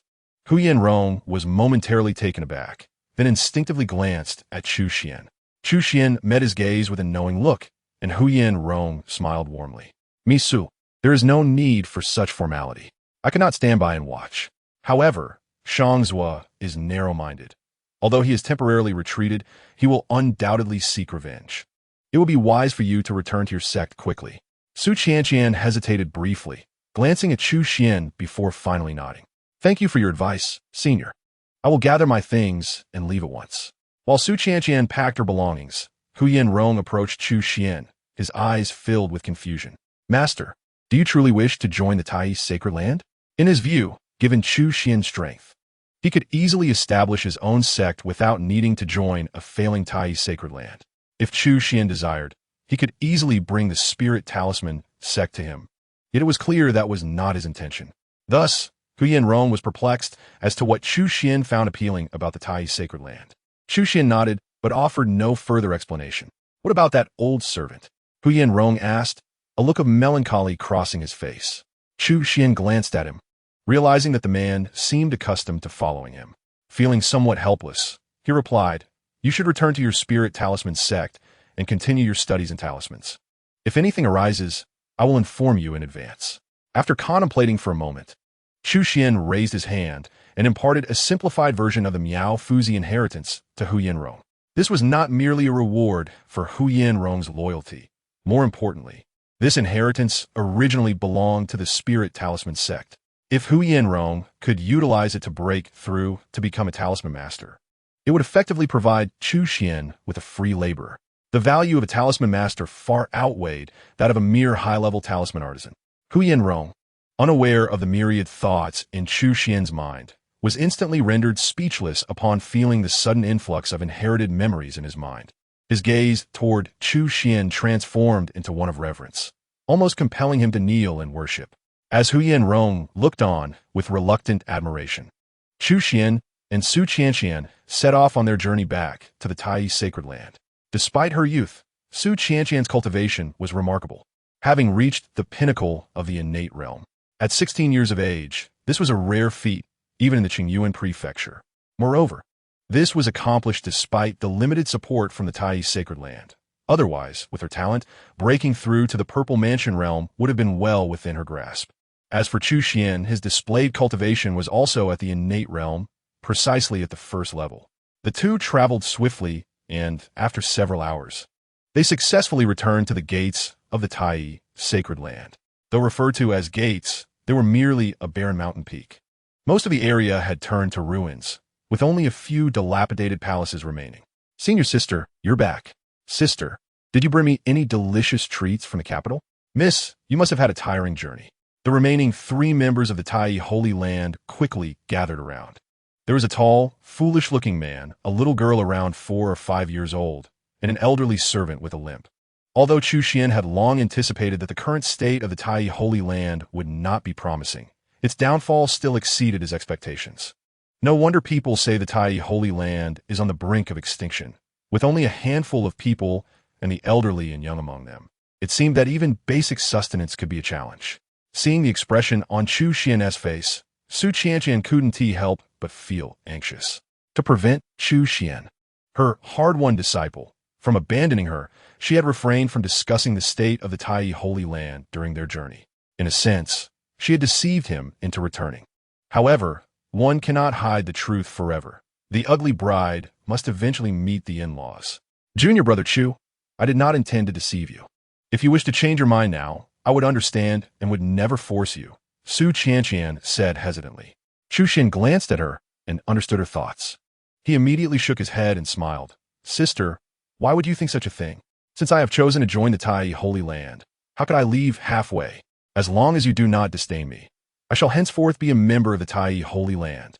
Upon hearing this, Su Qianqian's worries dissipated, and she promptly said, "Then I shall take you to meet Master right away."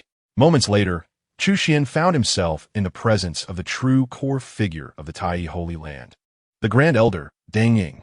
However, when Chu Xuan saw her, she lay on the bed, barely clinging to life. Her complexion was ashen, and a sense of impending decay surrounded her. Yet her eyes sparkled with a piercing brilliance. Seeing this, Chu Xuan's heart sank, and he immediately suppressed his aura to its utmost limits. If he was not mistaken, Deng Ying's cultivation was indeed formidable, at least at the peak of the Dharma phase. Even in her current state, she exuded an aura of extreme danger. Meanwhile, after Su Qianqian's introduction, Deng Ying's gaze fell upon him, her sharp eyes seemingly attempting to see through him. Soon, her expression turned cold as she asked, "I have heard you insist on joining our Tai Holy Land. Pray tell, what is it that attracts you to us?" Deng Ying's words were quite unceremonious, almost as if she were pointing an accusatory finger at Chu Xuan, questioning his true intentions in seeking to join the Tai Holy Land. Unlike the naive Su Qianqian, Deng Ying was astute and experienced, quickly discerning the underlying complexities of the situation. According to Su Qianqian, Chu Xuan evidently possessed exceptional talent. Yet he chose to join the declining Tai Holy Land rather than more promising, prestigious sections. This choice seemed highly unusual. Confronted by Deng Ying's oppressive gaze, Chu Xuan's mind raced. He could clearly see that this elder was not easily deceived, but even so, he could not reveal that it was due to the system. Maintaining his composure, he smiled slightly and replied, "Perhaps it is fate." At this point, he glanced at Su Qianqian, shrugged, and added nonchalantly, "After all, given the current dire circumstances of the Tai Holy Land, I find it challenging to present a more compelling reason." Upon hearing Chu Xuan's candid words, Su Qianqian felt that she had indeed tricked herself, her cheeks flushing slightly. Deng Ying's expression soured, but she could not deny the logic in Chu Xuan's statement. The Tai Holy Land was in such a state of disarray that there was hardly anything worth coveting. Reflecting on this, Deng Ying sighed, distressed by the decline of the Tai Holy Land and feeling utterly powerless. She lost the inclination to continue questioning Chu Xuan and waved her hand, instructing, "You may leave for now. I will have Qianqian teach you the entry-level techniques when the time comes." Chu Xuan nodded and took his leave, bowing slightly. Disciple takes his leave. As soon as he departed, Su Qianqian immediately said, "Master, do not be suspicious. Junior brother Chu is truly a good person. He is different from others." When Elder Shang's wolf from the Flying Dragon sect forced him, he did not flinch. Deng Ying shook her head. thinking that Su Qianqian was still too young. In this world, how many truly good people could there be? If there were so many good people, how could the Tai Holy Land have fallen to such depths? Yet, looking at Su Qianqian's innocent and youthful face, she ultimately refrained from voicing her thoughts. Gently stroking Su Qianqian's dark hair, a hint of guilt flashed in her eyes. Qianqian, I am truly sorry for the burden you bear during this time. No trouble at all. Su Qianqian immediately shook her head, her small face filled with determination. She understood the current plight of the Tai Holy Land. With her master gravely injured, junior brother Ahu not quite right in the head, and junior sister Jia still too young, the responsibility naturally fell upon her shoulders. Although the pressure was sometimes overwhelming, thoughts of her master and her junior siblings filled her with resolve. Things would surely improve in the future. Her heart brimmed with hope. After leaving the back hall, Chu Xuan saw a small head peeking over the fence, staring intently in his direction. He waved at her. He had heard Su Qianqian mention that this little girl was named Jia, whose father was also an elder of the Tai Holy Land, now deceased. Should I call you senior brother or junior brother? The little girl asked, unafraid, bouncing over to Chu Xuan, her small hands clasped behind her back, tilting her head curiously. Of course, you should call me senior brother, Chu Xuan replied earnestly. But I entered first. Shouldn't I be ahead of you? The little girl asked, puzzled. Chu Xuan pondered for a moment, and then produced a string of crystal-clear, candied hawthorn skewers. The system occasionally rewarded him with peculiar items during his daily sign-ins. He waved the skewers in front of her and smiled. What should you call me? The little girl gulped, her eyes lighting up, and without hesitation, she exclaimed, Senior brother. Seeing her quick wit, Chu Xuan couldn't help but smile. Very good. You have a bright future. As he spoke, he handed the candied hawthorn to Jia. The taste, of course, was exceptional. The little girl quickly devoured it, her eyes squinting with delight. Chu Xuan chuckled at the sight and took a few steps forward. Glancing at the expanse of a dried-up pond, curiosity piqued. What was this place before? I heard my father say it was called the Thunder God Pool.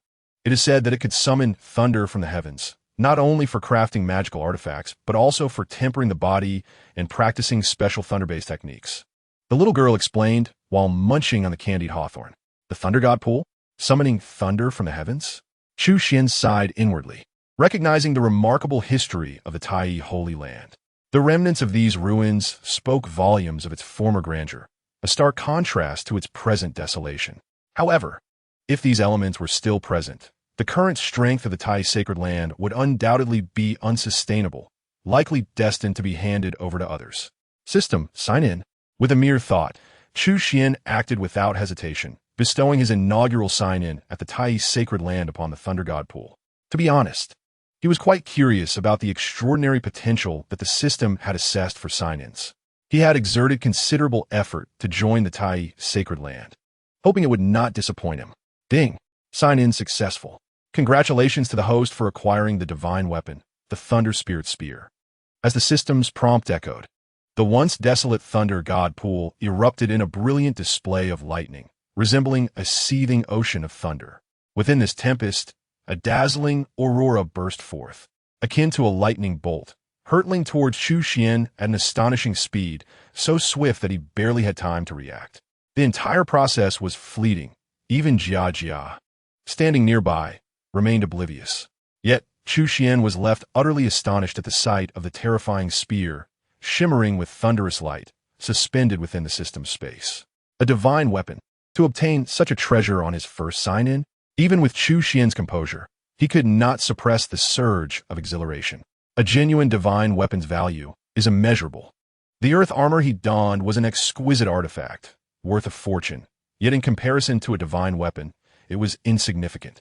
Across the vast expanse of the eastern wilderness, countless sects and factions exist, but those possessing divine weapons are exceedingly rare, typically belonging to the most formidable superpowers. Divine weapons possess the terrifying power to reshape the very fabric of existence. Even the transcendent beings will be tempted by such artifacts. The emergence of a divine weapon invariably stirs a tempest of bloodshed. The Tai sacred land is indeed exceptional. Chu Xuan inhaled deeply, excitement glimmering in his eyes. For others, the Tai sacred land might merely appear as a desolate ruin, but for him, it was an unparalleled treasure trove. In the stillness of the night, within the expansive palace, Chu Xuan sat cross-legged upon a mat. Due to the limited number of inhabitants in the Tai sacred land, even a newcomer like him could occupy an entire palace alone. This was one of the few privileges afforded by the Tai sacred land. His formidable consciousness spread like a web, capturing every nuance in the surrounding environment. Behind him, a terrifying visage subtly emerged, drawing forth the surrounding spiritual energy from all directions, even extracting the ethereal essence floating in the void. The grand palace soon filled with visible vortices of spiritual energy, immersing him in an otherworldly realm. A purple spear floated silently before Chu Xuan. This was the Thunder Spirit spear he had acquired from his daytime sign-in. Tendrils of lightning entwined around its shaft, and its tip radiated a blinding brilliance, reminiscent of celestial bodies high above. This divine weapon was clearly forged from invaluable materials, infused with an enigmatic aura, inscribed with countless ancient and mysterious runes, emanating a chilling, formidable presence. Divine weapons possess a spirit far beyond ordinary arms, and mastering them is no simple task. However, with Chu Xuan's strong foundation and the fact that the Thunder Spirit Spear was a product of his sign-in, the process of refinement proceeded smoothly. As he continuously channeled his mana into the spear, its radiance intensified, and its aura became increasingly overwhelming. Had he not actively suppressed it, various phenomena would likely have erupted, causing tremors across a 1,000-mile radius due to the emergence of the divine weapon. Time passed gradually until the deep hours of the night, when the divine weapon was finally fully refined by Chu Xuan. Simultaneously, a surge of primordial power from the weapon flowed back into his body. This was an exceptionally pure form of lightning attribute spiritual energy, effortlessly integrating into Chu Xuan's dantian, blending seamlessly with the mana within the Purple Palace. Chu Xuan's cultivation surged upward as a result. Those in the Dharma form realm are deemed powerful beings, and the difficulty of cultivation at this level far surpasses previous stages. Every advancement requires substantial accumulation, particularly given Chu Xuan's exceptionally solid foundation. The mana required for breakthroughs was beyond imagination. Thus, despite having remained in the Dharma form realm for over half a month without a moment of idleness, he still lingered at the first level of this realm. However, with the assistance of the divine weapon's essence, his cultivation began to soar. In the blink of an eye, he broke through the limits of the first level of the Dharma form realm, ascending to the second level. The second level is not the limit. He swiftly surged into the third level, and then continued to rise, with his mana ocean expanding exponentially, propelling his cultivation to unprecedented heights. Ultimately, he broke through the confines of the third level, entering the fourth level of the Dharma form realm, breaking through 3 realms in succession. The fourth level of the Dharma form realm signifies the mid-stage of this realm, presenting an immense contrast to the first level. Feeling the expansion of the Purple Palace once more and experiencing a substantial increase in his mana, a hint of uncontainable joy surfaced on Chu Xuan's face. Transitioning from the first to the fourth level of the Dharma form realm normally requires considerable time. Even with his innate talent and the support of the spiritual treasures acquired through sign-ins. Now, thanks to the successful refinement of the divine weapon and the feedback of its essence, such an elevation was indeed an unexpected delight. Having successfully refined the Thunder God Spear, it was a double blessing. Gazing at the extraordinary purple spear in his hand, Chu Xuan's appreciation deepened. With the divine weapon in hand, it was time to test its might. Not hesitating, he took to the skies, hidden by the cloak of night. With his current prowess, his flight was astonishingly swift, and in no time, he had left the confines of the Tai sacred land. After traversing several hundred miles into the depths of the endless mountains, he finally came to a halt, contemplating what target to test the Thunder God Spear's power on. Suddenly, a terrifying aura of malevolence surged forth, enveloping the area in an eerie dread, as if he had entered a peculiar domain. Looking down, he spotted a pair of blood-red eyes fixated upon him from within the deep mountains. In an instant, a torrent of flames erupted, surging towards him like a tidal wave.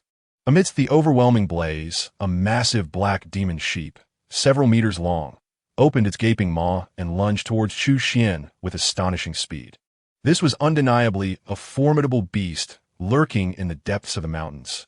It evidently regarded Chu Xuan as its prey.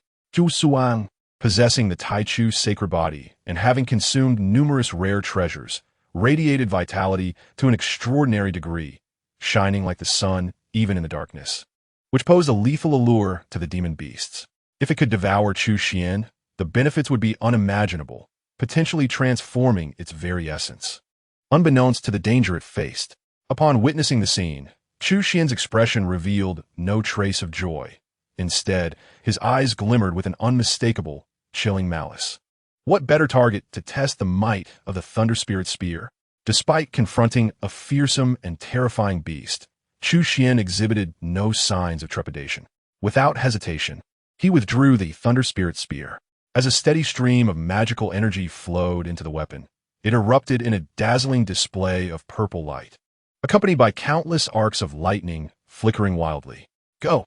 Chu Xuan commanded softly, and the Thunder Spirit Spear shot forth with blinding speed, akin to a bolt of purple lightning.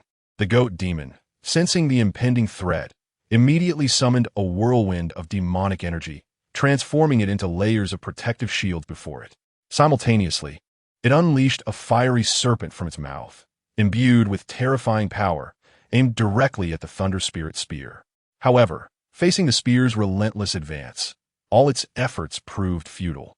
Neither the demonic shields nor the fearsome fire serpent could offer the slightest resistance. Even the goat demon's once proud, formidable body was pierced through in an instant by the spear. Unabated, the Thunder Spirit Spear struck the mountainside not far away, resulting in a thunderous roar as a towering peak crumbled and disintegrated. Witnessing such a spectacle, even with his confidence in the spear's power, Chu Xuan could not suppress a quiet gasp of astonishment. The might of this divine weapon was indeed terrifying to the savage beast. The Thunder Spirit Spear seemed more like an appetizer, utterly lacking any semblance of resistance. Moreover, Chu Xuan was acutely aware that he had not even unleashed the spear's full potential. Were he to do so, its power would likely astonish even further. Chapter 49. The Roast-Whole Goat, the arrival of the Flying Dragon Sect. What is that delightful aroma? After completing her morning cultivation, Su Qianqian emerged from the palace, instantly enveloped by an extraordinarily rich fragrance. Curiosity alight in her eyes, she quickly spotted a barbecue grill set up in an open area nearby. Beneath it lay a mound of glowing coals, and atop it rested an enormous goat. Chu Xuan stood before the grill, brushes in hand, methodically applying various sauces to the goat's surface. As the heat from the coals enveloped the meat, it began to sizzle, with thick, succulent fat dripping down the crevices, cascading onto the coals and releasing fragrant plumes of smoke. Beside him, Ahu rolled up his sleeves, grasping the iron rack, diligently turning the goat to ensure even cooking on all sides. Soon, the skin took on an irresistible sheen, crisp and aromatic, and the rich scent intensified. Though Su Qianqian considered herself not a glutton, the tantalizing sight was enough to spur her appetite, prompting her to approach the grill with eager steps. "Where did you acquire such a large goat?" she inquired, unable to contain her curiosity. "This was picked up by my senior brother from down the mountain." Before Chu Xuan could respond, the eager little girl, Jia, who was fanning the flames, chimed in excitedly. "Picked up?" Su Qianqian's eyes widened in disbelief. "You found such a large goat?" Having lived here for over a decade, she had never encountered such luck. "The goat met its end by colliding with a tree, and I simply brought it back," Chu Xuan replied, wearing an expression of serendipity. Such a large goat must have been a formidable creature. Even the usually diligent Rubo couldn't help but join in, his eyes fixated on the aromatic roast, exclaiming, "It seems it was destined for this fate." One cannot blame anyone else. Indeed, Ahu nodded in agreement. His towering stature and extraordinary appetite were well known. Yet the dire circumstances of Tai, Holy Land, had restrained him from indulging freely. Now, faced with such a magnificent goat, his eyes could hardly accommodate anything else. "All right, it's time to eat." At last, Chu Xuan spoke, allowing everyone to dig in. Upon hearing this, Jia dashed forward like a little mouse. Ahu quickly tore off a goat leg, eagerly devouring it.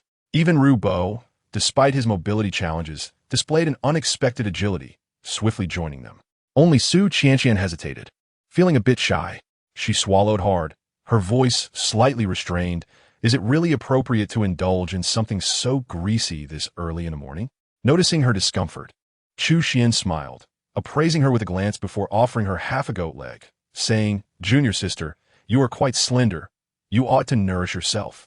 Taken aback, Su Qianqian sensed a deeper meaning behind the term junior sister. Following Chu Xian's gaze, her cheeks flushed with embarrassment. However, upon inspecting her own feet, clearly visible and unobstructed, she felt a wave of frustration. She shot Chu Xian a glare before accepting the leg and biting into it, as if taking her frustrations out on the meat itself. Undoubtedly, the flavor of the roasted goat was extraordinary. Having once been a powerful demon, its meat was far superior to that of an ordinary goat. With the elder Deng Ying bedridden and relying on medicinal broths, the four of them quickly devoured every last bit of the massive roast. Surprisingly, it was not Ahu who consumed the most, but rather Chu Xian, whose seemingly insatiable appetite resembled a bottomless pit. Anything he ingested was rapidly refined and transformed into pure energy, nourishing his body. In the end, the majority of the feast found its way into his stomach.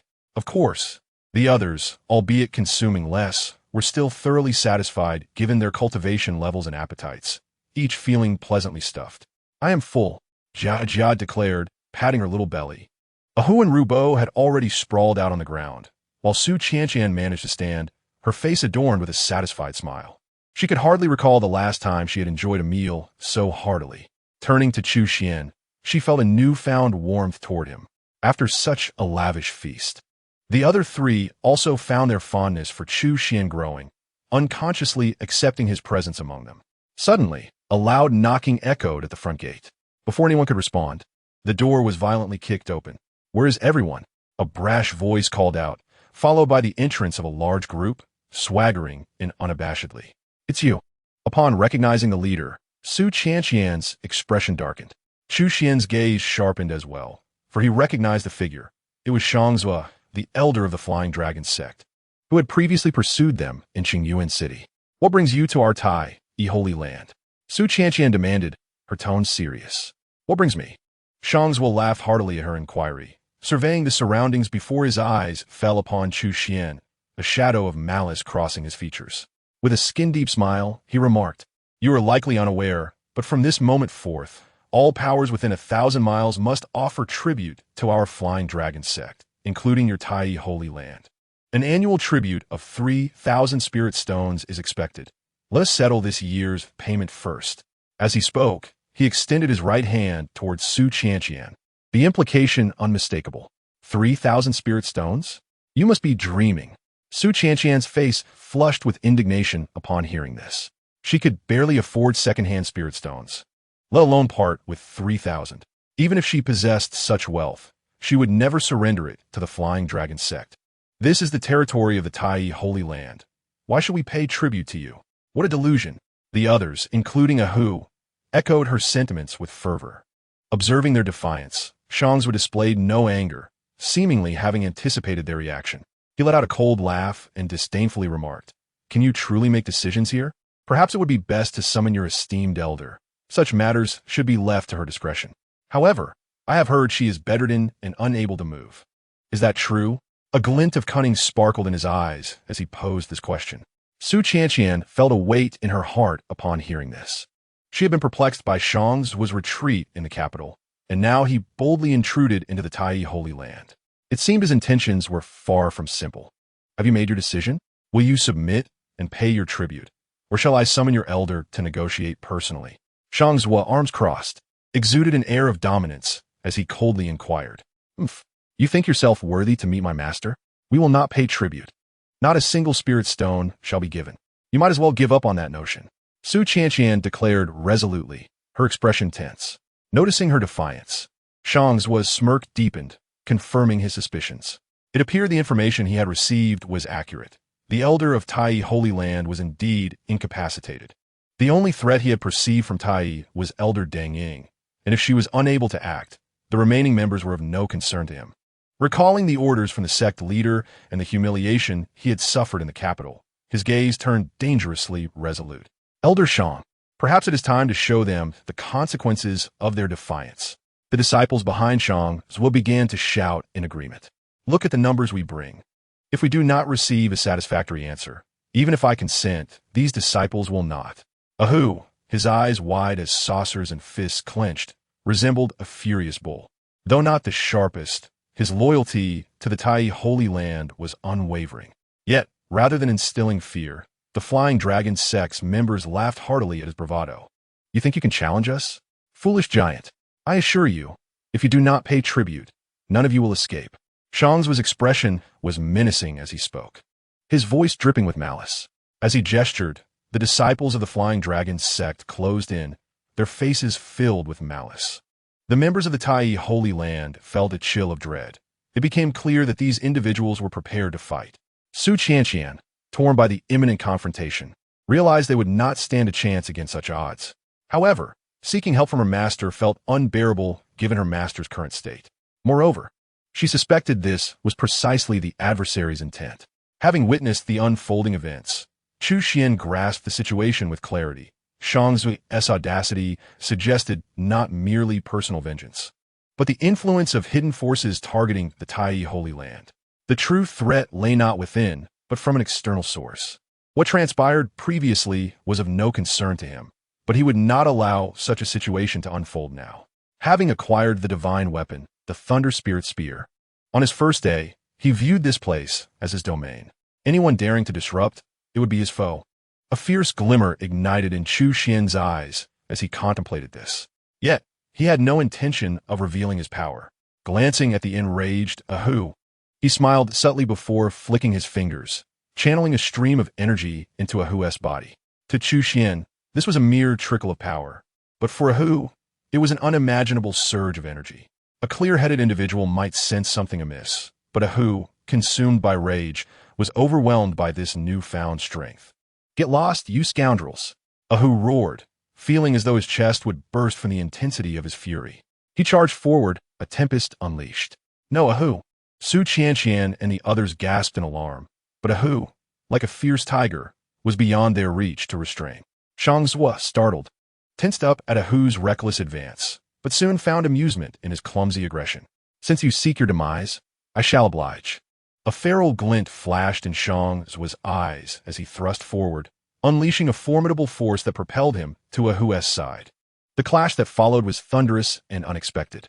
Under the oppressive might of Shang Zhua, Ahu surged forth, embodying the ferocity of a primal giant. His aura nearly overwhelming Shang Zhua's resolve. In that moment, the power of Ahu's punch exceeded all expectations. The immense energy within him seemed to pour forth with that singular punch. In comparison, Shang Zhua's cultivation appeared as fragile as thin ice. A series of cracks echoed as his entire arm shattered. With a resounding explosion, Ahu's fist ultimately struck his abdomen, obliterating his dantian. Shang Zhua was sent flying, akin to a ragged cloth, hurtling through the air for several dozen yards before crashing heavily against the courtyard wall, finally coming to a halt. In that moment, everyone present was left utterly speechless. The Grand Tai Sacred Land fell into a profound silence, save for Shang Zhua's agonizing wails and Ahu's labored breaths. Though Shang Zhua did not perish, the outcome was more tormenting than death itself. With his dantian shattered and his cultivation reduced to naught, he was rendered a mere shell of his former self.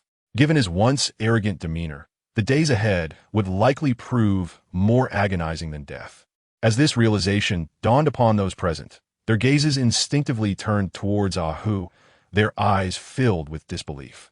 Ahu, too, finally grasped the situation, despite feeling immensely weak. His spirit soared with exhilaration. Glancing at his own fist, he couldn't help but murmur, "So, I am this strong?"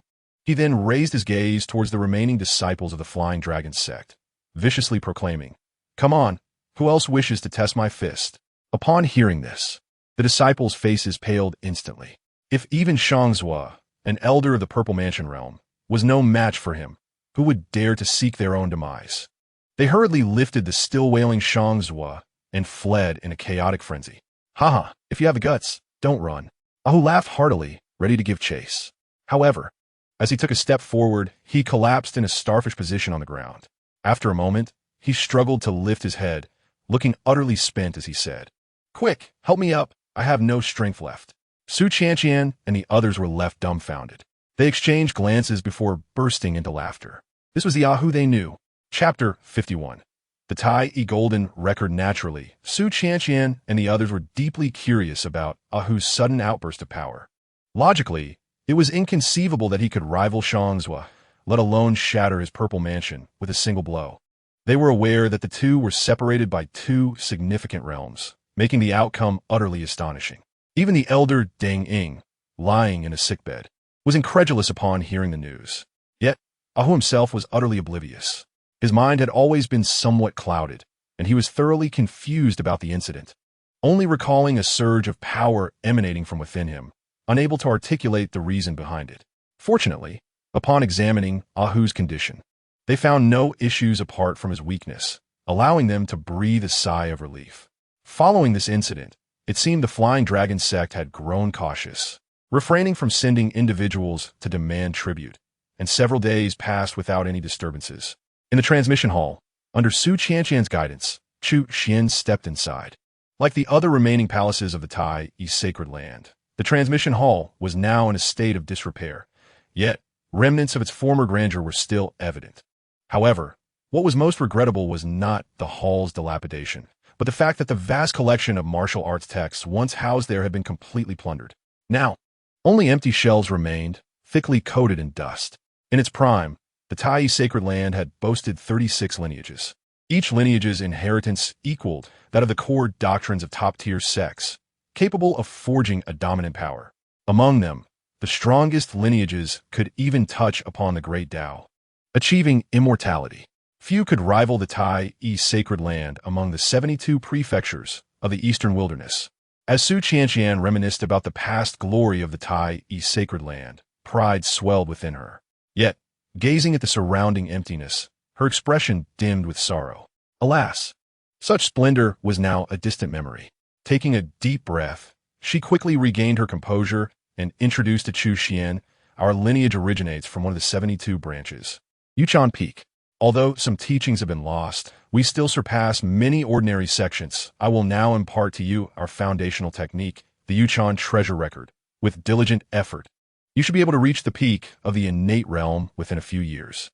Once you achieve that, I will then teach you our core technique, the Yuchan spirit art. The Yuchan spirit art is not only a continuation of the Yuchan treasure record, but also the central technique of our lineage. Mastering it would give you hope of reaching not just the Purple Mansion realm, but even the Dharma aspect realm in the future." Su Qianqian looked at Chu Xuan, her words brimming with encouragement and her eyes reflecting deep anticipation. Though Chu Xuan's current cultivation was merely at the first level of the innate realm, Su Qianqian held great expectations for him. Based on the earlier results from the Spirit Pearl explosion, Chu Xuan's talent was at least of first-rate caliber, with proper guidance. His future achievements would undoubtedly be remarkable, especially in these times of dwindling numbers in the Tai sacred land. If Chu Xuan could grow rapidly, it would significantly alleviate her burdens. However, faced with Su Qianqian's hopeful gaze, Chu Xuan felt a twinge of discomfort. His cultivation had long surpassed the Dharma aspect realm, currently reaching the 4th level of the Dharma aspect. Even if she were to pass on the Yuchan spirit art, he might not find it worthy of his time, let alone the introductory Yuchan treasure record. Such techniques held little value for him. Nevertheless, continuing the pretense of interest, having additional techniques to inherit was not a detriment. So Chu Xuan maintained an expression of excitement. "Thank you, junior sister." Upon hearing junior sister, Su Qianqian's expression darkened instantly, feeling as though the world had collapsed. She gritted her teeth and emphasized, "Just call me sister." "All right, junior sister." Seeing Chu Xuan's steadfast refusal to amend his address, Su Qianqian took a deep breath, silently counting to 10 and choosing to overlook it. She then began to orally relay the cultivation methods of the Yuchan treasure record to Chu Xuan. One could not deny Su Qianqian's earnestness in this endeavor. She was truly imparting all her knowledge. Whether it was the cultivation secrets taught by her master or her own hard-earned experiences, she conveyed it all to Chu Xuan without reservation. For Chu Xuan, there were indeed some enlightening moments, though they were minimal given the vast disparity in their cultivation levels. Initially, Chu Xuan listened attentively, but as the discussion progressed, he found his focus drifting. Yet, with Su Qianqian's genuine goodwill, he felt reluctant to decline, and it didn't align with his current persona to do so. Subtly surveying the surroundings, Chu Xuan suddenly recalled that he had yet to sign in for the day. Immediately, he silently invoked System, sign in. Almost instantly, the system's notification echoed in his mind. With a gentle chime, the notification of successful sign-in echoed, congratulating the host for acquiring the profound technique, Tai Golden Scripture. Immediately, a torrent of inherited memories surged into Chu Xuan's mind. Despite the formidable strength of his consciousness, he found himself momentarily overwhelmed. As if the profound sounds of the Tao reverberated within his brain, he became completely immersed, as though swimming in an endless sea of Taoist scriptures. Junior brother. After a considerable time had passed, an anxious voice broke through his trance, awakening Chu Xuan. As he opened his eyes, he beheld the flawless beauty of Su Qianqian, unadorned and radiant. "What's the matter, junior brother? Did I impart too much information at once?" she inquired, her eyes filled with concern. Chu Xuan shook his head. Although his exterior remained calm, tumultuous waves surged within his heart. The intricacies of the Tai Golden Scripture far surpassed his expectations, even exceeding those of the divine elephant sealing prison technique he had previously acquired. This was not to say that the Tai Golden Scripture was of a higher tier than the divine elephant sealing prison technique. While the latter was an unparalleled technique, it leaned more towards physical refinement and was not overly esoteric in content. Conversely, the Tai Golden Scripture was a genuine Taoist technique that focused on refining essence into Qi, Qi into spirit, spirit into void, and merging the void with the Tao. As the saying goes, the Tao that can be told is not the eternal Tao. The unfathomable depths contained within it compelled even Chu Xuan, with his discerning vision, to marvel in awe. Many aspects appeared obscure to him, as if each character concealed boundless Taoist treasures. "Are you aware of the Tai Golden Scripture?" Chu Xuan suddenly turned to Su Qianqian and asked. "The Tai Golden Scripture?" Su Qianqian was momentarily taken aback. "This is the supreme scripture lost for many years within our Tai Holy Land. How did you come to know of it?" Chu Xuan's gaze flickered, and he shrugged with a smile. "I happened to overhear someone mention it before. I thought that by joining the Tai Holy Land, I could learn this technique." "Dream on," Su Qianqian replied bluntly.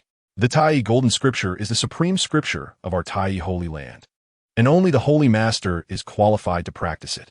Moreover, this technique has been lost for many years. Each Holy Master has tried every means to recover it, yet to no avail. As of today, this wish seems impossible to fulfill." Chu Xuan nodded, his conviction regarding the value of the Tai Golden Scripture further solidified. It was undoubtedly a supreme technique on par with the divine elephant sealing prison technique. Chapter 52, The Six Heavens of Dharma Manifestation, An Unexpected Visitor. Although Chu Xuan had already acquired the divine elephant sealing prison technique, he still regarded the newly obtained Tai Golden Scripture with great importance. Having experienced the extraordinary effects of the divine elephant sealing prison technique, he found himself even more eager for the Tai Golden Scripture. While both techniques were supreme methods that pointed directly to the Tao, their functions did not overlap, as they emphasized different aspects. The divine elephant sealing prison technique concentrated on physical refinement, aiming to temper the body through the path of strength. Once mastered, one would wield the power of the divine elephant, capable of suppressing all adversaries in the world. In contrast, the Tai Golden Scripture, being the supreme scripture of the Tai Holy Land, is a pure Taoist technique that emphasizes refining Qi. If successfully cultivated, one's magical power would become vast as the sea, and a myriad of profound supernatural abilities would be at one's disposal. I now possess the divine elephant sealing prison technique for physical refinement and the Tai Golden Scripture for refining Qi. If I were to acquire a supreme technique for refining spirit, it would mean cultivating essence, Qi, and spirit in unison. Should all three progress simultaneously, I would lack any shortcomings. With this thought, Chu Xuan couldn't help but feel a surge of desire. However, he soon shook his head, chuckling at himself. Such supreme techniques are rare and cannot be easily obtained. Furthermore, he had yet to fully master the Tai Golden Scripture, and to contemplate new techniques at this moment would be akin to seeking the unattainable. As the saying goes, one cannot chew too much at once. No matter how powerful a technique may be, it requires diligent cultivation. After obtaining a technique, one must invest substantial time and effort to delve deeply into it. Only by thoroughly comprehending it can its true value be realized. Otherwise, acquiring more techniques would merely be an act of squandering resources. With this in mind, Chu Xuan took a deep breath, swiftly severing all distracting thoughts from his mind, and entered a tranquil state of cultivation. Seated cross-legged in his palace, he had evidently forgotten the jade-toed treasure record, as his consciousness was wholly absorbed in the myriad subtleties of the Tai Golden Scripture. Carefully contemplating the various Taoist scriptures felt akin to attending a lecture before an unparalleled master, with each character containing boundless Taoist treasures. Every bit of profundity imparted a sense of enlightenment, causing even his consciousness to grow and strengthen unconsciously. In truth, Chu Xuan was at a considerable advantage, as his Tai Golden Scripture was obtained through sign-in, infused by the system's power, making it significantly easier than if he were to study it alone. For others, even with slightly less comprehension, it could take a lifetime of diligent effort to grasp such an unparalleled Taoist text. Unbeknownst to him, day turned into night. As darkness fell, Chu Xuan officially began to practice the Tai Golden Scripture, progressing gradually from unfamiliarity to proficiency. Chu Xuan was no ordinary individual. Possessing the supreme primordial body endowed him with a talent unmatched by most. Although it was his first attempt at cultivation, he quickly became adept. Then, he noticed a change in his cultivation level. Instead of rising, it began to decline. Chu Xuan's original cultivation was at the fourth heaven of the Dharma manifestation realm. But as he practiced the techniques of the Tai Golden Scripture, his cultivation level gradually diminished. Third heaven of the Dharma manifestation realm. Second heaven of the Dharma manifestation realm. First heaven of the Dharma manifestation realm. Only when he reached the lowest possible point did the decline finally cease. However, although his cultivation had decreased, his overall strength remained undiminished, and the aura emanating from him subtly intensified. This was due to the fact that during this process, his magical power had become exceptionally refined. Through the cultivation of the Tai Golden Scripture, every strand of his magical power shimmered with a golden sheen, as if mysterious and profound characters had merged into it, amplifying its formidable power to an astonishing degree. This was not the end. Soon, a fearsome manifestation of the Dharma appeared behind him, drawing in the surrounding spiritual energy of heaven and earth at an astonishing pace, as if a whale devouring the ocean, all being refined and absorbed by Chu Xuan with remarkable speed. Supreme Primordial Body, Invincible Dharma Manifestation, coupled with the Supreme Technique. Such a combination was nothing short of a king among kings. This enabled Chu Xuan to refine the spiritual energy of heaven and earth at an astonishing rate, far exceeding that of ordinary individuals by at least 100-fold, as this unceasing stream of spiritual energy was refined and absorbed, transformed into pure and boundless true qi filling his purple palace. Chu Xuan's cultivation swiftly ascended. Second heaven of the Dharma manifestation realm. Third heaven of the Dharma manifestation realm. Fourth heaven of the Dharma manifestation realm. Yet even upon reaching the fourth heaven of the Dharma manifestation realm, his growth did not cease. With a surge of momentum, he soon broke through into the fifth heaven of the Dharma manifestation realm. Immediately thereafter, he forcefully broke through to the sixth level of the Dharma manifestation realm. Reaching the pinnacle of this stage, Chu Xuan managed to halt his continuous growth, though he could still make some feeble advancements. However, excess can be detrimental. Observing the profound transformation of his Dantian's purple palace, Chu Xuan keenly sensed a monumental metamorphosis in his overall strength during this process. While he would not dare to claim a complete rebirth, it was undeniable that compared to before, his power had at least doubled. It is worth noting that even at the fourth level of the Dharma manifestation realm, his strength was already astonishing, and when measured against someone like Deng Ying, who stood at the pinnacle of the Dharma manifestation realm, he was not lacking in comparison. Given such a formidable foundation, the current extent of his enhancement was indeterminate. Even to Chu Xuan himself, the Tai Golden Chapter, indeed, lived up to its reputation as the supreme scripture of the Tai Holy Land. With a deep sigh of relief, the joy in his eyes was unmistakable. At this pace, reaching the pinnacle of the Dharma manifestation realm was merely a matter of time for him. Furthermore, as he mastered the Tai Golden Chapter with increasing proficiency, this time frame would undoubtedly be significantly shortened. Just as Chu Xuan prepared to immerse himself in further cultivation, he raised an eyebrow, sensing something amiss, and instinctively looked towards the outside of the hall. Concurrently, his aura quickly retracted, transforming him once again into an ordinary first-level innate realm practitioner. Could this be the place? Outside the hall, a figure clad in black swept in, landing lightly on the eaves like a swallow. Clearly skilled in the art of concealment, not only was his presence cloaked to the utmost degree, but he also seemed to meld seamlessly with the surrounding night.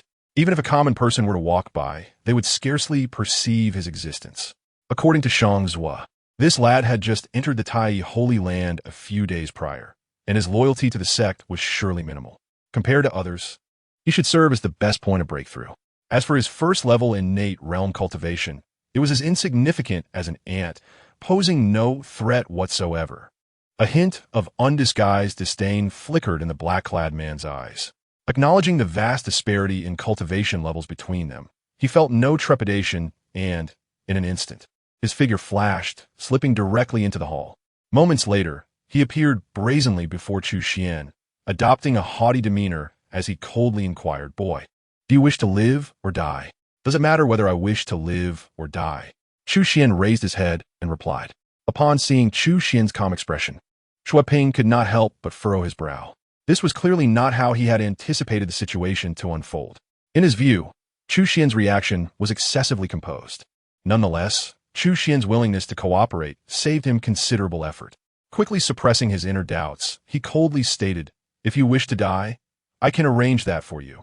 If you wish to live, then answer my questions honestly. As long as I am satisfied, I may spare your life." As he spoke, seemingly to validate his claims, the aura of his peak purple palace realm cultivation instantaneously enveloped Chu Xuan entirely. Naturally, the overwhelming pressure of the peak purple palace realm against a first-level innate realm practitioner was crushing. Under his oppressive presence, Chu Xuan appeared utterly defenseless. Yet even in such a situation, Chu Xuan remained unfazed, taking the opportunity to leisurely appraise Xue Ping. A peculiar smile crept across Chu Xuan's lips as he nodded and said, "I see. Since I can live, I naturally do not wish to die. Ask away. Anything I know, I shall not conceal." For reasons unknown, upon witnessing Chu Xuan's tranquil demeanor, Xue Ping's suspicions deepened, yet he could not quite grasp why. "What is the current condition of your esteemed elder Dengying?" Xue Ping swiftly inquired. "Severely injured and on the verge of death. Confined to bed and reliant on medicinal broths for survival," Chu Xuan responded. "Are there any hidden powerhouses in your Tai Holy Land? Aside from Elder Dengying, there should only be 5 of us. What transpired a few days ago? Ahu's sudden outburst. The specifics are unclear to us." The two engaged in a back-and-forth exchange. Seeing that Chu Xuan was indeed answering his questions honestly, Xue Ping nodded in satisfaction. He then adopted a serious expression and asked, "One last question. Did that old hag Deng Ying entrust you with any special items?" "Special items?" Chu Xuan paused at the question, then shrugged and replied with a light chuckle. "Do you think as a newly initiated disciple, I would be privy to such matters? Even if there were special items, I doubt they would be entrusted to me." "Indeed." Xue Ping nodded in surprise, realizing the foolishness of his own question thanks to Chu Xuan's reminder. "You have asked me so many questions. May I inquire one from you?" At this moment, Chu Xuan suddenly lifted his head to ask. Xue Ping's demeanor instantly turned dangerous, his eyes flashing with an unmistakable glint of lethal intent. With a half-smile, he regarded Chu Xuan and mockingly gestured with his chin. "Go ahead, ask." Unperturbed by Xue Ping's change in expression, Chu Xuan earnestly inquired, "Is your Filong sect's relentless targeting of the Tai Holy Land all for that special item?" Upon hearing Chu Xuan explicitly state his identity, Xue Ping's face changed drastically, and the murderous intent in his eyes could no longer be concealed. Even his cultivation surged involuntarily, causing the entire palace to tremble with waves of energy. Glaring intently at Chu Xuan, Xue Ping enunciated each word. "Boy, you know far too much." As his words echoed, he ruthlessly struck out, launching a lightning-fast palm towards Chu Xuan's head, seemingly poised to shatter it in an instant. In truth, even had Chu Xuan not posed that question, Xue Ping would not have spared him. To be precise, from the very beginning, Xue Ping had never intended to leave any survivors.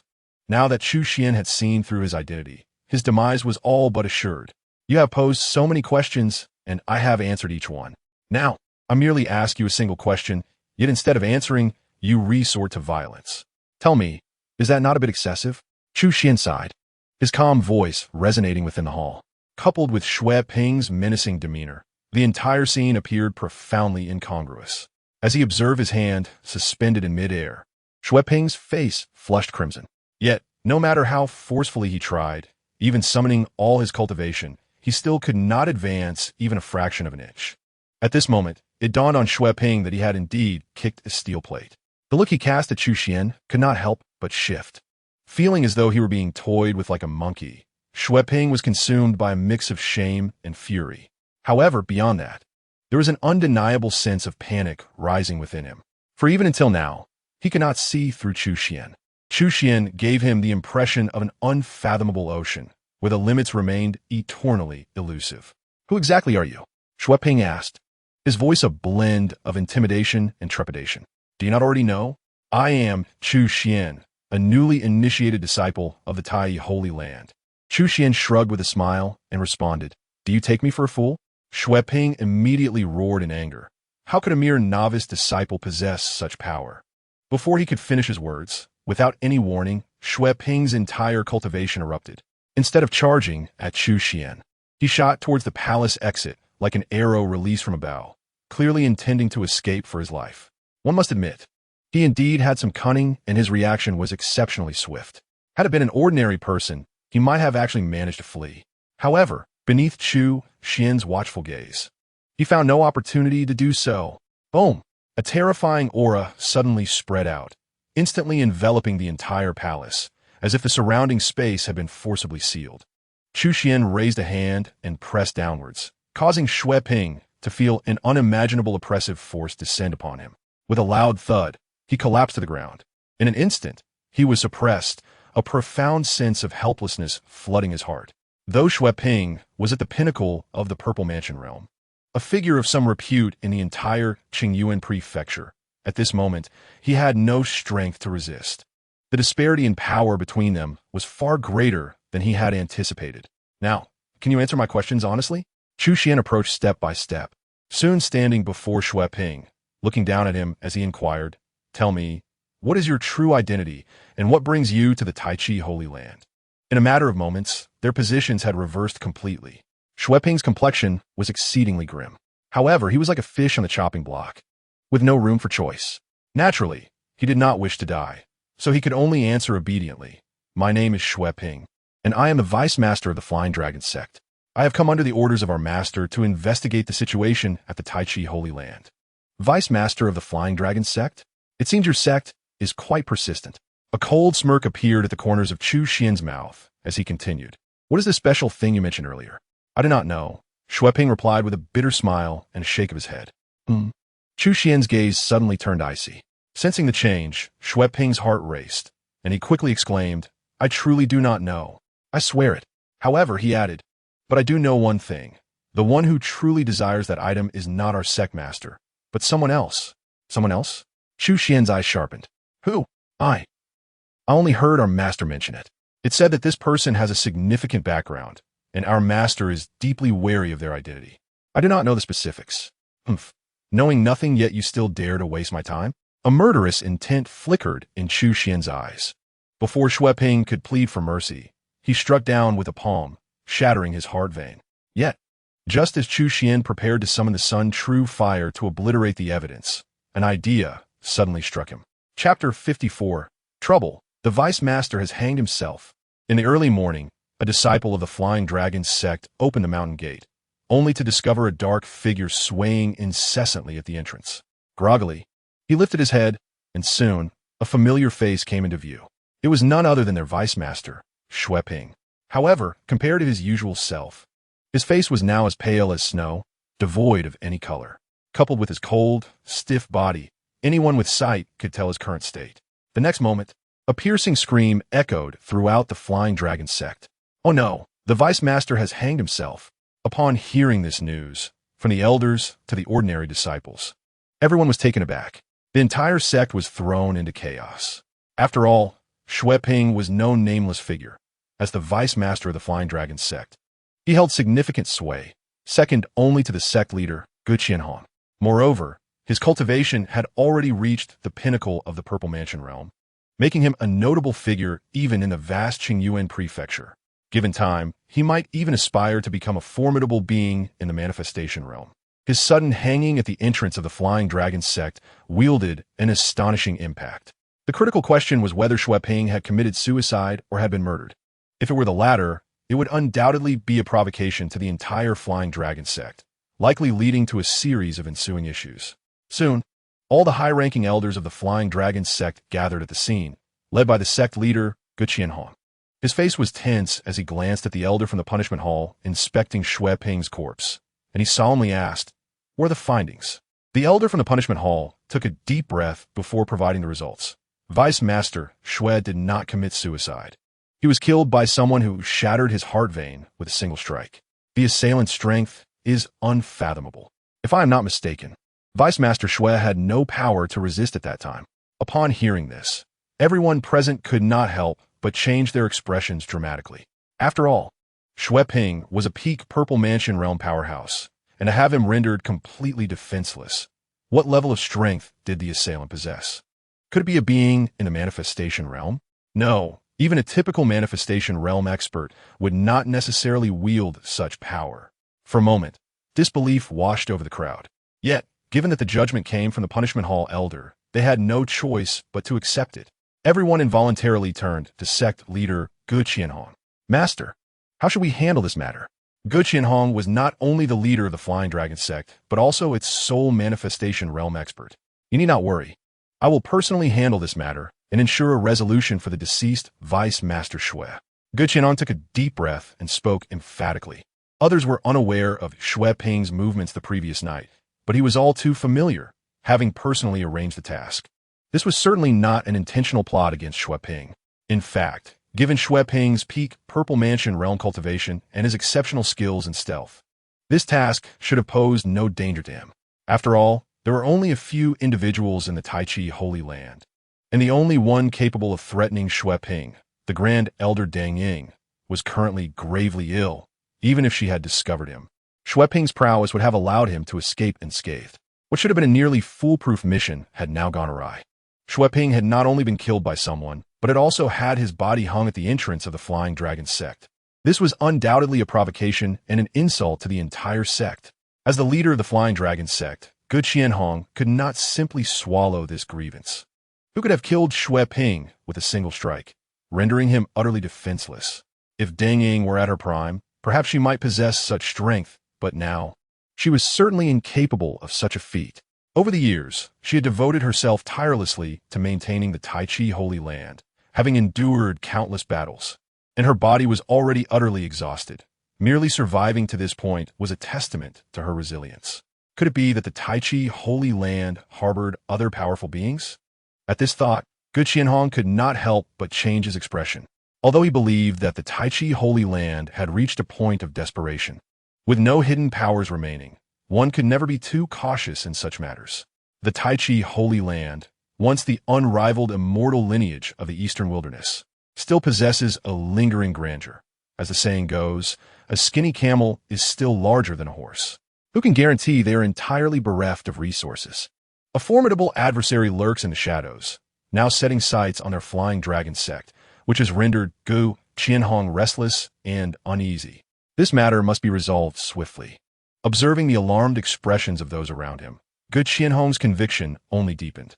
Should this issue remain unresolved for long, it may incite panic throughout the entirety of the Flying Dragon sect. Alone, the sect lacks the strength to confront such a threat.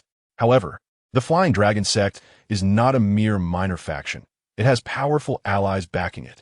This situation must be reported to the Protector at once, especially since it involves the Tai Chi Holy Land.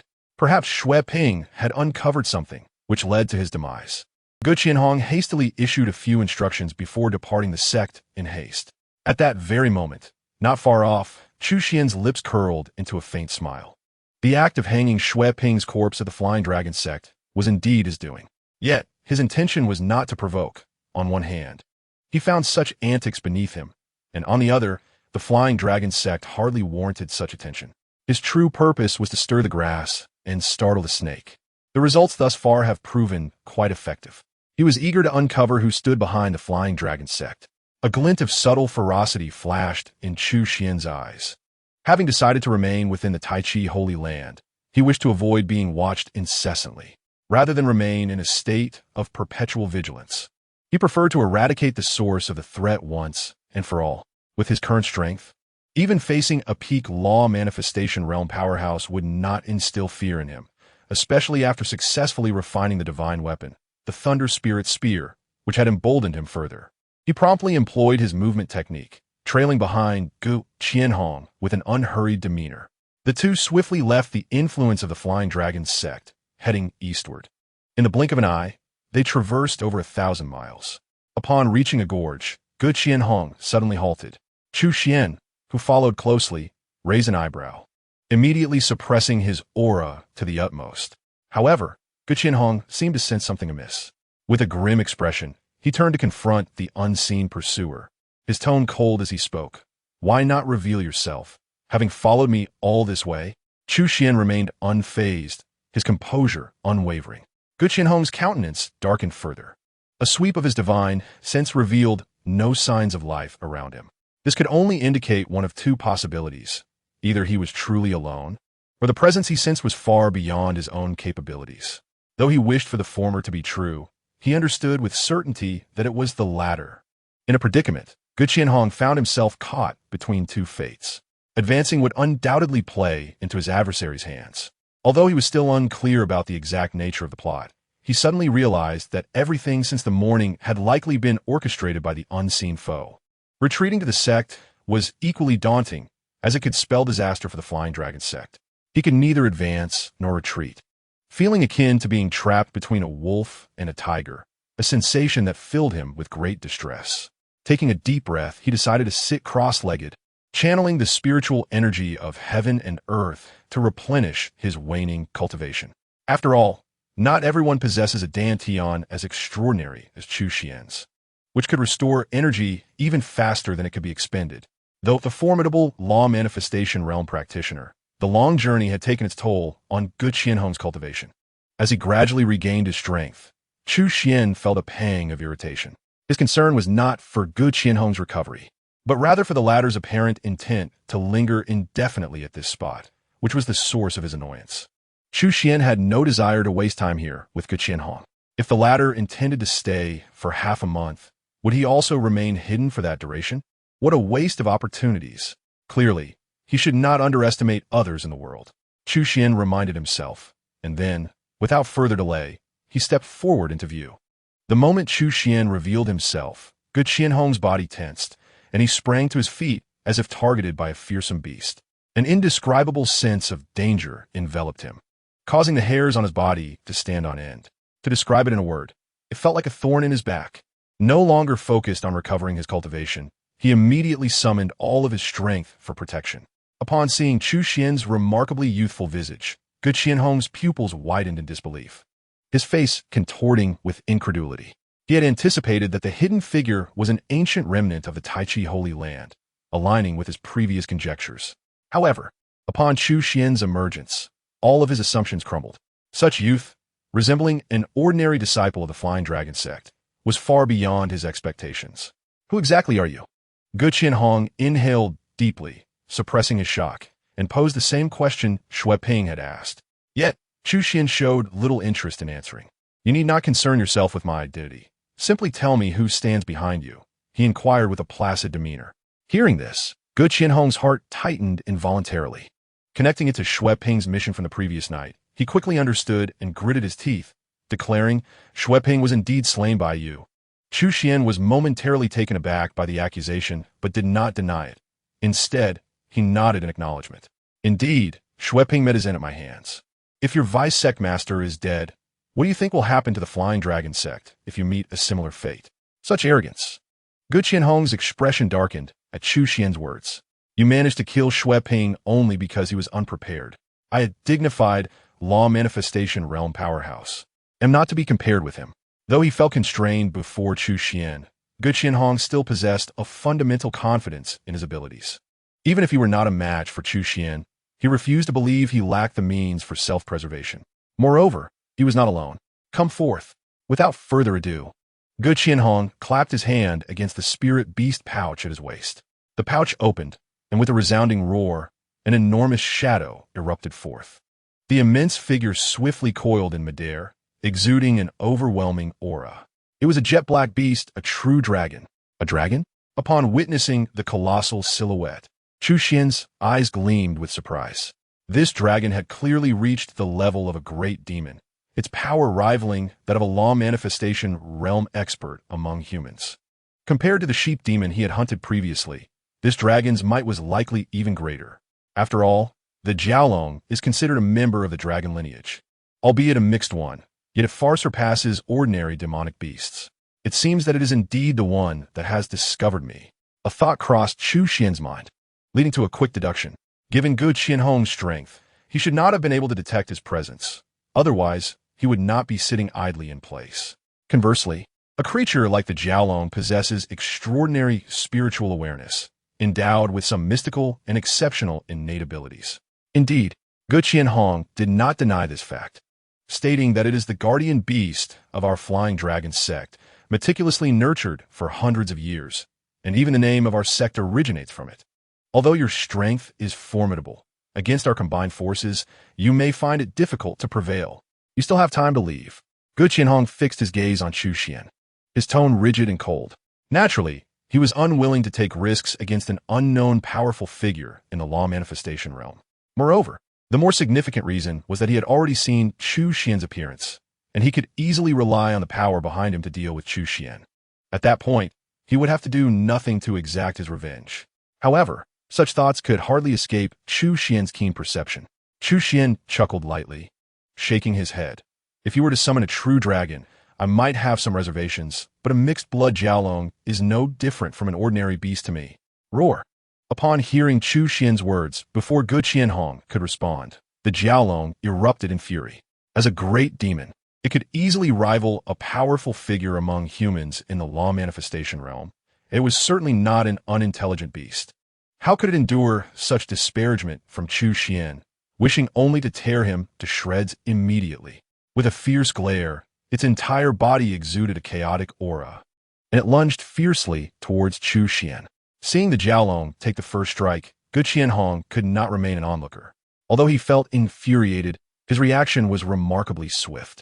Without hesitation, he summoned his own law manifestation, which appeared as a dragon-shaped entity 3 times larger than the Jiaolong. The void trembled, and the spiritual energy of heaven and earth surged violently. The colossal dragon-shaped law manifestation swiftly descended with terrifying might to suppress Chu Xuan. With both the Jiaolong and Gu Qianhong attacking simultaneously, the spectacle was truly astonishing. However, in the face of this scene, Chu Xuan did not even blink, firmly rooted in place with no intention of evading. Suddenly, the entire world plunged into darkness. Dark spatial rifts instantly filled the vast sky, rapidly spreading with astonishing speed, soon enveloping an area of over 100 miles. Upon closer inspection, an unimaginable and terrifying law manifestation emerged behind Chu Xuan. The primordial divine elephant treads the heavens, accompanied by the sun, moon, and stars. Under the backdrop of this fearsome law manifestation, Chu Xuan's aura surged violently, reaching an unfathomable level of terror in an instant. He hovered calmly in midair, resembling a deity of immense stature. Go! At that moment, he raised a hand and pointed forward. The primordial divine elephant, as the main entity of the law manifestation, remained still. Only the 2 stars at its edges surged forward. Yet even so, their might was unparalleled. They descended like 2 towering mountains, mercilessly suppressing the once ferocious Jiaolong, which was promptly forced underground. Gu Qianhong's dragon-shaped law manifestation shattered into pieces. Under the pressure of the starry law manifestation, he found himself completely immobilized, his entire cultivation forcibly sealed. How could this be possible? Gu Qianhong exclaimed in astonishment. His eyes filled with unimaginable horror. He was, after all, a formidable figure in the 3rd layer of the law manifestation realm. Although the law manifestation he had evolved was merely ordinary, its fragility exceeded his expectations. Undoubtedly, this was not due to the weakness of his law manifestation, but rather the overwhelming strength of Chu Xuan's. which was so powerful that it instilled terror and despair. How could there exist such a fearsome law manifestation in this world? Gu Qianhong's face fell in defeat. The blow he had just suffered was profoundly overwhelming, shattering his previous convictions and leaving him disheartened.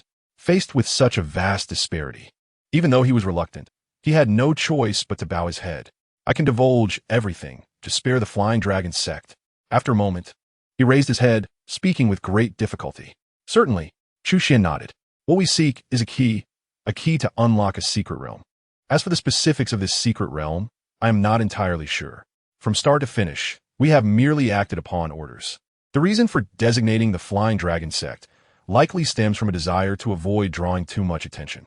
Regarding the forces behind this, they belong to the One Palace, 2 teachings, and 3 sword factions. At this point, as Gu Qianhong was about to utter the name, an expression of immense pain suddenly contorted his face, followed by a series of twisting and writhing symbols rapidly crawling across his entire body. He immediately let out a painful scream. Chu Xuan, witnessing this, could not help but change his expression, stepping forward in an instant, appearing before Gu Qianhong, and without a moment's thought, he pointed a finger. Yet Chu Xuan was still a step too late. With the explosion of countless symbols, there was a loud bang, and Gu Qianhong's body disintegrated into a mist of blood, leaving not a trace behind. Observing this scene, Chu Xuan's pupils involuntarily constricted. What a ruthless method! It was evident that a terrifying restriction had long been implanted within Gu Qianhong's body. Once triggered, it would ensure not a single bone remained. Perhaps even Gu Qianhong himself was unaware of this. Which of the One Palace, 2 teachings, and 3 sword factions could it be? Chu Xuan furrowed his brows slightly. With Gu Qianhong already deceased, he found it difficult to uncover the answer. He waved his hand, and his magical energy surged like a tidal wave, swiftly erasing all traces of the scene. Then, he departed with the half-dead Jiaolong in tow. Chapter 56. Could it really be dragon meat? In the open space of the Tai sacred land, a large pot was set up. Steam billowed, and a savory aroma wafted through the air. Nearby, 4 heads were aligned in a row, eagerly watching the pot. The rich, mouth-watering scent made them involuntarily swallow. Gulp! Perhaps the sound of swallowing was too loud. Even a focused Chu Xuan turned to look. Jia, Ahu, and Lu Bo remained unfazed. Only Su Qianqian, with a somewhat thinner skin, couldn't help but blush at Chu Xuan's gaze. Feeling a bit embarrassed, she quickly shifted the topic. What kind of meat is this? It smells so good. It wouldn't be something you found at the foot of the mountain again, would it? She clearly remembered the roasted whole lamb from a few days ago, which, according to Chu Xuan, was also something he had stumbled upon at the foot of the mountain. Chu Xuan paused at her words, then smiled broadly, nodding earnestly. Indeed, this too was something I fortuitously discovered at the foot of the mountain. Brother, where did you find it? Next time, I'll accompany you. Jia exclaimed excitedly, her eyes sparkling with admiration. Ahu, with a somewhat muffled tone, added, I want to go too next time. I'll help carry it back. Count me in. Although my legs aren't very convenient, I can still lend a hand. Lu Bo chimed in promptly, unwilling to be left out of the feast. Amidst laughter, Su Qianqian found herself in fits of mirth at the earnest expressions of the 3 individuals before her. How could they be so gullible, believing that countless foolish sheep perished at the base of the mountain? Clearly it was a jest. Yet, she was met with a serious retort. I am not joking, and you have made an error. It is not a goat, but rather a celestial dragon. What simmers within this pot is not mutton, but dragon meat. Dragon meat? Su Qianqian scoffed at the notion. Do you take us for fools? A celestial dragon, indeed. Why not claim it's a true dragon soaring through the skies? Even if one were to set aside the legendary true dragon, a mere celestial dragon was an extraordinary creature capable of flight and evasion, far beyond the capacity of an ordinary person to contend with, let alone slay. Noticing Su Qianqian's skepticism, Chu Xuan merely shook his head, disinclined to offer explanations. Often, the truth is met with disbelief. The meat within the pot was indeed genuine dragon flesh, sourced from the celestial dragon nurtured by the Flying Dragon sect for centuries. Initially, Chu Xuan had no intention of slaying it. After all, it was a beast of considerable prowess, comparable to a formidable sage. If he could tame it, riding it would be advantageous. However, the dragon's rebellious spirit rendered it unyielding, vehemently opposing Chu Xuan. while it might take years of patience to subdue the creature. Chu Xuan lacked such time to spare. A celestial dragon whose potential had already peaked did not warrant the expenditure of his energy. Thus, the dragon's fate became apparent. Having regretted missing the chance to consume the demon dragon from the 9th level of the heavenly prison, Chu Xuan now saw this celestial dragon as a fitting substitute, an opportunity to savor its taste. Very well, let us feast. Upon hearing these words, the eyes of the group sparkled with delight, drawing from their previous experience. They wasted no time, eagerly grabbing their bowls and chopsticks to indulge. Compared to the previous demon sheep, this celestial dragon was far more potent. Its meat infused with an abundance of energy. Each morsel of dragon flesh contained astonishing life essence, rendering the vast pot of dragon meat more nourishing than any medicinal dish. Its value truly remarkable. Before long, the group was flushed with excitement, their cultivation levels visibly rising as they absorbed the energy from the dragon meat.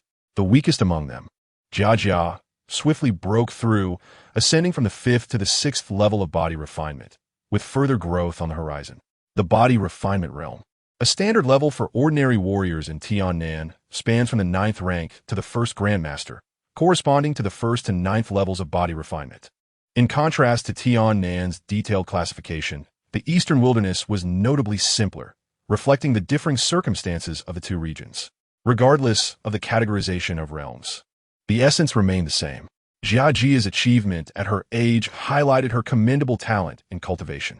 Following closely, Lubo also successfully shattered the bottleneck he had faced for years at the 8th level, advancing to the 9th. As for Ahu, he seized the opportunity to elevate himself to the innate realm, a feat made possible by the subtle infusion of energy that Chu Xuan had previously bestowed upon him. Although it left him weakened for several days, it had significantly unblocked his meridians, akin to a thorough cleansing, having already accumulated energy from the previous feast of roasted sheep. This time the dragon meat propelled him to new heights. While the innate warriors in the Eastern Wilderness lacked the value of their counterparts in Tiannan, they were still beings of innate essence, blessed with extended lifespans and the ability to fly, setting them apart from ordinary warriors. Naturally, as the others advanced rapidly, Su Qianqian was no exception. Her innate talent was indeed the finest among them, had it not been for the constraints of the Tai sacred land. Her current prowess would undoubtedly have surpassed its limits. The energy she absorbed from accompanying Chu Xuan for these 2 meals was nothing short of extraordinary. This accumulation brought her to a transformative stage, allowing her to reach the pinnacle of the innate realm. With just a suitable medium, she could easily open her purple mansion. In a sense, she could already be considered a half-formed purple mansion master. As for Chu Xuan, despite consuming the most and refining the energy thoroughly, his high level of cultivation and deep foundation meant that such energy was insufficient for further advancement. Perhaps if he were to consume 3 or 4 more celestial dragons, he might see a difference. However, to avoid standing out too much, he allowed his visible cultivation to increase slightly, successfully advancing from the 1st to the 2nd level of the innate realm. After a while, everyone concluded their breakthroughs, their faces radiating joy. Jia, having reached the 7th level of body refinement, felt her appetite rekindled. Lubo, having ascended to the 9th level, sensed a significant improvement in his health, hoping that a breakthrough to the innate realm would restore his mobility. Although Ahu was somewhat simple-minded, he grasped the significance of his breakthrough to the innate realm, and his face lit up with delight. As for Su Qianqian, she could not contain her excitement, having been prepared by her master with the necessary medium to open her purple mansion. Now, she felt wholly ready to attempt her breakthrough. Suddenly, as if struck by a thought, everyone turned to Chu Xuan in unison, asking, could it truly be dragon meat? Initially, they had doubted, but with each of them experiencing a breakthrough, belief began to take root. Chapter 57. Sign in at the Danding Hall, the Jiangyan Treasure Pill. As the saying goes, a soft mouth is susceptible to flattery, and a short hand is prone to gifts.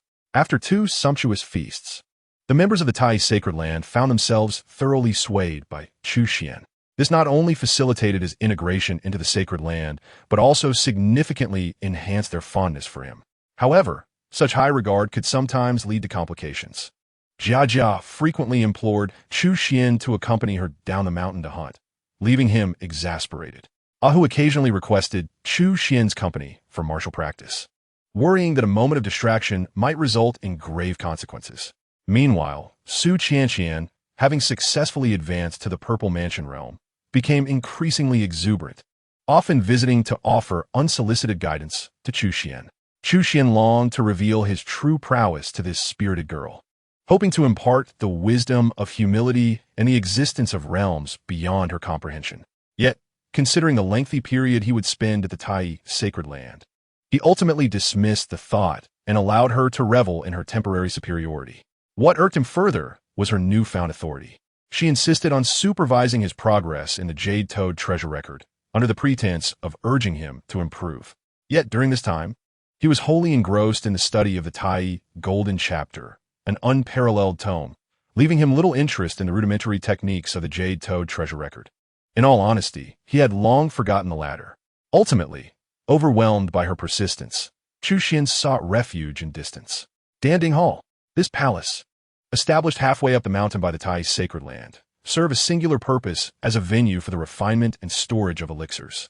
At its zenith, the Tai Chi sacred land housed countless elixirs of remarkable potency within its grand palace. The value of these potions rivaled that of the innumerable tomes of techniques found in the transmission hall. However, calamity befell the Tai Chi sacred land, leading to the plundering of the alchemy hall, much like the transmission hall. Years have passed since, and while the transmission hall has retained much of its structure, the alchemy hall now lies in ruins. Had it not been for Chu Xuan's consultation with Ru Bo, he would have struggled to locate the alchemy hall's precise whereabouts. Was there any merit in signing in at this desolate site? As he gazed upon the remnants of crumbled walls and desolation, Chu Xuan found himself questioning the utility of his visit. Nevertheless, it was merely a singular opportunity for sign-in. Even if wasted, it bore little consequence. Conversely, the potential rewards from signing in here might be extraordinary. True to his decisive nature, Chu Xuan promptly intoned in his mind, "System, sign in." Soon after, a notification echoed within his consciousness. Ding. Sign in successful. Congratulations, host. You have received a vial of Jianyun Baodan. Raising his right hand, he found a porcelain vial, resembling white jade, resting in his palm. Upon uncorking the vial, a fragrant mist of medicinal aroma wafted forth. Inside lay precisely 10 elixirs, each the size of a thumb, adorned with swirling cloud patterns, exuding a crystalline clarity and a faint luminescence, signifying their extraordinary quality.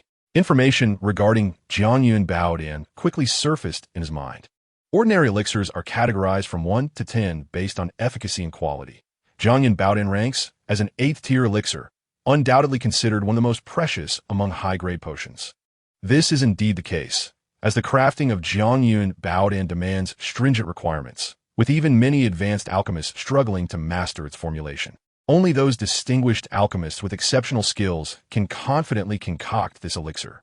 The high difficulty in its creation has perpetually kept the price of Jianyun Baodan elevated. On the market, a vial containing 10 Jianyun Baodan would command at least 100,000 spirit stones, and yet it remains scarce. However, the effects of Jianyun Baodan are equally remarkable, capable of directly enhancing one's cultivation, making it one of the finest elixirs for those in the Dharma aspect realm. Jianyun Baodan is perfectly suited to my current state of cultivation. It seems I have indeed come to the right place to sign in. A faint smile graced Chu Xuan's lips as he swiftly returned to his palace, sealing the doors to avoid any disturbances. He then entered a state of meditation. Swallowing 1 Jianyun Baodan, the elixir dissolved upon contact, swiftly transforming into an astonishing flow of energy that coursed through his limbs. In an instant, Chu Xuan felt as though he had become a cloud, suspended in mid-air, enveloped in radiant light.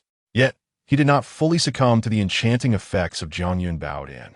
Instead, he focused his mind and began to cultivate using the methods from the Tai Chi Golden Chapter.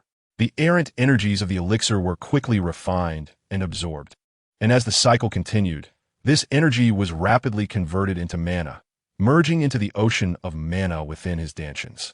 With this process, Chu Xuan's cultivation steadily ascended. Although the effects of Jianyun Baodan were exceptional, Chu Xuan's foundation was profoundly solid. A single elixir was insufficient for a breakthrough. However, 1 elixir would lead to 2, and 2 to 3. Without hesitation, Chu Xuan consumed them one after another. Were it another adept in the Dharma aspect realm, such reckless consumption would be tantamount to courting death. Yet Chu Xuan was different. Not only did he possess the Tai Chu sacred body, but his training in the divine elephant suppression technique endowed him with a physique far superior to that of his peers. Coupled with the assistance of the supreme true fire for refining the elixir's potency, the effects of the Tai Chi Golden Chapter were equally extraordinary. This unique combination was beyond the reach of ordinary individuals, which emboldened Chu Xuan to indulge without restraint. In a mere half-day, he had consumed the majority of the vial's contents.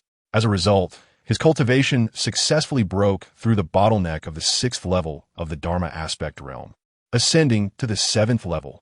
The difference between the 7th and 6th levels, though seemingly slight, was immense. The 6th level represented the mid-stage of the Dharma aspect realm, while the 7th belonged to the late stage. Successfully entering the late stage of the Dharma aspect realm not only fortified Chu Xuan's mana, but also solidified the manifestation of his Tai Chu divine elephant, elevating his overall prowess. To put it bluntly, with his current strength, even a typical pinnacle Dharma aspect practitioner would struggle to withstand a few of his strikes. Perhaps it was time to prepare for the forthcoming creation realm. A gleam of determination sparkled in Chu Xuan's eyes. The hierarchy of cultivation realms progresses as follows: body refinement, innate, Danshan's, Dharma aspect, creation, kingship, and sage. Following the Dharma aspect realm, the next is the creation realm. It is said that those of Dharma aspect are mighty, while those of creation are revered. In this era, where sages are extinct and kings are absent, the venerated of the creation realm are unequivocally superlative beings. With Chu Xuan's innate talent and prowess, once he breaks into the creation realm, few would be able to stand against him. Chapter 58, the 9th level of Dharma aspect. Breaking through in the deep mountains. With the demise of Gu Qianhong, the head of the Flying Dragon sect, chaos swiftly engulfed the sect as anticipated. Particularly with the death of Deputy Sect Master Shui Ping, the vast Flying Dragon sect found itself bereft of a unifying leader. The elders, consumed by their ambitions for power, sought to seize control of the sect, leaving no one to focus on the Tai Chi sacred land. Meanwhile, the hidden forces seemed to hesitate in their actions following the death of the formidable Gu Qianhong, a figure of the Dharma aspect realm. Consequently, they refrained from further interference. In such circumstances, the Tai Chi sacred land enjoyed a rare tranquility. Time passed swiftly in this peaceful period, and before long, 3 months had elapsed. During this time, Chu Xuan diligently signed in at the Alchemy Hall almost every day. It wasn't that he lacked the desire to sign in elsewhere, but the plethora of valuable elixirs he acquired here was simply too enticing to resist. With the assistance of these elixirs, Chu Xuan's cultivation advanced by leaps and bounds. 7th level of the Dharma aspect. 8th level of the Dharma aspect.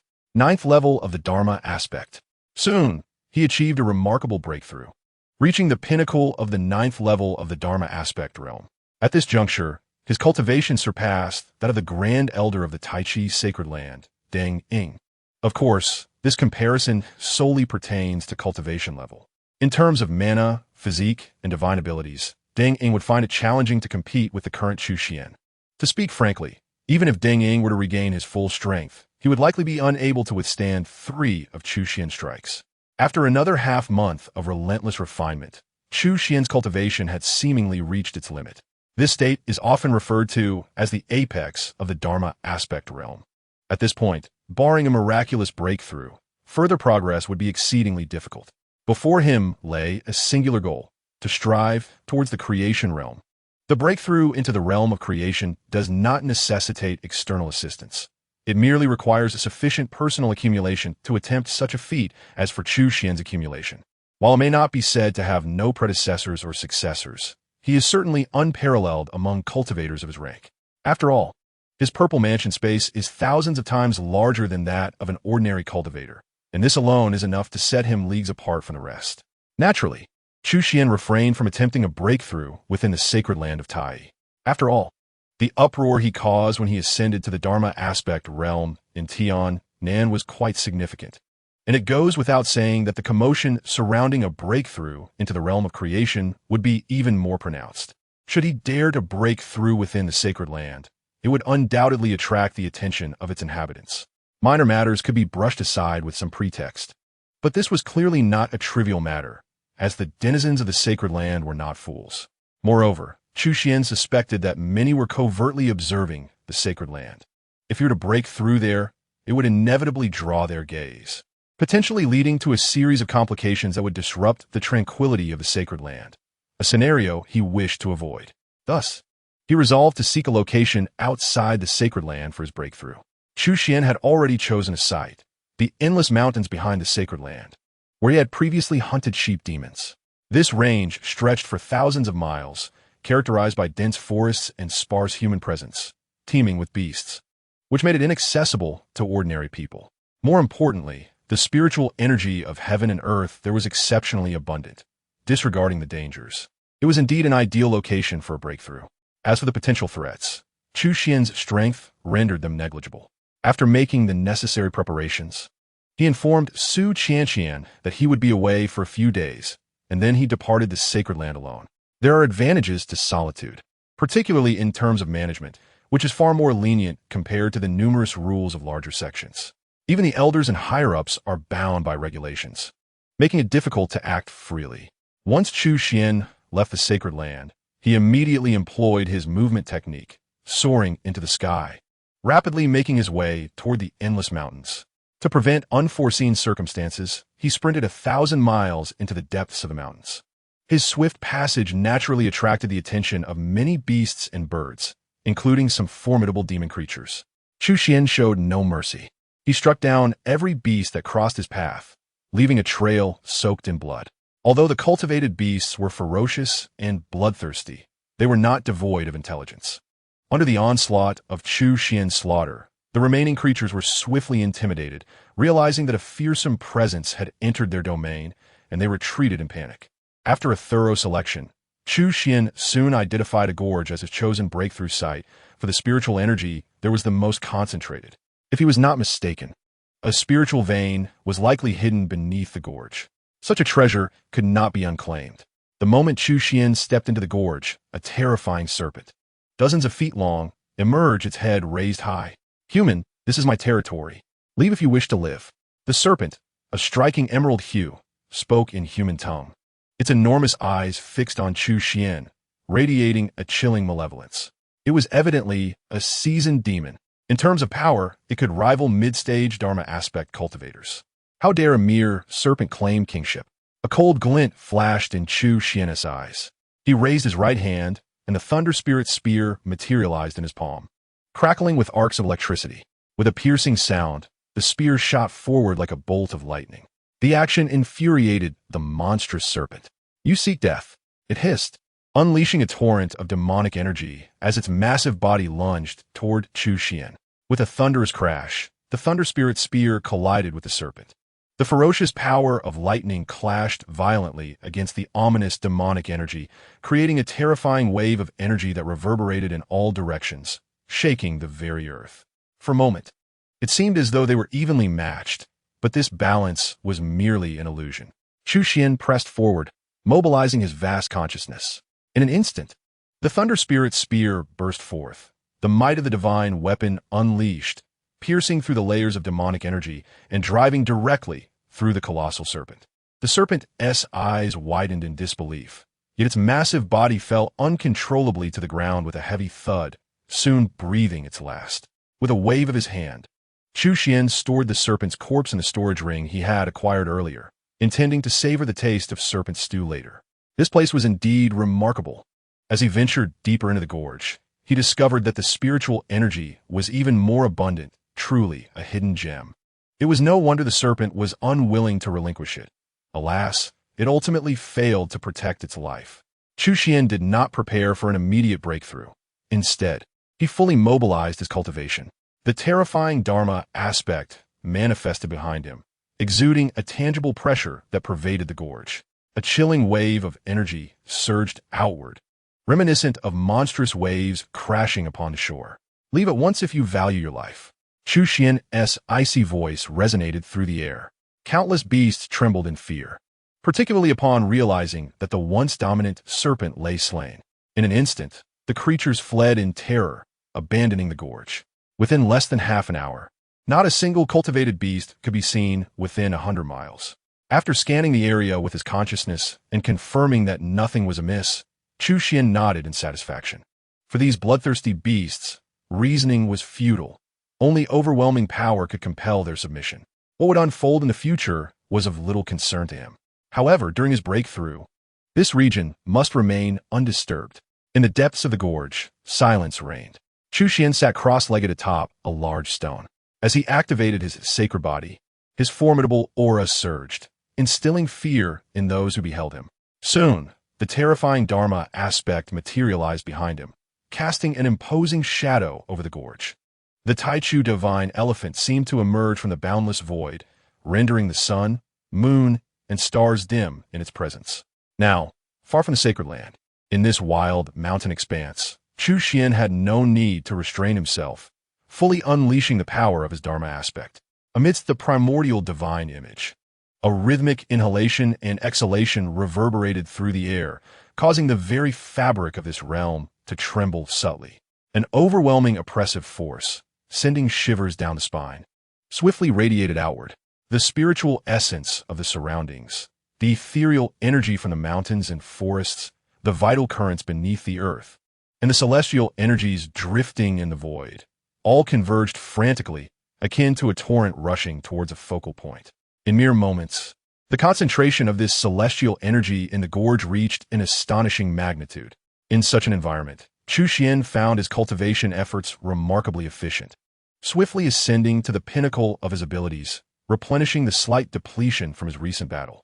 Feeling completely restored, he did not linger, taking a deep breath as he prepared to launch himself into the realm of creation.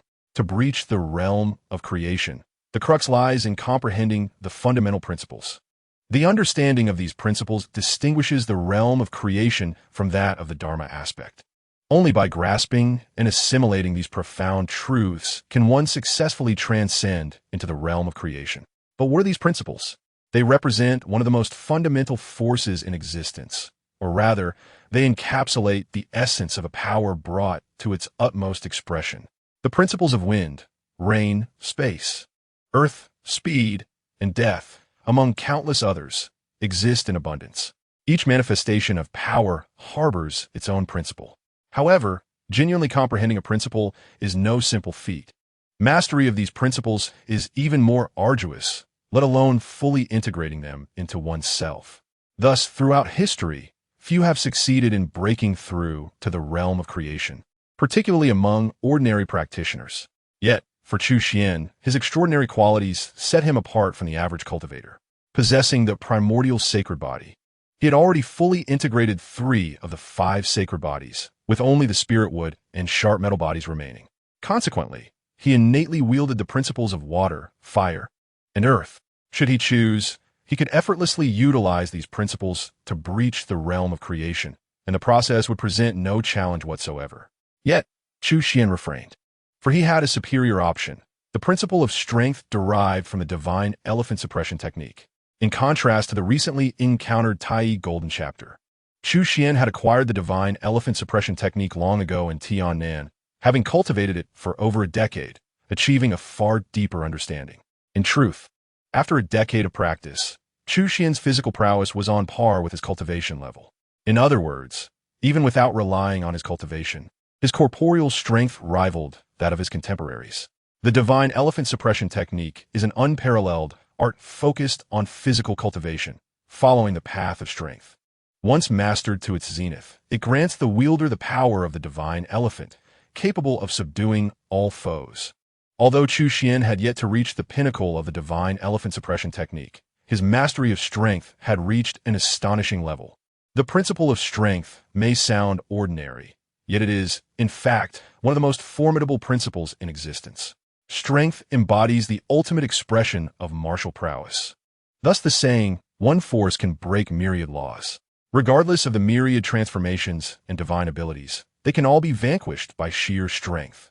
To transcend into the realm of creation through such a principle aligns perfectly with Chu Xuan's aspirations, promising him even greater combat prowess. Let's begin.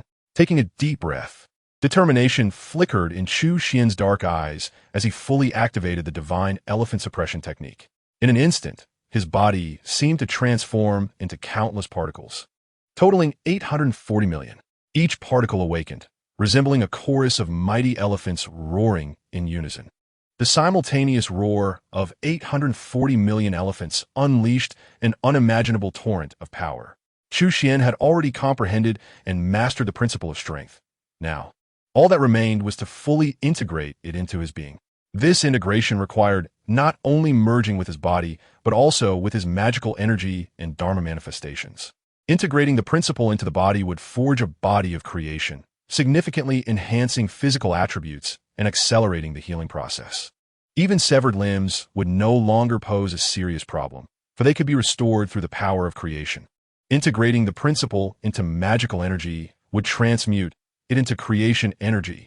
Once this transformation was complete, its might would be incomparable. For instance, should Chu Xuan integrate the principle of strength, his magical energy would possess an unparalleled characteristic of being able to break through anything. Integrating the principle into his Dharma manifestation would evolve it into a manifestation of creation. At this stage, the manifestation would be imbued with a semblance of life. Capable of suppressing formidable foes with a mere thought, its divine might inscrutable and formidable. Time passed slowly, each moment ticked away. The fusion of the principle of strength with Chu Xuan progressed, influenced perhaps by the formidable nature of the principle he wielded or the solid foundation he possessed, resulting in a duration that exceeded expectations. Unbeknownst to him, 3 days and nights had elapsed, still without conclusion. Fortunately, Chu Xuan's reserves were extraordinary. His magical energy was boundless, seemingly inexhaustible. As the breakthrough process continued, the celestial phenomena generated became increasingly astounding, expanding their reach. Initially limited to 100 miles, the influence spread to 200, then 300 miles. Before long, a significant portion of the vast mountain range lay enveloped in this terrifying aura. Various phenomena flickered in succession, casting a shadow of dread across the heavens. Countless beasts quaked in terror, prostrating themselves, their eyes filled with an unprecedented fear. It must be nearly time, Chu Xuan murmured to himself, summoning all his strength in preparation for the final surge. However, at that moment, an unforeseen event transpired. As he felt the shift in his aura, the fabric of the void nearby was suddenly torn apart by an unfathomable force. A colossal and terrifying claw descended from the heavens. Accompanied by a surge of overwhelming demonic energy, this claw lunged fiercely toward Chu Xuan. Chapter 60, The Onslaught of Beasts. The Re-Emergence of the Celestial Furnace. A mere human dares to transcend in our domain, utterly oblivious to the peril. Today, I shall devour your flesh and blood, thereby ascending to the realm of the demon sovereign. A monstrous creature, with the head of a tiger and the body of a marten, materialized in mid-air. Its eyes fixated greedily upon Chu Xuan in the gorge, unmasked avarice gleaming within. This formidable demon had clearly been lying in wait for an extended period, poised to strike at the most critical moment of Chu Xuan's breakthrough. As a peak demon, its strength rivaled that of the most formidable practitioners among humans. Now, unleashing its full might, the terrifying claw struck with the speed of lightning, shattering the surrounding void. Yet, contrary to its expectations, Chu Xuan exhibited no sign of panic in response to this unheralded attack. His expression remained calm. Not even a flutter of his eyelids betrayed his composure. From a distance, one could observe Chu Xuan's serene demeanor, as if he had anticipated the unfolding events. The earth armor was instantly activated, layers of defensive light shields stacking perfectly to block the fearsome beast's claw. A full-force attack from a peak demon was undoubtedly formidable. Even the exquisite earth armor was penetrated through several layers of defenses. However, under Chu Xuan's full exertion, the defensive shields amounted to over 100 layers. In other words, the sudden assault from the peak demon left not a scratch on Chu Xuan. Realizing this, the demon with the head of a tiger and the body of ferret wore an exceedingly grim expression. Despite its lofty self-regard, it could now see the vast gulf between itself and Chu Xuan. Yet it did not retreat. Instead, it turned and bellowed, "What are you waiting for? If you delay any longer, this human will successfully break through. At that point, not only will you lose your chance, but you will all perish." With this roar, the surrounding void shattered, revealing a multitude of terrifying demon beasts. These creatures varied in size and appearance, yet each exuded an overwhelming and chilling aura. They were all formidable beings of the demon class. In addition to these high-ranking demons, more and more beasts surged from all directions, their blood-red eyes gleaming with a thirst for blood. Upon counting, there were easily over 10,000. The sheer number of beasts gathered created a palpable aura of menace. The sinister energy transformed the very atmosphere. The sky darkened as if it had become a realm of demons. Kill him. Feast upon his flesh and blood. The Black Cloud Mountains are our territory. We shall not allow humans to tread here. An ancient demon spoke slowly, its voice laden with a terrifying intent to kill. Soon, all the demons erupted in fervor. Not only did humans consume demons, but demons also devoured humans. Especially a powerful cultivator like Chu Xuan, with his abundant vitality, was irresistibly enticing to these beasts. Initially cowed by Chu Xuan's fierce presence, they now saw the gathering of over 10,000 demons as an inevitable banquet. Kill! A leading demon roared, prompting all the beasts to join in a cacophony of roars, charging forward with reckless abandon. In an instant, the demon aura soared to the heavens, shaking not only the Black Cloud Mountains, but also the vast Qingyuan prefecture. Countless human cultivators were taken aback, believing a beast tide had erupted. The ground trembled and the winds howled. The stampede of over 10,000 demon beasts was far more terrifying than that of 100,000 troops. Yet the most daunting were the great demons in the skies. Each was a terrifying entity rivaling the law manifestation realm, and there were over a dozen gathered here. Such a formation was rare even in all of Qingyuan prefecture. With so many great demons uniting their strength, it heralded a cataclysmic upheaval. Waves of terrifying supernatural powers surged forth, unstoppable and overwhelming, enveloping the valley where Chu Xuan stood.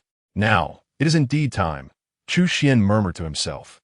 In truth, he had long sensed the demons lurking in the shadows. While he was bold and skilled, he did not let his guard down. In such a place, how could he ignore the changes around him?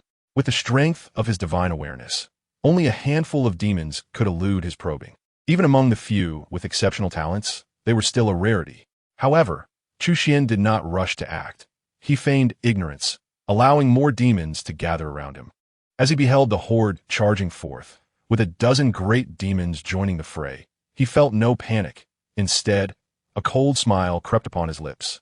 Everything was in place, awaiting the right moment. At this critical juncture, Chu Xuan fully activated the divine elephant suppression technique, causing his blood and energy to surge. His body transformed into countless particles, each resembling a roaring giant elephant. The primal holy body also operated at full capacity, radiating a brilliant and supreme divine light. Soon, a massive furnace of heaven and earth manifested in this realm, a divine ability granted by the divine elephant suppression technique. Previously in the southern heavens, Chu Xuan had relied on this technique to refine the corpse of a demonic dragon on the 9th level of the heavenly prison, thus achieving an invincible law manifestation breakthrough. Now, as he wielded this technique once more, his cultivation had far surpassed that time, and the furnace he formed was even more colossal and terrifying.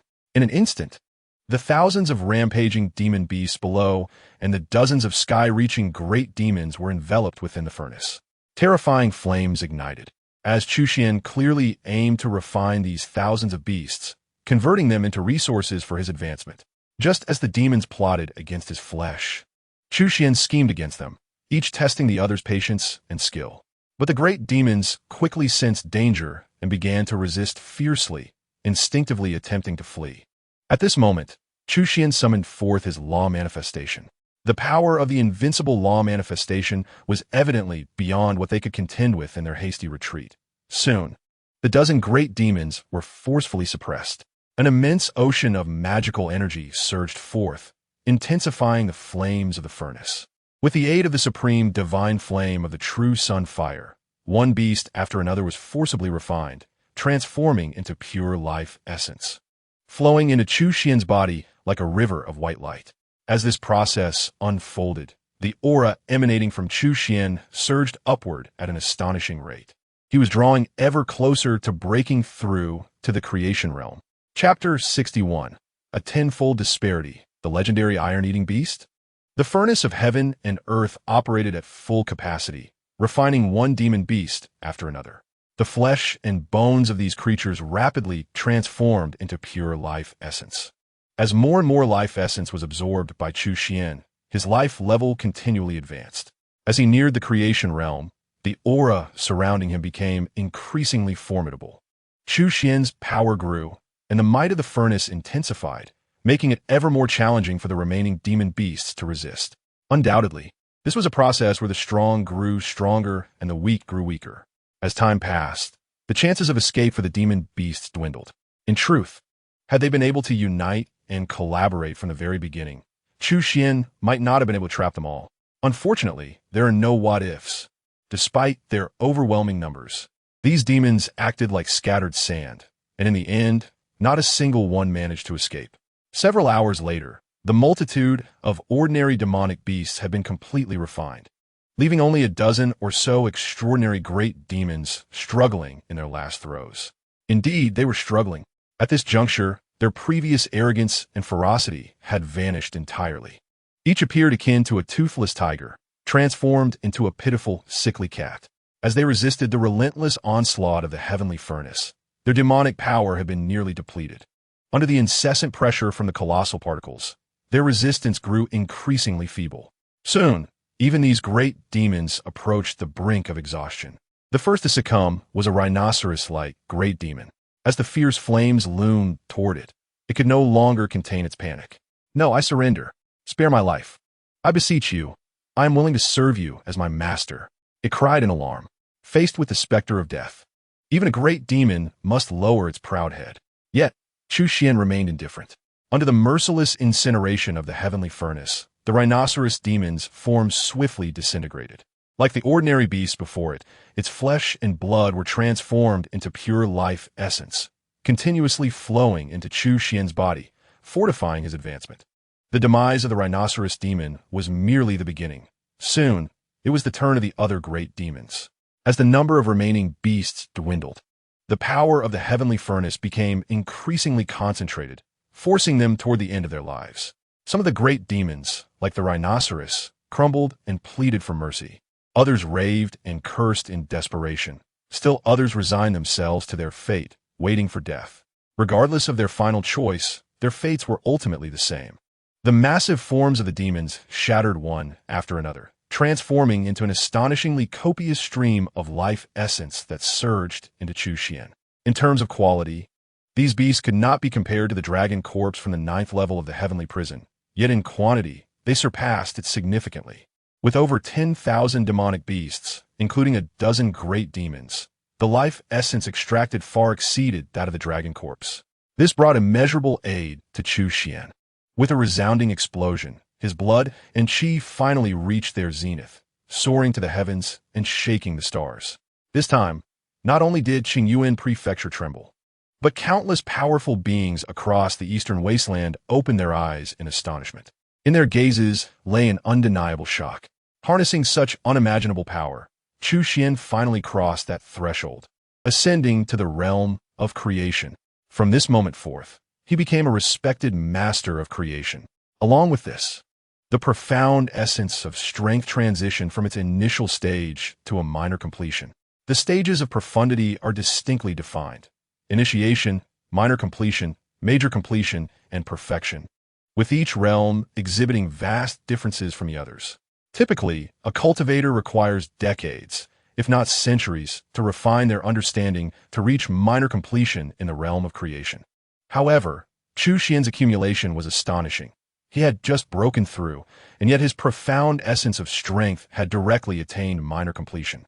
Given that the essence of strength was already formidable, it was clear that although he had only recently ascended to the realm of creation, anyone who underestimated him would surely suffer dire consequences.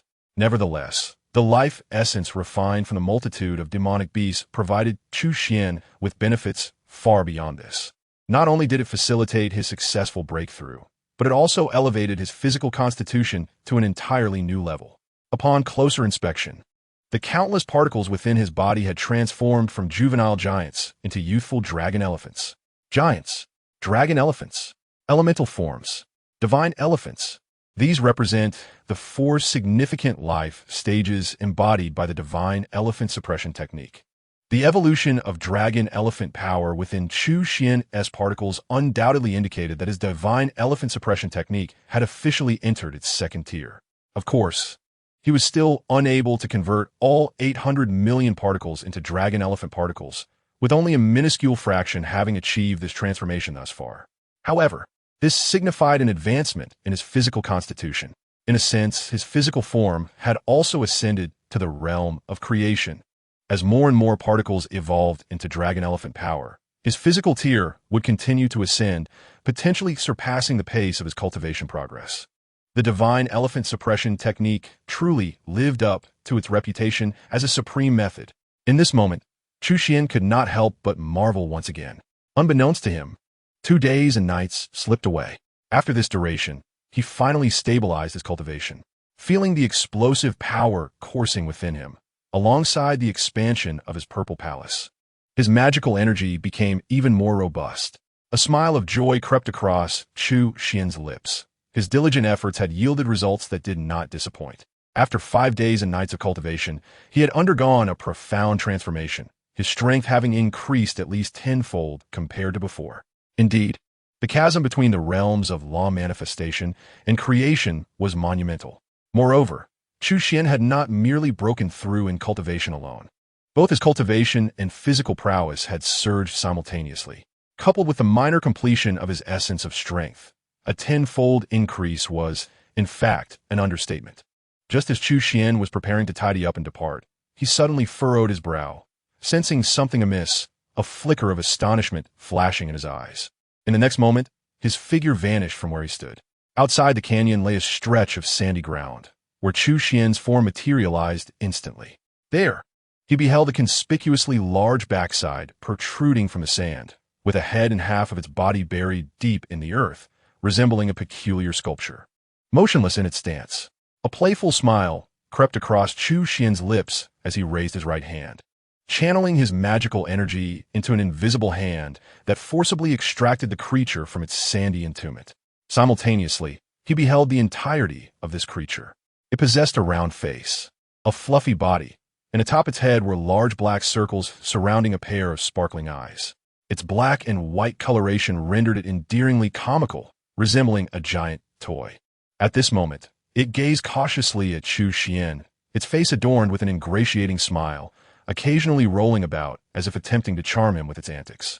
Could this be the legendary iron-eating beast? Chu Xuan exclaimed in surprise. He then inquired, "Can you speak?" The creature immediately shook its head. Chu Xuan smiled knowingly at it, asking meaningfully, "You seem quite afraid of me?" It initially intended to shake its head again, but upon recalling the terrifying scene it had witnessed moments prior, it could not help but shiver. Indeed, you must be a lucky escapee. Even those dozen great demons were forcibly refined, yet you managed to evade catastrophe? Chu Xuan quickly deduced the reason, unable to suppress his astonishment.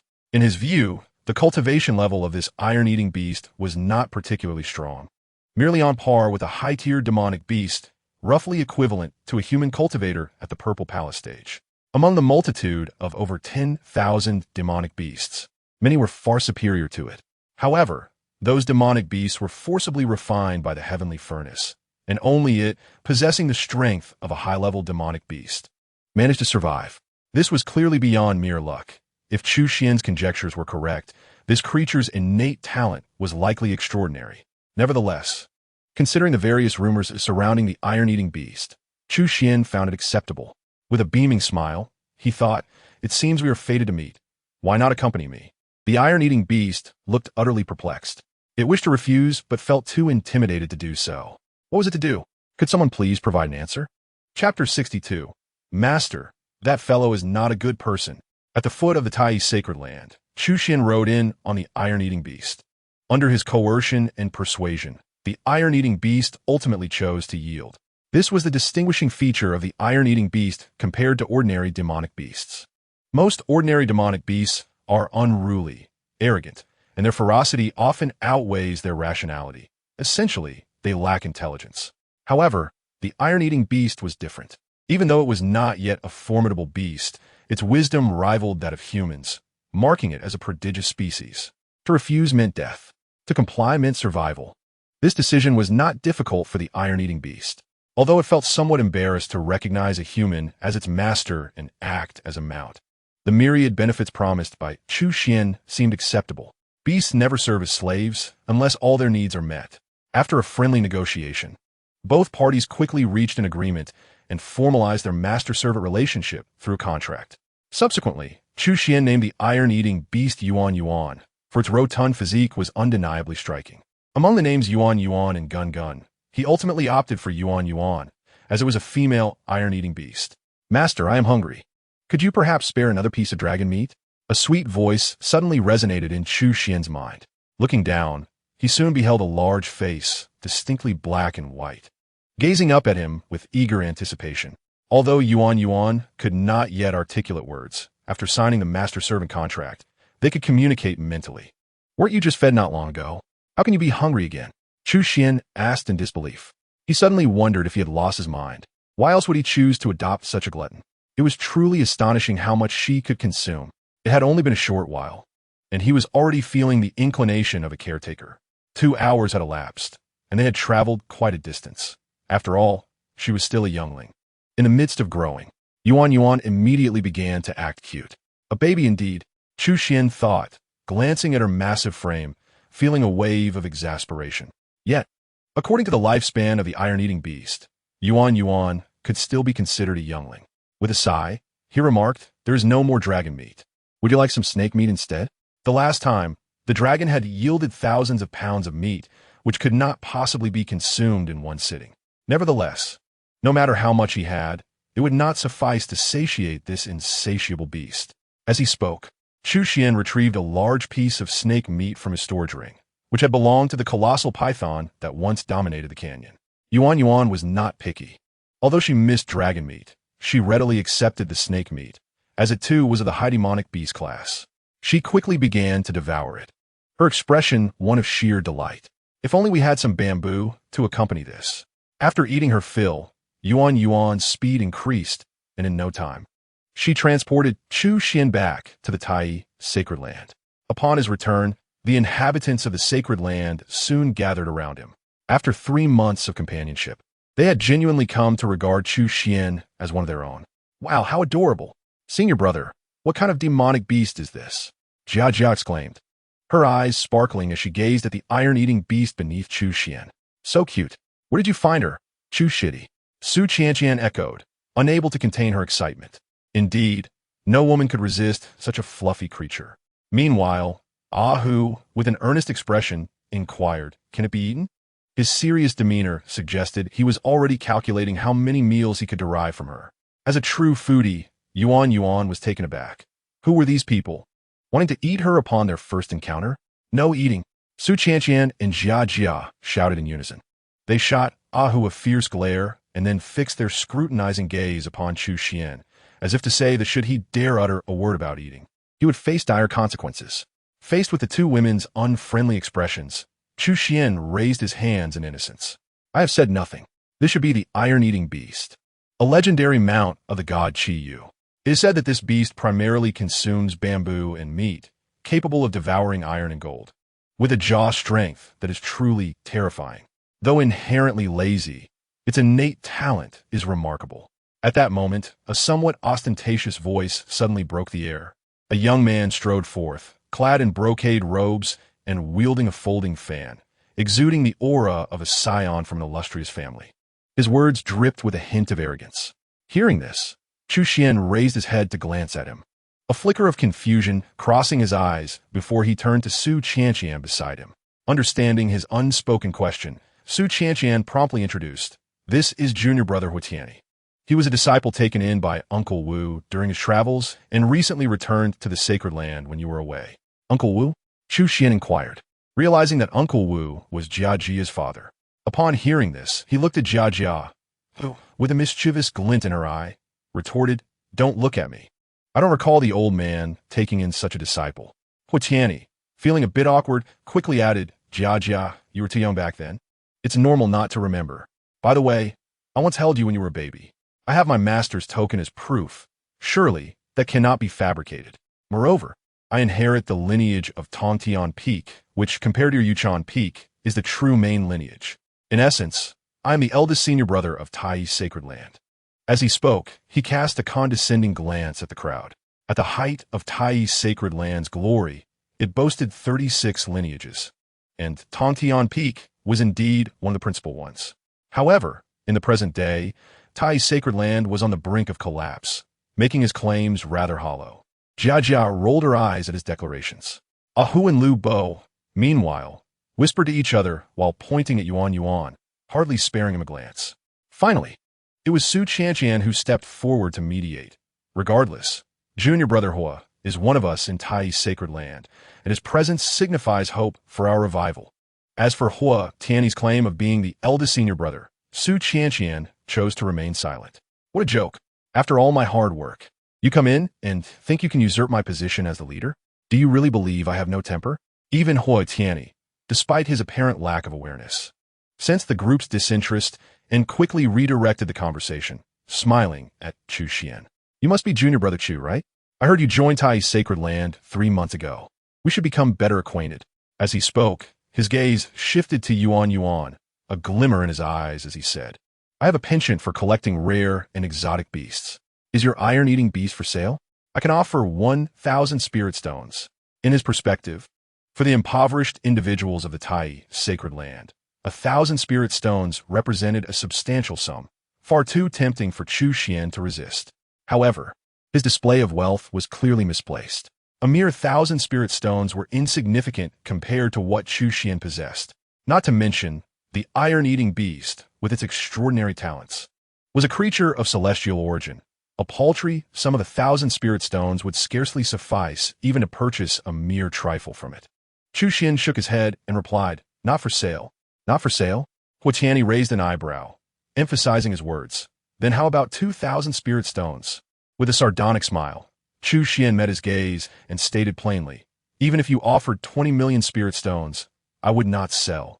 Hua Tianyi's expression darkened, a flicker of malice crossing his eyes. However, upon surveying the crowd, he ultimately suppressed his rage. Since you are so insistent, I shall not covet what you hold dear. With that, he stormed away in a fit of anger. What audacity! He thinks he can acquire the iron-eating beast for just a couple thousand spirit stones. As soon as he departed, Ahu couldn't contain his outburst. It should at least be 10,000 spirit stones. His comment prompted a nod of agreement from Lu Bo, as they had just been debating the true worth of Yuan. Chu Xuan found himself both amused and exasperated. Master, that fellow is not a good person. At that moment, Yuan's voice echoed in Chu Xuan's mind. As a creature of celestial origin, her instincts were far sharper than those of humans. Chu Xuan turned to watch Hua Tianyi's receding figure, a glint of intrigue flickering in his eyes. As a successor of the Tai sacred land, why had he not joined it sooner? Was his return at this juncture merely coincidental? Chapter 63. The gift of a ring. What could this signify? In the depths of night, Chu Xuan sat cross-legged in meditation. As he channeled his cultivation, the vast palace soon became steeped in an oppressive silence. Spiritual energy from all directions converged upon him, flooding into his being like fledglings returning to their nest. Chu Xuan's body absorbed this energy as if he were an insatiable black hole, leaving no trace of waste. Simultaneously, he engaged in dual cultivation, operating both the divine elephant-suppressing prison technique and the Tai golden chapter, two supreme arts that complemented each other without interference. The continuous influx of spiritual energy was maximally utilized, swiftly dividing into two streams, one refined into his physical body, and the other purified into true energy that flowed into his Dantian's purple palace. Before long, Chu Xuan's form shimmered with countless particles, each radiating resplendent divine light. Some particles roared like titanic elephants, while others soared like dragons, evoking a shiver in those who beheld them. After breaking through to the creation realm, his purple palace expanded significantly, now resembling a vast lake. With a relentless influx of magical power, the Dantian's purple palace soon began to bubble, its immense energy surging incessantly, each strand imbued with devastating potential. As time elapsed, Chu Xuan sank deeper into his cultivation. Bathed in luminous divine light, an aura of terrifying might emanated from him. Akin to a volcano poised to erupt, at any moment. Even Yuan, who had been peacefully slumbering in the hall, was roused, constantly shifting her position in discomfort. Yet, even when she retreated to the farthest corner of the hall, she could not escape the overwhelming pressure that pervaded the air. It felt as though a mountain bore down upon her, rendering her breathless and unable to rest. Ultimately, she had no choice but to seek refuge outside the palace. With Chu Xuan consciously restraining his aura, all energy was confined within the hall. Outside, Yuan finally felt a semblance of relief, yet sleep eluded her. Perhaps I shall forego sleep, she mused. If my master possesses such formidable strength, I must not fall short. Otherwise, I may be abandoned someday. And where would I find sustenance then? The thought of food ignited her determination, and she gritted her teeth, swiftly entering a state of cultivation herself, absorbing the ambient spiritual energy and transforming it into the demonic power she commanded, steadily advancing towards the realm of great demons. Unbeknownst to them, an entire night passed. Noticing Yuan diligently practicing outside, a smile crept across Chu Xuan's face. As an exceedingly rare, iron-eating beast, Yuan's aptitude was remarkable, with perseverance. Her future achievements would undoubtedly be extraordinary. He then turned his mind to his own cultivation and assessed his progress. After just one night of practice, while he had not broken through, his foundation had solidified considerably, making the mastery of his transformed magical power and manifestation much easier. Moreover, there were more of his body-esque particles transitioning from the form of giant elephants to dragon-like forms, with his physical strength visibly improving. If all 800 million particles completed their transformation, his physique would undoubtedly reach a higher echelon. Progress is made step by step. Though I possess a system, I must also double my efforts. Chu Xuan silently admonished himself before making his way outside the palace. As he pondered what to have for breakfast, a conversation reached his ears. "Sister, what do you think of the sword in my hand?" It was Hua Tiany's voice. Intrigued, Chu Xuan looked up to see Hua Tiany presenting a sword to Su Qianqian. Su Qianqian, seemingly engrossed in her sword practice, furrowed her brow at the interruption but managed to force a smile. The sword's radiance flows like water, concealing its sharpness. It must be a fine blade. Your discerning eye is commendable, Hua Tiany exclaimed, giving a thumbs up. This sword, named Autumn Water, is a superior treasure I specially acquired from the capital, intended as a gift for you as a token of our acquaintance. One should not accept gifts without merit. A superior treasure is worth at least several thousand spirit stones. I cannot accept. Su Qianqian immediately rejected the offer without a second thought. However, Hua Tiany persisted. Gifts from others may not be appropriate, but I am different. Given the current circumstances of the Tai sacred land, we must collaborate closely. I believe our relationship should deepen. Hearing such shameless words, Su Qianqian was momentarily taken aback. They had only known each other for a few days, and he suggested deepening their relationship? What audacity it took to say such a thing, even with her good temperament. She felt an urge to slap him, yet she restrained herself. Suddenly, she spotted Chu Xuan not far away, and her eyes lit up. This sword was shitty. You should keep it for yourself. I have something to discuss with Chu Shitty, so I must take my leave. Without waiting for a reply, she hurried towards Chu Xuan. Witnessing this scene, Hua Tiany's expression darkened. Chu Xuan observed everything with keen eyes, a cold glimmer flashing within. As Su Qianqian approached, he quickly masked his emotions and quipped with a smile. Why the long face this early in the morning? Someone is showering you with attention, yet you seem displeased. You seem to be enjoying yourself, merely watching the spectacle without lending me a hand. Su Qianqian glared at him fiercely, her tone laced with irritation. Chu Xuan, how am I to assist you? Should I collect gifts on your behalf? Are you not aware of the saying, no good deed goes unpunished? Upon hearing this, Chu Xuan narrowed his eyes slightly. Are you implying that Hua Tiany harbors ulterior motives? That is not my intention. Su Qianqian shook her head. Yet, after a moment's hesitation, she added, but I can't shake the feeling that junior brother Hua is being overly attentive towards me. Chu Xuan immediately chuckled. That is simply because of your beauty. Do you not realize this? Look closely. Your bright eyes and pearly teeth, your skin is smooth as jade, like a celestial being descended to earth. How could any man remain unmoved? Flattered by Chu Xuan's lavish praise, Su Qianqian's heart swelled with joy. I am not that beautiful. You are exaggerating. Though she protested, Her smile was unmistakable. Chu Xuan secretly laughed and, with a serious demeanor, replied, I am not exaggerating. Your only flaw is that you are a bit lacking in certain areas. Su Qianqian's smile faltered abruptly. At that moment, she realized she had been teased by Chu Xuan. Gritting her teeth, her gaze turned dangerously sharp. However, before she could unleash her wrath, Chu Xuan extended his right hand, revealing a translucent green ring. What is the meaning of this? Su Qianqian inquired, lifting her head. I returned without a gift for you. Do you think this ring is beautiful? Chu Xuan asked with a bright smile. Faced with his intense gaze, Su Qianqian's cheeks flushed, but she feigned ignorance. It is indeed beautiful. But what does it have to do with me? Seeing her proud demeanor, Chu Xuan chuckled and shook his head. It is indeed relevant, because it was meant for you. Without giving her a chance to refuse, he grasped her left hand and slid the ring onto her finger. See how well it fits? Do not take it off. Wear it always. Chu Xuan commanded before turning to leave.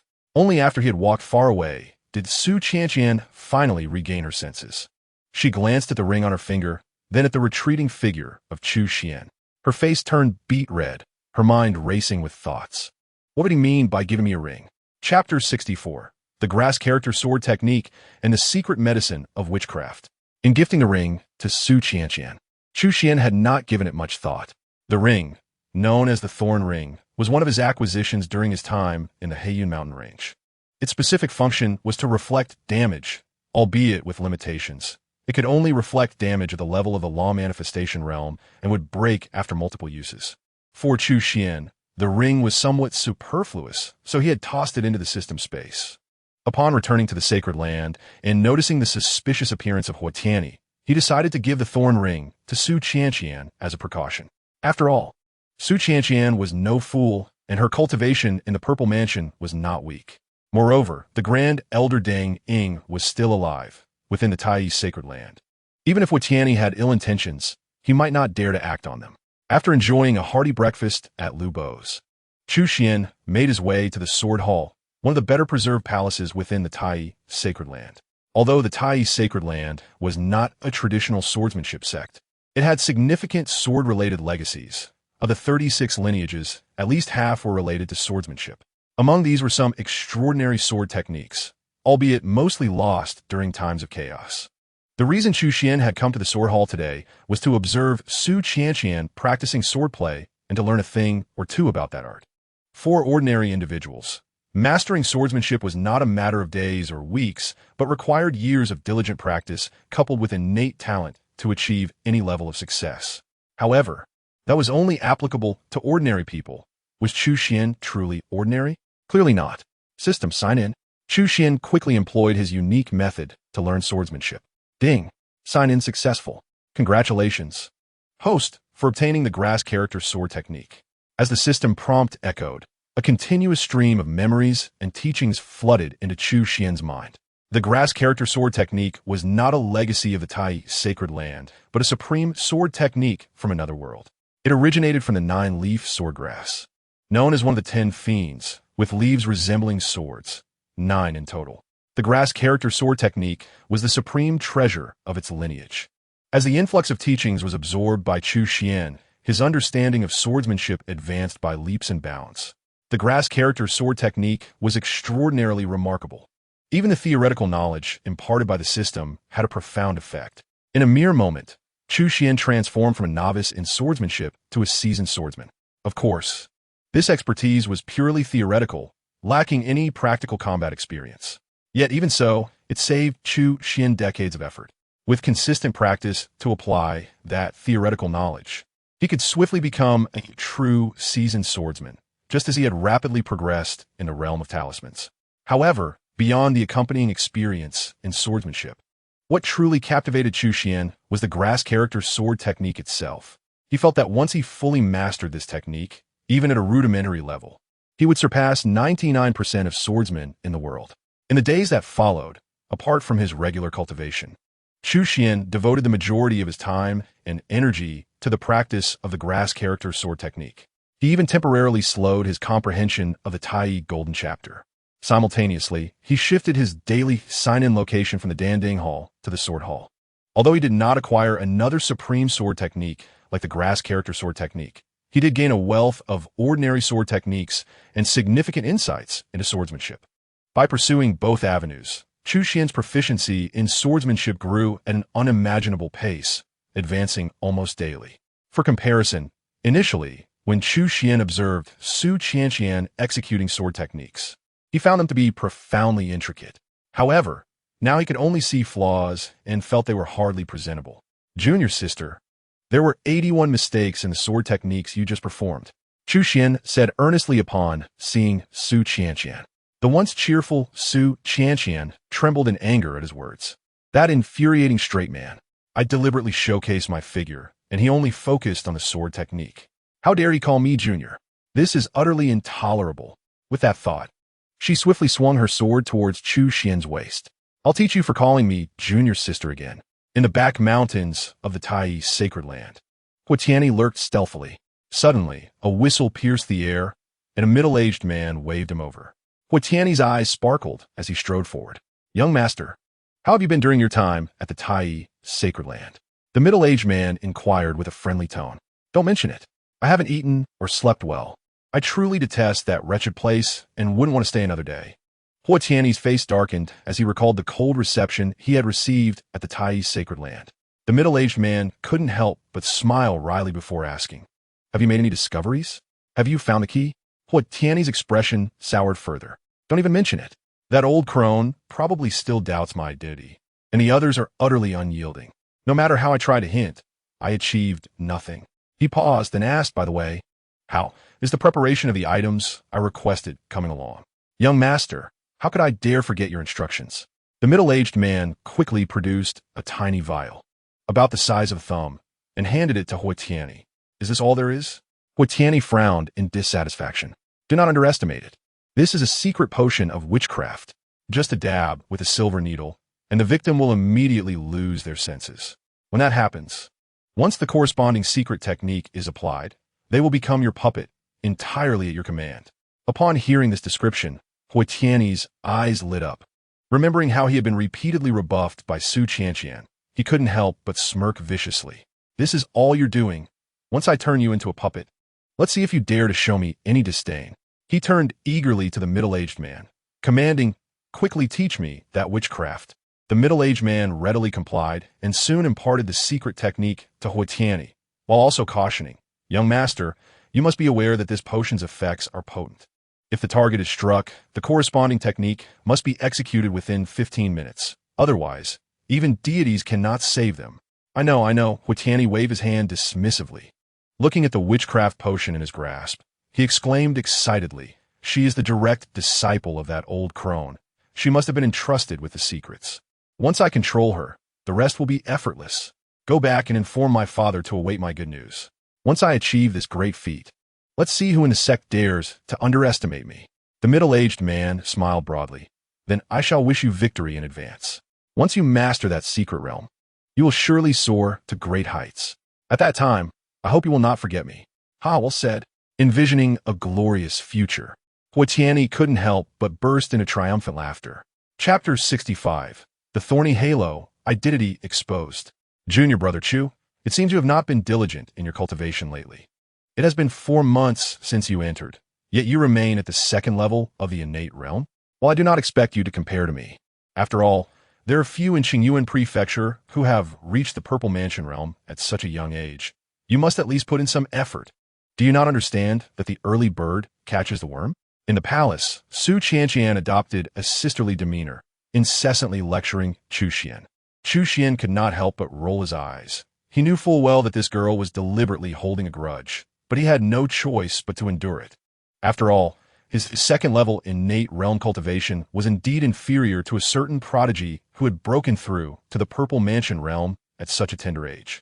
As he nodded along, he secretly pondered the sword art of grass, multitasking without losing focus. Observing Chu Xuan's obedient demeanor, a satisfied smile crept across Su Qianqian's lips. Just as she was about to check on Chu Xuan's progress with the Jade Toad treasure record, a sudden sound of footsteps interrupted her. Sister, I've been searching for you everywhere. What brings you here? It was Huatiani. Hearing his words, Su Qianqian felt a flicker of displeasure. Do I need to report to you where I go? That's not what I meant, Huatiani stammered, quickly recovering. I have something to discuss with you. Shall we go somewhere private? With thoughts of the secret witchcraft potion he had prepared, he felt a surge of eagerness. However, Su Qianqian shook her head, harboring no fondness for Huatiani and unwilling to be alone with him. I still need to guide junior brother Chu in his cultivation. If you have something to say, just say it here. Huatiani cast a glance at Chu Xuan, jealousy flickering in his eyes. Although their time at the Tai sacred land was nearly identical, the reception from others was starkly different. Huatiani, being self-centered, would never reflect on his own shortcomings, instead directing his disdain toward Chu Xuan. Nevertheless, thinking of his grand plans, Huatiani suppressed his dissatisfaction and addressed Chu Xuan. Junior brother Chu, I have important matters to discuss with my sister. Perhaps you could excuse yourself? If you have something to say, feel free to say it here. Is there something shameful to discuss? Chu Xuan ziplit even li. His tone lacking any courtesy. Seeing his attitude, Huatiani's temper flared, his expression darkening. He glared at Chu Xuan and asked, as fellow disciples, "Do you not wish to give me this small courtesy?" Yet, Chu Xuan remained unperturbed, seemingly indifferent. Fine, fine, junior brother Chu's words are noted. I hope you do not come to regret them. A flash of resentment crossed Huatiani's eyes as he turned to leave. However, just after taking a couple of steps, he abruptly turned back. Without warning, he struck. 2 poison needles shot forth like lightning, aimed at Su Qianqian and Chu Xuan. Initially, he had only intended to target Su Qianqian, but given Chu Xuan's lack of wit, he had no qualms about taking both of them down. Once I turn you into puppets, I will make your lives a living hell. Huatiani's mind screamed as his face contorted with malice. He was confident that Su Qianqian and Chu Xuan would not be able to evade his attack. Once struck, their cultivation levels would render them powerless to resist.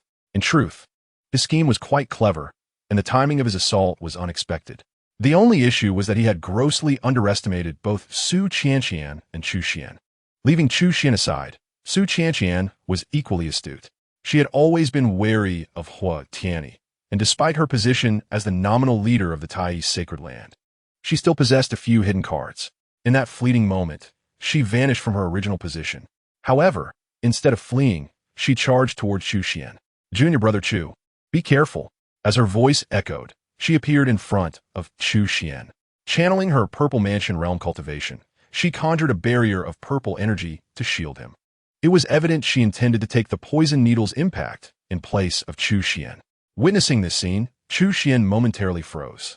Such a poison needle attack posed no threat to him. Not to mention, he was protected by the exquisite earth armor.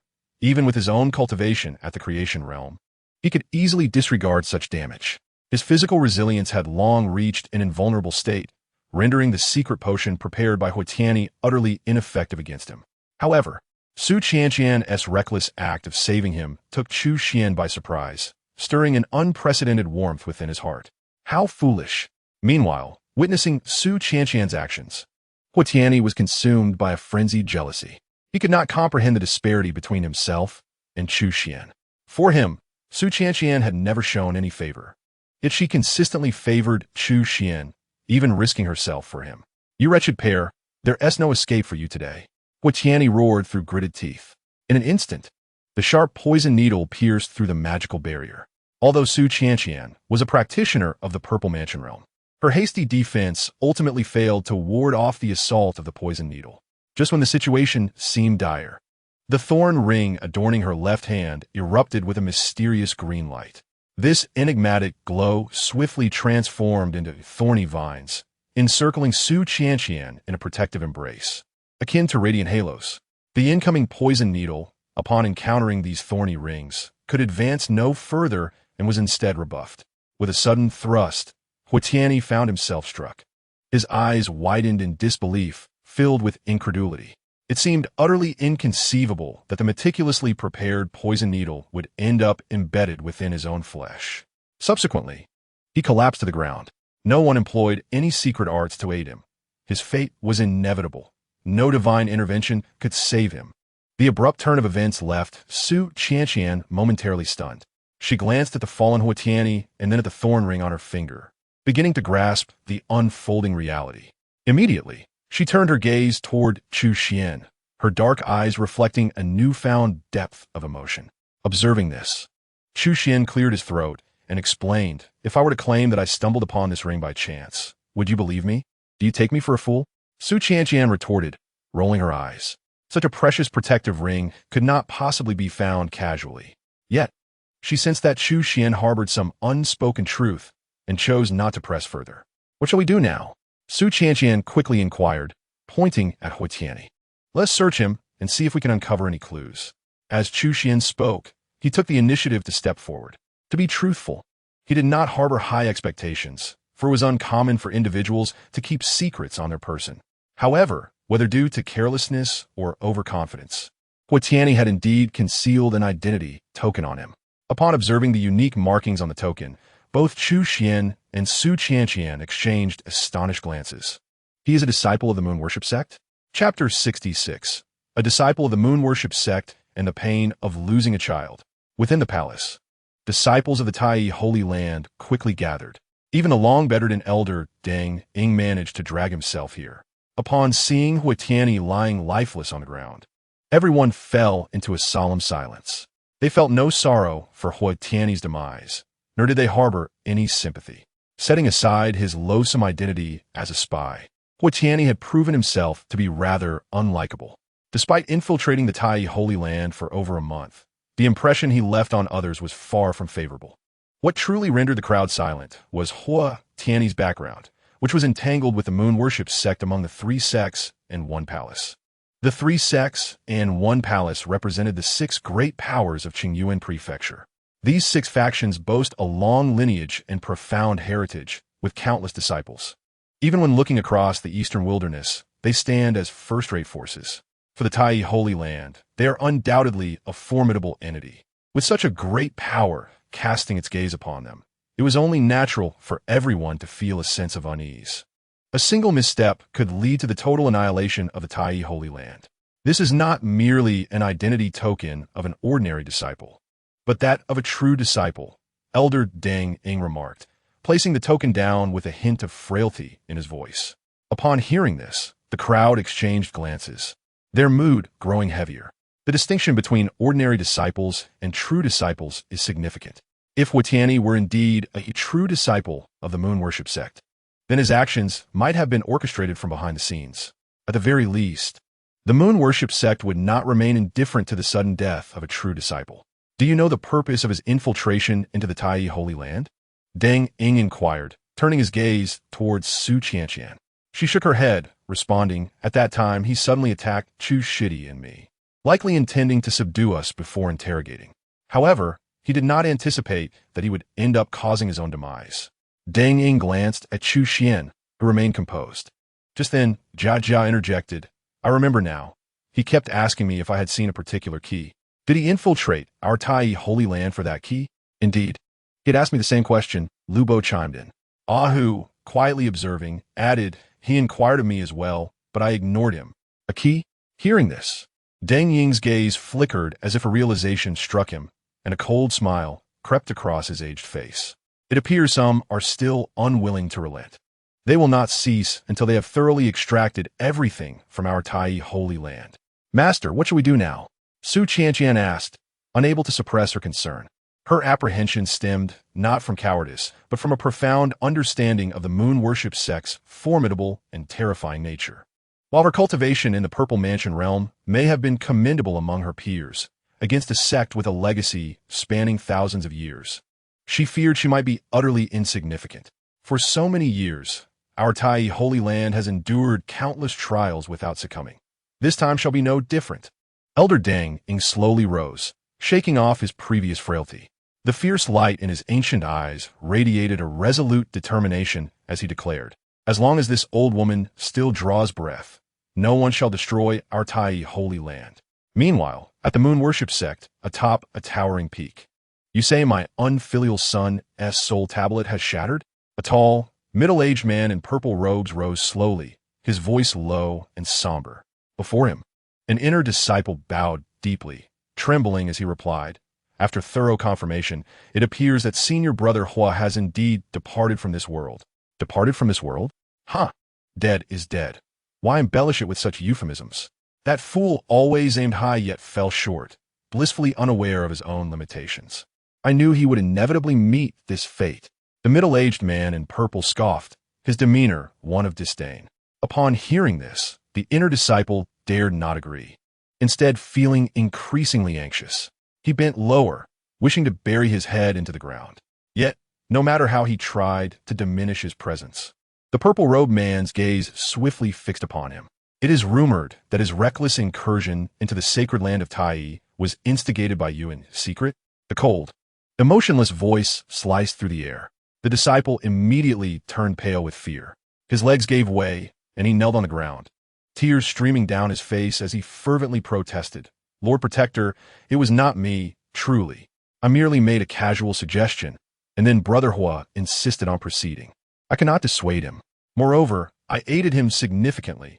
Otherwise, according to Brother Hua's original plan, he would have been unmasked by the people of the sacred land long ago. Should I then express my gratitude to you? Inquired the middle-aged man in purple robes, his expression devoid of emotion. The disciple dared not respond. The master has always emphasized the importance of reward and punishment. Since you have contributed, you must be rewarded. How about I grant you a swift end? As he spoke, he slowly raised his right hand. The disciple's countenance changed drastically, and, in a panic, he dashed toward the mountain's edge.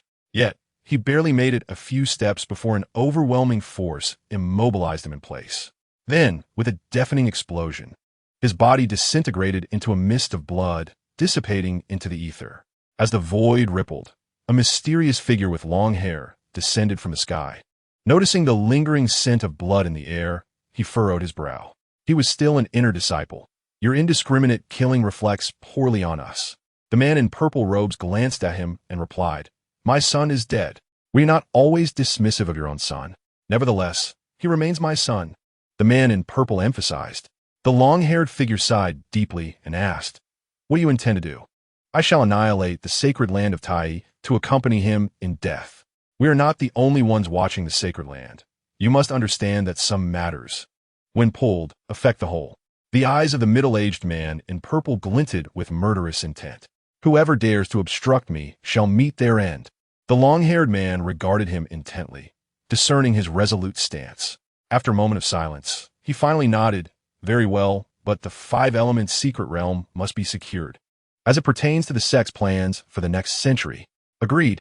Without hesitation, the middle-aged man in purple stepped into the void, traversing mountains and rivers in the blink of an eye. Not long after, the air quaked, and a dazzling full moon appeared above the sacred land of Tai, enveloped in unimaginable terror, descending with the intent to crush it. Accompanied by a series of thunderous explosions, the vast void began to collapse. This radiant moon was not a true celestial body, but an incredibly terrifying manifestation of power. It had evolved to an almost tangible form, resembling the actual moon plummeting from the heavens, bringing with it an unimaginable force aimed at the sacred land of Tai. The mountains and earth seemed to be ground to dust, and visible black cracks spread throughout the surrounding void. As the luminous moon continued its descent, the inhabitants of the sacred land widened their eyes, their faces etched with disbelief. The significant commotion alerted countless powerful beings within the Qingyuan mansion, whose suspicious gazes quickly turned towards the source. The man in purple hovered above, seemingly indifferent to the probing of formidable minds.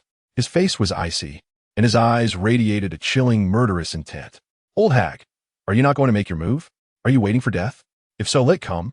The middle-aged man began to speak, his expression contorting into a fierce grimace as he raised his right hand, unleashing the terrifying power of the pinnacle of the manifestation realm. Energy surged forth, akin to a blazing sun, sending waves of power spiraling outward. The already formidable moon manifestation grew even more unstoppable, its radiant light illuminating the heavens, casting the entire Qingyuan mansion into a blinding glow. Just as the sacred land of Tai seemed destined for destruction, an extraordinary jade toad appeared, radiating brilliant white light that formed translucent barriers, effortlessly deflecting the overwhelming pressure emitted by the moon manifestation. Simultaneously, above the jade toad's head, an elderly woman, leaning on a cane, ascended into the air. It was none other than the Grand Elder of the sacred land of Tai, Deng Ying. Unlike her usual frail appearance, she was now enveloped in a tempest of potent power, exuding an aura of undeniable danger with each movement. Jingshan, I did not expect it to be you. It seems your moon worship sect is truly impatient, sending one of the 4 great protectors to intervene personally. As she spoke, Dang Ying advanced step by step, with each footfall causing the surrounding moonlight to fade. Even the brilliant moonlight could not obscure her presence. Though her form was stooped, her aura was immensely powerful, as if she could stand against the heavens. Jingshan, the man in purple, could not help but display a rare expression of gravity. As one of the 4 great protectors and a peak powerhouse of the manifestation realm, he was among the most formidable beings in all of Qingyuan Mansion. Yet, facing Dang Ying in this moment, he felt an undeniable trepidation. It is said that cornered beasts are the most ferocious. Undoubtedly, Dang Ying was in such a state. However, Jingshan showed no sign of fear, quickly retorting, "My son perished within your sacred land of Tai, and I demand retribution." His words seemed directed at Dang Ying, yet they also served as an explanation to the watchful minds surrounding them, implying that his cause was just. "So that boy, Tianyi, was your son," Dang Ying remarked, her eyes reflecting surprise before she coldly scoffed. "That boy infiltrated the sacred land of Tai with ill intent, and upon discovering him, I personally dispatched him, ensuring his complete obliteration, seeking death." Upon hearing this, Jingshan's fury erupted. No matter how lacking Tianyi was, he remained as flesh and blood.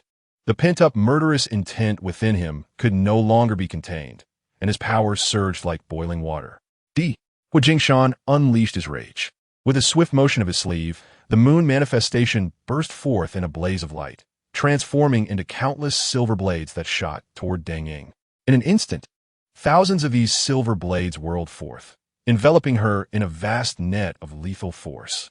Yet, Dang Ying showed no inclination to retreat, fully aware that the sacred land of Tai relied solely on her strength. Should she falter, countless adversaries would soon converge to dismantle it entirely. Thus, she resolved to stand her ground at all costs. The Tai Chi's sacred land has endured for countless years. How could it possibly cower before you insignificant beings? Dang Ying spoke coldly, her eyes radiating a divine light. As her formidable cultivation surged, the Jade-Toad avatar opened its mouth wide and astonishingly devoured all the thousands of silver blades in one gulp.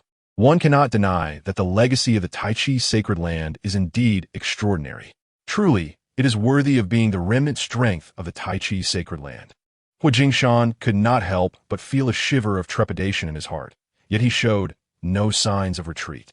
On the contrary, he relentlessly intensified his assault, launching another strike towards Dang Ying. In the blink of an eye, the two engaged in a fierce battle, exchanging blows as arcane techniques clashed, sending visible waves of energy surging in all directions. The confrontation between 2 peak cultivators in the Avatar realm was nothing short of astonishing. The entire Qingyuan prefecture seemed to tremble, and countless onlookers felt a chill of fear, even though the two kept their battlefield high in the sky.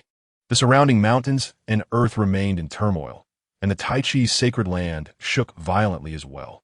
Without the protective formation of the sect, the Tai Chi's sacred land resembled a fragile boat on a stormy sea, perpetually on the verge of collapse. Master Su Qianqian was deeply anxious, her hands clenched into fists, her beautiful eyes filled with worry. At this moment, she loathed her own weakness profoundly. If only she could lend a hand. Perhaps her master would not have to fight so desperately. "Master, can she win?"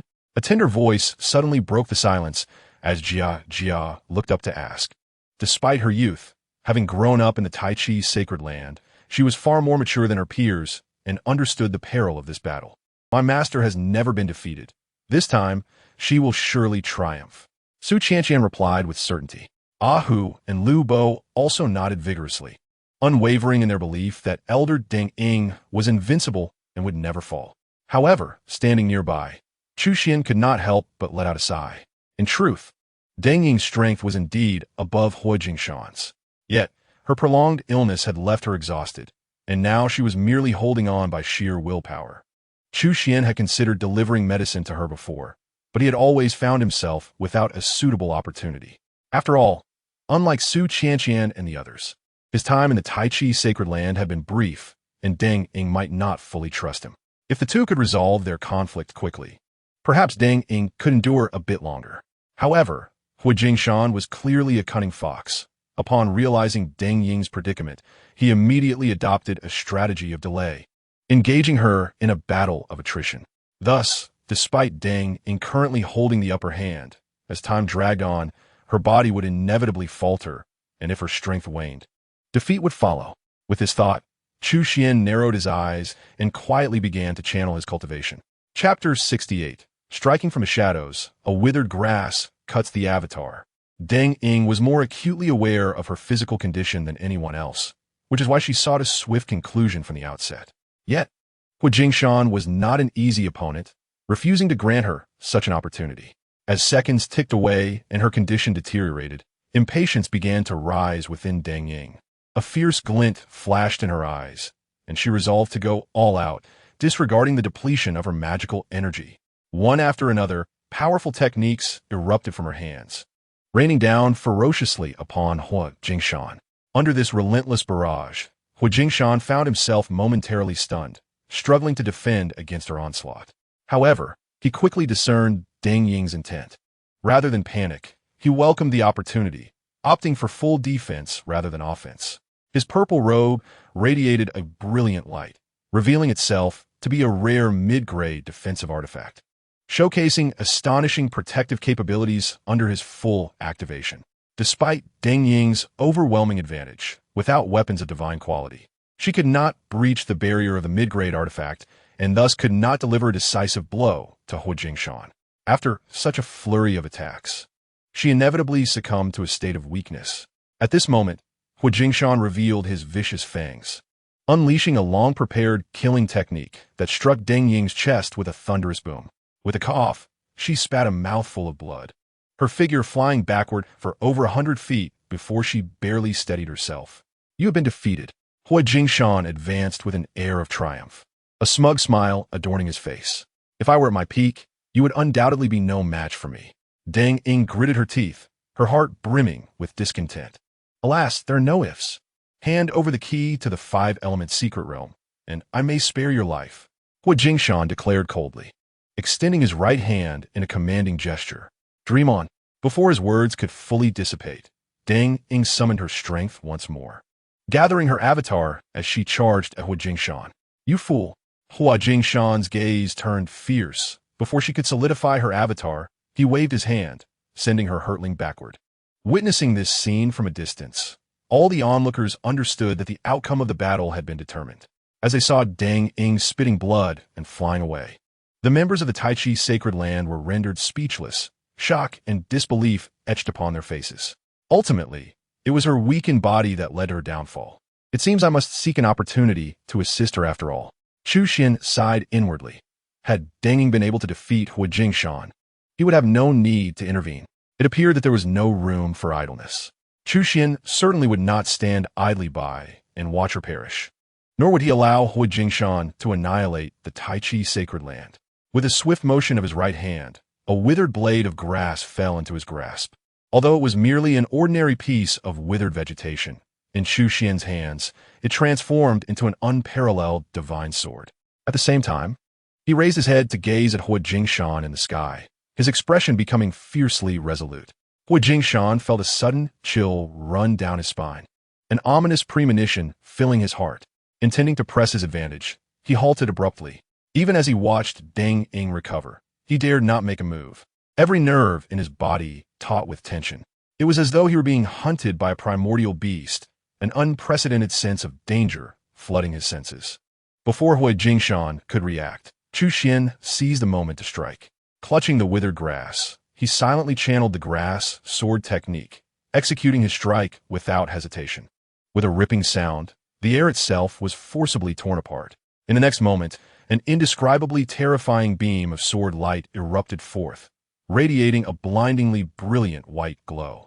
Even the resplendent moon in the sky appeared dim in comparison to this sword light. The power of this strike was unimaginable, extending over 10 feet in length and racing toward Hu Jingshan at an astonishing speed. The very heavens and earth trembled in response. As Hu Jingshan beheld the unfolding scene, his countenance underwent a swift and profound transformation, The triumph and arrogance he had just felt after vanquishing Deng Ying evaporated into thin air. At that very moment, a singular thought resonated in his mind. It was futile to resist. Retreat, retreat, retreat. Gazing upon the terrifying sword light that seemed capable of annihilating the heavens, he harbored no inclination to confront it. Instead, he unleashed his cultivation to flee at the utmost speed. Yet, despite his rapid retreat, the sword light surpassed him in swiftness. In the blink of an eye, it was upon him. Huojingshin could distinctly sense the chilling aura of its lethal edge. It was then that he realized he could not evade this strike. A glimmer of resolution flashed in his eyes as he summoned the full power of the purple robe he wore. With reckless abandon, he activated this mid-grade defensive artifact, which quickly emanated an unimaginable might, conjuring layers of protective barriers in an instant.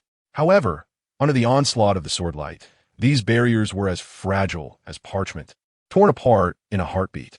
In the wake of Huojingshin's incredulous gaze, the sword light descended upon his chest. With a sickening sound, his body was cleaved in two, crimson blood splattering across the sky. In a mere stroke, a pinnacle expert of the Dharmakaya realm had perished. The sudden turn of events left all witnesses in stunned silence. The entire ordeal transpired in the span of but a few breaths. Many were still processing what had occurred when Huojingshin, this formidable expert, had already met his demise. Even Deng Ying and the disciples of the Tai sacred land, who were mere steps away, wore expressions of bewilderment. They exchanged glances, utterly confounded, unaware of the identity of the assailant. With Huojingshin's fall, the Tai sacred land quickly returned to a state of calm. However, the myriad strong individuals from Qingyuan Prefecture found their emotions tumultuous. Who could be the wielder of such a devastating sword technique that could slay a pinnacle expert? It seemed that the three major sword sects would find no rival capable of matching this terrifying prowess. Clearly, the Tai sacred land had not entirely withered. It concealed a dreadfully formidable old monster. It would be prudent to avoid provoking them in the near future. As for the Baiwa sect, their attempt to steal a march had backfired. They gained nothing but lost a peak expert. What would they do next? Many could not help but revel in their misfortune as they gazed toward the Baiwa sect's direction. Within the Baiwa sect, a long-haired man wore a grim expression. He was Shizhongji, the current leader of the Baiwa sect. At this moment, his gaze was fixed intently on the direction of the Tai sacred land. The sudden demise of Huojingshin, one of the four guardians, would undoubtedly have a monumental impact on the Baiwa sect. The death of a pinnacle expert was a burden no faction could bear lightly. He could not restrain himself any longer and rose, his eyes ablaze with murderous intent, a formidable aura emanating from him, far more fearsome than Huojingshin's. Yet, recalling that astonishing sword strike, he repressed his fury and resumed his seat. For even he could not guarantee that he could withstand such a terrifying blow. Chapter 69, A Mysterious Predecessor, Zhu Guo, and the Three Layers of Creation. The news of Huojingshin, the renowned guardian of the Baiwa sect, being slain by a single sword stroke quickly stirred up a great uproar in Qingyuan Prefecture. However, what intrigued people even more was the identity of the mysterious expert who had unleashed that lethal strike. It was well known that Huojingshin was a pinnacle expert, one of the most formidable figures in all of Qingyuan Prefecture. The strength of the mysterious assailant could therefore be surmised to be extraordinary. Most speculated that this enigmatic figure was likely a surviving elder from the Tai sacred land. After all, Huojingshin had come to confront the Tai sacred land, severely injuring their grand elder Deng Ying, with the intent of obliterating the sect entirely. It was entirely logical that an elder concealed in the shadows would retaliate in anger. While various factions reacted to this event, the Tai sacred land found itself in a surge of renewed prominence. Initially, everyone believed the Tai sacred land was on the brink of collapse. Yet, it appeared that the frail camel was still larger than a horse. The Tai sacred land seemed remarkably resilient, at least until the identity of the mysterious expert was confirmed. No faction dared to provoke them lightly, especially with the living example of the Baiwa sect before them. Unbeknownst to many, over half a month had passed. During this time, aside from the external turmoil, the members of the Tai sacred land were preoccupied with a singular task: locating the mysterious expert. Like the outside world, they believed that this enigmatic figure was one of their own elders. For who else would intervene at such a critical juncture? Even if they disregarded Huojingshan, would they not fear the Baiwa sect backing him?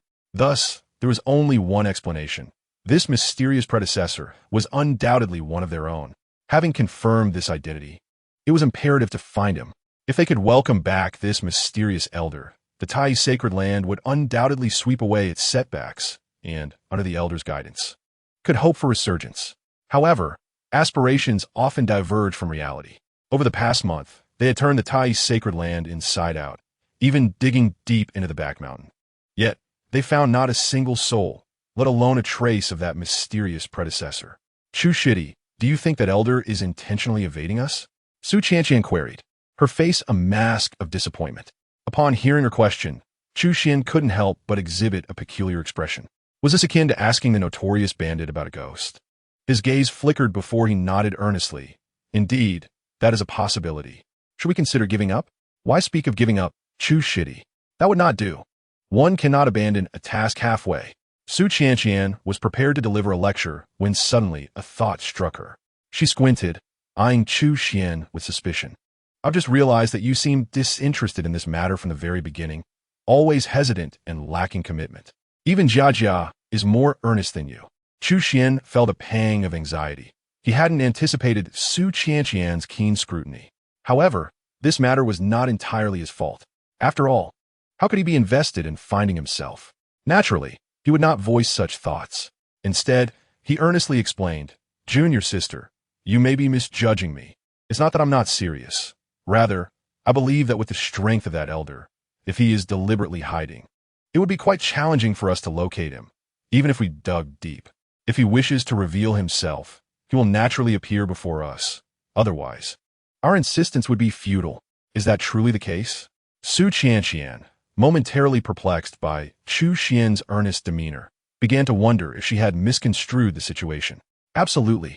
Chu Xuan affirmed with a serious nod. All right, I concede. You do have a point.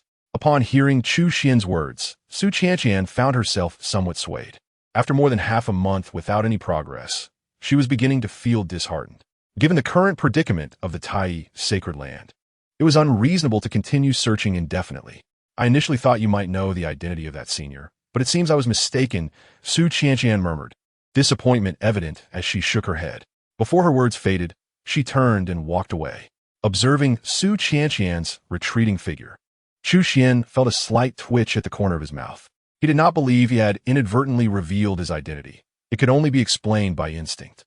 Was a woman's intuition truly this formidable? Chu Xuan chuckled bitterly and shook his head before turning to leave. However, he did not head straight back to the palace. Instead, he took a detour to the medicinal garden, or rather, what was once the medicinal garden of the Tai sacred land. A medicinal garden requires not only fertile soil, but also prolonged nurturing with spiritual liquid to maintain its vitality. Yet, given the current dire situation of the Tai sacred land, such expenses were untenable. Thus, this vast area that once flourished with countless spiritual herbs had now become a wasteland overgrown with weeds. System, sign in. Chu Xuan entered the medicinal garden and immediately began to recite in his heart. Ding, sign in successful. Congratulations to the host for obtaining a Zhu fruit. Following this, the system space was enriched with a mysterious spiritual fruit, approximately the size of an apple, entirely enveloped in a deep crimson hue. The Zhu fruit. Undoubtedly, this was a genuine treasure of extraordinary caliber. Legend has it that the Zhu fruit flowers for 100 years and bears fruit for another 100. Even an ordinary person consuming it could ascend to immortality. While the notion of ascending to immortality may be exaggerated, Chu Xuan could certainly sense the astonishing spiritual energy contained within this Zhu fruit. At the very least, it surpassed all the spiritual items he had acquired during his sign-ins over the past month. With this Zhu fruit, I should be able to break through to the third layer of the creation realm. A glimmer of joy flickered in Chu Xuan's eyes. Indeed, his current cultivation had advanced beyond the first layer of the creation realm to the pinnacle of the second layer. In just over half a month, transitioning from the initial stages to the peak of the second layer is something most cultivators could scarcely imagine. Yet for Chu Xuan, this was a routine affair. Over this period, he had consistently signed in at the medicinal garden, accumulating over a dozen rare spiritual items. Although those items were not as precious as the Zhu fruit, they were certainly not common. In the outside world, any one of them would incite a frenzy among countless individuals. With so many rare spiritual items consumed, Chu Xuan's cultivation had naturally progressed significantly. Upon returning to the palace, Chu Xuan promptly swallowed the Zhu fruit and entered a state of cultivation. In less than 2 hours, he successfully broke through the bottleneck of the second layer of the creation realm, ascending to the third layer. At this rate of progress, reaching the pinnacle of the creation realm does not seem far off. Chu Xuan mused. The Tai sacred land truly is a supreme treasure for him. Having joined the Tai sacred land for merely 4 or 5 months, his gains have been nothing short of astounding. As long as he remains here for an extended period, even without any effort, his cultivation strength would reach an unimaginable level. Thus, anyone who seeks to destroy the Tai sacred land effectively obstructs his path. An enmity against his path is an unpardonable grievance. With this thought, Chu Xuan lifted his head, a fierce glint flashing in his eyes. Chapter 70, Golden Thunder Bamboo. Round Breakthrough, Great Demon Realm. Ding! Sign-in successful. Congratulations to the host for obtaining a Golden Thunder Bamboo. It was a new day, and, as usual, Chu Xuan signed in at the medicinal garden. However, the reward this time was somewhat different from before. Instead of spiritual herbs, he received a special spiritual material. With a thought, a long bamboo, several yards tall and lush with leaves, appeared before him, entwined with strands of golden lightning that added an extraordinary allure. Undoubtedly, this was the Golden Thunder Bamboo. Simultaneously, information related to it rapidly surfaced in Chu Xuan's mind. The Golden Thunder Bamboo, originally named Heavenly Thunder Bamboo, is an exceedingly rare lightning attribute spiritual bamboo. After growing for 10,000 years, it undergoes metamorphosis to become the Golden Thunder Bamboo. Renowned as the pinnacle of lightning attribute spiritual materials, it can unleash exorcising thunder, making it an exceptional weapon against shadowy demons when crafted into a magical artifact. Beyond its use as a crafting material, the Golden Thunder Bamboo can also nourish spiritual pets and exotic beasts, significantly enhancing their spiritual energy, and even providing a chance to master exorcising thunder. While I am not yet adept at crafting, I could certainly use it to nurture spiritual pets and exotic beasts. No sooner had this thought crossed Chu Xuan's mind than he heard a sound of swallowing. Looking up, he discovered Yuan had approached unbeknownst to him. Her large, dark eyes were fixed on the Golden Thunder Bamboo, drooling profusely and soaking the ground beneath her. Hey, I implore you to at least be mindful of your image, Chu Xuan said with a wry smile.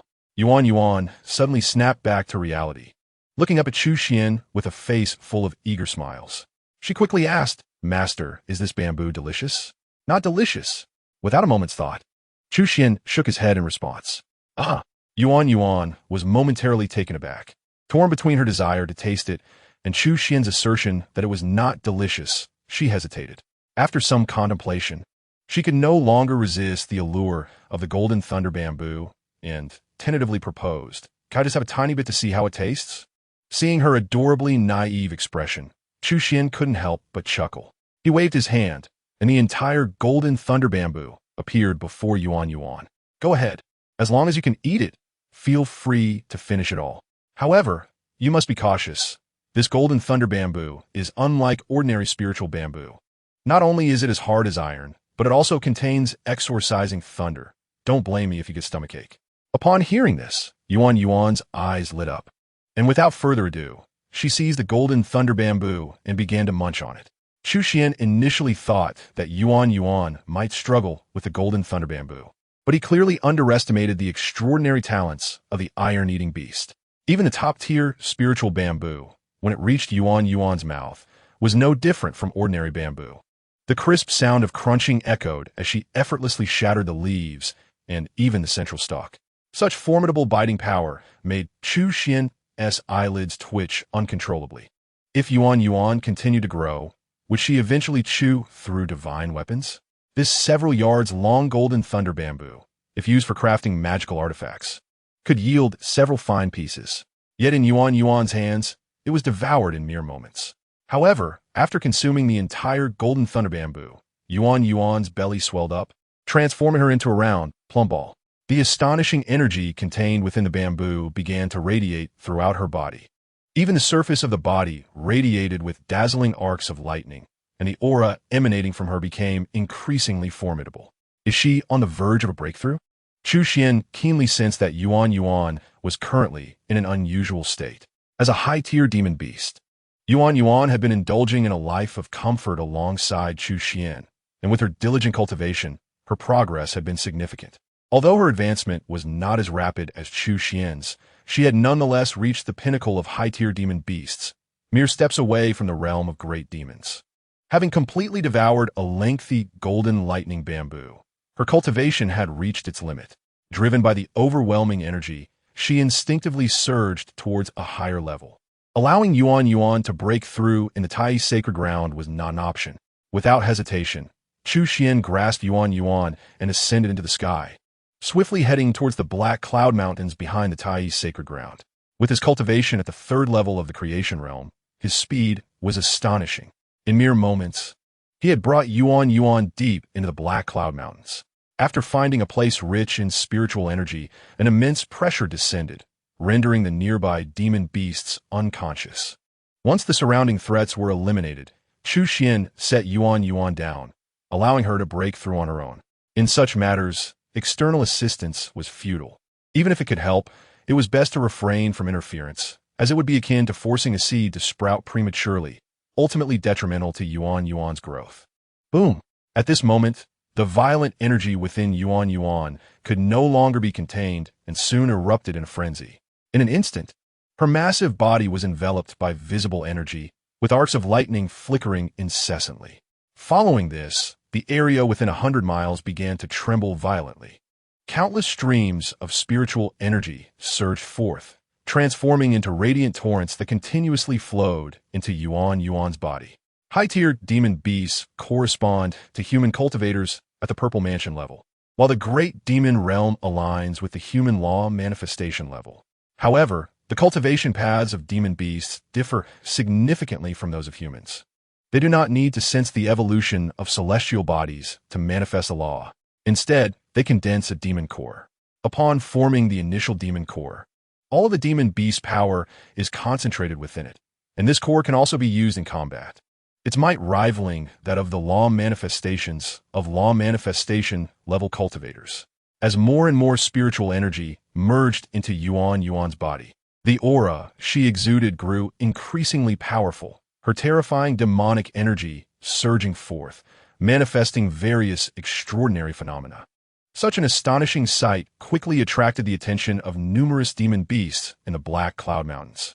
Despite the fact that Chu Xuan had previously annihilated over 10,000 demon beasts in one fell swoop, the Black Cloud Mountains were vast, concealing countless hidden demon beasts.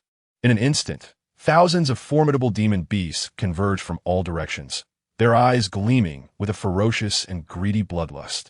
Upon witnessing this, Chu Xuan's gaze turned cold, and without hesitation, he soared into the air, his terrifying aura spreading like a tidal wave. As the void trembled, an unimaginable heavenly furnace materialized in the sky. Upon seeing this familiar sight, the thousands of demon beasts drawn by Yuan Yuan's breakthrough were immediately struck with fear. Reminded of the events from a month ago, they felt a chill run down their spines. This is bad. The human has returned. A great demon roared angrily. Soon, all the demon beasts were howling in panic, not charging at Chu Xuan, but fleeing in all directions. In their eyes, this human was a fearsome harbinger of death, utterly insurmountable. Yet at that moment, the colossal, unimaginable heavenly furnace descended first. Compared to the last encounter, Chu Xuan's cultivation had significantly increased, and the demon beasts were far weaker than before, making the process of refining them effortless and enjoyable. Unbeknownst to them, an entire night passed. By dawn, Chu Xuan had refined all the demon beasts, absorbing their life essences completely. Glancing at his cultivation, which had ascended to the 4th level of the creation realm, and then at Yuan Yuan, who had successfully broken through to the great demon realm, a satisfied smile slowly emerged on Chu Xuan's face. He suddenly felt that the Black Cloud Mountains were akin to a treasure trove for him, and it seemed he should visit more often. However, he wondered how many more demon beasts remained in the Black Cloud Mountains for him to harvest. Chapter 71. Rising Tides. Hu Yin Rome delivers news. Knock, knock, knock. In the early morning, the front gate of the Tai sacred ground was rapped upon. Su Qianqian opened the gate and was soon greeted by an elder clad in a dark robe. Hu Yin Sr.? Su Qianqian's eyes brightened as she quickly recognized the elder as the head of the Spirit Rune sect who had previously assisted her in the city. Hu Yin Rong studied Su Qianqian closely, keenly noticing the change in her cultivation. A hint of surprise flickered in his aged eyes. I did not expect that in just a few months, Miss Su, you have already broken through to the Purple Mansion realm. Such talent is truly astonishing. Even within the vast Qingyuan prefecture, few can compare to you. Not all. Senior, you flatter me. Though Su Qianqian feigned humility in response to Hu Yin Rong's praise, she could not hide her smile. By the way, Senior, is there something you wish to discuss today? She quickly inquired. He's here to see me. At that moment, a familiar voice sounded from behind her. Su Qianqian turned to find Chu Xuan standing there, having appeared without her notice. To see you? Su Qianqian's expression turned bewildered as she glanced between Hu Yin Rong and Chu Xuan, unable to comprehend the connection between them. After pondering for a moment, Chu Xuan earnestly fabricated a story. Actually, he is my second uncle. Second uncle? Su Qianqian's eyes widened in disbelief as she looked at Hu Yin Rong, seemingly unable to fathom such a relationship. Hu Yin Rong's expression stiffened slightly, but being seasoned in the ways of the world, he quickly sighed and nodded in acknowledgement. Indeed, I am his second uncle. Originally, I intended for him to join our Spirit Rune sect, but he insisted on joining the Tai Sacred Ground. Of course, I do not mean to imply that the Tai Sacred Ground is inferior. It has been nearly half a year since he joined the Tai Sacred Ground, and since I was passing by, I thought I would come and see how he is doing. I hope this does not disturb you. His last remark was directed at Su Qianqian. Su Qianqian, still feeling perplexed, instinctively shook her head. Of course not you. Please come in. As she spoke, she hurriedly welcomed Hu Yin Rong into the Tai Sacred Ground. I'll take my second uncle to see you where I live. You can go about your business, junior sister. As he spoke, Chu Xuan exchanged a knowing glance with Hu Yin Rong and led him away with quick steps. Watching the two figures walking side by side, Su Qianqian remained incredulous, sensing something was amiss. Yet, she could not pinpoint exactly what felt wrong. Upon returning to the palace, Hu Yin Rong immediately knelt down. This old servant had been reckless and rude, speaking without thought. I implore the master to punish me. It was merely a fabrication of mine, unrelated to you. Seated at his desk, Chu Xuan waved his hand dismissively, and an invisible force lifted him effortlessly. But you, how did you suddenly come to the Tai Chi Holy Land to seek me? The overwhelming, intangible power struck fear into Hu Yin Rong's heart. Upon hearing Chu Xuan's inquiry, his expression swiftly shifted to one of seriousness. This old servant has come bearing significant news for my master. Significant news? Chu Xuan raised an eyebrow slightly. It pertains to the recent death of Hu Jingshan, the protector of the Baiwa sect. At that moment, a sword light pierced through the heavens, and even a peak expert like Hu Jingshan could not withstand it, being slain in an instant. As he spoke, Hu Yinrong could not help but glance up at Chu Xuan, suspecting that this sword light might have originated from him. While others regarded Chu Xuan merely as a new disciple of the Tai Chi Holy Land, Hu Yinrong had witnessed his prowess firsthand, particularly during the Tiannan incident, where his terrifying left an indelible impression that still sent shivers down his spine. However, he had never seen Chu Xuan wield a sword, which left him hesitant to assert that it was indeed he. The tranquility exuding from Chu Xuan further deepened Hu Yinrong's sense of mystery, rendering him reluctant to speculate recklessly. And then, Chu Xuan inquired, lifting his head casually. Hu Yinrong quickly lowered his gaze and continued earnestly.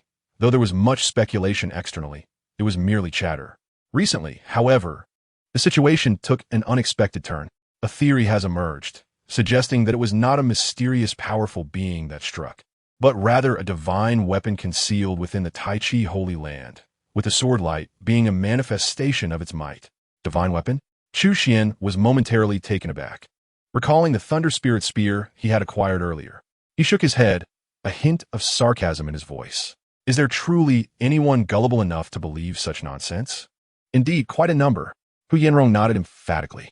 This theory gained traction after the Bai West sect's leader personally confirmed it, and several influential factions have been fanning the flames. As this news spreads, it has become increasingly outrageous, with many gathering in secret preparing to unite against the Tai Chi Holy Land. Even this old servant has received invitations, with numerous experts participating, which is why I hurried to inform you.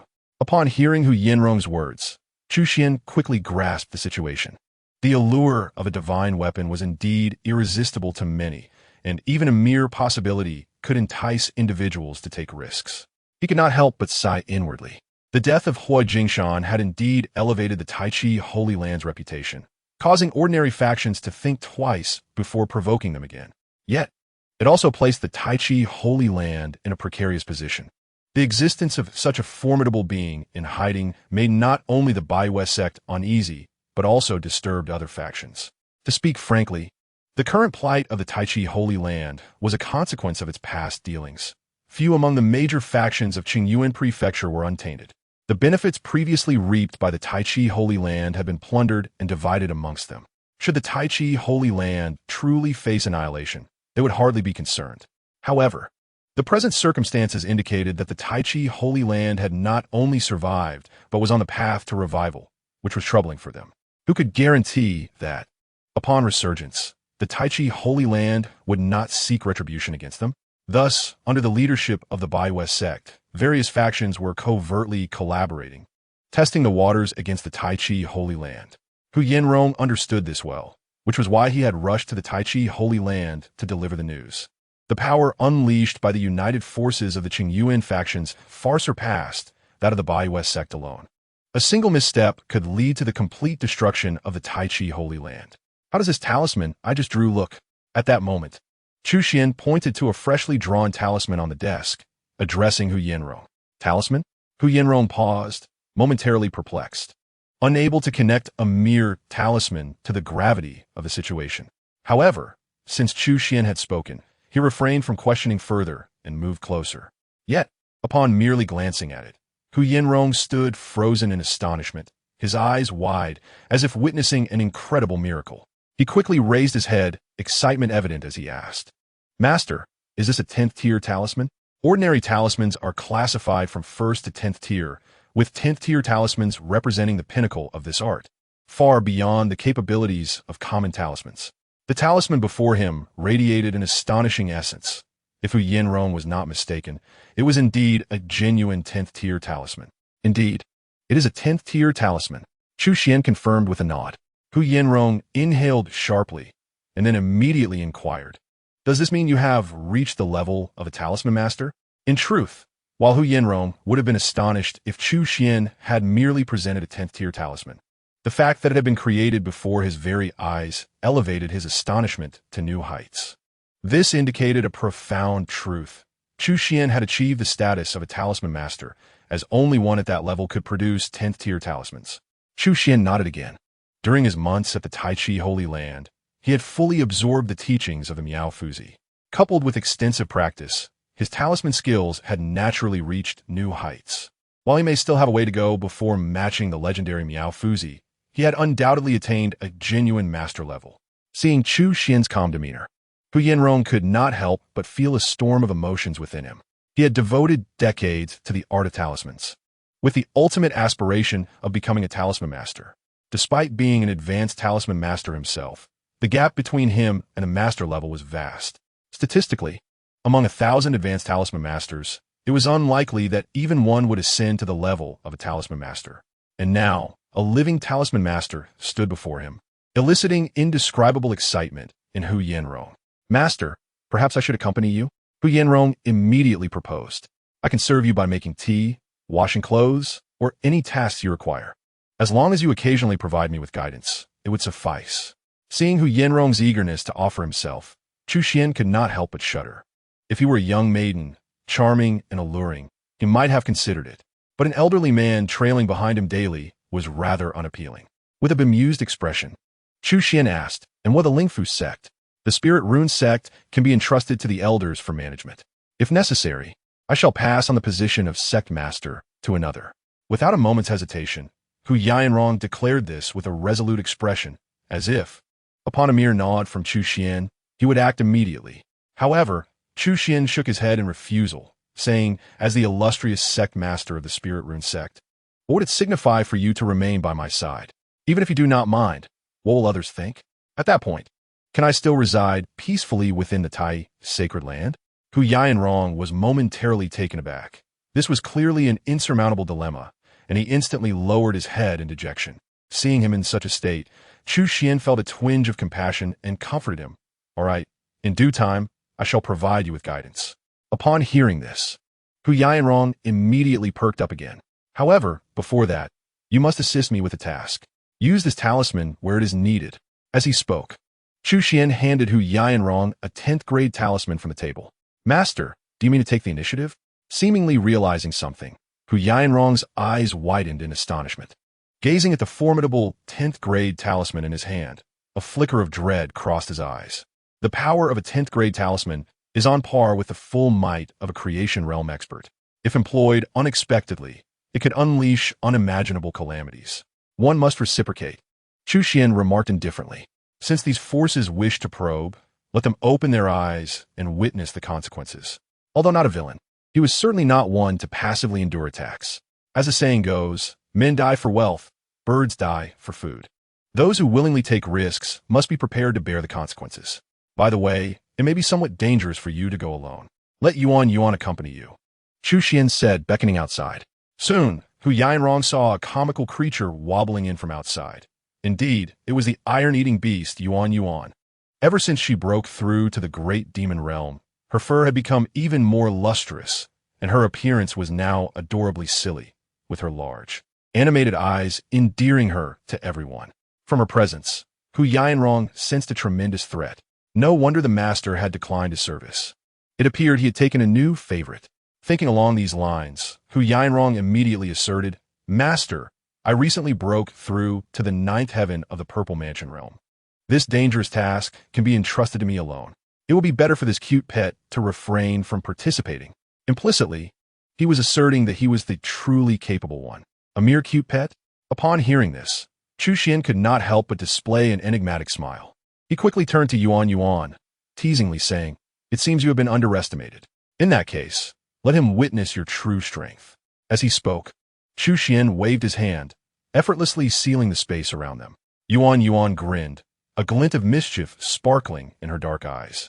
In an instant, an unimaginable aura of terror erupted from her body. Simultaneously, her form began to swell dramatically, soaring to the pinnacle of the palace. Witnessing this towering figure, Hu Yanrong could not help but gasp, his mouth agape, his eyes nearly popping out of their sockets, his aged face a mask of incredulity. This is a great demon, he exclaimed in astonishment. He had never anticipated that a seemingly cute pet could transform into such a fearsome beast. His cultivation at the 9th heaven of the Purple Mansion realm appeared utterly insignificant in the presence of Yuan, the great demon-level iron-eating beast. Although Yuan had only recently attained this level, her extraordinary talent made her a standout amongst great demons. Now, you surely cannot refuse, can you? At this moment, Chu Xuan smiled as he inquired once more.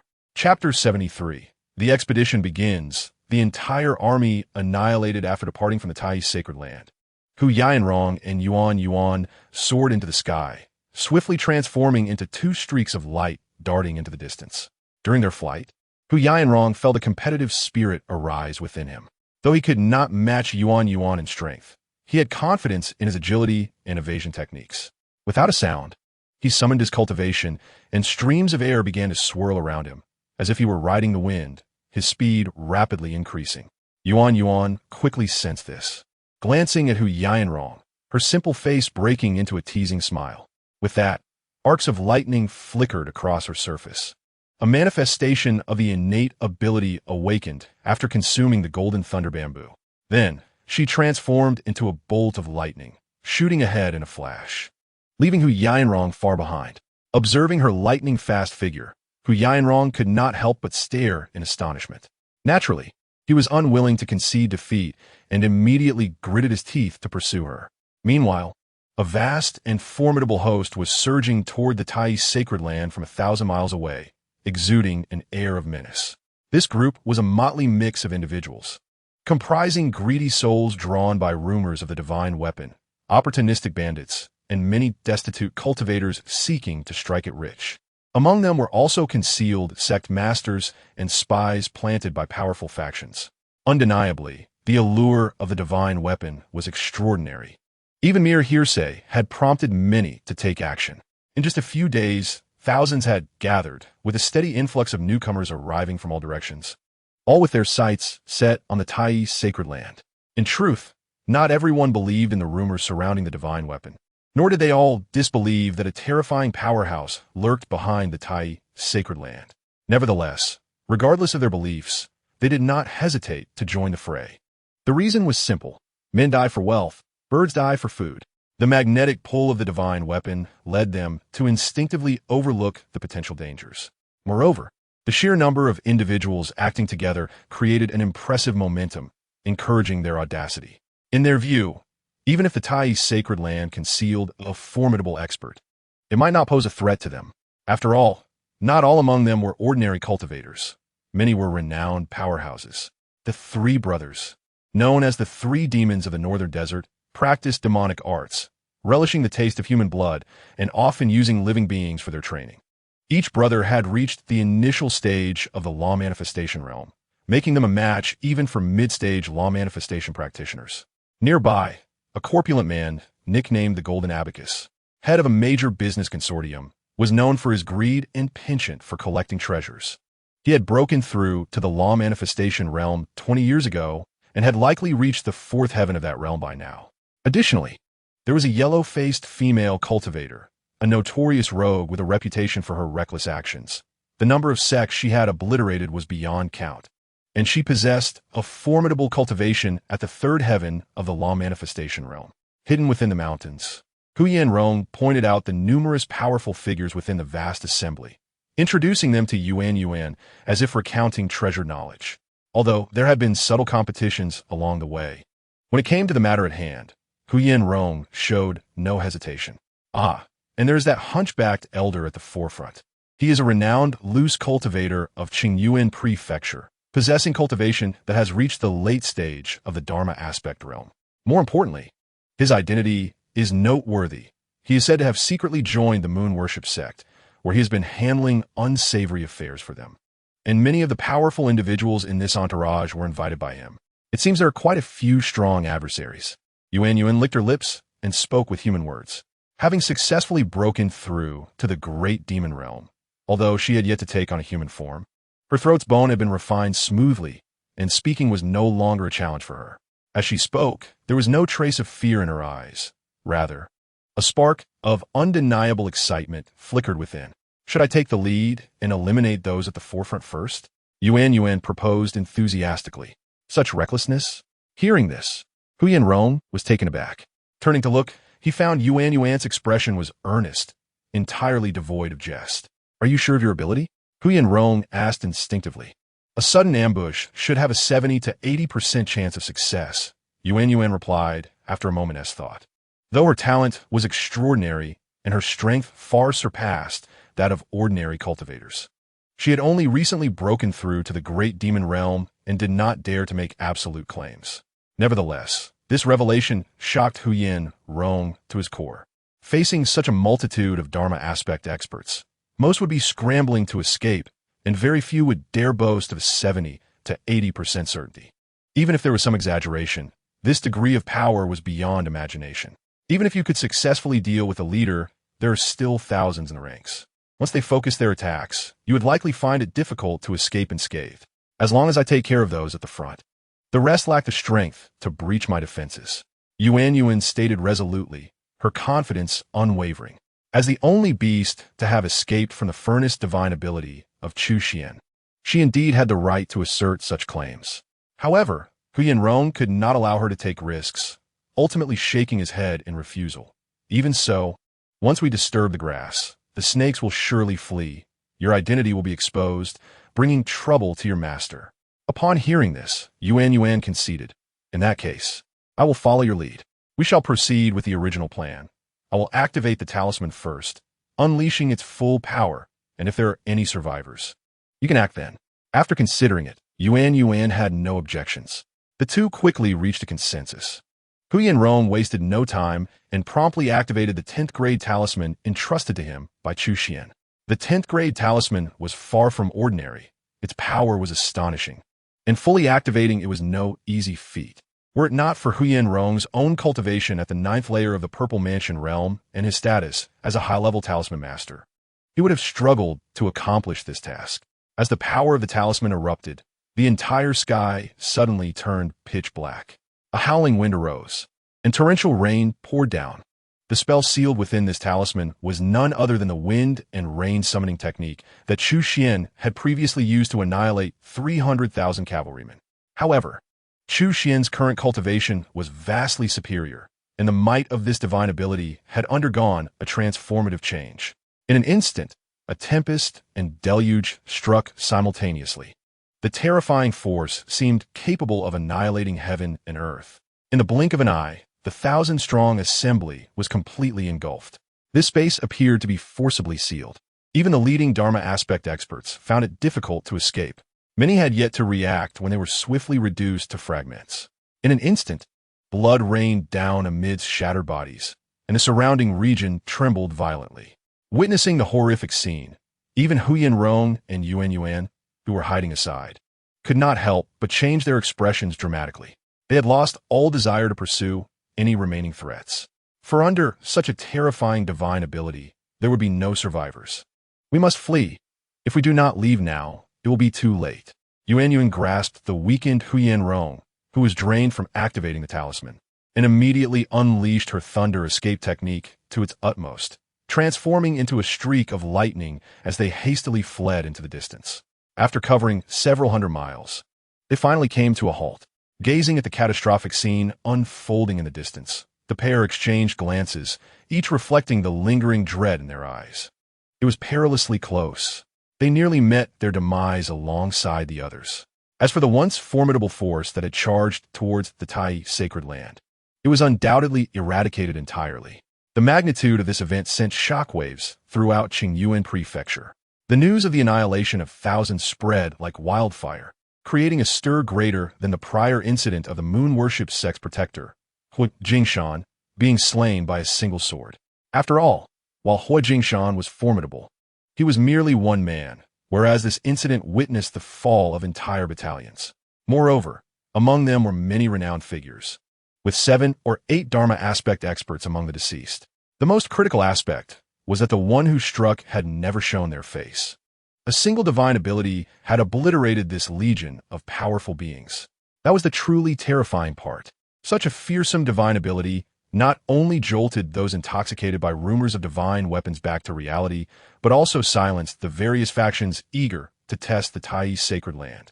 Now, everyone was 100% certain that there indeed lurked a mysterious powerhouse behind the Tai's sacred land, and that this enigmatic figure's strength was far more formidable than they had imagined. Just imagine, if this divine ability had not descended upon the heads of those thousands, but rather upon their own sect's stronghold.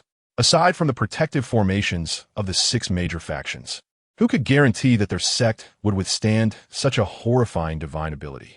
The greater likelihood was that such a divine ability would leave their entire sect in ruins, as if the very mountains and rivers had been leveled to the ground.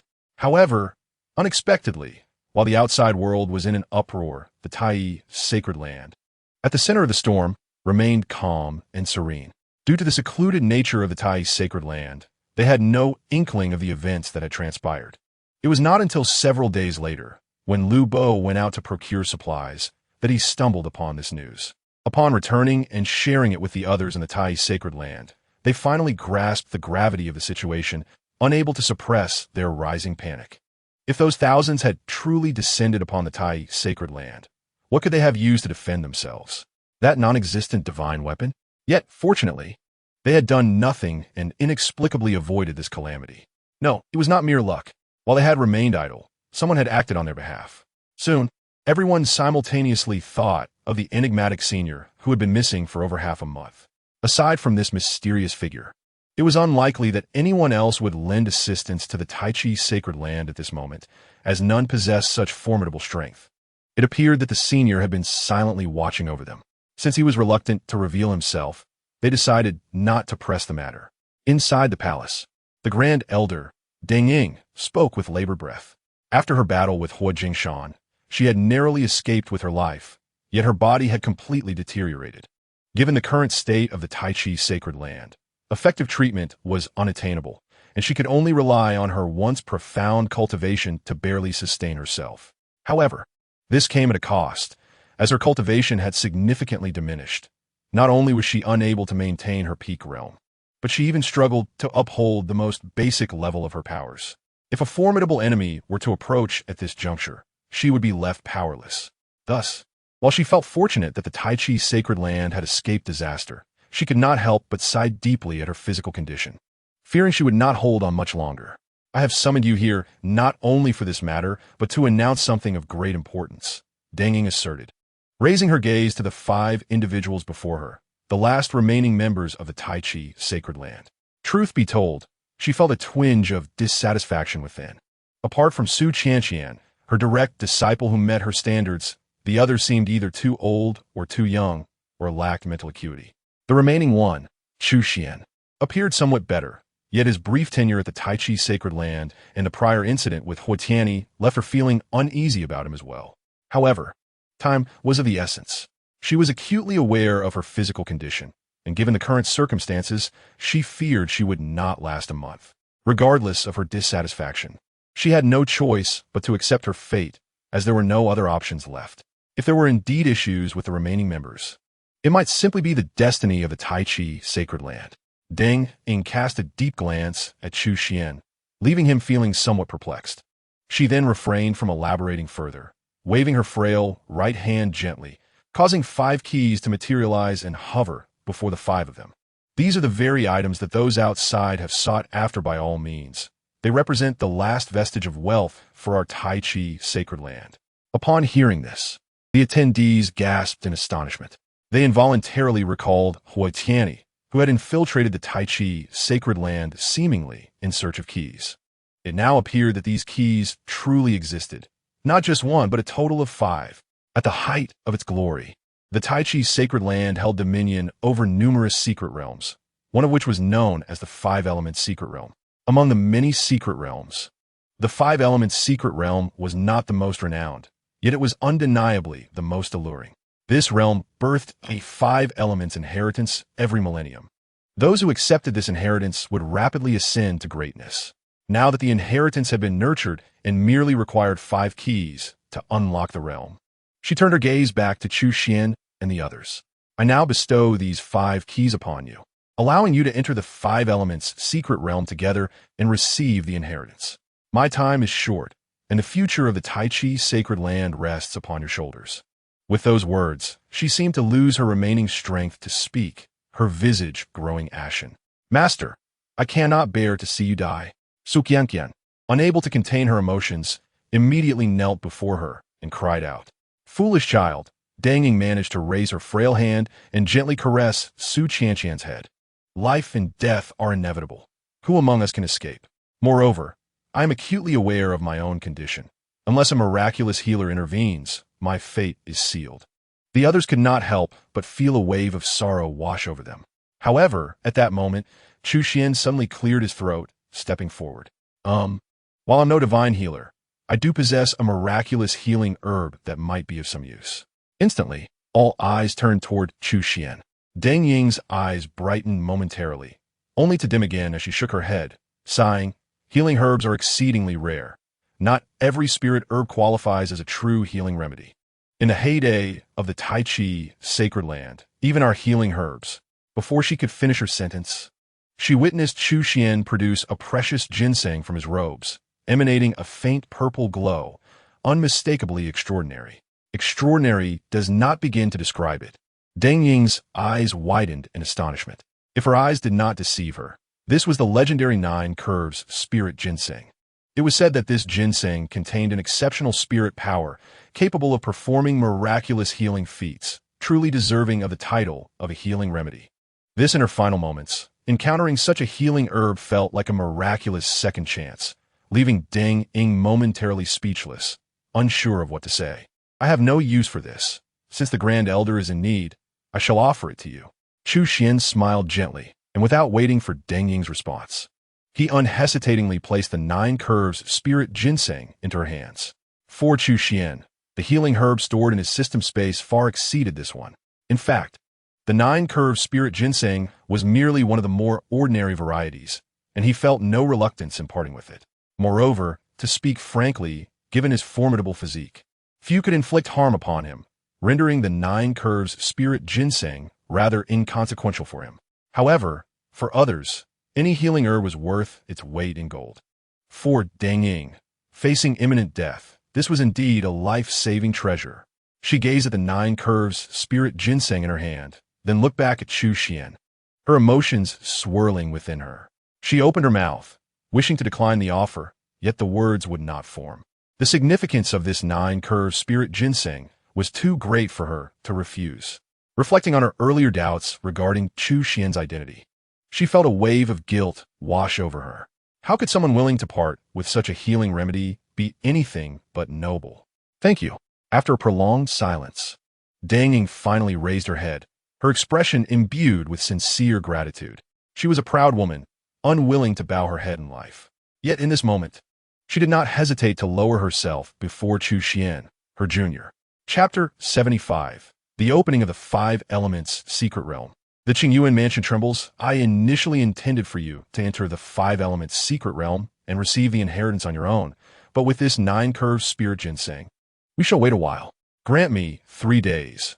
Once my health is restored, I will personally guard you as you enter, to prevent any unscrupulous individuals from harboring ill intentions. With renewed hope for survival, Deng Ying's spirit transformed remarkably. Having thought of something, a sharp glint flashed in her eyes as she raised her head to address Chu Xuan and the others. The group readily agreed. Then we shall entrust the keys to you for safekeeping, Grand Elder. As he spoke, Chu Xuan was the first to return the keys into her hands. Others followed suit, promptly returning their keys to Deng Ying. She did not refuse, not out of distrust, but to avert any unforeseen mishaps. Only when all 5 keys were gathered could they successfully unlock the 5 Elements Secret Realm. A sudden loss of even one would lead to embarrassment. Master, please recover swiftly. We shall take our leave first, Su Qianqian remarked, quickly leading the group out of the palace. As they watched the palace doors close once more, the group exchanged glances, their faces breaking into relieved smiles. For Tai's sacred land, Elder Deng Ying had always been a steadfast anchor. The thought of her health possibly being restored filled them with genuine joy. By the way, junior brother Chu, where did you acquire such a precious healing herb? The 9? Su Qianqian suddenly turned to inquire. Don't tell me you found it on the mountain again.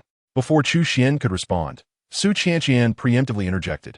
That sort of explanation might fool a child, but I am no child. Chu Xuan's gaze inadvertently drifted to a certain part of her, a knowing smile creeping onto his lips. Following his gaze, Su Qianqian's forehead pulsed with veins, her teeth clenched, fists tightening involuntarily, the joints cracking audibly. Chu Xuan noticed and felt his eyelids twitch. This girl seemed to have tendencies toward violence. Adhering to the adage that a gentleman shouldn't quarrel with a lady, he hastily waved his hands. All right, I was merely jesting. To be honest, my second uncle gifted this to me a few days ago. Second uncle? Su Qianqian blinked in surprise, quickly realizing, you mean the senior Huyan? Indeed, if you doubt me, feel free to ask him, Chu Xuan said nonchalantly, passing the blame onto Huyan Rong and walking away. Whether Su Qianqian believed him was of no concern to him. Naturally, she had her doubts, but observing Chu Xuan's carefree demeanor left her feeling powerless. You may be arrogant now, but one day you'll fall into my hands. Su Qianqian gritted her teeth, throwing several punches toward Chu Xuan's retreating figure, feeling much better afterward. 3 days swiftly passed. Chu Xuan and the others reconvened in Elder Deng Ying's palace. After 3 days of recuperation, aided by the 9, Elder Deng Ying's condition had significantly improved. No longer did she exhibit the frail demeanor of a dying person. Even her pallid complexion had regained a hint of color, and vitality coursed through her being. Master, has your health completely restored? Su Qianqian asked, her eyes alight with excitement. Not so fast. Illness descends like a mountain, but recovery is gradual like pulling silk. Complete restoration will require some time, Deng Ying replied with a gentle smile, shaking her head. However, the primary issue has been alleviated. Only minor concerns remain, which are inconsequential. Most importantly, my cultivation has been fully restored, and I can protect you without issue. If Wu Jingshan were still alive, I would ensure he pays dearly. As she spoke, Deng Ying exuded confidence, a formidable aura radiating from her.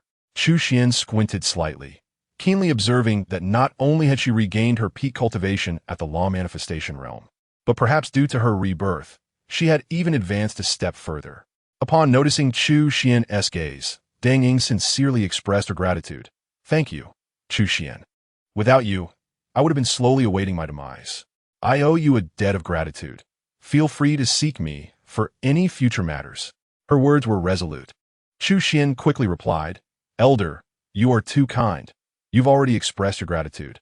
Besides, I am also a part of Tai's sacred land, and your recovery benefits us all. Deng Ying shook her head, asserting that the two were not equivalent. Yet, she was not one to dwell on trifles. She would remember this and find a way to repay him later. She then turned to the others, her expression growing serious as she asked, Are you all prepared? A tremor ran through the group as they comprehended her meaning. They exchanged glances before responding in unison. We are ready. Deng Ying scanned the group, nodding slightly. Perhaps having brushed against the brink of death had granted her clarity. While the five before her may not possess extraordinary talents, their loyalty to Tai's sacred land was unquestionable. Despite the myriad troubles faced over the years, they had never considered abandoning it. In comparison to exceptional cultivation talents, their character was perhaps even more commendable.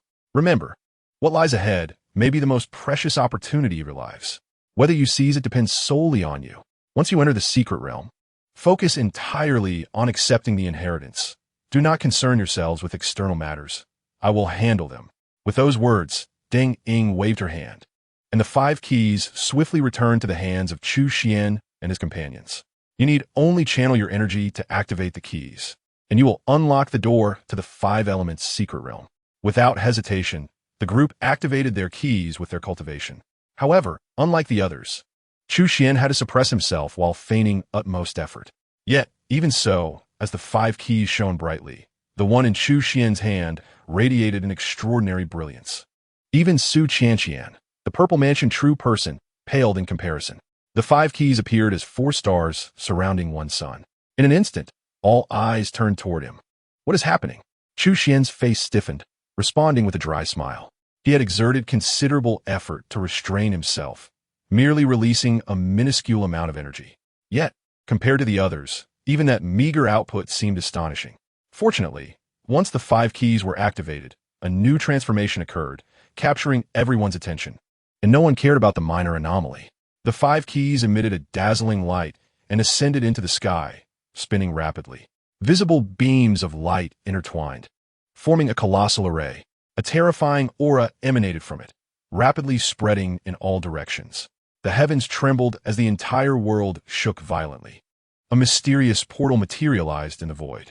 Undoubtedly, this was the entrance to the 5 elements secret realm. As the entrance opened, visible spiritual energy surged from the heavens and earth, enveloping the Tai sacred land in a vibrant, ethereal mist reminiscent of a legendary celestial realm. Such an astonishing transformation could not escape the notice of various forces that had been secretly observing Tai sacred land. In an instant, powerful consciousnesses descended from all directions. Chapter 76. The Inheritance of the 5 Elements, directly pointing to the realm of creation. Upon sensing the relentless intrusion of divine consciousness into the holy land of Tai, the Grand Elder Deng Ying could not help but emit a cold snort. A fierce glimmer flashed in her eyes, and without a hint of hesitation, she summoned her full strength in an instant. The next moment, the spiritual energy of the heavens and earth surged wildly, continuously flooding into her being.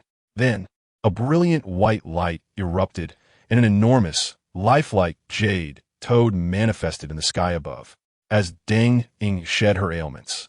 The momentum displayed by this toad's manifestation was far greater than when she had previously clashed with Hua Jingshan, resembling a living jade toad spirit beast. The dazzling white light shone intensely, and a terrifying aura soared into the clouds, instantly annihilating the approaching divine consciousness. As a peak practitioner of the Dharma manifestation realm, Deng Ying was undoubtedly a top-tier powerhouse in the entire Qingyuan prefecture. If the masters of these divine consciousnesses were to descend in person, the outcome would still be uncertain. However, A mere strand of divine consciousness traversing the void could hardly withstand the onslaught of Deng Ying's manifestation. Under the sheer force of the Dharma manifestation, those strands of divine consciousness crumbled in an instant. The owners of those divine consciousnesses, too, suffered a common setback. Was the Jade Toad manifestation a manifestation of the mysterious powerhouse behind the Holy Land of Tai? No, it should be Deng Ying, unexpectedly. This old woman hadn't perished, but had instead regained her peak state. Such audacity! A mere fallen Holy Land of Tai daring to disrupt this old man's divine consciousness. However, her actions further substantiated that significant events were unfolding within the Holy Land of Tai, and combined with the astonishing phenomena, it was highly likely that the secret realm of the five elements had been activated. The crowd buzzed with discussion. It was undeniable that each of these individuals was anything but ordinary. Although they were obstructed by Deng Ying and could not investigate the specifics of the Holy Land of Tai, they could still piece together a fair estimation based on various information. Contemplating the numerous rumors surrounding the secret realm of the five elements, their hearts quickly stirred with excitement. In days past, they would have acted without a second thought. However, the mysterious powerhouse behind the Holy Land of Tai made them hesitate. On one hand was an extraordinary inheritance, on the other, a lethal threat. Even though they were not ordinary powerhouses, faced with such a dilemma, they found themselves in a quandary. Was it worth it? Meanwhile, Deng Ying realized that dispelling those probing divine consciousnesses would not provide a lasting solution, for the sheer number of them far exceeded her expectations.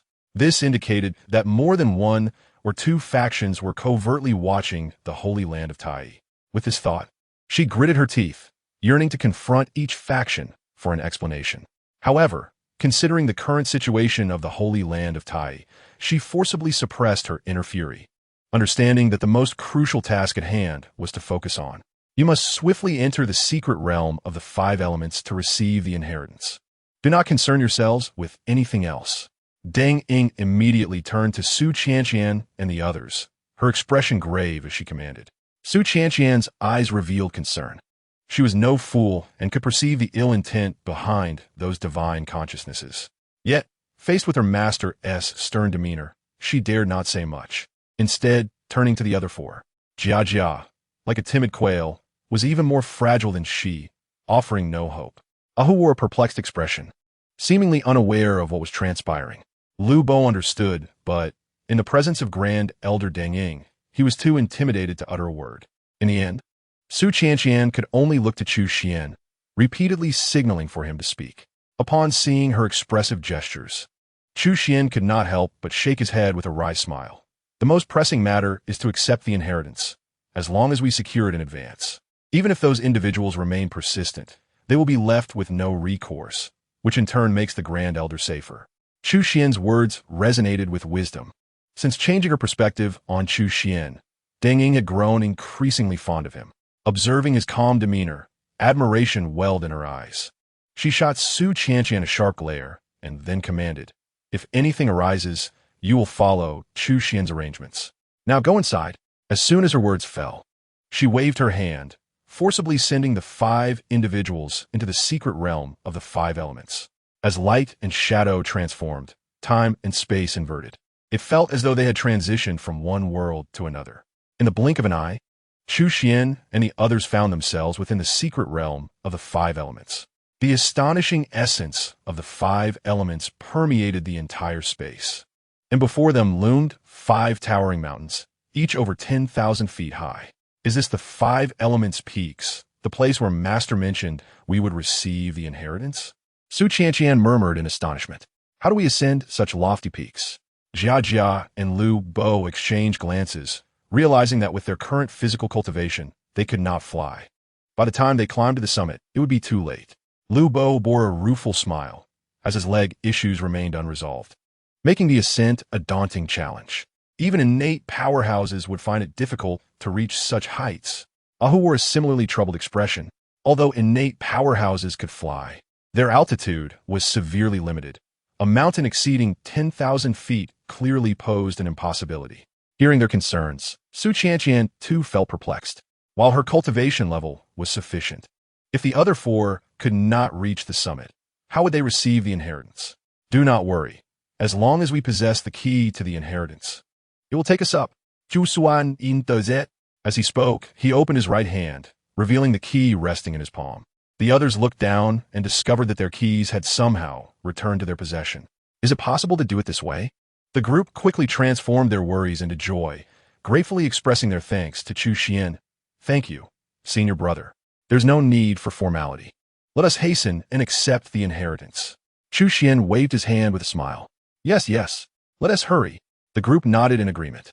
And with the power of the inheritance keys, they swiftly flew towards one of the peaks of inheritance. Chu Xuan chose the towering wood peak, while Su Qianqian selected the sharp-edged metal peak. Ahu opted for the solid earth peak, Lu Bo the rippling water peak, and Jia Jia the fiery fire peak.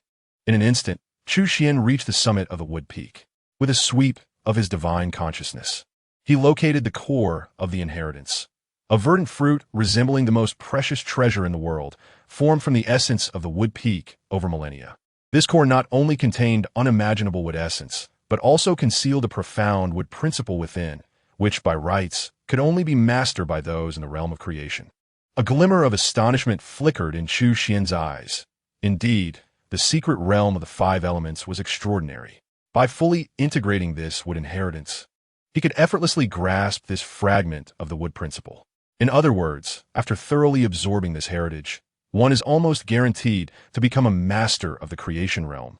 This applies not only to the wood peak, but also to the other four peaks of inheritance. Thus, the legacy of the five-element secret realm essentially has the potential to cultivate five masters of the creation realm. At that moment, Chu Xuan truly comprehended the immense value of this five-element secret realm, five masters of the creation realm. Moreover, every 1,000 years, five new masters could be born. Faced with such a colossal temptation, one must ask, which faction would remain indifferent? Chapter 77. Secret Realm. Sign in, Spirit with Sacred Body. Five Masters of the Creation Realm. In every 1,000 years, five new masters could emerge. The value of the five-element secret realm is simply immeasurable.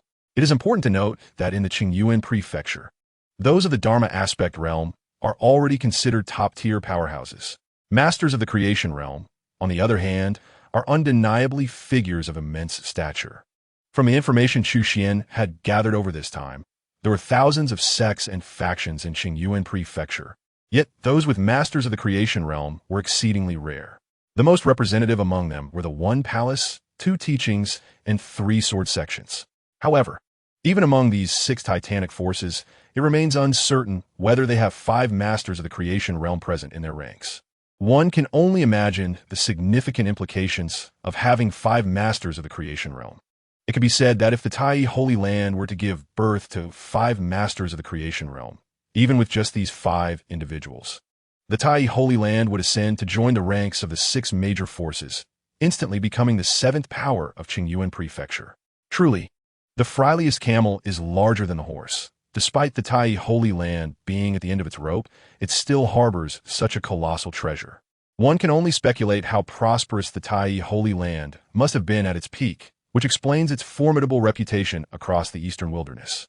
What remarkable events transpired in such a short time to cause such a dramatic rise and fall? There must be extraordinary secrets hidden within. Chu Xuan pondered silently. He then gazed at the core of this inheritance before him, and a faint smile crept onto his lips. To be honest, while this inheritance is indeed extraordinary, to Chu Xuan, it is somewhat inconsequential. Had he, like Su Qianqian and the others, only been at the level of innate or purple mansion cultivation, he would undoubtedly be overjoyed. For once he successfully merged with this inheritance, he could seamlessly ascend to the creation realm through methodical training. However, the crux of the matter is that he is already a master of the creation realm, possessing the understanding of the power of the small success realm, with his cultivation reaching the fourth level of the creation realm. Thus, this inheritance is at most an embellishment, its significance not as grand as he originally imagined. In contrast, the wood peak beneath his feet might hold greater importance for him. Chu Xuan had not forgotten that his Tai Chi sacred body remains incomplete.